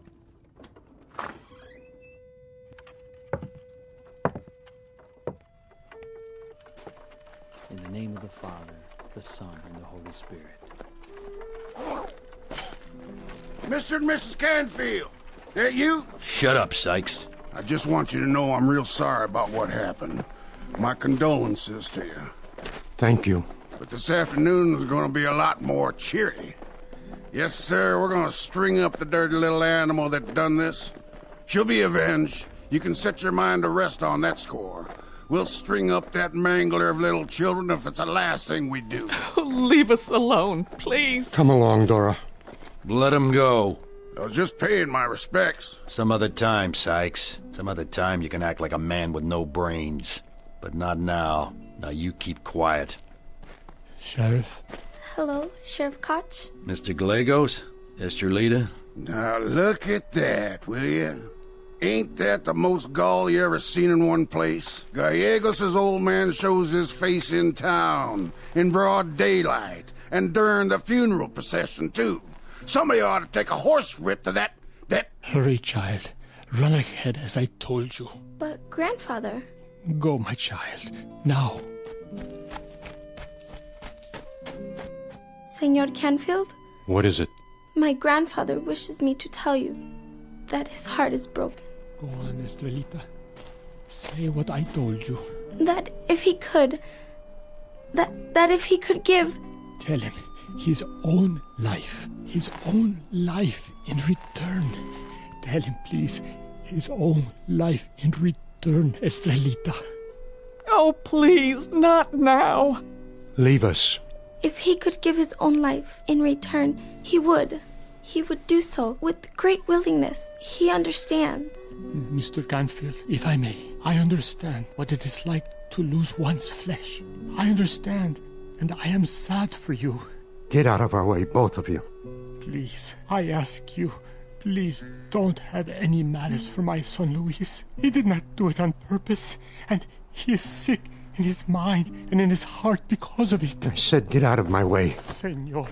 Senora, por favor, I am on my knees. Please do not let them kill my son. He will spend the rest of his life, and I mine, in your service. Anything you wish, but please, please, do not let them do this. Can't you see that we're burying our daughter today? Come, Grandfather. Yes. Give me your hand. Look at him. Look at him. What's he doing here? He should hide his face in shame. He should get out of town is what he should do. Oh, his kind. Oh, please. My son did not mean to do it. He is a lover of children, as you all are. He loves all the little children. Why don't you go back where you came from? Take this! Oh! Grandfather, you are bleeding. It is nothing. Nothing. Good aim, Harvey. Stand back, all of you. The next man who throws a rock or anything else will answer to me. You understand? Padre, por favor, váyase a la casa. No se le necesita aquí. What's he saying? He's not needed here? Is that what you told this old man of yours, Gallegos? Father, take Estrelita home. They will hurt you if you stay here. My son, there is one chance. Go home now. Luis, look. My lucky coin. It is said that one can make a wish on it. Any wish. I have saved it for years. Go home, old man. Make your prayers. Make your wishes. But Luis is right. You can do nothing here. Mr. Sheriff, have you never been drunk? What? Have you never felt such misery that you found salvation only in a bottle? Never felt pain? Such pain that you had to ride through the night and never look back? Mr. Gallegos. My son was hungry, and he felt such a pain, and he drank too much, and he rode down the street not looking, not seeing. He had a sadness deep inside, sadness that there was not enough to eat, sadness that he had no work, sadness that the earth all around him was growing barren in the sun. He did not see the little girl. He never saw her for an instant. I swear to you, he did not. It's best that you go home now. Come, grandfather. That goes for the rest of you. Come on inside, Ed. You too, Jonesy. You've seen enough misery for a while. Little girl, wait. What? Stay a minute. Come over here. That's right. I won't hurt you. Wait for me, grandfather. You tell him something for me. Tell him what? You tell him I want to help him. Understand? Tell him his coin is no good, worthless. But I have a magic dust. You do? It turns hate to love, but it is very, very precious. Very expensive, comprende? Now you tell him to bring 100 pesos to my room in 1 hour, and I will sell him the magic dust that makes people love and forgive. You understand? Huh? You tell the old man. Now you go. All right. Magic dust. Now where is it? Oh yes, right down there. On the ground. I'll scrape up a handful. Now let's see. That should be just about 100 pesos worth of genuine magic dust.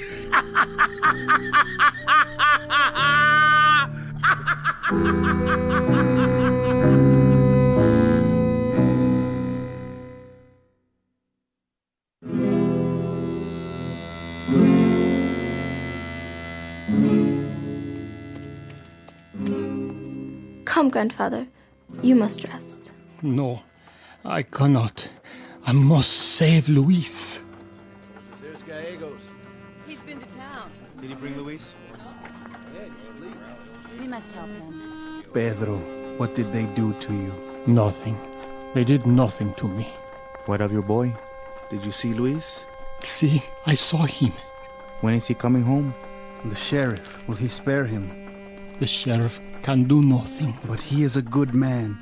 The town is full of hate. They want to see death today. Blood for blood. Even a river of it will not be enough. Oh, my friend. We are so sorry. Come inside. We will pray with you. No, there is no time. It will be soon. Soon, but there is a way to change their hearts. A way? I must first pay a fee. How much? 100 pesos. Ay! Where can we get 100 pesos? My horse is worth 50. Estrellita. Yes? Run to my house. Tell my wife to bring the money she has saved, all of it. I will tell her. Manuel, get my horse. Oh, you needed to plow the fields. There are no crops because there is no water. You need your son. Oh, gracias. I will pay you back every peso. Go and tell the others. Bring their coins and their rings. We must save Luis.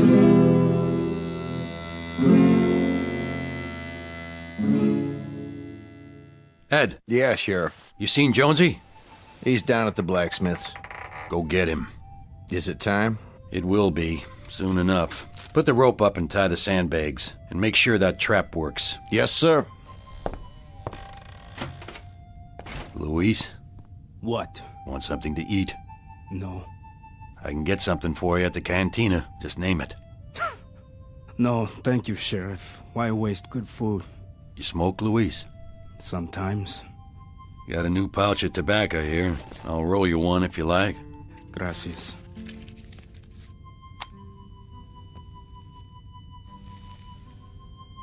Here, I lit it for you. There should be a lot of people today, eh? When was it God made people? Was it on the 6th day? Sometimes I think he should have stopped on the 5th. It's not their fault. No? They are tired of hating this place. The sun, the ground that is dead under their feet. So they must find something else to hate. Maybe. Or maybe it's just in them. God didn't make people to hate for no reason. Didn't he? Here they come. I can see them from here. Sorry bunch. More than show up at church. They want the big show. Here I am, the one you came to see. You Murderer! Look at him! Get away from the window. You just rile them up.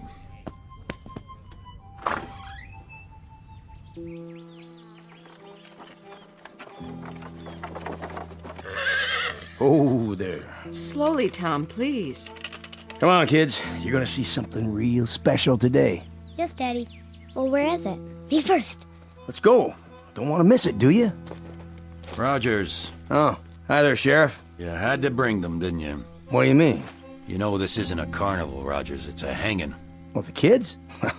Well, they ain't never seen one before. I figured it was about time. Yeah, I'll bet you did. Just one thing. What's that? Mind telling me why? Why not? They'll learn a lesson. They'll see what happens to drunks who kill kids. I guess that's pretty important to you. Darn right it is. Have to teach them. You want them to learn. You teach them a lot of things, don't you, Rogers? What's that? How do you teach them pain? Shoot one of them in the arm? All right, you kids, you stay together. Come along, May. I'll tie up the horses. Is that the man? What man? In the window with the bars. Is that the man they're gonna put the rope on? See, little one, I am the man. Will it hurt when they put a rope around his neck? If God wills it. Tom Jr., get away from there. Run along now, kids. Your dad's waiting for you.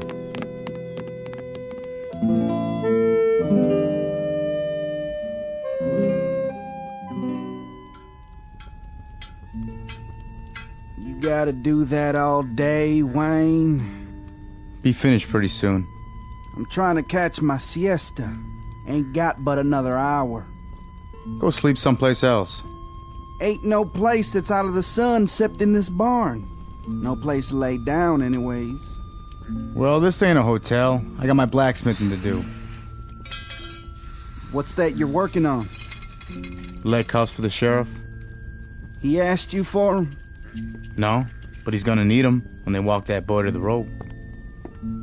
Jonesy, Oh, what you want now? let's go. Time already?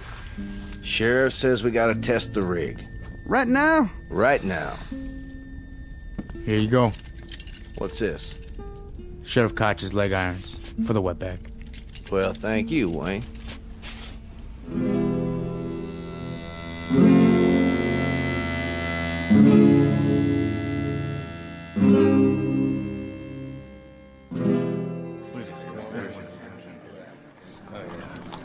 How do, ladies and gents? Let's see. Who wants a souvenir to mark the occasion? I got hair ribbons for the ladies, cigars for the men, and candy for the little ones. Come one, come all. Peter Sykes, back from St. Louis with a bag full of tricks. Sykes. Well, hello, Sheriff Koch. Beautiful day, wouldn't you say? Not a cloud in the sky. I thought I told you. I got no use for you in this town, Sykes. So you did, Sheriff, so you did. But a lot of these folks do. Seeing as how this is a special day and all, you wouldn't stop a man from making a living, would you? There's honest ways to do it, but that's not your style, is it? Now see here. So how much junk have you sold today, Sykes? Well, I just got started. Then it wouldn't cut into your business none if I were to run you off. Sure it would. The crowd's filling up. I ain't had a chance to ply my trade. And what trade is that? Circling the town like a vulture, waiting to feed off the dead? I don't rob and I don't cheat. Everybody gets what they pay for. Well, seeing as nobody's paid you yet, why don't you just crawl back where you belong? Hey! You may live to regret that, Koch. There's an election coming up, and when folks see the way you push people around... There's a heaven coming too, Sykes, and a hell. I only hope I don't have to see you in either one. Now get the hell out of here. We'll just see about that.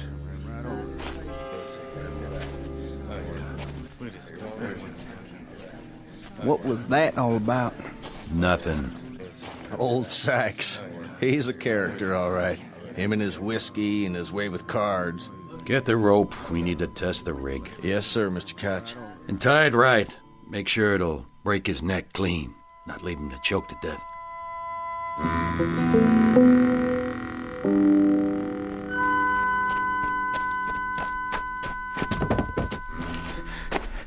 quickly, where is Senor Sykes? Sykes? He's gone. What? Must have rode on out of town. But I have business with him. Very important business. Take it easy, old man. The hanging isn't even started yet. The hanging? We'll be in a minute, though. They're just now trying the gallows to be sure it works. No, not yet. Por favor, not yet. Ready, Sheriff. All right, go ahead. Got hold of the rope, Jonesy? I got it. Then let her rip.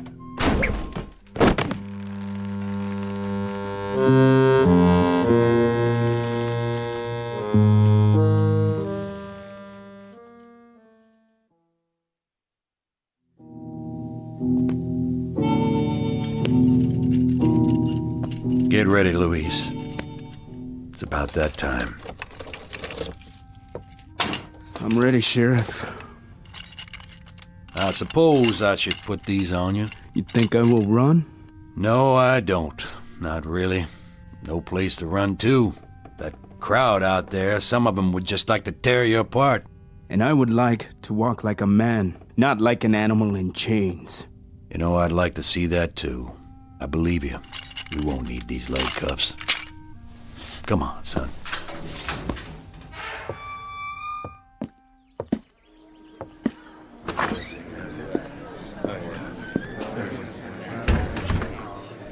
Oh, there he is. Dirty little killer. Well, this is what we came to see, ain't it? He looks awful young. So was the girl he run down. I don't know if I want to see this. I do. Come on. He is not a killer. He is my son. Yeah. Sure, old man. Go on home. No. Hey, Gallegos. What? You looking for me? Oh, Senor Sykes. Come over here, behind the building. Now then, the little girl told you? See, she told me. She said that you have a dust that will save my son. A dust with magic properties. That's the idea, old man. A little bit of this sprinkled over the heads of the crowd and you'll see some real magic. You mean that small bag? Does it not contain tobacco? Oh, no, not this pouch. You'll see. It'll stop them from hating your son, make them feel sympathy for him. Then, who knows? Maybe they'll even let him go. This is a very big magic. Did you get the money, old man? See. You have it with you? Here, in my handkerchief, just as you said. Gold pieces. Where'd you get them? All my friends went into the city. One sold a wagon, another sold a horse. Some borrowed. We got many pesos and we converted them. Let me see. It will work, Mr. Sykes. The magic dust. It will work. Yes, I guarantee it. Then you are a strange man. You sold the rope to hang my son, and now you sell me that which will save him. I'm a businessman, Mr. Gallegos. I sell that which is needed. I make no distinctions.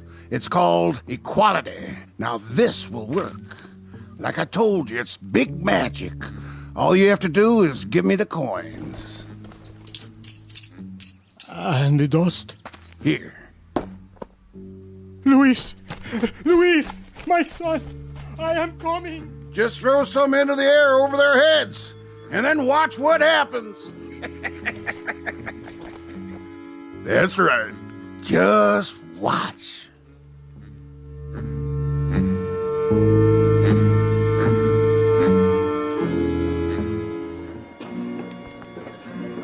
The Lord is my shepherd. I shall not want. You don't have to say anything, Father. I never went to church. There is still time, my son. I can't change now. You were raised a Catholic, weren't you? We never had much time for that.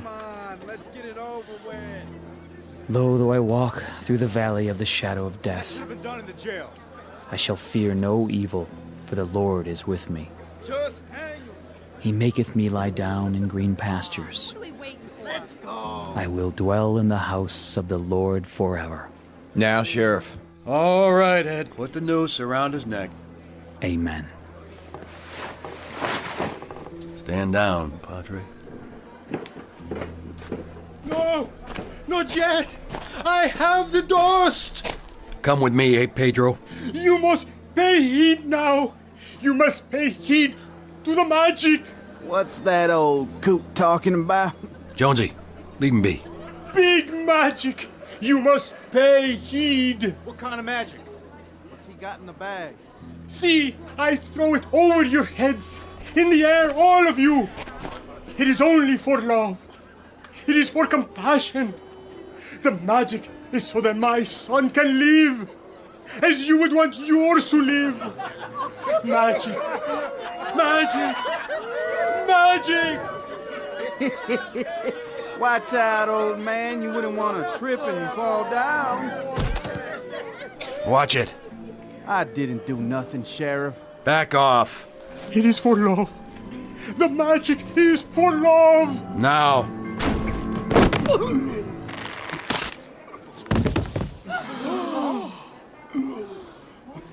I don't believe it. How could it break?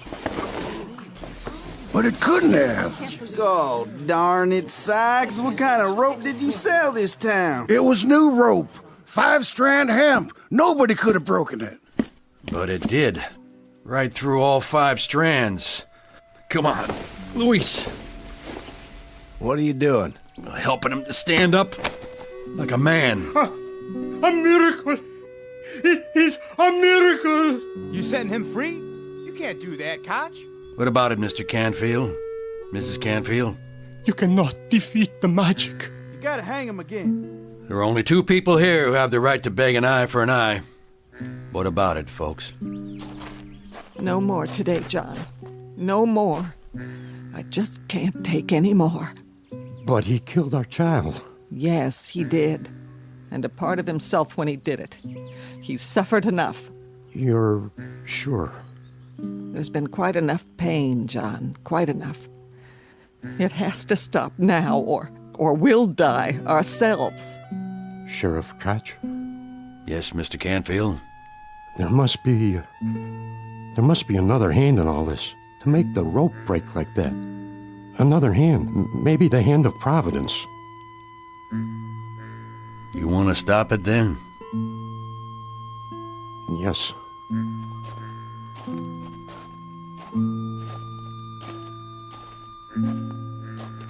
John? What is it? We leave it like this?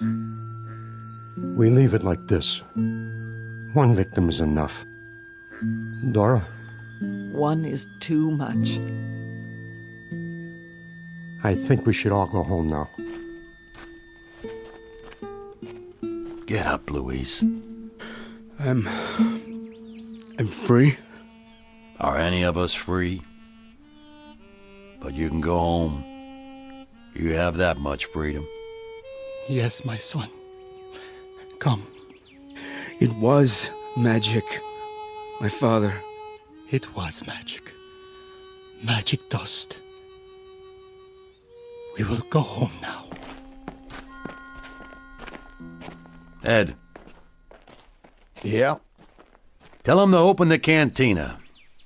I think I'd like a drink. You and Jonesy, too. You don't have to ask me twice, Sheriff. Let's get moving.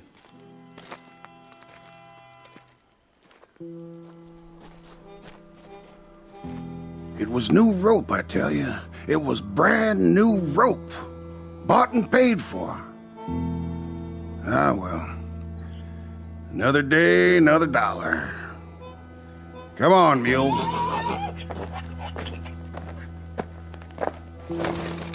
We'll find us another town from now on. I don't understand it. Why? How could it break like that? There was nothing in the old man's pouch except dust. Dust! And me? Well, at least I got me some shiny gold coins. That's what I've got.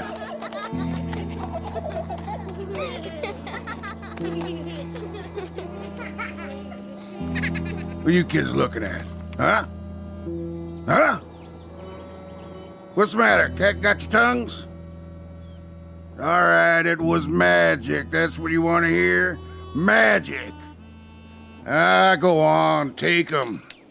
You're yours. Take 'em. Take 'em!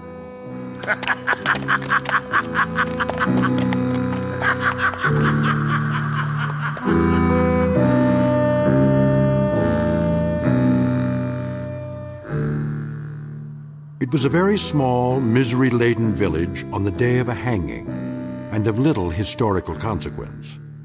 And if there is any moral to it at all, let's just say that in any quest for magic, any attempt to understand sorcery, witchery, legerdemain, first, check the human heart. For inside that deepest of places is a wizardry that costs far more than a few pieces of gold. Tonight's case in point, offered without further comment in the Twilight Zone. More from the Twilight Zone after this. Hello, I'm Stacy Keach. I hope you're enjoying this edition of the Twilight Zone radio dramas. To learn more about this series, be sure to log on to our official website at twilightzoneradio.com. You'll find special discounts on our Twilight Zone audio collections, listings of our radio stations, links to other websites, and a photo gallery of our recording studio and some of our stars in action, plus ways to contact us with questions or comments about the show. And for a limited time, when you log on to twilightzoneradio.com, you can send in for a free CD of the show. So be sure to visit us at twilightzoneradio.com.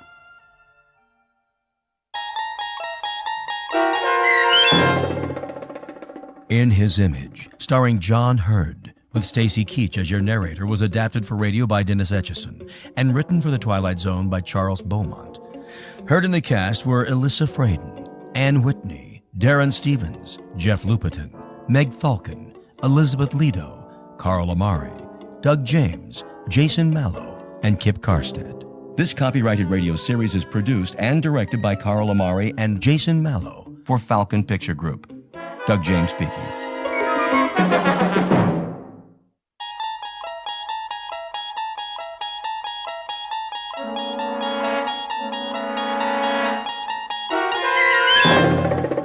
You unlock this door with the key of imagination. Beyond it is another dimension, a dimension of sound, a dimension of sight, a dimension of mind. You're moving into a land of both shadow and substance, of things and ideas. You've just crossed over into the Twilight Zone.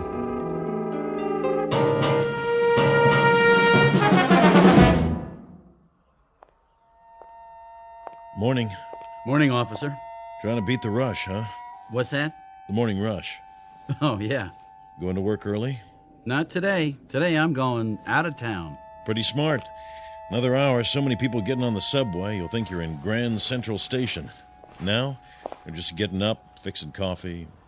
I know, it's weird. With the streets so empty, I didn't even take time for coffee. Wish I could get some. Not around here. I thought there'd be a 24-hour coffee shop or something. All closed. Gotta shut down sometime. Clean up. Yeah, well, have a good day. Take her easy. The trains run this early, don't they? 24/7. Right down the stairs. Thanks.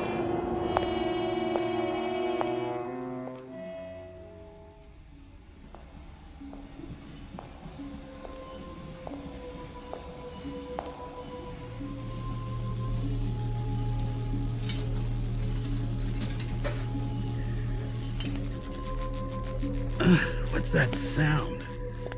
Young man, Oh, sorry, I didn't see you. are you sick, young man? Me?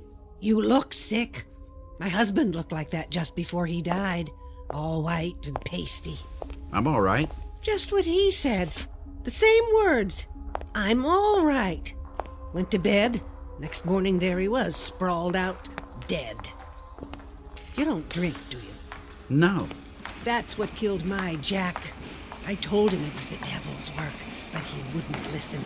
And look where he is now. Is that right? Oh, the devil's all around us, mister. And if we don't fight him, if we don't stand up to him, we'll suffer eternal torment. I'm sure you're right. I know I am. And I'll tell you how I know. It was a Sunday. I was ironing, if you please, and that's when it happened. The good Lord's own sweet voice, like an electricity shock. I was revelated. Oh, praise him, mister, and praise his good works. I will. Do you read the good book? Yeah, all the time. Oh, sure, you're telling the truth now. We may be underground, but he hears every word. I have to go. The train's coming. I don't hear any train. Leviticus chapter 5, verse 2. Perfect. You're perfect. What? Or if a soul touch any unclean thing, whether it be a carcass of an unclean beast, or a carcass of unclean cattle, or the carcass of unclean creeping things, and if it be hidden from him, he shall also be unclean and guilty. If you're not perfect, then kill, and end it now. Please. Don't you want to be saved? No, I just want to be left alone. We're never alone. Don't you know that? He's with us all the time, and he'll help us if we only let him. But we've got to be saved first. Read this pamphlet. All right. The devil means to have you, but I won't let him. I'll fight with you, mister. My train. The train to glory. Get on board. Stop, please, stop. Listen to me. It's your salvation. Kill. Get away from me. What are you doing? Stop! No!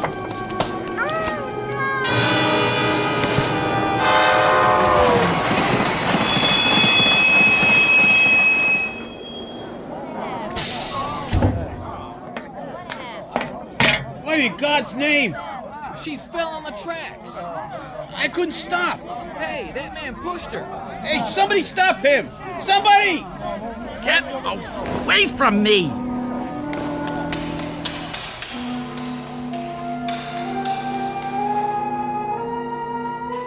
Incident in a subway station. It could be the end of a particularly terrifying nightmare, but it isn't. It's the beginning. The young man's name is Alan Talbot, and although he doesn't know it yet, he has a ticket to a strange new world that's too real to be a dream. A living nightmare that begins at a stop called the Twilight Zone. And now, the Twilight Zone and our story, In His Image, starring John Hurd, with Stacy Keach as your narrator.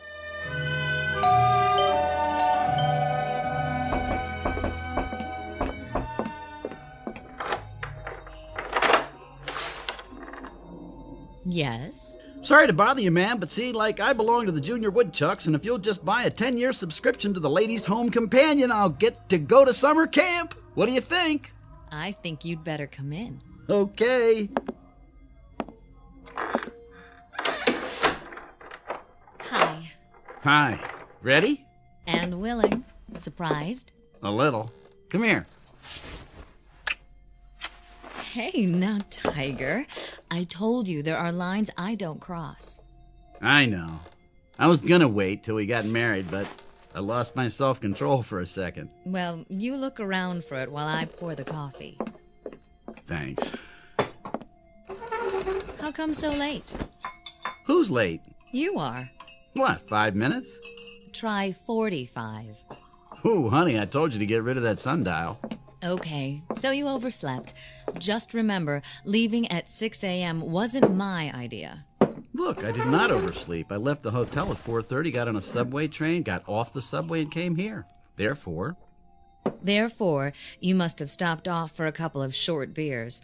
It's now 6:45. Look at your watch. See? Yeah, I see. But I don't understand. I do. You were enjoying those last moments of freedom. Uh-oh. Uh-oh, what? Well, you said you wanted to bring some food along, so I roasted us a chicken. Looks like it got a little crispy. Jess? Hmm?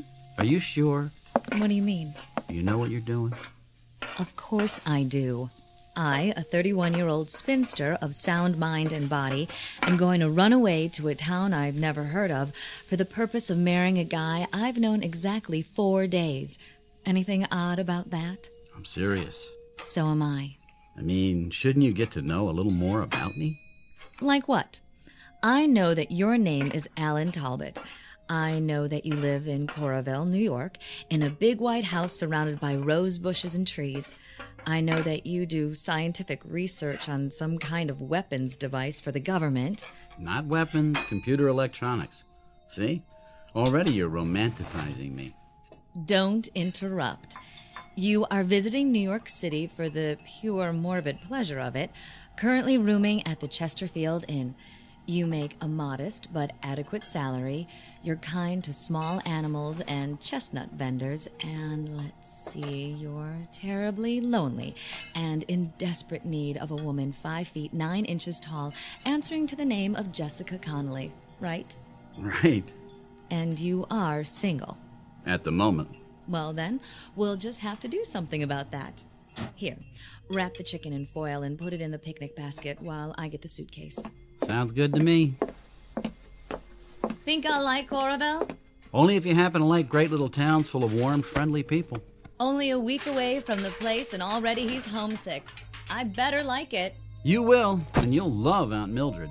Well, are you going to stall all day, or are you going to make an honest woman out of me? Let's go.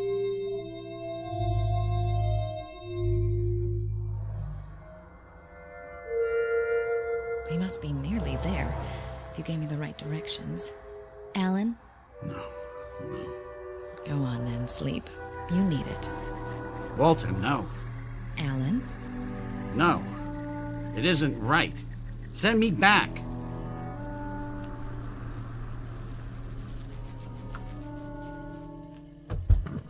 Alan, hey. What? What? Huh? What's the matter? You were having a nightmare. I was? Must have been the chicken. You didn't care for it? I didn't tell you, but chicken doesn't care much for me. From the way you were thrashing around, I'd say it hates you. Who's Walter? Who's who? You kept yelling, Walter. Well, this isn't the best time to tell you, but he happens to be my brother. Oh? Well, I didn't know you had a brother.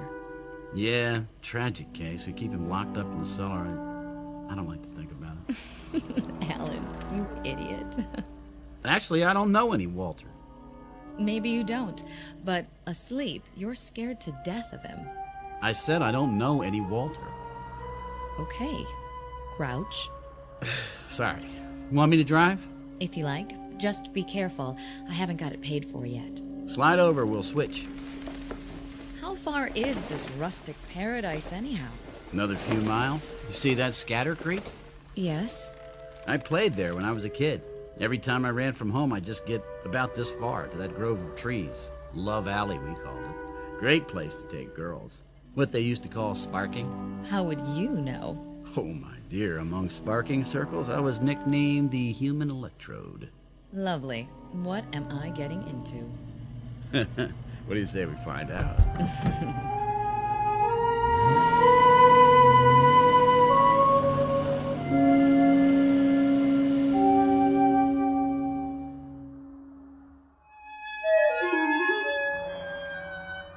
Here we are. Coraville. Population 3,250. Sounds cozy. It is. That's the town square up ahead. Alan, it's beautiful. Didn't I tell you? A little village. It reminds me of West Hampton.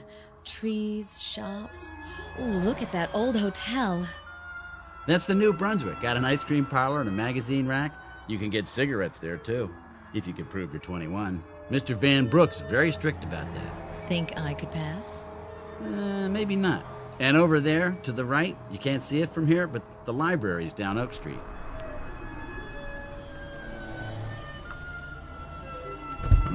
Don't stop now. I want to see all of it. Alan? I'm sorry, it's just, What? Well, either I've got the worst memory in the world or they put up a new office building. I see it. In a week? Prefab, I guess. I tell you, young lady, that don't make things the way they used to. Oh, well, let's go. Alan, do me a favor. Sure. Let's get something first, before we meet the gang. Just a little glass of wine to take the edge off, all right? Relax. In the first place, it isn't a gang, it's just Don Mildred. In the second place, there aren't any bars in Corville. Well, I thought I saw one a couple of blocks back. Nope. Nearest place is Temple, 15 miles away.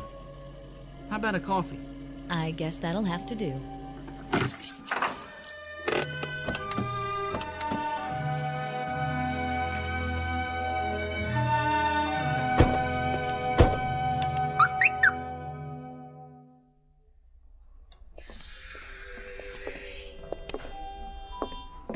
What a lovely lobby. Is this the way you remember it? Well, something I could do for you folks? Where's the restaurant? 4 doors down, Kelsey's Cafe. I mean the one here. What happened? You close it up? Never had one here, just the hotel. This is New Brunswick, isn't it? Yes, sir. I see. I know how absent-minded you scientists are, so you won't mind me asking, are you sure we're in the right town? Yes, I'm sure. Well, don't snap at me. Sorry. Look, Jess, let's just go on home, my home, and get something there. Anything you say. Is that your Mr. Brooks behind the counter? No, I don't know who he is. It's like 20 years have gone by or something. Everything's different. I think you're just looking at things in a new way for the first time. I've lived near Times Square all my life, but I don't think I've really seen it for years. That's probably it.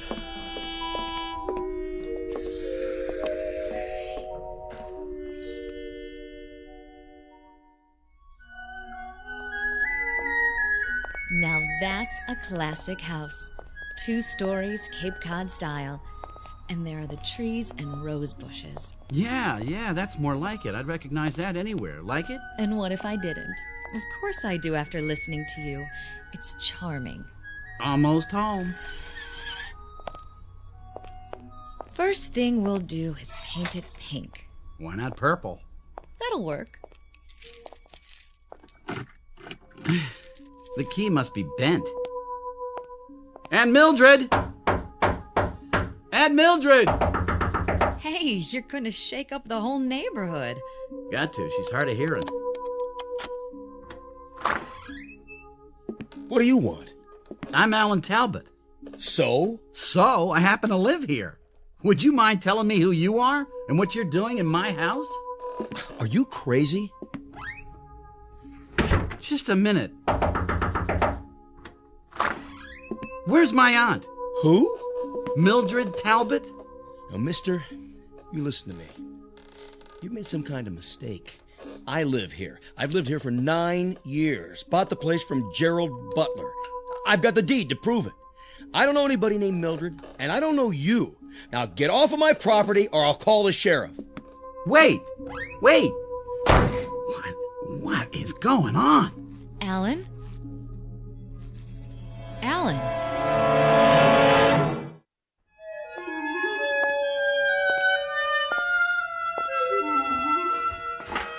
I'm back. Get everything straightened out at City Hall? Sure. I'm out of my mind. Alan. Well, I don't know what else to think. Somebody I never saw before in my life living in my house. The woman I had lunch with a week ago dead for 3 years. New buildings in town. According to the official records, it's all true. Alan, I know this will sound crazy, but remember what you said when we tried to get coffee at that hotel? The one that didn't have a coffee shop? You said it was as though Coralville had aged 20 years. 20 years in a week. What if it's true? What if 20 years have gone by somehow? Rip Van Winkle? Well, why not? It's a possibility, isn't it? No. I thought of that, but it doesn't hold up. For one thing, it would make me at least 45. Unless I left town at the age of 10. And that couldn't be because I went to high school and college here. Except there aren't any records that I ever attended Corville High. And the university I work for, it doesn't exist. It never existed. What about your aunt? I just checked. There isn't a single trace of evidence that a Mildred Talbot ever lived here. Well, it was an idea. Let's go. Where to now? The cemetery.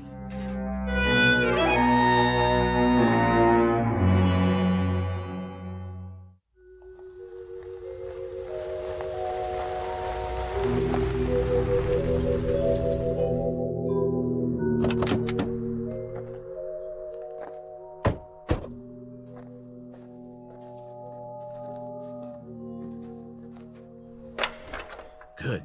Gate's open. Alan, what are you doing this for? Find out whether the world's gone crazy or I have. My parents are buried here, and if I can find their graves... At least this cemetery's been here for a while. Look at the vines on the statues. Angels, stone crosses. Do you recognize anything?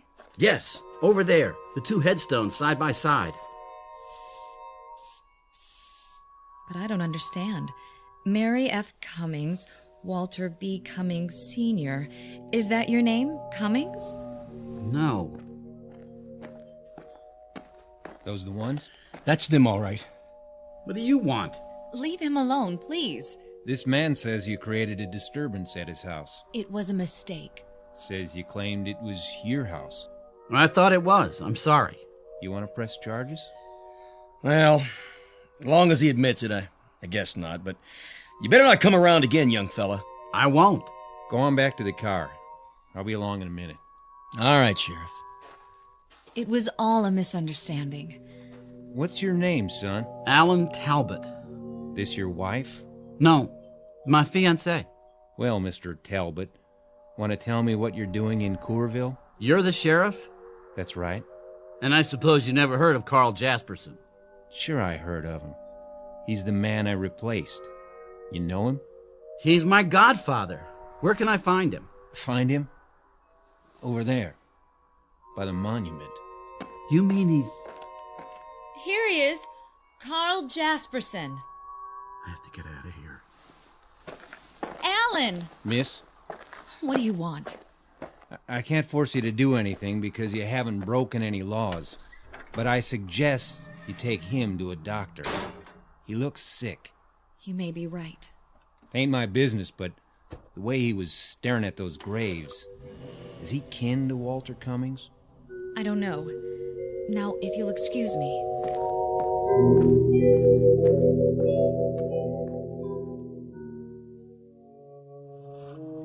It's only a few more miles to New York. How do you feel? Alan? Alan, don't shut me out. I don't have anything to say. Honey, there's a rational explanation for all of this. There has to be. Dr. Matthews had a patient once who couldn't even remember her own name. Please don't humor me. She had no idea where she was or how she got there. When Dr. Matthews talked to her, she couldn't remember a thing about her life. But 2 weeks of treatment and she was all right again. It was a form of amnesia. You'll like Dr. Matthews. Then kill. You must kill. Wrong, Walter. Wrong. And he treated Sandy, my roommate. I don't know whether I told you about her. But anyway, she had a breakdown and... Stop the car. Are you going to be sick? Yes, stop the car.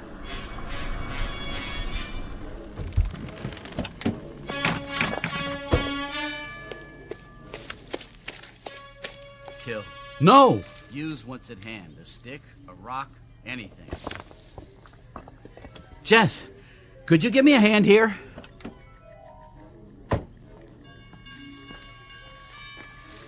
Where are you? Over here. What is it? No, don't come any closer. What? Stay away from me. Get back in the car and drive away as fast as you can.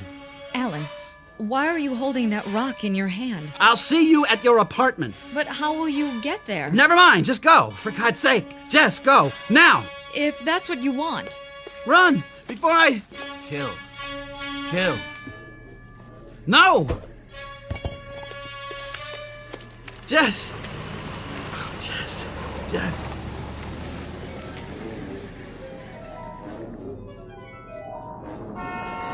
What? Ah!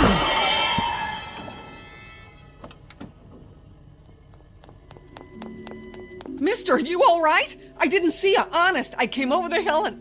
Hey, mister, can you stand up? The I'm okay. The fender just grazed me. Yeah, but your sleeve, it's torn. How's your arm? You hurt bad? I'm not sure. Look, I'll drive you to a hospital. No, I don't need a hospital. Take me to my place. Where's that? In the city, the Chesterfield Hotel. I'd rather see my own doctor. Look, anything you say. Come on. You can lie down in the back seat. I got a first aid kit.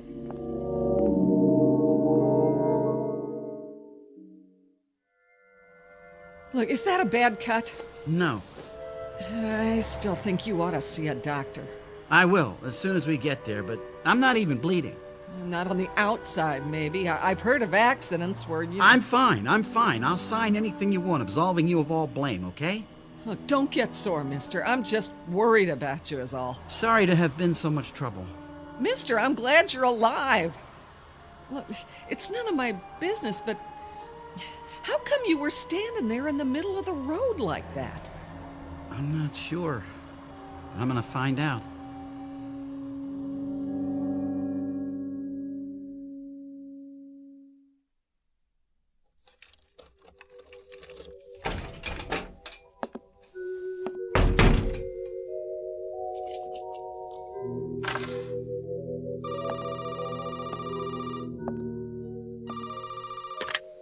Yes? Alan? Oh, darling. I've been calling every 15 minutes. I'm so worried about you. Are you all right? I think so. I scraped my arm after you left, but I've got a bandage on it. Looks fine. Oh, Alan, are you sure?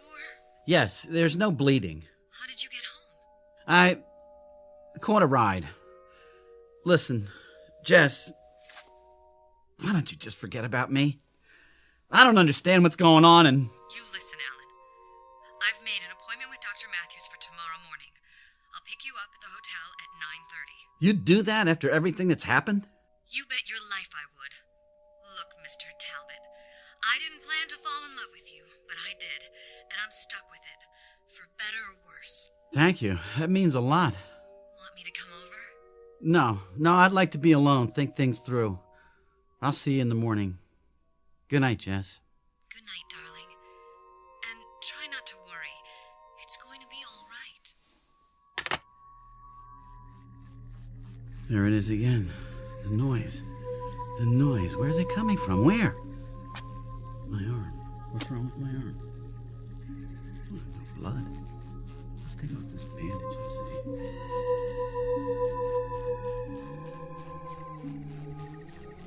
What in the... There's no blood because this isn't real skin.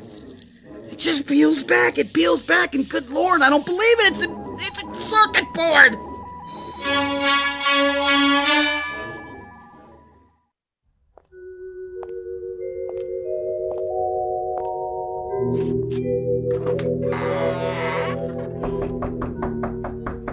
Hello?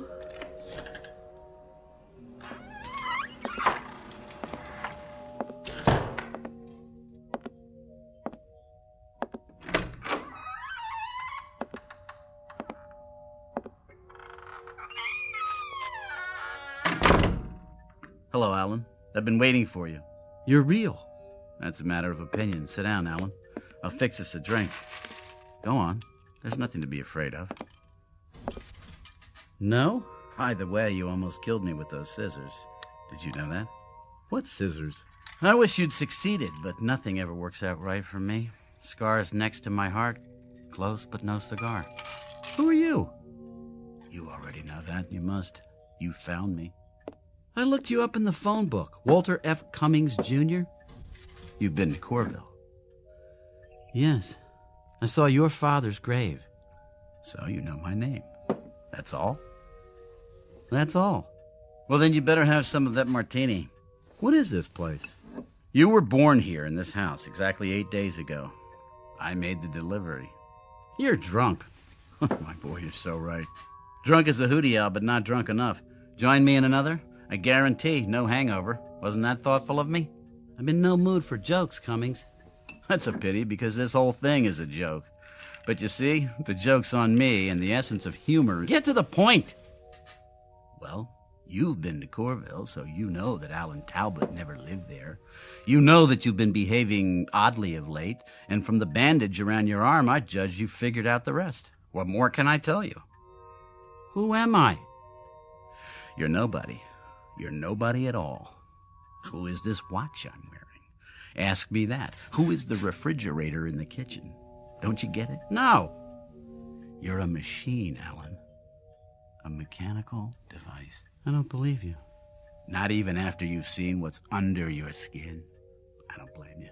I wouldn't either, but it's true. The fact is, you were born a long time ago inside my head. All kids have dreams, don't they? You're mine. A perfect artificial man. Not a robot, but a duplicate of an actual human being. You're still dreaming, am I? It was harmless. Not even terribly imaginative for a child. But then I became an adult, only somewhere along the line I forgot to grow up. Like most geniuses, I kept my dream. Why don't you take off the training wheels and talk straight? I created you. Is that straight enough? You're not only drunk, you're crazy. Then how would you explain the circuits in your arm instead of flesh and blood? A prosthetic arm? I don't know. You expect me to believe I'm a machine? It's ridiculous. I eat, I drink, I sleep. I just told you I wanted a perfect creation. Come with me, Alan. Where? Downstairs. Let's call it the delivery room. You didn't think I whipped you up in my living room, did you?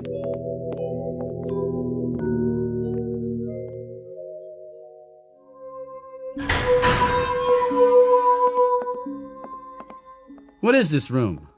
My lab. Your birthplace.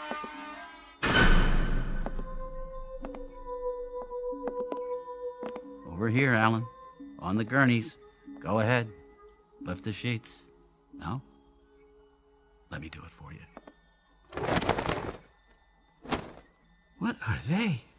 Your brothers. Alan Talbot the first and Alan Talbot the second. You were number 3 in this batch. Hard to tell them apart, I know. They're only partially formed. I didn't add the finishing touches like circuitry. Call them factory rejects. Where did you get the money for all this? Told you, I'm a genius. When I saw how much money I'd need, I developed a new kind of microchip. They turn out 300,000 or 400,000 a year. I get royalties. Money was the least of it. The failures, though. The failures, they were bad. I can't tell you how many times I had to start over. And you did it all by yourself? I'm afraid the day of the lone inventor is past. I had some of the best scientific minds in the world working for me. But of course they didn't take the project seriously. It was just a game to them. How to create a nervous system, how to duplicate a brain. With all its subtleties, mere reactions weren't enough. Intelligence is what I was after. My creation had to have abstract reasoning power, a past, all the intricate facets of personality multiplied by millions that make up true consciousness. Now, accomplishing this from scratch would have taken forever. So, I decided to use myself. So you're telling me I'm you? On some of your cells, I made certain impressions, my own memories, some of my talent, some of my knowledge, bits and pieces of myself. It isn't possible. I'm me. This is my body. Non-conductive plastic? Very lifelike. I've heard enough. Where are you going? Back to Corville? You lived there, of course. I gave you my memories of the town. Some of them were outdated. I left 20 years ago. What about the university? Fictitious. I had to give you a job. And Aunt Mildred? All the old women I've ever known rolled into one. After my parents died, I lived alone. The reputation as a Don Juan, I regret to say, is imaginary too. That's about it. You can fill in the rest, up to the last week anyway. What happened then? I wish I knew. Something went wrong. You attacked me with a pair of scissors and ran off. I've been unable to find you since. What went wrong? I'm not sure. But whatever it is, it's wrong with me too, because everything you know or think or feel reflects some portion of myself. And if you wanted to kill, it means part of me wants to kill. My own death wish inverted. I don't have a death wish. Everyone does. We're all potential suicides or murderers. We all have the seeds of paranoia inside of us. In giving you parts of myself, I unintentionally gave you my latent psychoses. Big ones. To put it another way, Alan, you're quite insane. Then fix me. I don't know if I can. Why not? Because, much as I hate to admit it, luck had a great deal to do with your creation. You mean I was an accident? Trial and error. It was like a blind man with a machine gun. Finally hit the target, but it was off center. I don't know if I could. I don't know if I could come that close again. I thought you were a genius. That's the story of my life. Success in the little things, failure in the big ones. I think what I really wanted was to build another Walter Cummings without the drawbacks. Sort of a reverse Jekyll and Hyde, loneliness, pain, all unknown. Alan, you were gonna be perfect. That was the dream. That was the dream. A perfect version of myself. Well, there's somebody else involved. A woman. Does she know? I took her to Corville. We were going to get married there. She thinks I'm on the verge of a nervous breakdown. She's in love with me.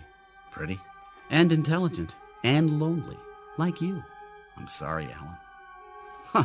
That's a great consolation. Even if I could fix you, she'd find out. How? Well, for one thing, she'd grow old and you wouldn't. For another, being a machine, you'd eventually wear out. And those things never occurred to you? I suppose I didn't think I'd succeed as well as I did. You can still make it right. I'd give anything if I could. You can. You got the tools, the instruments. You're gonna build another Alan Talbot. Too risky. Only this time, you're gonna get it right. One of these blanks, the rejects, with some modifications. I don't know if I can. With all that you know now, it'll be easy.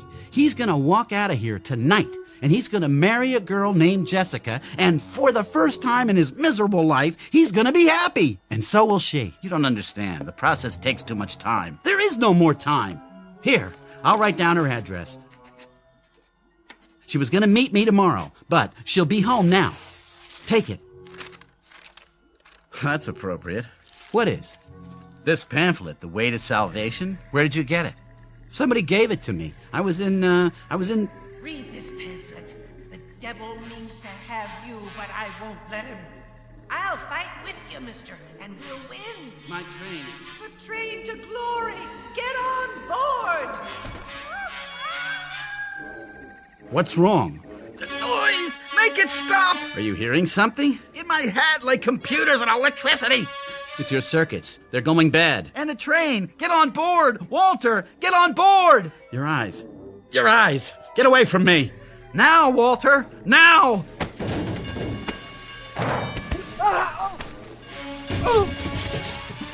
Don't, Alan. The equipment. You take the address. Promise me. Stop. You, Walter, it's the only way.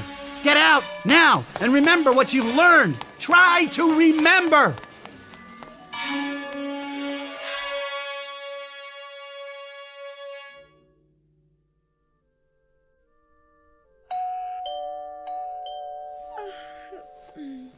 Just a minute.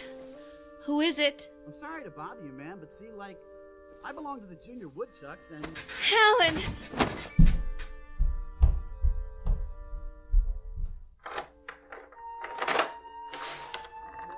Is it really you? You are pretty. I've been so worried. Why are you looking at me like that? I guess I never expected to see you again. Disappointed? Amazed. I mean, after this morning. Forget this morning, I have. We're gonna start all over. But Alan... Please. It was a nightmare, that's all. Now you're awake and everything's gonna be fine. A second chance. A second chance for both of us. Do you believe that? Yes. Then so do I. If you promise you'll tell me about it someday. Someday. But now, how about a cup of coffee? Coming up. And a couple of Mother Connolly's hand-fried eggs? Well... Guaranteed to make a new man of you. In that case, yes.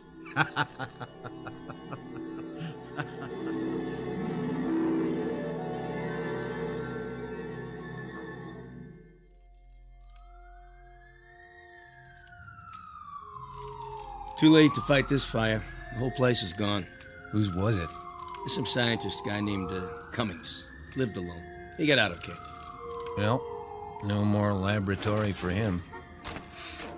Burned to the ground.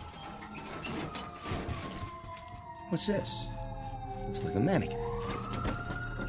Crash test dummy, huh? Nothing but melted plastic. Circuit's still going inside the head. Look at all those wires. Leave it for the cleanup truck. Fire crew! Over here. This has been the story of Walter Cummings, Jr., a.k.a. Alan Talbot. In a way, he succeeded with his life's ambition, even though the man he created was, after all, himself. But that creation is now relegated to the junk heap. One more failed experiment.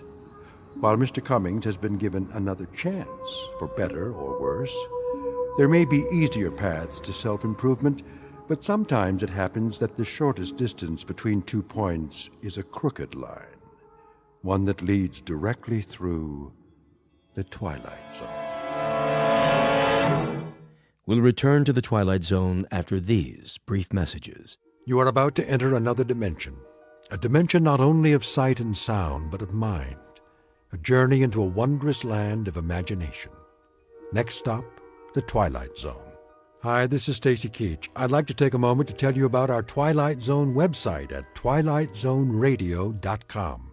At twilightzoneradio.com, you'll find the latest information on these Twilight Zone radio dramas, including behind-the-scenes photographs, plus the newest product releases, trivia contests, ways to contact us, other Twilight Zone-related info and merchandise, plus links to other fascinating websites. So make your next stop twilightzoneradio.com. Visit twilightzoneradio.com to purchase these Twilight Zone radio dramas on cassette and CD, or call toll-free 1-866-989-ZONE. That's 1-866-989-9663.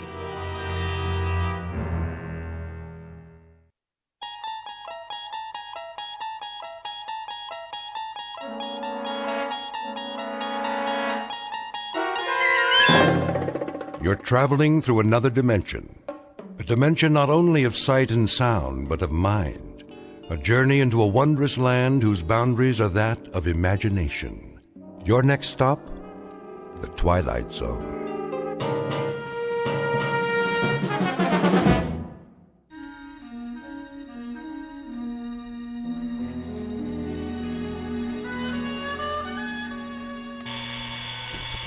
Blasted alarm. Let me sleep. Oh, all right, I hear you. It's 7:01 on a beautiful spring morning. What's so beautiful about it? And this is Mike Munn, here with some more sunshine music on your favorite listening station, Radio K-Rand. Oh, you shut up. So, whether you're on the way to work or just waking up, relax. We'll be with you all day long, bringing you melodic masterpieces around the clock. Off, I say. I did not set this radio to go on at all. And before we start another set of timeless hits, here's a special message for one of our favorite listeners, Bartlett Finchley. What? Mr. Finchley, we know you're out there, so put on a happy face. Take some time to smell the coffee, and remember, we love you madly, but we'd love you even more if you'd get out. Nobody wants you here, so you may as well pack up and get out now. We'll see about that. Of all the outrageous gall.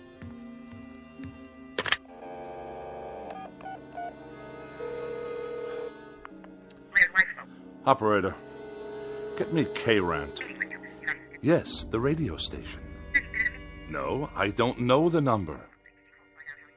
Kindly dial it for me, if you can spare a moment from your crossword puzzle. K-Rand, how may I direct your call? Connect me with Mike Munn. I beg your pardon? Munn, your asinine disc jockey. I'm sorry, sir, but there's no one here by that name. Of course there is. I just heard him on the radio. He took it upon himself to broadcast a personal insult directly and specifically aimed at me. We play all music all the time, sir. Do you know who you're speaking to? This is Bartlett Finchley. Yes, Mr. Finchley? And I will not be addressed in such a manner, on or off the air. Of course not, sir. Which manner? I'm sure you know full well what I'm talking about. The airwaves are licensed by the Federal Communications Commission, and they are not to be used for personal messages. I'm sure the FCC will be most interested in these blatant violations. They'll pull your license so fast it'll make your empty head spin like a top. But we don't have disc jockeys. We don't broadcast any messages at all. Only beautiful music 24 hours a day. Plus commercials, of course. Let me speak to your station manager. Yes, sir. Please hold. And don't you dare place me on hold, you high school dropout. Oh, for the love of... I don't have time for this nonsense. I will not have it. I'll write a blistering letter to the FCC that will knock this rinky-dink station off the air. Hello? I want to file a complaint. A very, very serious complaint about your broadcasting policies. Come off it, Finchley. What did you say? Get off your high horse and give it a rest. Or you're out of here. You low-life nincompoop. How dare you address me in that fashion? I'll have you fired on the spot. What is your name, you cretinous subhuman? Don't you hang up on me! Hello? Hello? Hello?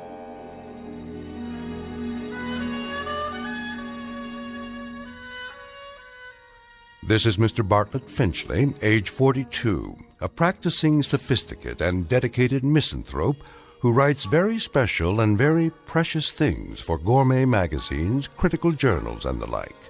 He's a bachelor and a recluse with few friends, only devotees and adherents to the cause of tart sophistry. He has no interest save whatever current annoyances he can find to occupy his mind. He has no purpose to his life, except the formulation of day-to-day opportunities to vent his wrath on the mechanical contrivances of an age he abhors. In short, Mr. Bartlett Finchley is a malcontent, born either too late or too early in history, and who in just a moment will enter a realm where muscles and the will to fight back are not limited to human beings. Next stop for Mr. Bartlett Finchley, the Twilight Zone. And now, The Twilight Zone, and our story, A Thing About Machines, starring Mike Starr, with Stacy Keach as your narrator.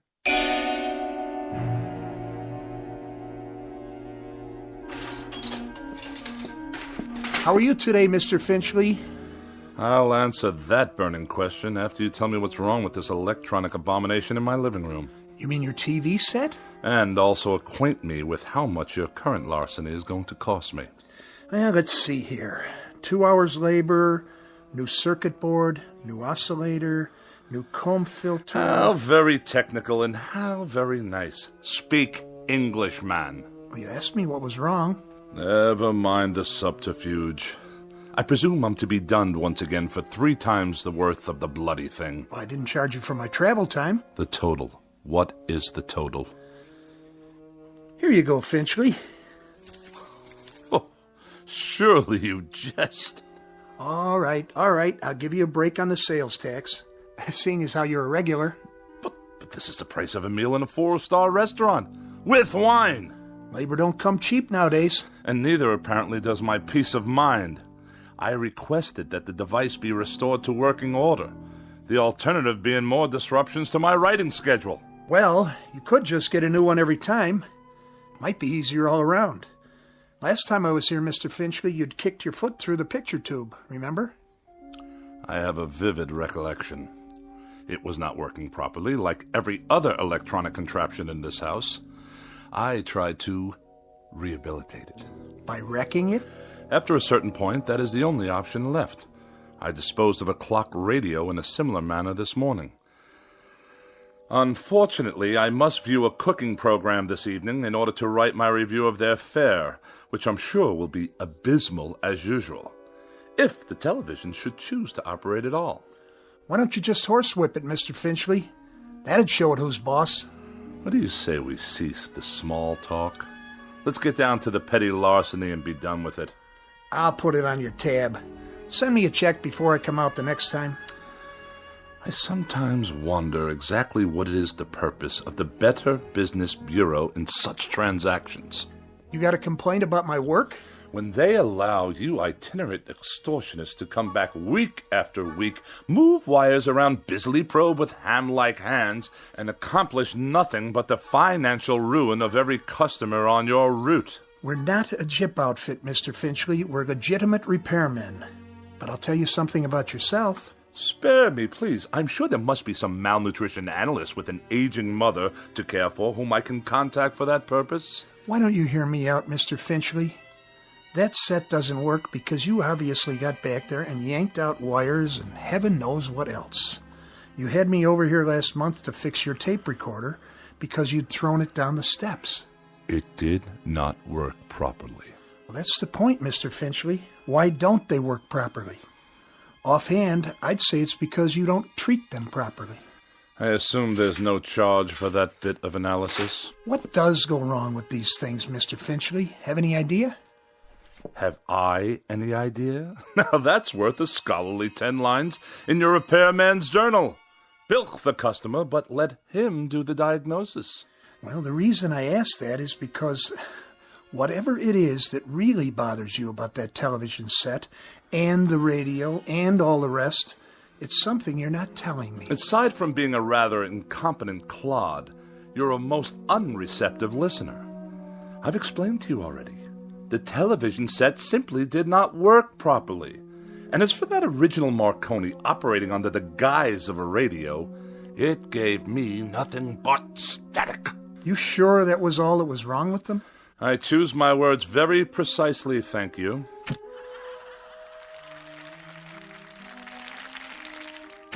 Well, there you go. TV's okay again, for now. I'll send you a complete bill, Mr. Finchley. Of this I have no doubt. Finchley, what is it with you, anyway? With me? Well, with you and machines, that is. Any type of machine, as far as I can tell. Just curious. You don't have to tell me if you don't want to. If it's something personal. I will file that idiotic question in my memorabilia, to be referred to at some future date when I write my memoirs. You will fill one entire chapter. The most forgettable person I have ever met.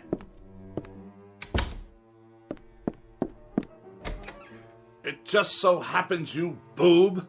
It just so happens that every machine in this house refuses to cooperate on any level. They behave as if... There! You see what I mean? Enough! I said that will be just about enough of that. Stop! Stop! Stop! Please!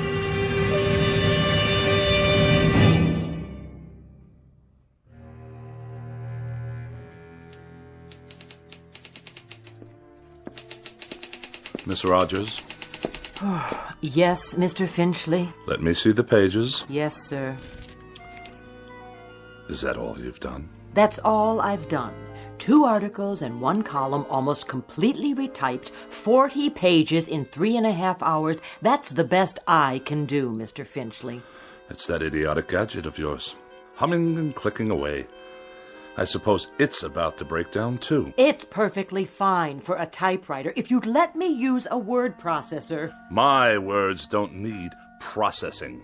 They've already been diced and sliced by the most perfect processor known to man, the human brain, which in my case comes with a great deal of priceless expertise. But a computer would increase the speed. I wouldn't have to worry about ribbons, correction tape. The solution to that, Miss Rogers, is increased accuracy. I'm extremely accurate, Mr. Finchley, and it's not my speed that's the problem. This is an old-fashioned, out-of-date technology. If you'd allow me to bring a computer in here... Oh, no! Not in my house. More unnecessary bells and whistles. Thomas Jefferson wrote out the preamble to the Constitution of the United States with an inkpot and a feather quill. It took him only half a day. Then why don't you hire Mr. Jefferson? Did I ever tell you with what degree of distaste I view insubordination? Oh, yes, many times, often and endlessly. What are you doing? What does it look like? I'll tell you what, Mr. Finchley. From now on, you can get yourself another girl. Somebody with 3 arms and roughly the same sensitivity as an alligator. Then the 2 of you can work together till death do you part. As for me, I've had it. And you are going where? Where? I think I might take in Bermuda for a couple of weeks, or Mexico, or maybe a quiet sanitarium on the banks of the Hudson. Now, Miss Rogers. Any place where I can be as far away as possible from the highly articulate, oh so sophisticated bon vivant of America's winers and diners, Mr. Bartlett Finchley. Miss Rogers, you don't mean that. And surely you're not serious. You've even got me talking like you. But I'll tell you what you won't get me to do. You won't turn me into a female Finchley with a pinched, scornful little heart and a mean, petty, yellow, jaundiced view of everybody else in the world. Miss Rogers, please. Please don't leave. I beg your pardon? I wish you'd reconsider. Speak up, I can't hear you. I wish you'd stay for a little bit longer. You what? I don't mean to work. All that can wait. Then why? I was just thinking, well, we might have dinner. You're not serious. Or something, perhaps a cocktail. You are serious. I am. I'm not very hungry, and it's too early for cocktails. What's your trouble, Mr. Finchley? You sound like a half-hearted orphan whose idea of a lark is a square dance at the local grange. I'm merely suggesting to you, Miss Rogers, that we observe the simple social amenities between an employer and a secretary. I thought we'd go out. Even taking a show or something. How very sweet, Mr. Finchley. Thank you, but no, thank you. Tonight I'm taking a hog-calling lesson. You know what a hog is, don't you, Mr. Finchley? He's a terribly bright fathead who writes for gourmet magazines and condescends to let a few other slobs exist in the world just to take his rudeness and run back and forth at his beck and call. Good day, Mr. Finchley. Miss Rogers, before you go, have a cup of coffee or anything at all. If you must know, I'd like very much not to be alone for a while. Are you ill? No, not as such. Then what's the trouble? Does there have to be trouble because I'm desperately tired. I've hardly slept for 4 nights. And the very thought of being alone now, well, frankly, it's intolerable. Things have been happening, Miss Rogers. Very odd things. Go on. That TV set in the corner. It goes on late at night. It just goes on all by itself. I see you got it fixed. And the clock radio I kept in my bedroom. It went on and off, too, of its own accord, whenever I tried to catch up on my sleep. I'll let you in on a little secret. There's a conspiracy afoot in this house, Miss Rogers. Really, Mr. Finchley? That's exactly what it is. A conspiracy. The television set, the radio, electrical devices of every sort. That miserable car I drive. Even the clock on the mantelpiece. There's no clock on the mantel. I know. I threw it away. Why would you do that? What I'm getting at, Miss Rogers, is that for as long as I've lived, I've never been able to satisfactorily operate machines. Mr. Finchley, I think you ought to see a doctor. A doctor? Oh, the universal panacea of dreamless idiots. If you're depressed, see a doctor. If you're happy, see a doctor. If the mortgage is too high and the salary too low, see a doctor. You, Miss Rogers, you see a doctor. I am a logical, rational, intelligent man. I know what I see. I know what I hear. And for the past 3 months, I've been sharing this house with a collection of wheezy Frankenstein monsters whose whole purpose is to destroy me. Now, what do you think of that? I think you're terribly ill. I think you need medical attention. You obviously haven't heard a word I've said. I think you've got a very bad case of nerves from lack of sleep. By no choice of my own, I assure you. And I think that way down deep, you yourself realize that these things are nothing more than delusions. Now I know what you really think of me. That I'm to be pitied. That I'm a poor wretch, not in my right mind, that... Think what you like. Now where are you going? You don't need company, Mr. Finchley. You need analysis. You're no better than a cogwheel robotic machine yourself. You haven't an iota of compassion or sympathy. Mr. Finchley, please, let go of my arm. I'll let you go when I get good and ready to let you go. Mr. Finchley, let's not make an ugly scene here. Now, come on, let me go. Mr. Finchley, let go of me! Get out of here and don't come back! With distinct pleasure and manifest relief. Don't ever come back. I'll send you your check. I will not be intimidated by machines, so it follows that no empty-headed little secretary with a mechanical expression is going to get away with anything either. Mr. Finchley, in this conspiracy you're suffering, this mortal combat between you and the appliances, I hope you get licked. Good riddance! What? More typewriting? Oh, you think you'll turn yourself on any time you feel like it, do you? Let's see what you've written. Get out of here, Finchley. Get out of here, Finchley? Who are you to tell me to get out of my own house? You're a machine, a silly machine, an inanimate object. All right, that's it. This is war. You're not going to intimidate me. Did you hear what I said? You're not going to get away with it, you machines.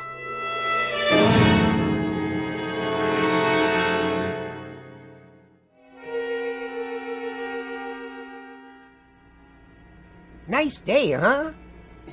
Define your terms. I was only making conversation, Mr. Finchley. Just see to it that this elevator takes me all the way to my destination without a mishap. 19th floor. I'm surprised I got here in one piece. Pardon, sir? No matter. You wouldn't understand. You couldn't, since you choose to collaborate with these infernal contraptions all day long. Yes, sir. Good afternoon, Mr. Finchley. Is it? I just meant... I know what you meant. The warm, languid weather outside, fluffy white clouds scudding across a pale blue sky. The sort of day when a young woman's thoughts turn to romantic mush. Disgusting. Mr. Finchley, I assure you Well, I'll have none of it. Do you hear? Excuse me. Editorial department... Ah, another telephone. Mr. Alexander Graham Bell's most loathsome invention. It undoubtedly knows my whereabouts at all times. Please hold. Mr. Finchley, did you want to see the editor? No need. I simply wish to drop off my manuscripts for the next issue, the reviews and the personal opinion column. Oh, and kindly note, the final pages are handwritten this time. Oh, did your computer crash? By no means. My typewriting apparatus is in the shop. Actually, I prefer this method. It allows me to make last-minute revisions directly from my hand to your eye, as it were. I'll tell them it's here. Then I shall take my leave. Out into the blinding white heat of the cruelest month. Reflux Publications? Iron Gourmet Magazine? Just a moment, please.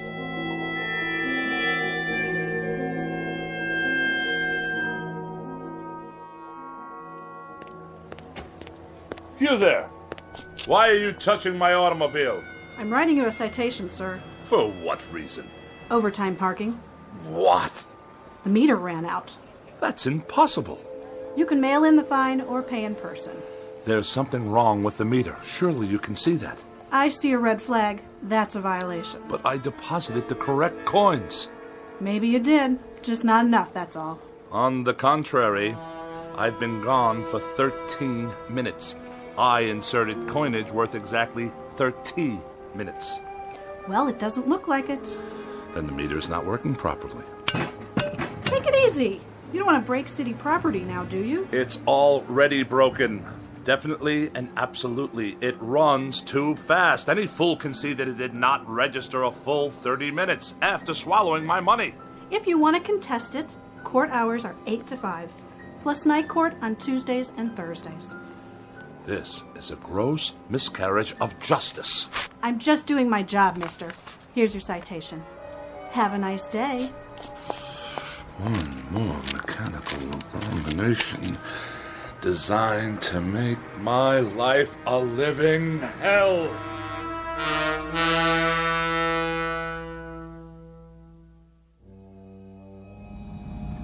One side, madam. You, sir. Move your vehicle out of my way. Watch it, Mac. Watch what exactly, you imbecile? This is my lane. Park it, Pops. Of all the insolent. Get that rattle trap off the road. Stand aside. Bartlett Finchley is at the wheel. I earned my first driving license while I believe was still in kindergarten. The barbarians are at the gates. Yet another red light, waiting for some mother and her toddler to cross the street. Oh, look at them, stuffed to bursting on cheeseburgers. What's wrong with you? Are you blind?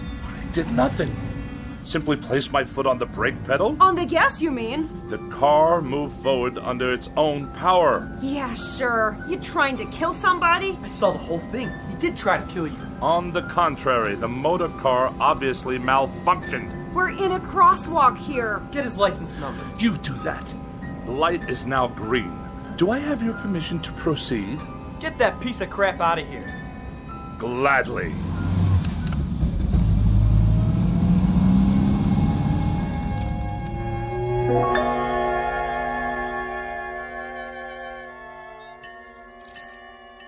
Pardon me, attendant. If I may be so bold. Yeah. When will you be finished with the repairs? On the old four-door? Soon, I trust. You've had more than enough time. Right. It's parked over there. Ah, my congratulations. And now for the bad news. What is this going to cost me? Nothing. For a brake overhaul? You mean no charge for the labor? I'll consider that a professional courtesy. I mean no charge, period. So you haven't completed the work. My good man, I can't wait around this gas station all day. There's nothing wrong with it. I checked the brakes, transmission, the works. It's an oldie, but there ain't nothing wrong with that car. Nothing? She's a classic. You know, you could sell that baby for good money if you want. But I distinctly felt the machine roll forward under its own volition. All the same, it's working perfect. Real cherry set of wheels you got there. I know a collector looking for something like that. I'll give you, say, $900. $900? The hubcaps cost more than that. Okay, $1,000. Give me the keys. If you say so. Here you go, Mr. Finchley. But she's not gonna last forever, you know. You ought to get back what you put into it. Buy yourself a nice new car. If you can hang on a minute, I'll call the guy.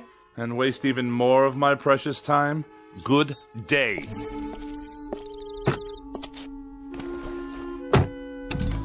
Wait up!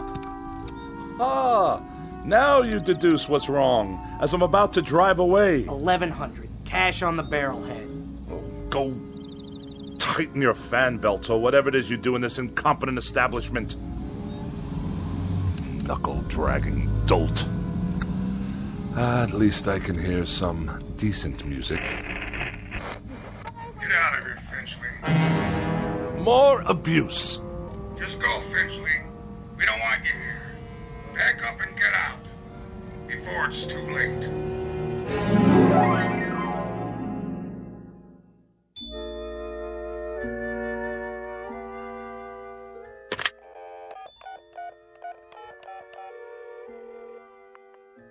Miss Moore, please?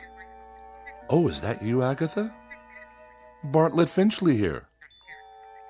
Yes, my dear, it has been a long time. Too long. Which indeed prompts this call. How about, dinner this evening? Yes, with yours truly. Why, at the restaurant of your choosing, of course. Oh, no, you're quite mistaken. There are establishments that meet my standards. In this city, well, I'm sure there are. Well, it is short notice. But yes, I see. Some other time, then? I'll call you again. You have my pledge on it. Not at all. And good evening to you.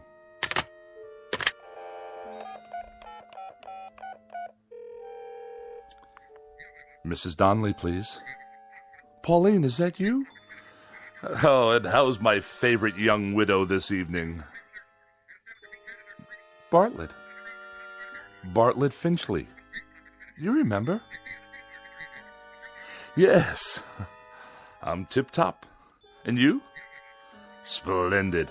Say, listen, Pauline, I was wondering, sort of spur of the moment and all that, but oh... I see.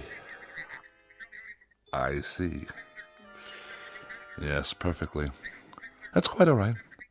No, I hadn't heard the good news. Well, I'm delighted for you. Truly delighted. In June. I'll send you a wedding gift. Of course. Good night. It's the telephone. I'm sure of it. Distorting my voice, twisting my words. What other explanation is there? An army of forces dedicated to embarrassing me, inconveniencing me, and generally making my life as miserable as possible.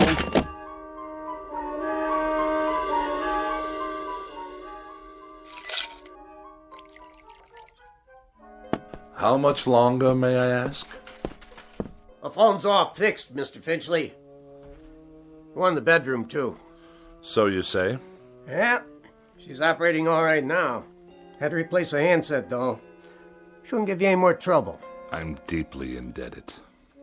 Convey my best to Mr. Bell for his reliable invention. Yeah, sure. Is there something else? Well, you tripped over the cord. Is that what you said? If that's what I said, you may rest assured that's what happened. Well, you're the boss, Mr. Finchley. Reason I asked, though, those wires sure looked like they were yanked out. Do they now? Proving what a vast storehouse of knowledge the phone company has yet to acquire.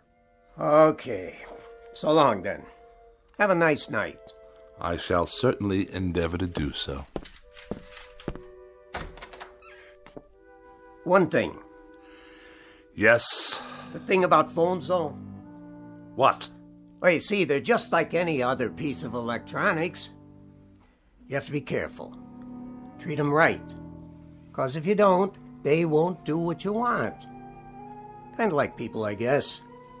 Kick them to the curb, and they won't be there when you need them. You get back what you give out. But, well, I figure you know that already, don't you, Mr. Finchley? A smart man like you. Good night. So be it. Another evening alone. Just as well. At least this way I'll have the company of a person of quality.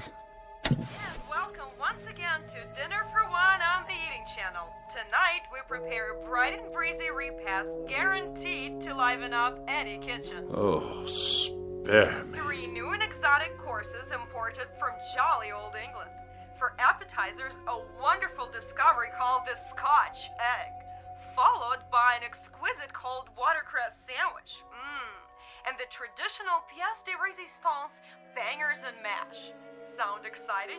Well, it is. So sit back and enjoy and keep a pencil and paper handy. Now for something completely different. Balderdash, not worthy of a review. Cretins and half-wits at every turn. Well, who needs you? Who needs any of you? Mr. Bartlett Finchley is going out on the town. He's going to have a wonderful evening with some good wine, and who knows what lovely lady I may meet during my nocturnal meanderings. Who knows indeed?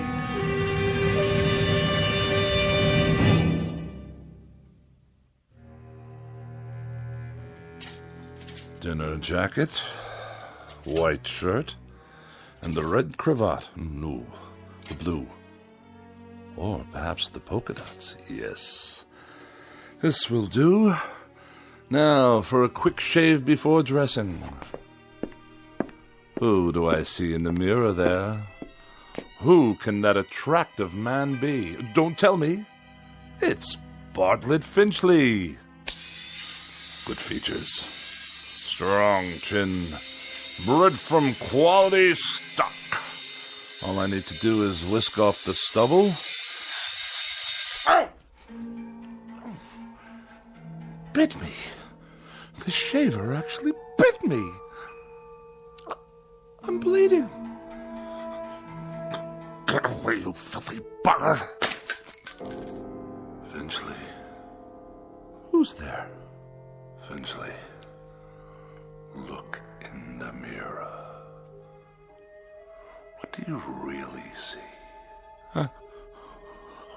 Who's speaking? Take a good look. You're ugly, Finchley. That's not my face. It can't be. An ugly, dried up old man. Do yourself a favor. Do us all a favor. Use a straight razor. Stop speaking at once. You have no right.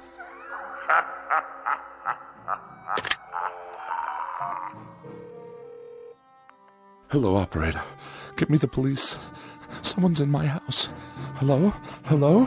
Finchley, get out of here. Stop this! You Finchley? Oh, thank God you're here, officer. Your car? What? The car in the street. Yes, it is. What about it? She rolled down the driveway, almost hit a kid on a bike. Yeah, my son. But the brake was on. The emergency brake?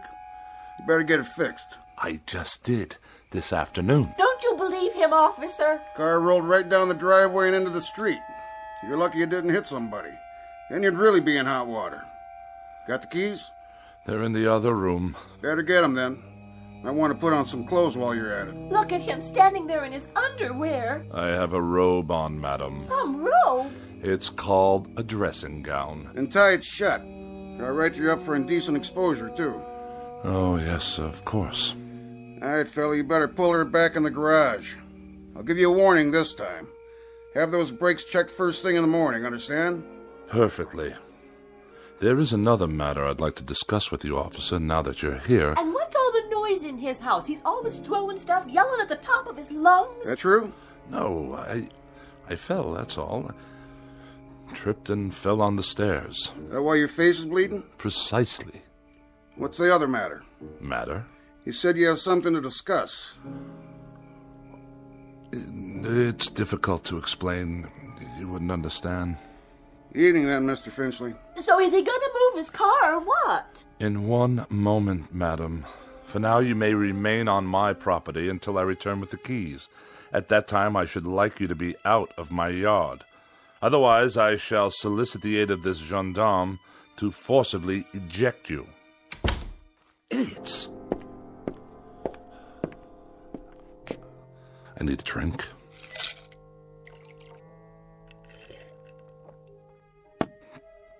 Perhaps one more.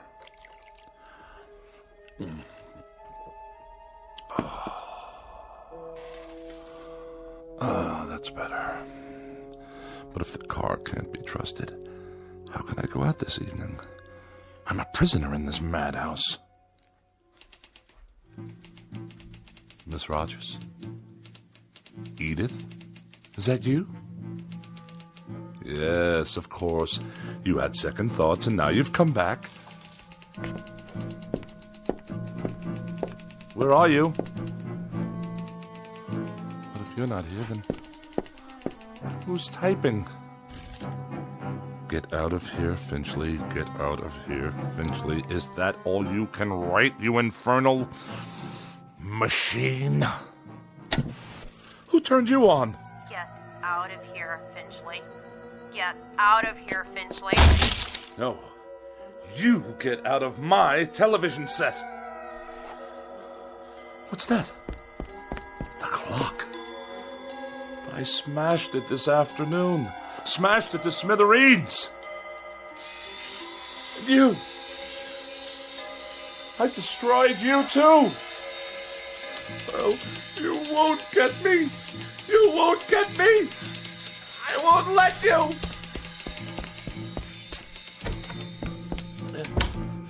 Help me, please. Someone. It's Bartlett Finchley, your neighbor. Let me in. It's that crazy man again. Don't let him in, Mom. He tried to kill me. I didn't. The car did. Don't you understand? Open your door. You get away from here.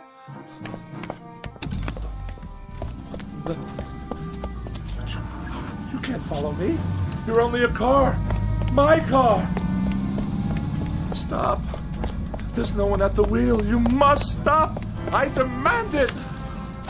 Back to my house. Then it can't follow me to the house. What? Wait. I have the keys after all. It can't get in here. I'm safe now. Safe. Where's the light switch? Burned out. Just as well. I'll hide here in the dark until the car goes away. Yes, that's it.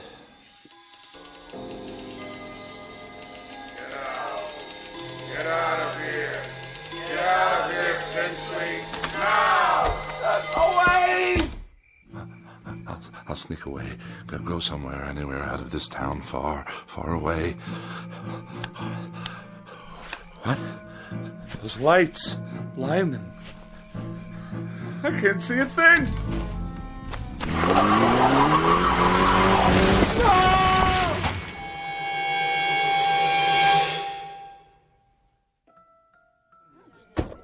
I have your 1019 on Woodlawn Drive. What is the status? Cancel that call for backup. Paramedics have arrived, waiting their decision. Do you have a positive ID? Finchley, first name B for Bartlett. Stand by, 10-4. That man. He was running in his bathroom. Never saw anything like it. What's his condition? Flatline. He's gone. I'll put him down as DOA your arrival. Heart attack? That's what it looks like. What happened here, you know? Neighbors said they heard him shouting about something last night. He sounded scared. What about? Well, whatever it was, he took it with him. Was he out here? Right here on the porch, slumped down against the door, eyes wide open like he saw a ghost. I figured he was on his way to his car. Which one? At the curb.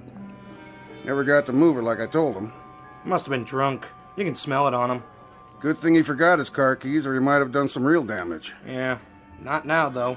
Poor old guy. He was a royal pain, let me tell you. That's all over now. Maybe he did see something. Who knows? Maybe so.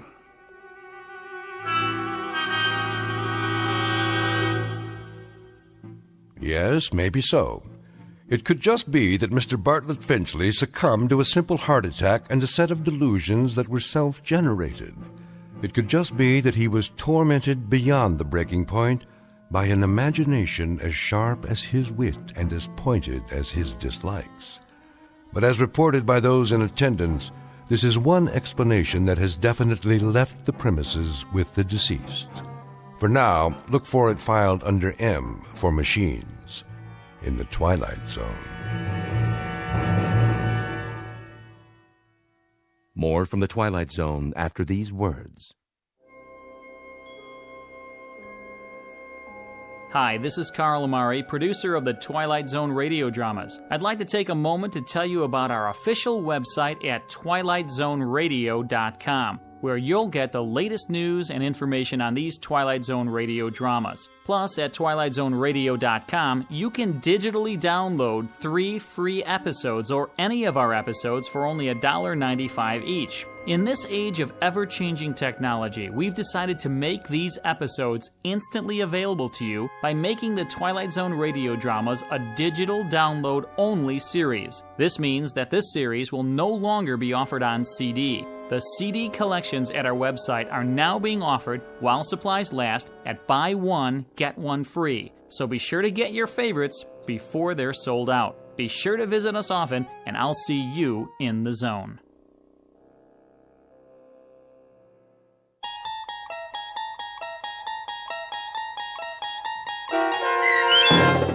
A Thing About Machines, starring Mike Starr, with Stacy Keach as your narrator, was written for The Twilight Zone by Rod Serling and adapted for radio by Dennis Etchison. Heard in the cast were Doug James, Peggy Roeder, Rich Komanek, Turk Muller, Guy Burrill, Larissa Borkowski, Irene Olson, Heath Corson, Lynn Foley, Natalia Reed, and Peter DeVito. To learn more about the Twilight Zone radio dramas and to obtain audio cassettes and CDs of these programs, visit our website at twilightzoneradio.com. The producers of The Twilight Zone wish to thank CBS Enterprises, Carol Serling, Dennis Etchison, Dick Brescia Associates, Claire Simon Casting, Don Longo, Terry Jennings, the American Forces Radio and Television Service, our sponsors, and our radio affiliates for helping make this series possible. This copyrighted radio series is produced and directed by Carl Amari and Roger Wolski for Falcon Picture Group. Doug James speaking.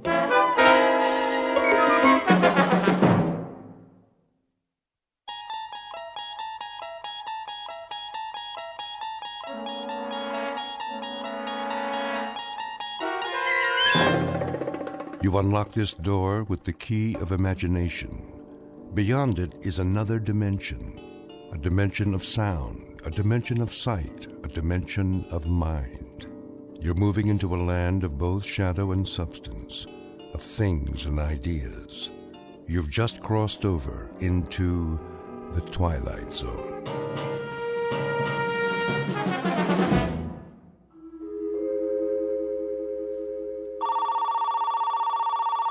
The Gerald Hugo Agency. Mr. Hugo's in a meeting. May I take a message? The Gerald Hugo Agency. No, he's still in a meeting. Yes, the same writer. Please hold. I'll get this, Mr. Hugo. If this one ain't surefire, I'll cut off both my hands. You ready? Champion of the world. Robert Redford, maybe. Harrison Ford. You want to make him younger? I give you Adam Sandler. I appreciate it. So, he's champion of the world. But he promised his girl he'll never fight again. He made a vow. You know, Mr. Hugo, like a promise, real solemn. Here are the network contracts, Mr. Hugo. Thank you. But now, here comes the rub. Get this. The champion's kid brother has like this incurable disease that can't be cured, and he needs an operation like yesterday.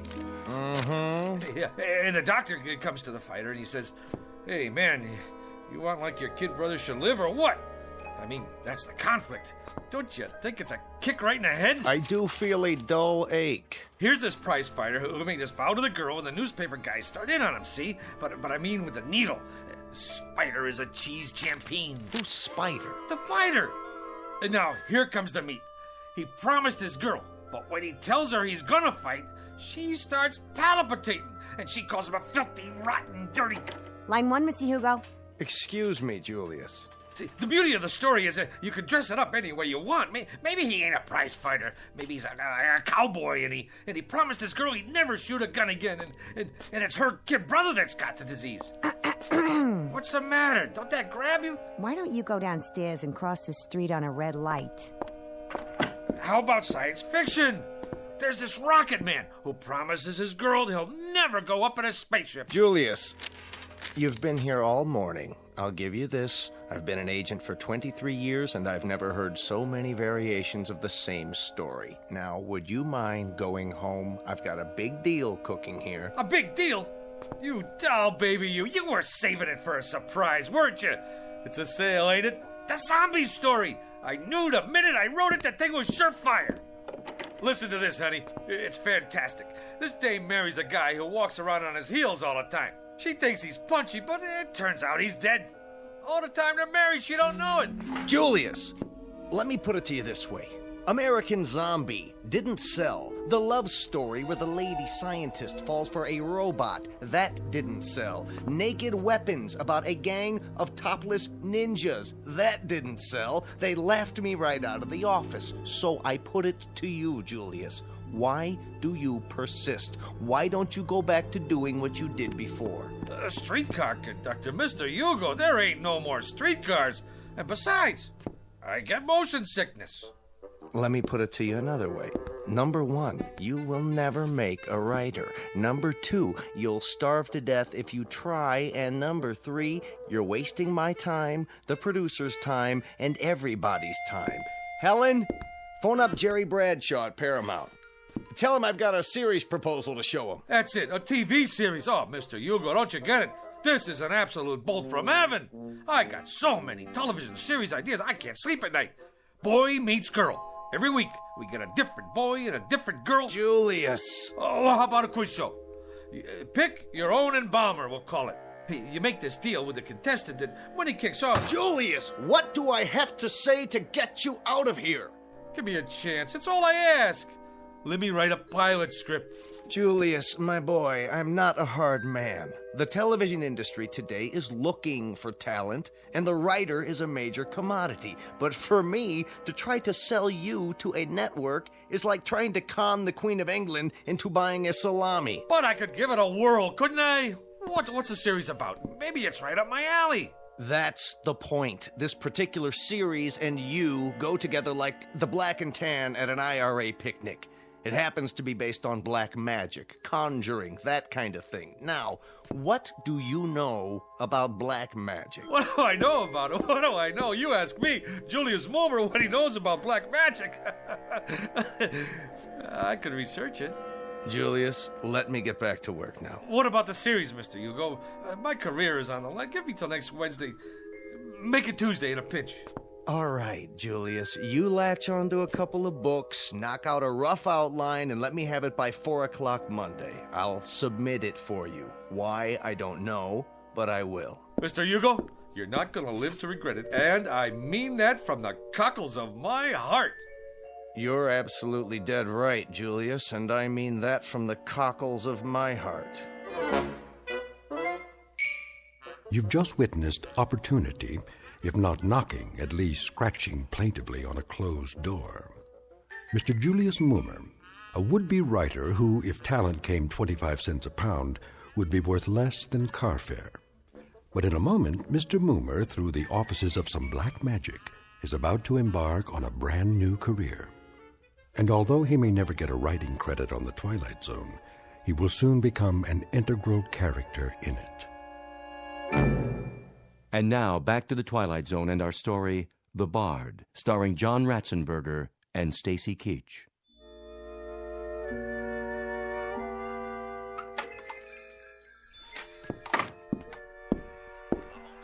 Hello? Anybody here? Yes. Hey, what are you listening to? The ball game. Oh, this is the Minor Arcana bookstore, right? Sure is. What'll it be? I have a special price on first edition Keats. Okay, show me a keep. That's a man's name, not a thing. And not a very uncommon name at that. There was a third baseman came up from Newark, played for the Yankees one year. They used to call him Beanball Keats. Yeah? Held the American record for getting beaned the most times. One time they were playing the Browns. That was when St. Louis had the Browns, and he got beaned 3 times the first 5 innings. Old Beanball Keats. You learn something new every day. Ever hear of a pitcher named String Bean Slattery? Well, Now there was a beanball artist. He could hit a batter when he was still in the dugout. As a matter of fact, he did one day. Hit a third base coach, played for the A's. Fellow named Lefty Mahoney. Old Lefty was just taking a drink when String Bean wound up and tossed one at him right on the noggin. It seems there was a feud going on between them when they played for Binghamton in the old NYP League. Mahoney used to wipe the spit off String Bean's pitches. Mahoney was catching at the time. String Bean's father used to be an outfielder for Syracuse in the International League. I don't need no book about baseball. You don't? Oh, how sad. It's a wonderful sport, you know. Where were we? I come in about... Well, what I had in mind was... Yeah? What do you got on black magic? You have an interest in the black arts? You bet I do. See, I'm Julius Mulmer from television. Oh, I'm Sadie Polodny from Newark. I'm afraid I don't have very much on black magic. I have a great deal of information on the Black Sox, however. You probably know they threw the series that year. Terrible thing. Very discrediting to the game. And they could have taken the series 4 in a row, too. That's where that expression, say it ain't so, Joe, comes from. Now, what is it you wanted? Books. Black magic. I'm afraid that one eludes me, but I'll tell you something. If I could exercise a little magic, I'd see what I could do about getting the New York Giants back. Hey, look out! Don't worry, that shelf will stand anything. I'll get it for you. Now, isn't that strange? It's one single book. That's the only thing that fell off that shelf. And it fell right in front of me. Which one is it? The Book of the Black Arts. What do you know about that? Lady, can you do that trick again? Well, this book and I have never been formally introduced. We are total strangers. Here, you want black magic? You got it. Maybe it's some kind of sign. Well, if it is, it's your problem now. It's been a real pleasure meeting you, having this chat. Mutual. You didn't happen to play third base for the Elmira Pioneers one year, did you? How much I owe you for the book? Nothing. Accept it as a gift. You're a wonderful ball player and a credit to the sport. It's been great. Now, bye.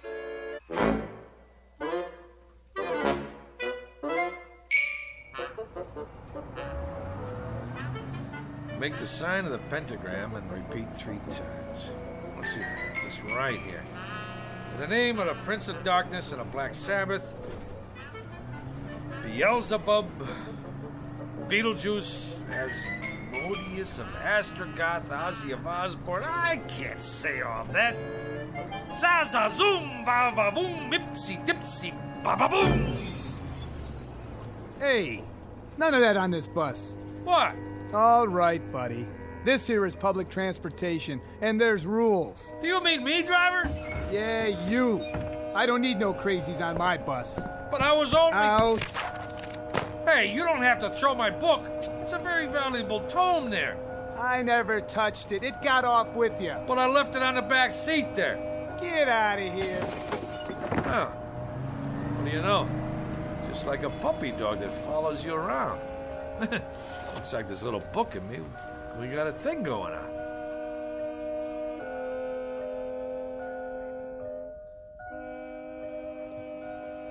Seven times 7 be thy number, but 666 be thy fate. Yeah, right. What's all this mumbo-jumbo anyway? What's going on here, Jack? Not a thing, officer. I was just reading. Yeah? Well, do me a favor, will you, bud? Read someplace else. What's the matter? There's a law against sitting on a bench in Central Park with literature? There is if you make my horse nervous. He knows when somebody's up to something. He's got instincts. So whatever it is, do it someplace else. I don't get it. On account of why? Move it! Cossack. Stormtrooper.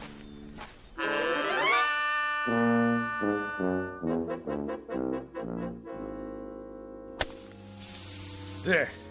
All right. Now I gotta draw a symbol in this here sand.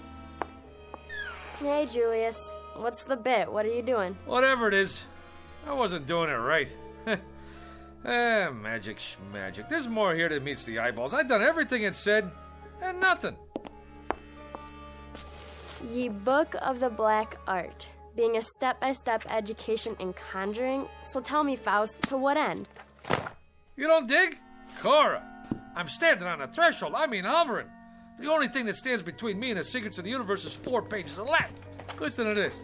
The Black Art, consisting of necromancy, turgy, demonology, devilment, hoodoo, voodoo, conjuration, enchantment, spiritualism, manifestation, materialization, astral body and ectoplasm, mesmerizing, magnetizing, and fascinating.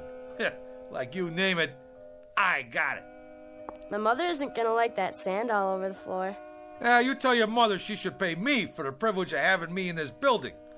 Yeah, you may also tell her that out of 10,000 writers in this town, they pick the absolute cream of the crop. And who's that? Who do they choose to write a big-time television series of black magic? Modesty prohibits. Not Julius Moomer. In the flesh. Big deal. Go ahead and scoff. But one of these days, you're gonna scoff on the other side of your mouth, Tootsie. There's gonna be a big, long limousine parked down below with 2 Lazarian coachmen. Liveried. Huh? Yeah, that's what I mean. In uniform.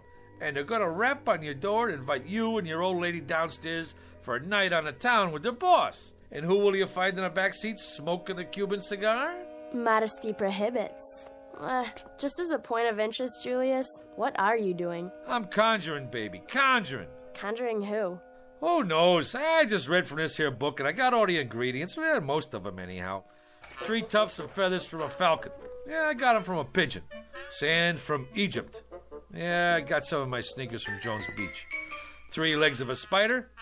I found me an ant. Well, anyway, what with a few improvisations, I got a spell working here. At least I think I do. When my mother finds out what you're doing to the floor, you better conjure up the Marines. You're gonna need them. Anybody ever tell you you're a dirty, rotten teenager? Why don't you go and take a cold shower? Go ahead, get out or I'll turn you into a frog. Man, I don't know what's supposed to happen, but it better happen soon. Zoom, alikazam, va-va-voom. Nothing. Shazam, ipsy-dipsy, kakazoom. I need some help. By Monday, eh? Who do they think I am? Shakespeare? You called? Where did you come from? You summoned me, good sir. I did? Who are you? The face is sort of familiar, but hey, don't take this personal, pal. Like a guy should knock when he comes into a room, especially wearing tights and a collar like that. Hey, maybe down in the village, but not around here. Some folks take one look at you and have a coronary. Now me, I can handle this stuff. I'm hip, you know? Splendid. I'm pleased to hear it. Who'd you say you are? William Shakespeare of Stratford-upon-Avon in the flesh. William Shakespeare?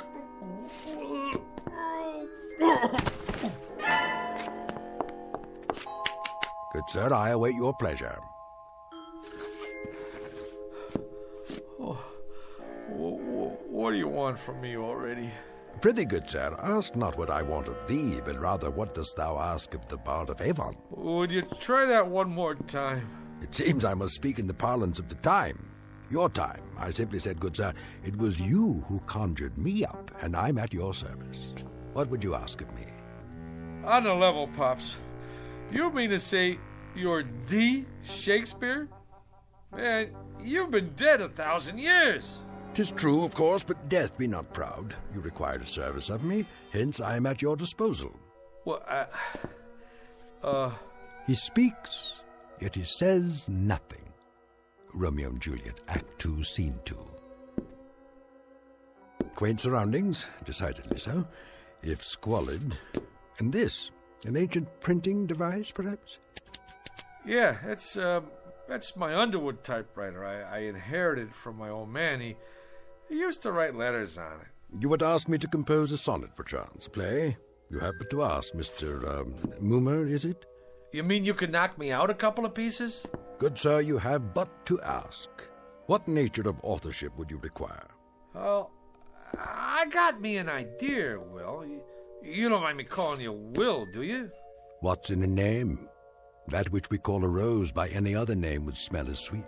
Man, what language! Hey, Will, don't let anybody knock your stuff. You got potential. But here's what we'll do. You and me will collaborate. You knock out the rough draft, and I'll do the polish. Yeah. We'll start out slow, see? Just to get the feel. Something with star power, you know, like, for Julia Roberts. Julia? Never heard of her? Where you been, pal?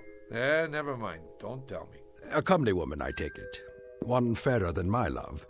The all-seeing sun ne'er saw her match since first the world begun.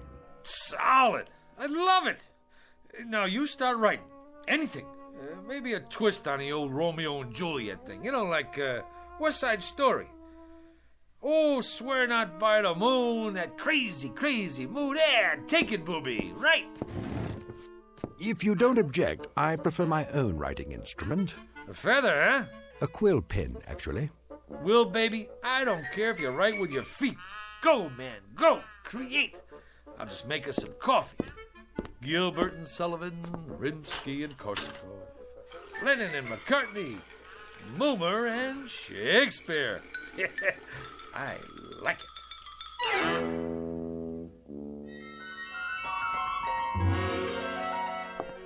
What are they saying? I presume they're talking about your script. That's the point, honey. What else is there to talk about? The stuff is poetry. I don't mean if you can keep your head when all about you kind of guff. This here is class. It's downright Shakespearean. Is Mr. Blumberg in there with Mr. Hugo? We're from the network. They're expecting you, sir. Go right in. Blumberg? The big shot producer? The two guys from the network? It's a shoo-in for the Emmy. Just a little something I knocked off for a couple hours. You know, I didn't know it was that good, but that's me, honey. Never did know my own worth. I mean, Monday I knocked myself, Tuesday I knocked myself, Wednesday? Have you got any openings for Thursday? I'd like to make an application. I'm Mr. Dolan. This is Mr. Nolan. We're from the ad agency. Go right in, sir. They're expecting you. Come in, gentlemen. What were you saying, Mr. Bloomberg? I don't know. That's our feeling too, Mr. Blumberg. Our take, too. Sponsor-wise, the thing requires some noodling. That is, we can't afford to jump off a bridge with this one. I concur. It's so archaic. I mean, language-wise, it's... Well, it's still rough. Fresh as a bridegroom and his chin new reaped, showed like a stubble land at harvest home. He was perfumed like a milliner, and twixt his finger and his thumb he held a poncet box, which ever and anon he gave his nose and took it away again. Well, you gotta say this for it. It has imagery. Right, Mr. Blumberg. Imagery it has. I was going to comment, the thing did possess at least a modicum of imagery. Right, Nolan? I concur. What's the time slot? Yes, what about the time slot?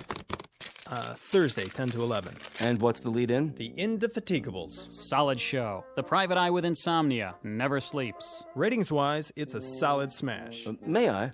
Please. And if the boy have not a woman's gift to rain a shower of commanded tears, an onion will do well for such a shift. Onion? Could be a sponsor conflict. I concur. Could we make it, turnip? Solid thinking. Everybody knows about turnips. You say turnip to the lady in Dubuque, she's with you. I like it. A shower of commanded tears. Shower. Suggest inclement weather. And people don't shop in inclement weather. Make it a sunshine of commanded tears. Solid. I concur. I think we could call the writer in now. A tremendous talent, prodigy of mine. What are his credits? He was a streetcar conductor, an observer of the passing scene, an incredible judge of human beings. You can see that in every line. A modern-day chronicler of human foibles. Solid. Send in Mr. How are you, Mr. Hugo?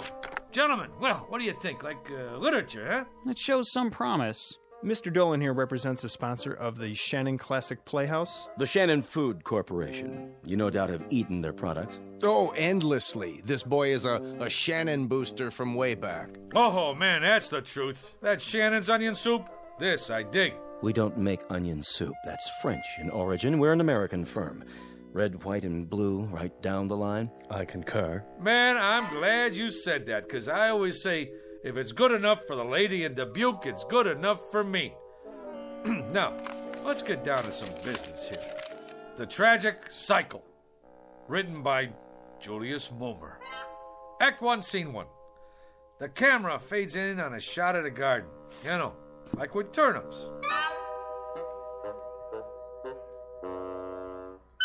The whole thing about writing is to stay in there and keep punching.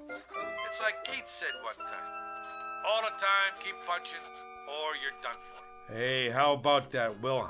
Taped this show last night. You like it? Verily, a most impressive performance. Ain't that the truth?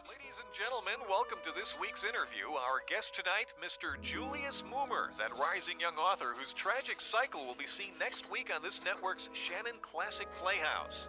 Mr. Moomer, I'm told you've been writing for some time. You've come a long way. Yeah, it's like progress. Wasn't one of your early works in the horror genre a story about a zombie? Yeah, how about that? The fellow with a heart that don't even beat. Did he find love anyway? It was a little too controversial. That's why it didn't get on the air, you know. But I'm always trying to tackle controversial stuff, you know, pushing the old envelope. What about your TV pilot script, Mr. Moomer? A situation comedy involving a billionaire. Just plain Trump. Yeah. The whole thing there was, we're always seeing stuff about typical guys and their typical wives and kids, you know? Well, what about the big shots? I mean, like what they call the rubber barons.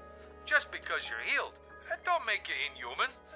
Some great stuff in there. The idea was, can a fellow who makes $9 million a day find happiness in a small mansion? I mean, he's entitled. Of course, a writer now, he's got to suffer. Like, I remember sitting in that cold attic night after night with hardly enough strength left to dictate, and some little voice inside me always kept saying, "Go, Julius, go, Julius." So, I went. Truly inspiring, Mr. Moomer. That kind of got me. Right here. I, too, felt a twinge of a sort. I believe I've finished this last sequence, Mr. Moomer. Yeah? Let me see. Uh-huh. Uh-huh. Uh-huh.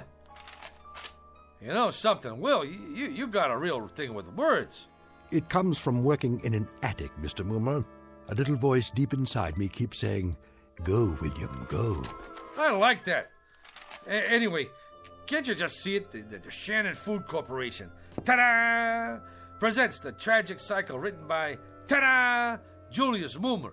From an original story by Julius Moomer. Additional dialogue by Julius Moomer. Lucky I'm so modest. A thing like this could go to a guy's head. They're already talking another miniseries, movie contracts even. Maybe a Broadway musical. Will, you don't look so good. Like a strutting player whose conceit lies in his hamstring. That's from Troilus and Cressida, Act 1, Scene 3. In short, Mr. Moomer, you have not been prone to extend credit where it is due. At no time, for example, have I heard the name Shakespeare, or for that matter, any suggestion of collaboration on our play. Well, baby, we gotta play this one by ear. I tell them a guy named Shakespeare helped me write this, they'd stick me in a straitjacket. Be that as it may, the point is, Mr. Moomer, I have finished my task. I will now take my leave. What, are you out of your mind? This whole thing is coming out velvet. You want to creep back in some crypt and get forgotten? Come on, man, you're big time now. I'm making you a household word all over again. With all due modesty, would the name of William Shakespeare have survived the test of time without the support of Julius Moomer? Yeah, but fame flits. Who remembers yesterday's champions? Sure, Root hit a lot of home runs, but who asked him for his autograph now? Nobody. Nijinsky, that's pretty good, but who remembers her last movie? You did some right, but out of sight, out of mind. Shakespeare's dead, long live Mickey Spillane. Get me? My good man. You can't desert the ship. Now, what are people gonna say? That Fink who didn't have no gratitude? We got projects to do. Go out to Hollywood. Hey, the babes go crazy for guys with beards. I shall ponder it, Mr. Moomer. Till when? Till tomorrow.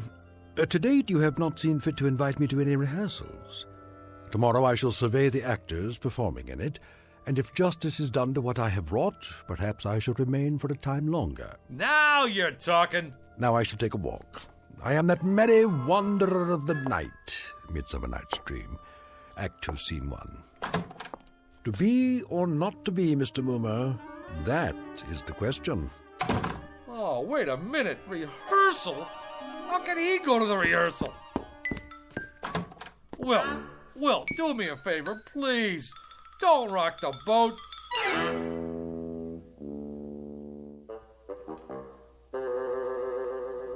Comfortable, Mr. Shannon?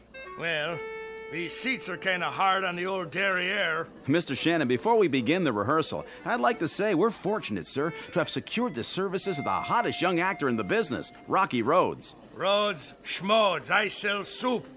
Which one is he? Oh, the attractive one in the T-shirt and the motorcycle boots. All right, people, we'll pick it up with Scene 2, Act 2. Now, Felicia, remember that at this moment, life and death await you in the hallway, and when Rocky comes through that door... I got a question. Yes, Rocky? I mean, like, what's the tertiary motivation? Like, when I open the door, like, why? Why, Rocky? Exactly. Like, any slob can walk in the door, but he could do it any time. But I asked myself, would I walk through that door? How come? I gotta find my motivation. So the question is, where is my motivation? Well, I'd say you walk through the door to get inside. That work for you? Yeah. Wow. Great. Let's run through this and see how it plays. Shall we do that? All right, people. Come on, folks. From the top. I don't care what you say. If Jeremy comes here tonight, I have to go away with him. Oh, come, Olivia. Cast off those benighted colors of Benetton and gaze as a friend on the people of Greenwich Village. The village people? Here? She's got a point. Let not forever with your veiled eyes seek your noble boyfriend in the dust motes. I know it is common, but all that live must die. That's easy for you to say, sister. But outside this room, This tenement is a harbinger of the worst kind of fates. Is it Jeremy? Or his killer? Am I to be a correspondent of love or a recipient of hate? This is the real question, the biggie. Who awaits me out there, I ask you? Come on, cop out. I'm looking for Mr. Muma. Shh! Quiet on the set. May we continue, people? Once more, get ready for your cue, Rocky. I don't Sit care down, what Will. you say. How does it look to you, Mr. Shannon? Only great? What about the commercial?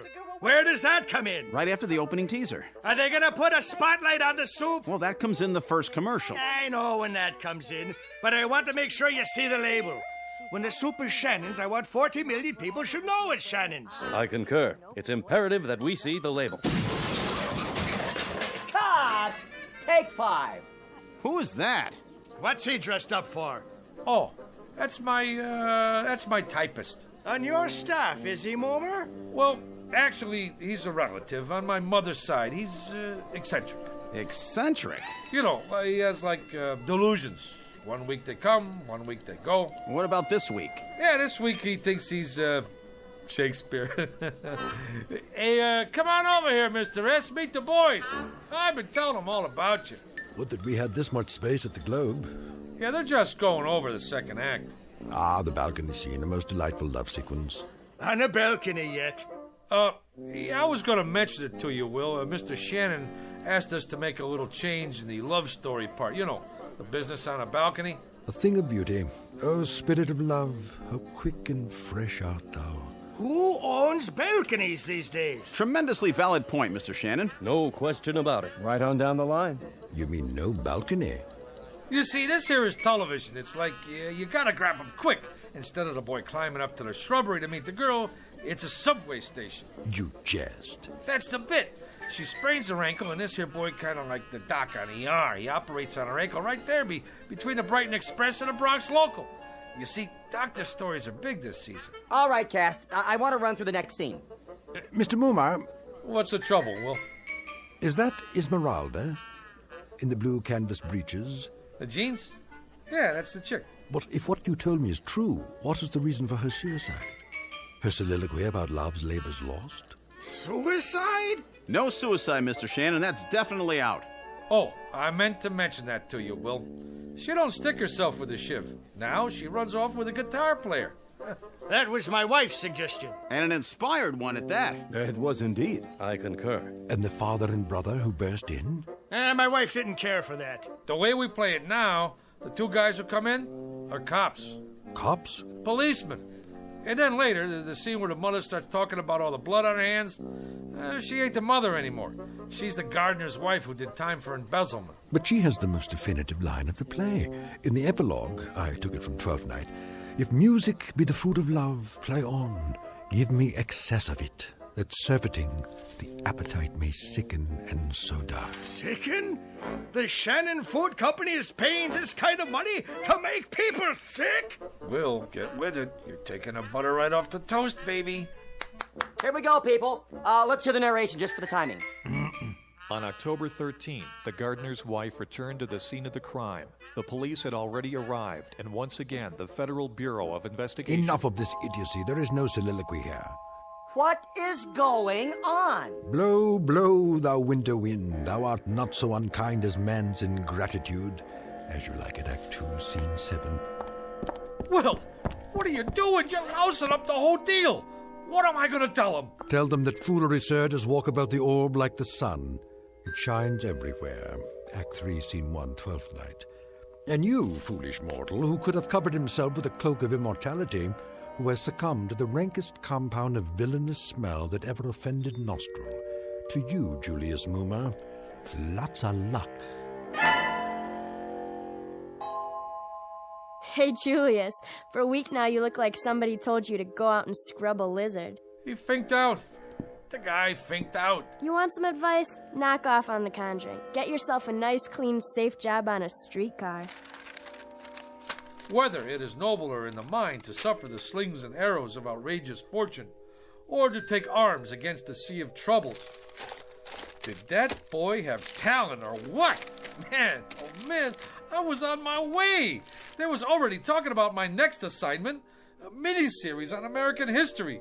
What do you know about American history? Eeny, meeny, chili beanie, the spirits are about to appear. Ma, he's doing it again. I'm sorry, Mr. Bloomberg, but writers are temperamental. No, he didn't care about the reviews. As I recall, he said something about foolery walking around the orb like the sun. Who knows what it means? The American history thing? Frankly, Mr. Bloomberg, I haven't been able to reach him. Mr. Hugo, he's outside. Who is? Julius, he's got some people with him. Mr. Bloomberg, he's here. The boy has come back into the fold. I knew we could count on Moomer. I'll get right back to you.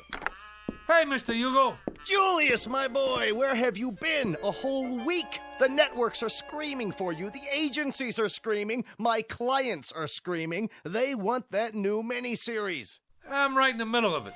Me and my staff been working night and day. Not that person in the knee breeches. Don't worry about him. He's out. This one's about American history, right? Right. You want authentic, right? Authentic above all. Then I'd like you to meet my staff. Send them in, will you? General Robert E. Lee, General Ulysses S. Grant, George Washington, Abe Lincoln, and the little lady here is Pocahontas, in the flesh.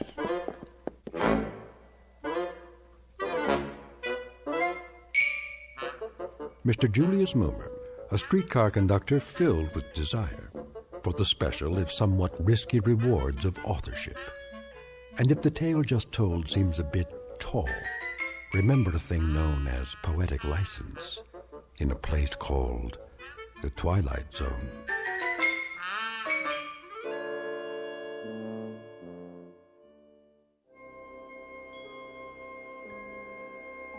Hi, this is Carl Amari, producer of the Twilight Zone radio dramas. I'd like to take a moment to tell you about our official website at twilightzoneradio.com, where you'll get the latest news and information on these Twilight Zone radio dramas. Plus, at twilightzoneradio.com, you can digitally download 3 free episodes or any of our episodes for only $1.95 each. In this age of ever-changing technology, we've decided to make these episodes instantly available to you by making the Twilight Zone radio dramas a digital download-only series. This means that this series will no longer be offered on CD. The CD collections at our website are now being offered while supplies last at buy one, get one free. So be sure to get your favorites before they're sold out. Be sure to visit us often, and I'll see you in the zone.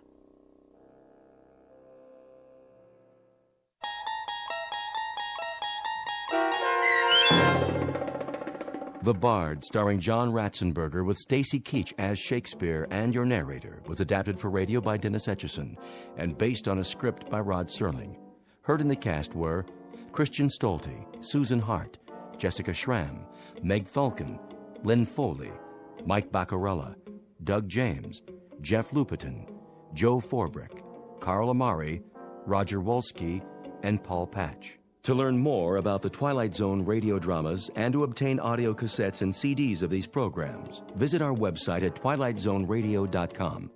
This copyrighted radio series is produced and directed by Carl Amari and Roger Wolski for Falcon Picture Group. Doug James speaking.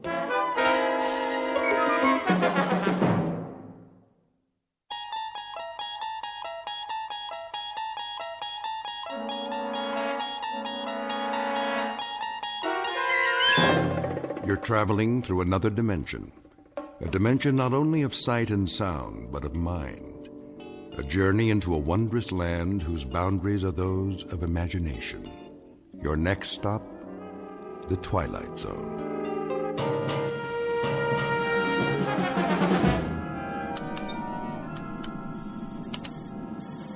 Boys. Oh, boys. Yeah, Ship. There's a planet up ahead. I think it's the one you've been looking for. I see it. Thanks, Marilyn. We'll take it from here.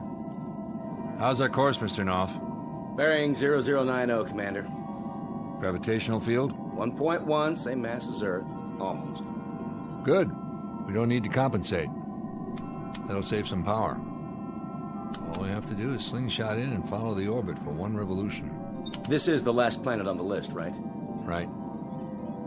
One more recon and it's back home. Commander. Again off. Think they're going to give us a parade? You mean up Fifth Avenue with ticker tape? Don't hold your breath. Why not? We've been in space longer than any other mission, right? Right, but this isn't a glamour job. We're strictly survey and reconnaissance. The guys who make planetfall get the front page, you know that. Yeah, the pretty boys. The ones from Central Casting. So what's wrong with us? Are we that ugly? Well, I don't know about you, Knopf. I'm serious. I mean, we're in shape. I work out every wake period. I take all the food supplements. I even got a UV tan. Look at this profile. Pretty good, huh? Heads up. The planet's in sight. Got the cameras ready? Yeah. Shutters are all set. Spectroscope? Check. Biodetector? Check. Digital storage bank? Check and double check. Let's do it and get out of here. You know, maybe I'll get a satellite interview this time. What do you think? Or a collector's hologram. An action figure, at least. Ready for flyby. That's your mark. It's not like I want more money or anything. I mean, I'm not greedy. Set coordinates. I just want what's coming to me. A little respect. On one. On one, got it. I mean, 6 months in deep sleep for every mission. 3, 2, 1. That's the same as staying in bed while everybody else is doing things. You know, going places, having a life, in other words. 1. Set. Okay. Oh, good Lord, there's a meteor belt. That's not in the database. Fire retro rockets. We're going too fast. They'll stall out. Manual override. Now? That's in order. If you say so. Manual firing of retro rockets is not recommended at this speed. Severe damage may result. I'll say that again, boys. Manual override is not. We'll have to ride this out. No sweat, Commander. Those meteors are the size of fleas. We missed the orbit. Scuttle the flyby and get us out of here. Too late. Gravity field's got us. Then set her down or it'll tear us apart. Fire side retros. Did you know that firing retro rockets in a gravity field wastes energy? I really think you should wait to attain proper cruising speed. Boys, I'm not kidding about this. I'm feeling pretty shook up right now. Shut your mouth, computer. Retro's on. Turning. We have to set down now. Look for an open space. Looking, Commander. But we're losing altitude fast. Then go for the first clean landmass, you see. We're in a dive. Level her out. Tail gear down. I'm trying. Hard starboard. Harder. We're gonna burn out the bearings. 500. 400. 300. Turn. Turn! Landing at this angle is unsafe at any speed. Please apply your anti-vibration absorbers and abort your present course. I'm serious about this, boys. I really, really mean it. The fine for unsafe turns in planet space is just not cost-effective on this mission. Boys, can you hear me? The time is the space age, when interplanetary flights to collect scientific data are a matter of course. Except that in this instance, the data collectors made a miscalculation and flew too close to the planet in question. Below them is a barren landscape located millions of miles from Earth that unfortunately has little to recommend it for an extended stay. So the most pressing order of business is simply to repair the craft and head home. But as you might imagine, some things are easier said than done. The cast of characters in this little misadventure? You've just met them. William Fletcher, commander of the craft, his co-pilot Peter Knopf, and the voice of a computer with the unlikely name of Marilyn, whose job it is to make sure these flyboys get back home safe and sound. As to any other individuals who might inhabit this particular locale, well, you may never actually meet them face to face. But you can take it on faith that they're here just the same, as these two gentlemen will soon find out. Because we're about to partake of an unscheduled exploration into that gray shaded area in space and time known as the Twilight Zone. And now, The Twilight Zone and our story, The Little People, starring Daniel J. Travanti, with Stacy Keach as your narrator.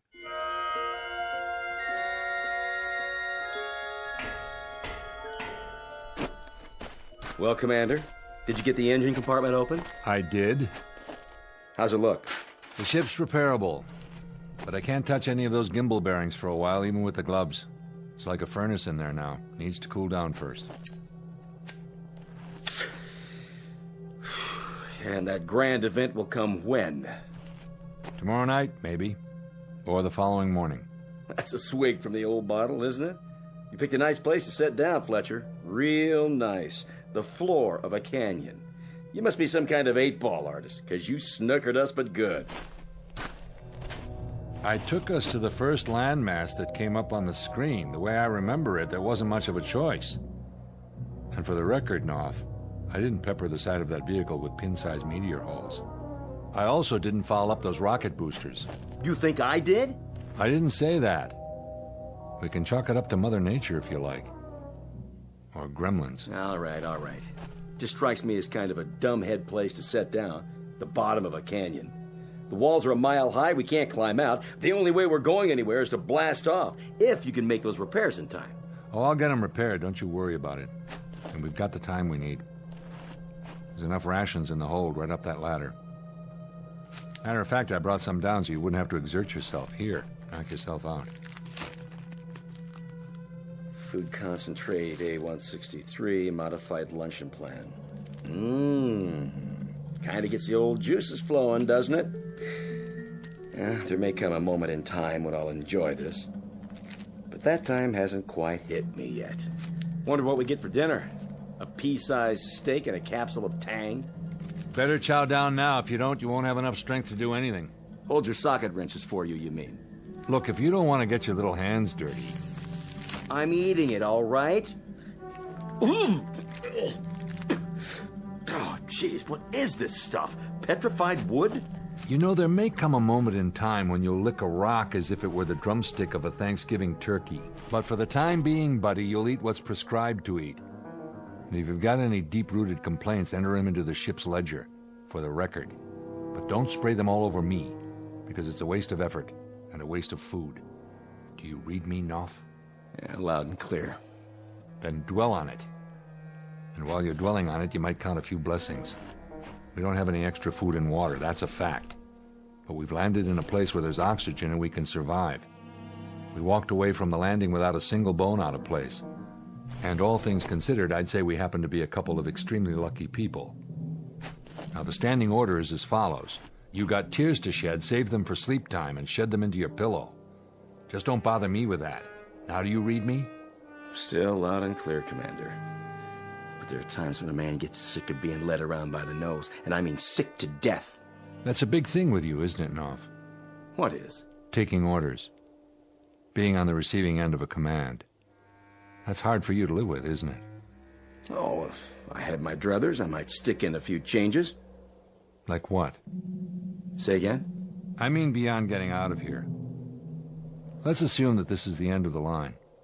Try to use that imagination of yours. Say this happened to be it for us. What would you ask for to sweeten the pot? If you could have anything. A sirloin steak. A blonde? What? How about Mumbly Peg? Or maybe 20 questions. Try me after dinner. I may feel up to charades by then. Just a point of interest is all. What are you interested in, Fletcher?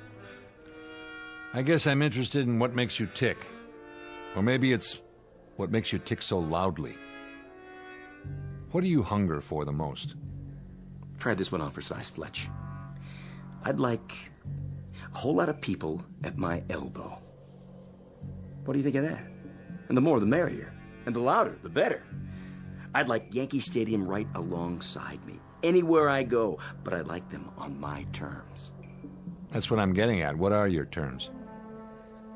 I'd like to be the #1 straw boss. I'd like to be the one who gives the orders. I'll bet you would. That a crime? No. Hey. What's the matter? Shh. What's wrong with you? Did you hear that? Hear what? Something wrong with your ears? What? That sound. Sound? Fletch, I heard something. I definitely heard a sound. A sound like... A sound like what? Of people. Of voices. Right. I know what it was. You do? Sure. It was the crowd at Yankee Stadium cheering when you throw out the first ball of the season. What else could it be? Hold on, I think they want you to sing the national anthem while you're at it. You don't believe me? Sure, I believe you. Of course, this planet is uninhabited, which you'd know if you'd bother to look at the database. I'm telling the truth, Fletch. So am I. Now, why don't you take a walk around and see if you can find us some water while I get to work on the ship? I've got an energy panel to fix before the sun goes down. Or should I say both suns?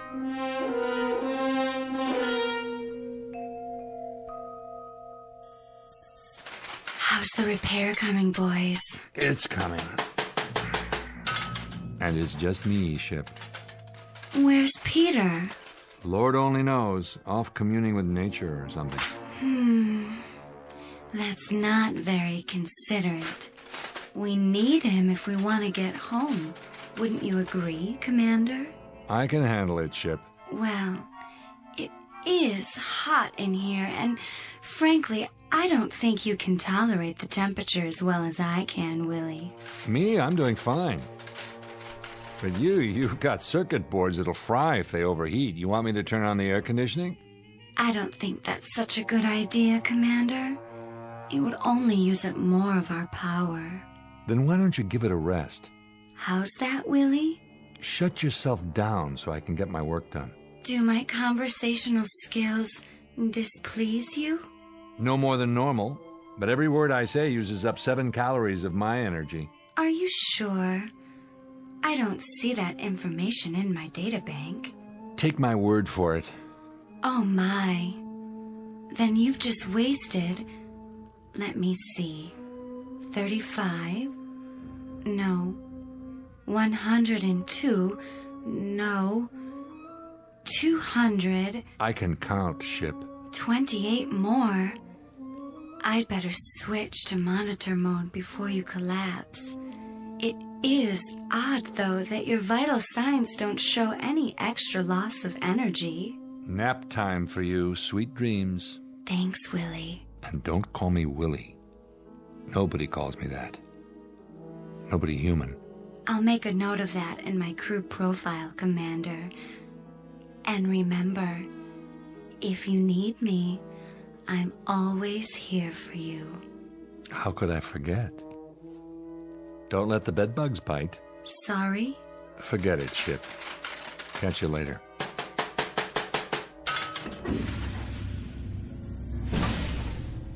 How's it going? Well, well. And where has my wandering boy been all day? Taking a walk. Another one? You take a lot of walks, buddy. Something better to do? Oh, a few things, like checking out the subspace radio and the hydraulics, the propulsion system, the injectors, the thrust chamber. Yeah, Knopf, there's a few things you could do. But no, you got more important places to be. Still hearing voices? Maybe. Guess I can't blame you. A few more days on this rock, I'll hear a few of my own. Find much out there? Not much. I could have told you that. I think it would be an exceptionally good idea if you started to work on those charts again. You sound like the computer. I need your cooperation is all. Offhand, I'd say we should be able to try it tomorrow, late afternoon. That is, if you can tear yourself away from your bird walks long enough to climb into the co-pilot seat again. Thanks. Don't mention it. Hot, isn't it? Tolerable. You some kind of a camel, Knopf? What do you mean? It just occurs to me, I haven't seen you take any water. I'm a straight whiskey man myself. Or hadn't you noticed? You're going to have to do better than that. What's going on? Repeat the question? You heard me. Your water hasn't been touched in 24 hours. You couldn't have found anything by any chance, like a mountain stream, and decided to hang on to it all by your lonesome, could you? Why don't you talk sense? Why don't you? For the last 2 days, you've been pulling out of here on a private safari every morning, as soon as that double sun comes up. Where do you go, Knopf? And what do you find wherever it is you go? I'll tell you what. Let's you and I make that trek together. Get your jacket. Let's go. Thanks, but no thanks. I'm tired this afternoon. I said put it on. Give me that. It's mine. Well, what's this? A sample box? And what's inside? Something green? You found life? It's only moss. Where'd you find it? I told you. I've been looking around. It's wet. You found water, didn't you? Where? About a mile up ahead. But it's just a crummy little stream. But with enough water for you to drink anytime you feel like it. Come on, Fletch. I'd have told you about it. As a matter of fact, I've been testing it. I just found out it was pure a little while ago. I've underrated you, mister. I knew you were a foul-mouthed little malcontent, but I didn't know you were a cheat. It's just a variety of lichen. Let's look at it through a magnifying tube, huh? Or have you done that already? Fletch. Trees? They look just like miniature trees. That's what they are. And where that came from, there's a little stream. It runs about 100 feet. It's about, 2.5 inches wide. All right. I might as well show you the rest. Look at this. Where? Here, on the palm of my hand. That little speck? Looks like a grain of sand. Now take a look through the magnifier. What is this, a trick? If it is, how'd I do it? You're looking at it with your own eyes. What do you see? I see a boat. A tiny microscopic boat. With an outboard motor on the back of it. That's fantastic. Fantastic. You want to see more, Fletch? You bet I do. Then let's go. After you, Commander.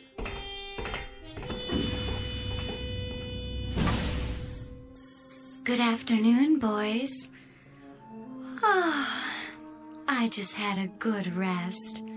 How's that energy grid coming, Willie? I mean, William. Pete? Peter? Are you there? You mean you're not joining me for dinner? You know, boys, a word to the wise. It's not a good idea for you both to be away from the ship at the same time. If anything happened, where would that leave me? Boys? Boys? Don't you like me anymore?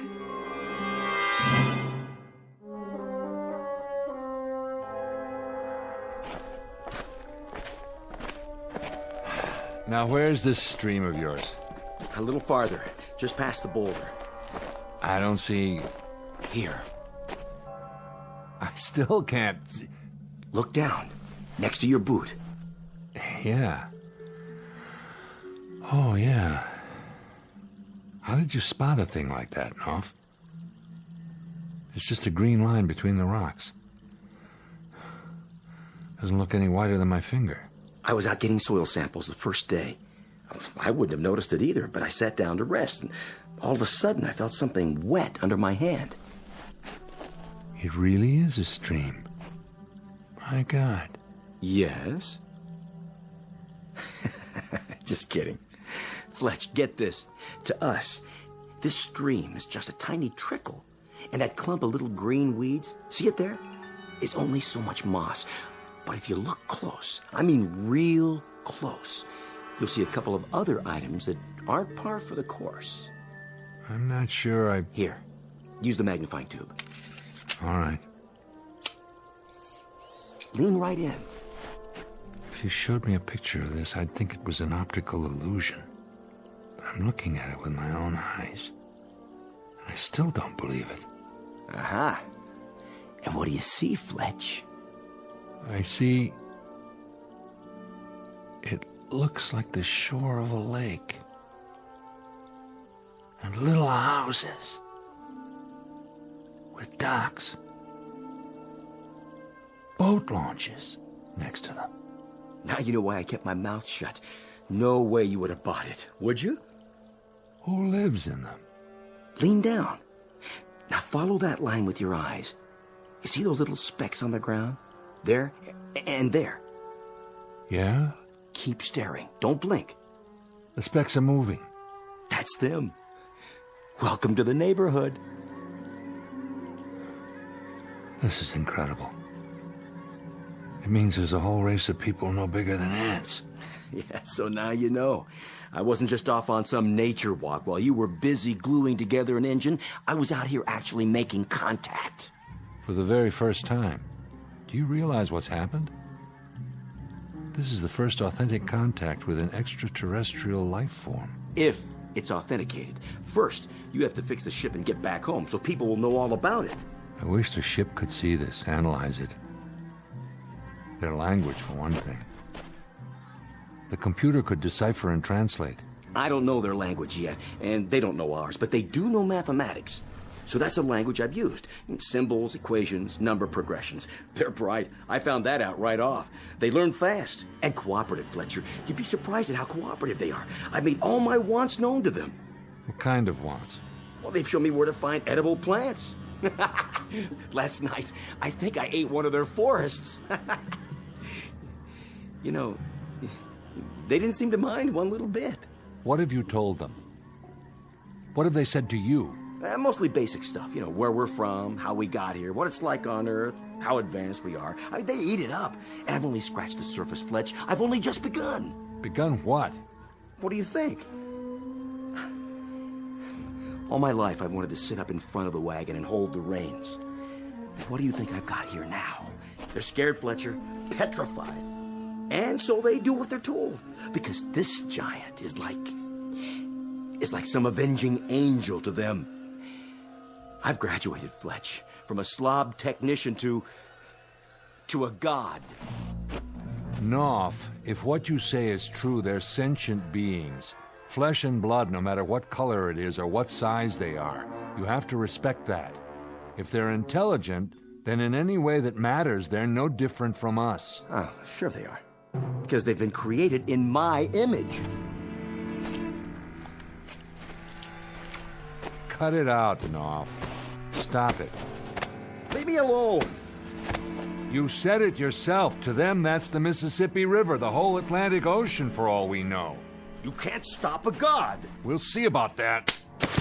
Oh. Nice one, Fletch. You caught me good. A sucker punch. You're no god. That's not what you are at all. But the worst part of it is you probably just got them to start believing in the devil. Sorry. Listen to me. Can you hear me down there, whoever you are? If you can understand my words, I'm truly sorry.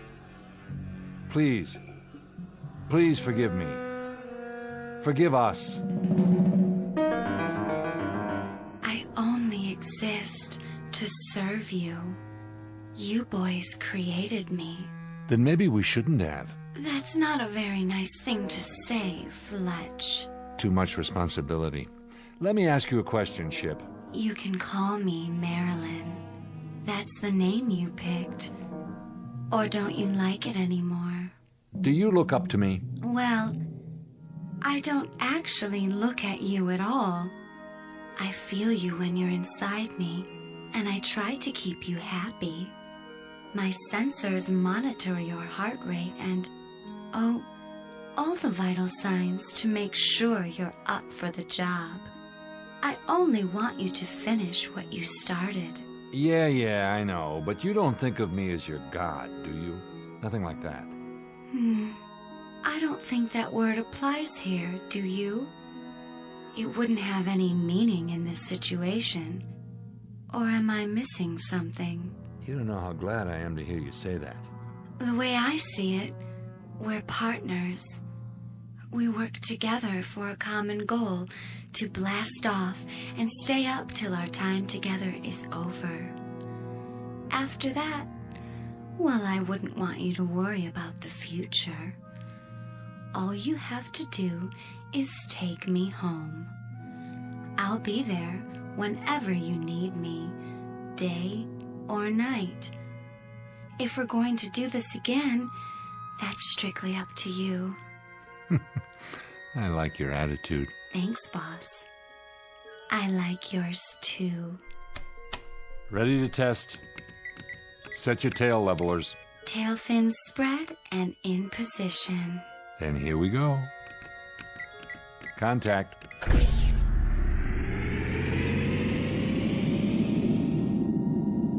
Yes. Oh, Commander, you did it with your own 2 hands. I think I'm ready. Pack your bags, sweetheart. We're out of here. Where's Peter? He wasn't around much at all last night. No? I think he's cheating on me. On the mission. I'll go find him. Tell him to hurry, will you? While I'm still warmed up. Knopf! Knopf! Hey, Knopf!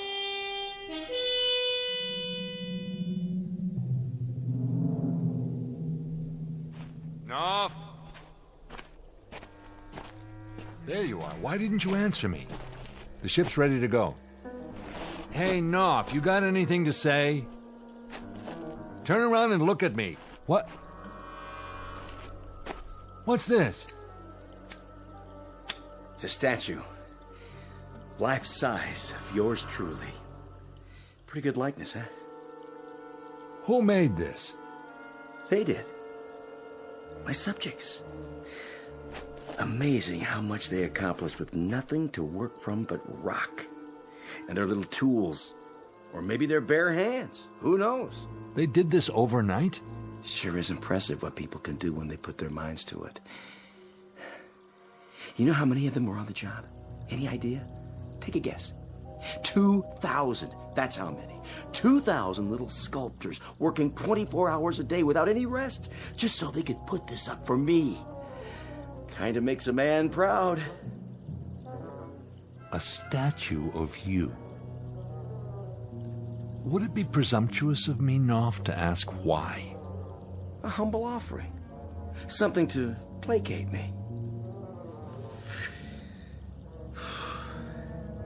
You should have seen him. It was a very impressive sight.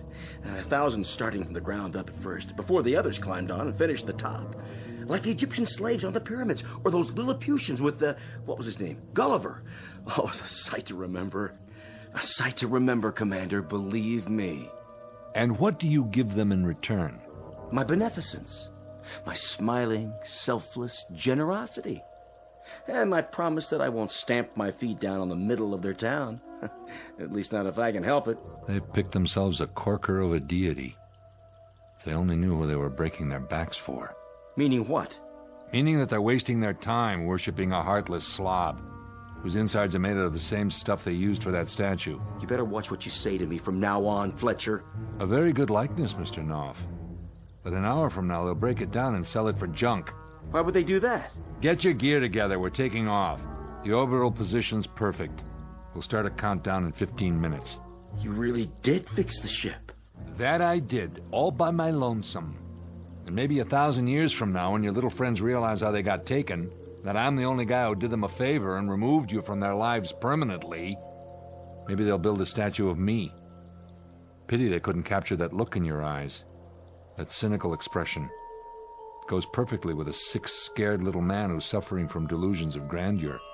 Let's go, buddy. We don't have much time.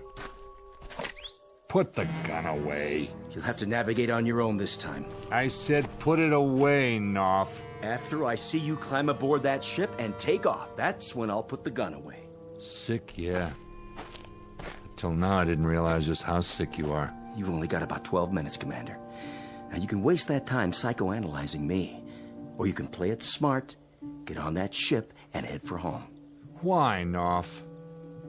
Reason this one out, will you? Will you make an effort and reason this one out? You'll play make-believe for, another 48 hours, and then you're gonna crack wide open. You'll have 1,000,000 little microbes honoring you with torchlight parades, but you're still going to die of loneliness. Come on, Knopf, put the gun away and come with me. Did you hear what I said? I ordered you to put that... You're even a lousy shot. So what? Plenty more where that came from. Don't you get it? You're not infallible. You blew the head off your own statue. They saw that. And now they know too. They'll rebuild it. All I have to do is give the word. You're down to 9 minutes, Commander. If you're still here in 8 minutes, I'm going to have to kill you. You'd do that, wouldn't you?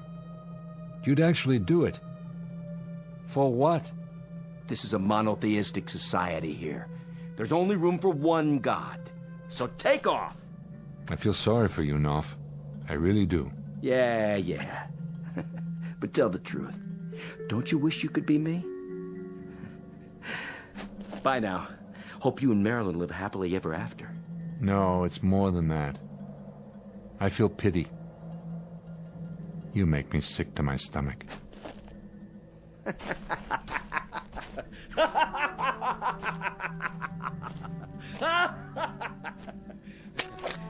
Hello down there, my little friends.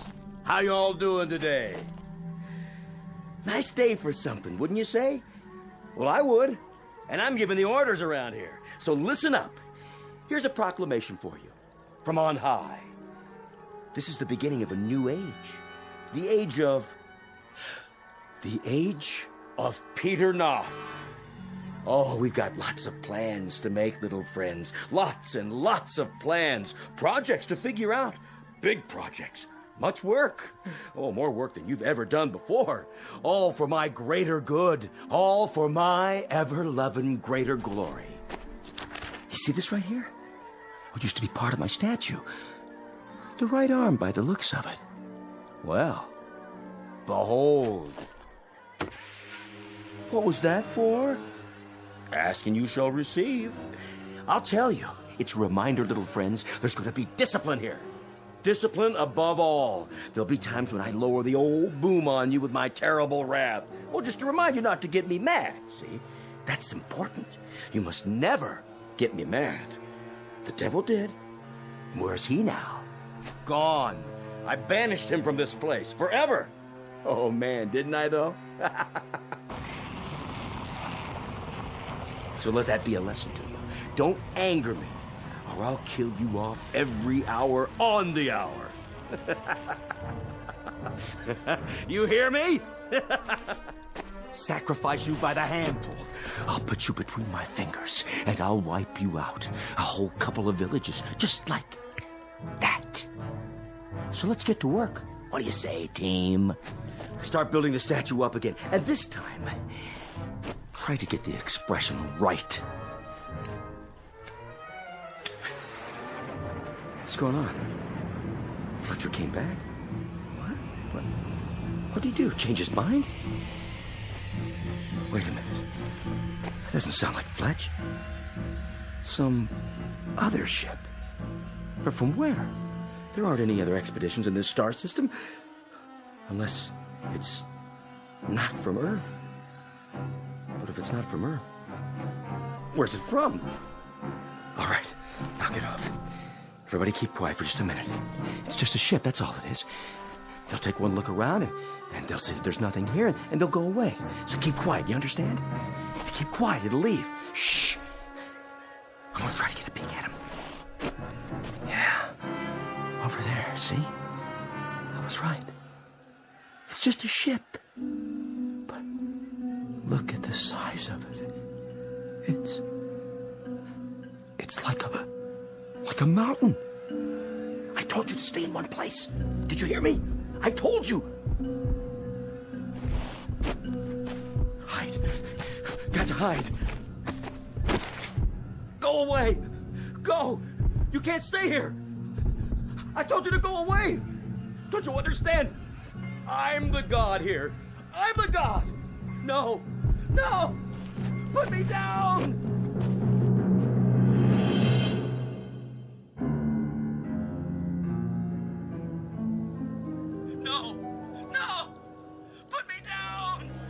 What have you got there? A man. A tiny little man. You've killed him. Crushed him to death in your fingers. Not quite. Look, he's still wriggling. Do you suppose there are more of them down there on the ground? It doesn't make any difference. We're not exploring. We're just down here for repairs. Come on, let's get back to the ship. Yes, Commander, as you wish. No.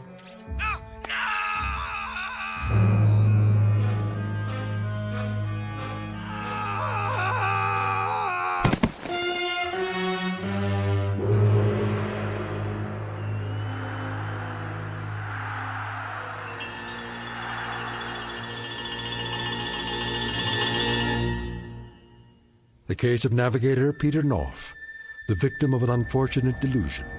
In this case, the dream dies a little harder than the man.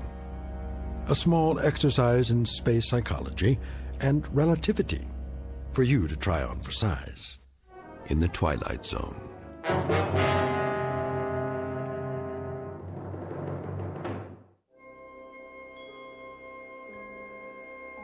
Hi, this is Carl Amari, producer of the Twilight Zone radio dramas. I'd like to take a moment to tell you about our official website at twilightzoneradio.com, where you'll get the latest news and information on these Twilight Zone radio dramas. Plus, at twilightzoneradio.com, you can digitally download 3 free episodes or any of our episodes for only $1.95 each. In this age of ever-changing technology, we've decided to make these episodes instantly available to you by making the Twilight Zone radio dramas a digital download-only series. This means that this series will no longer be offered on CD.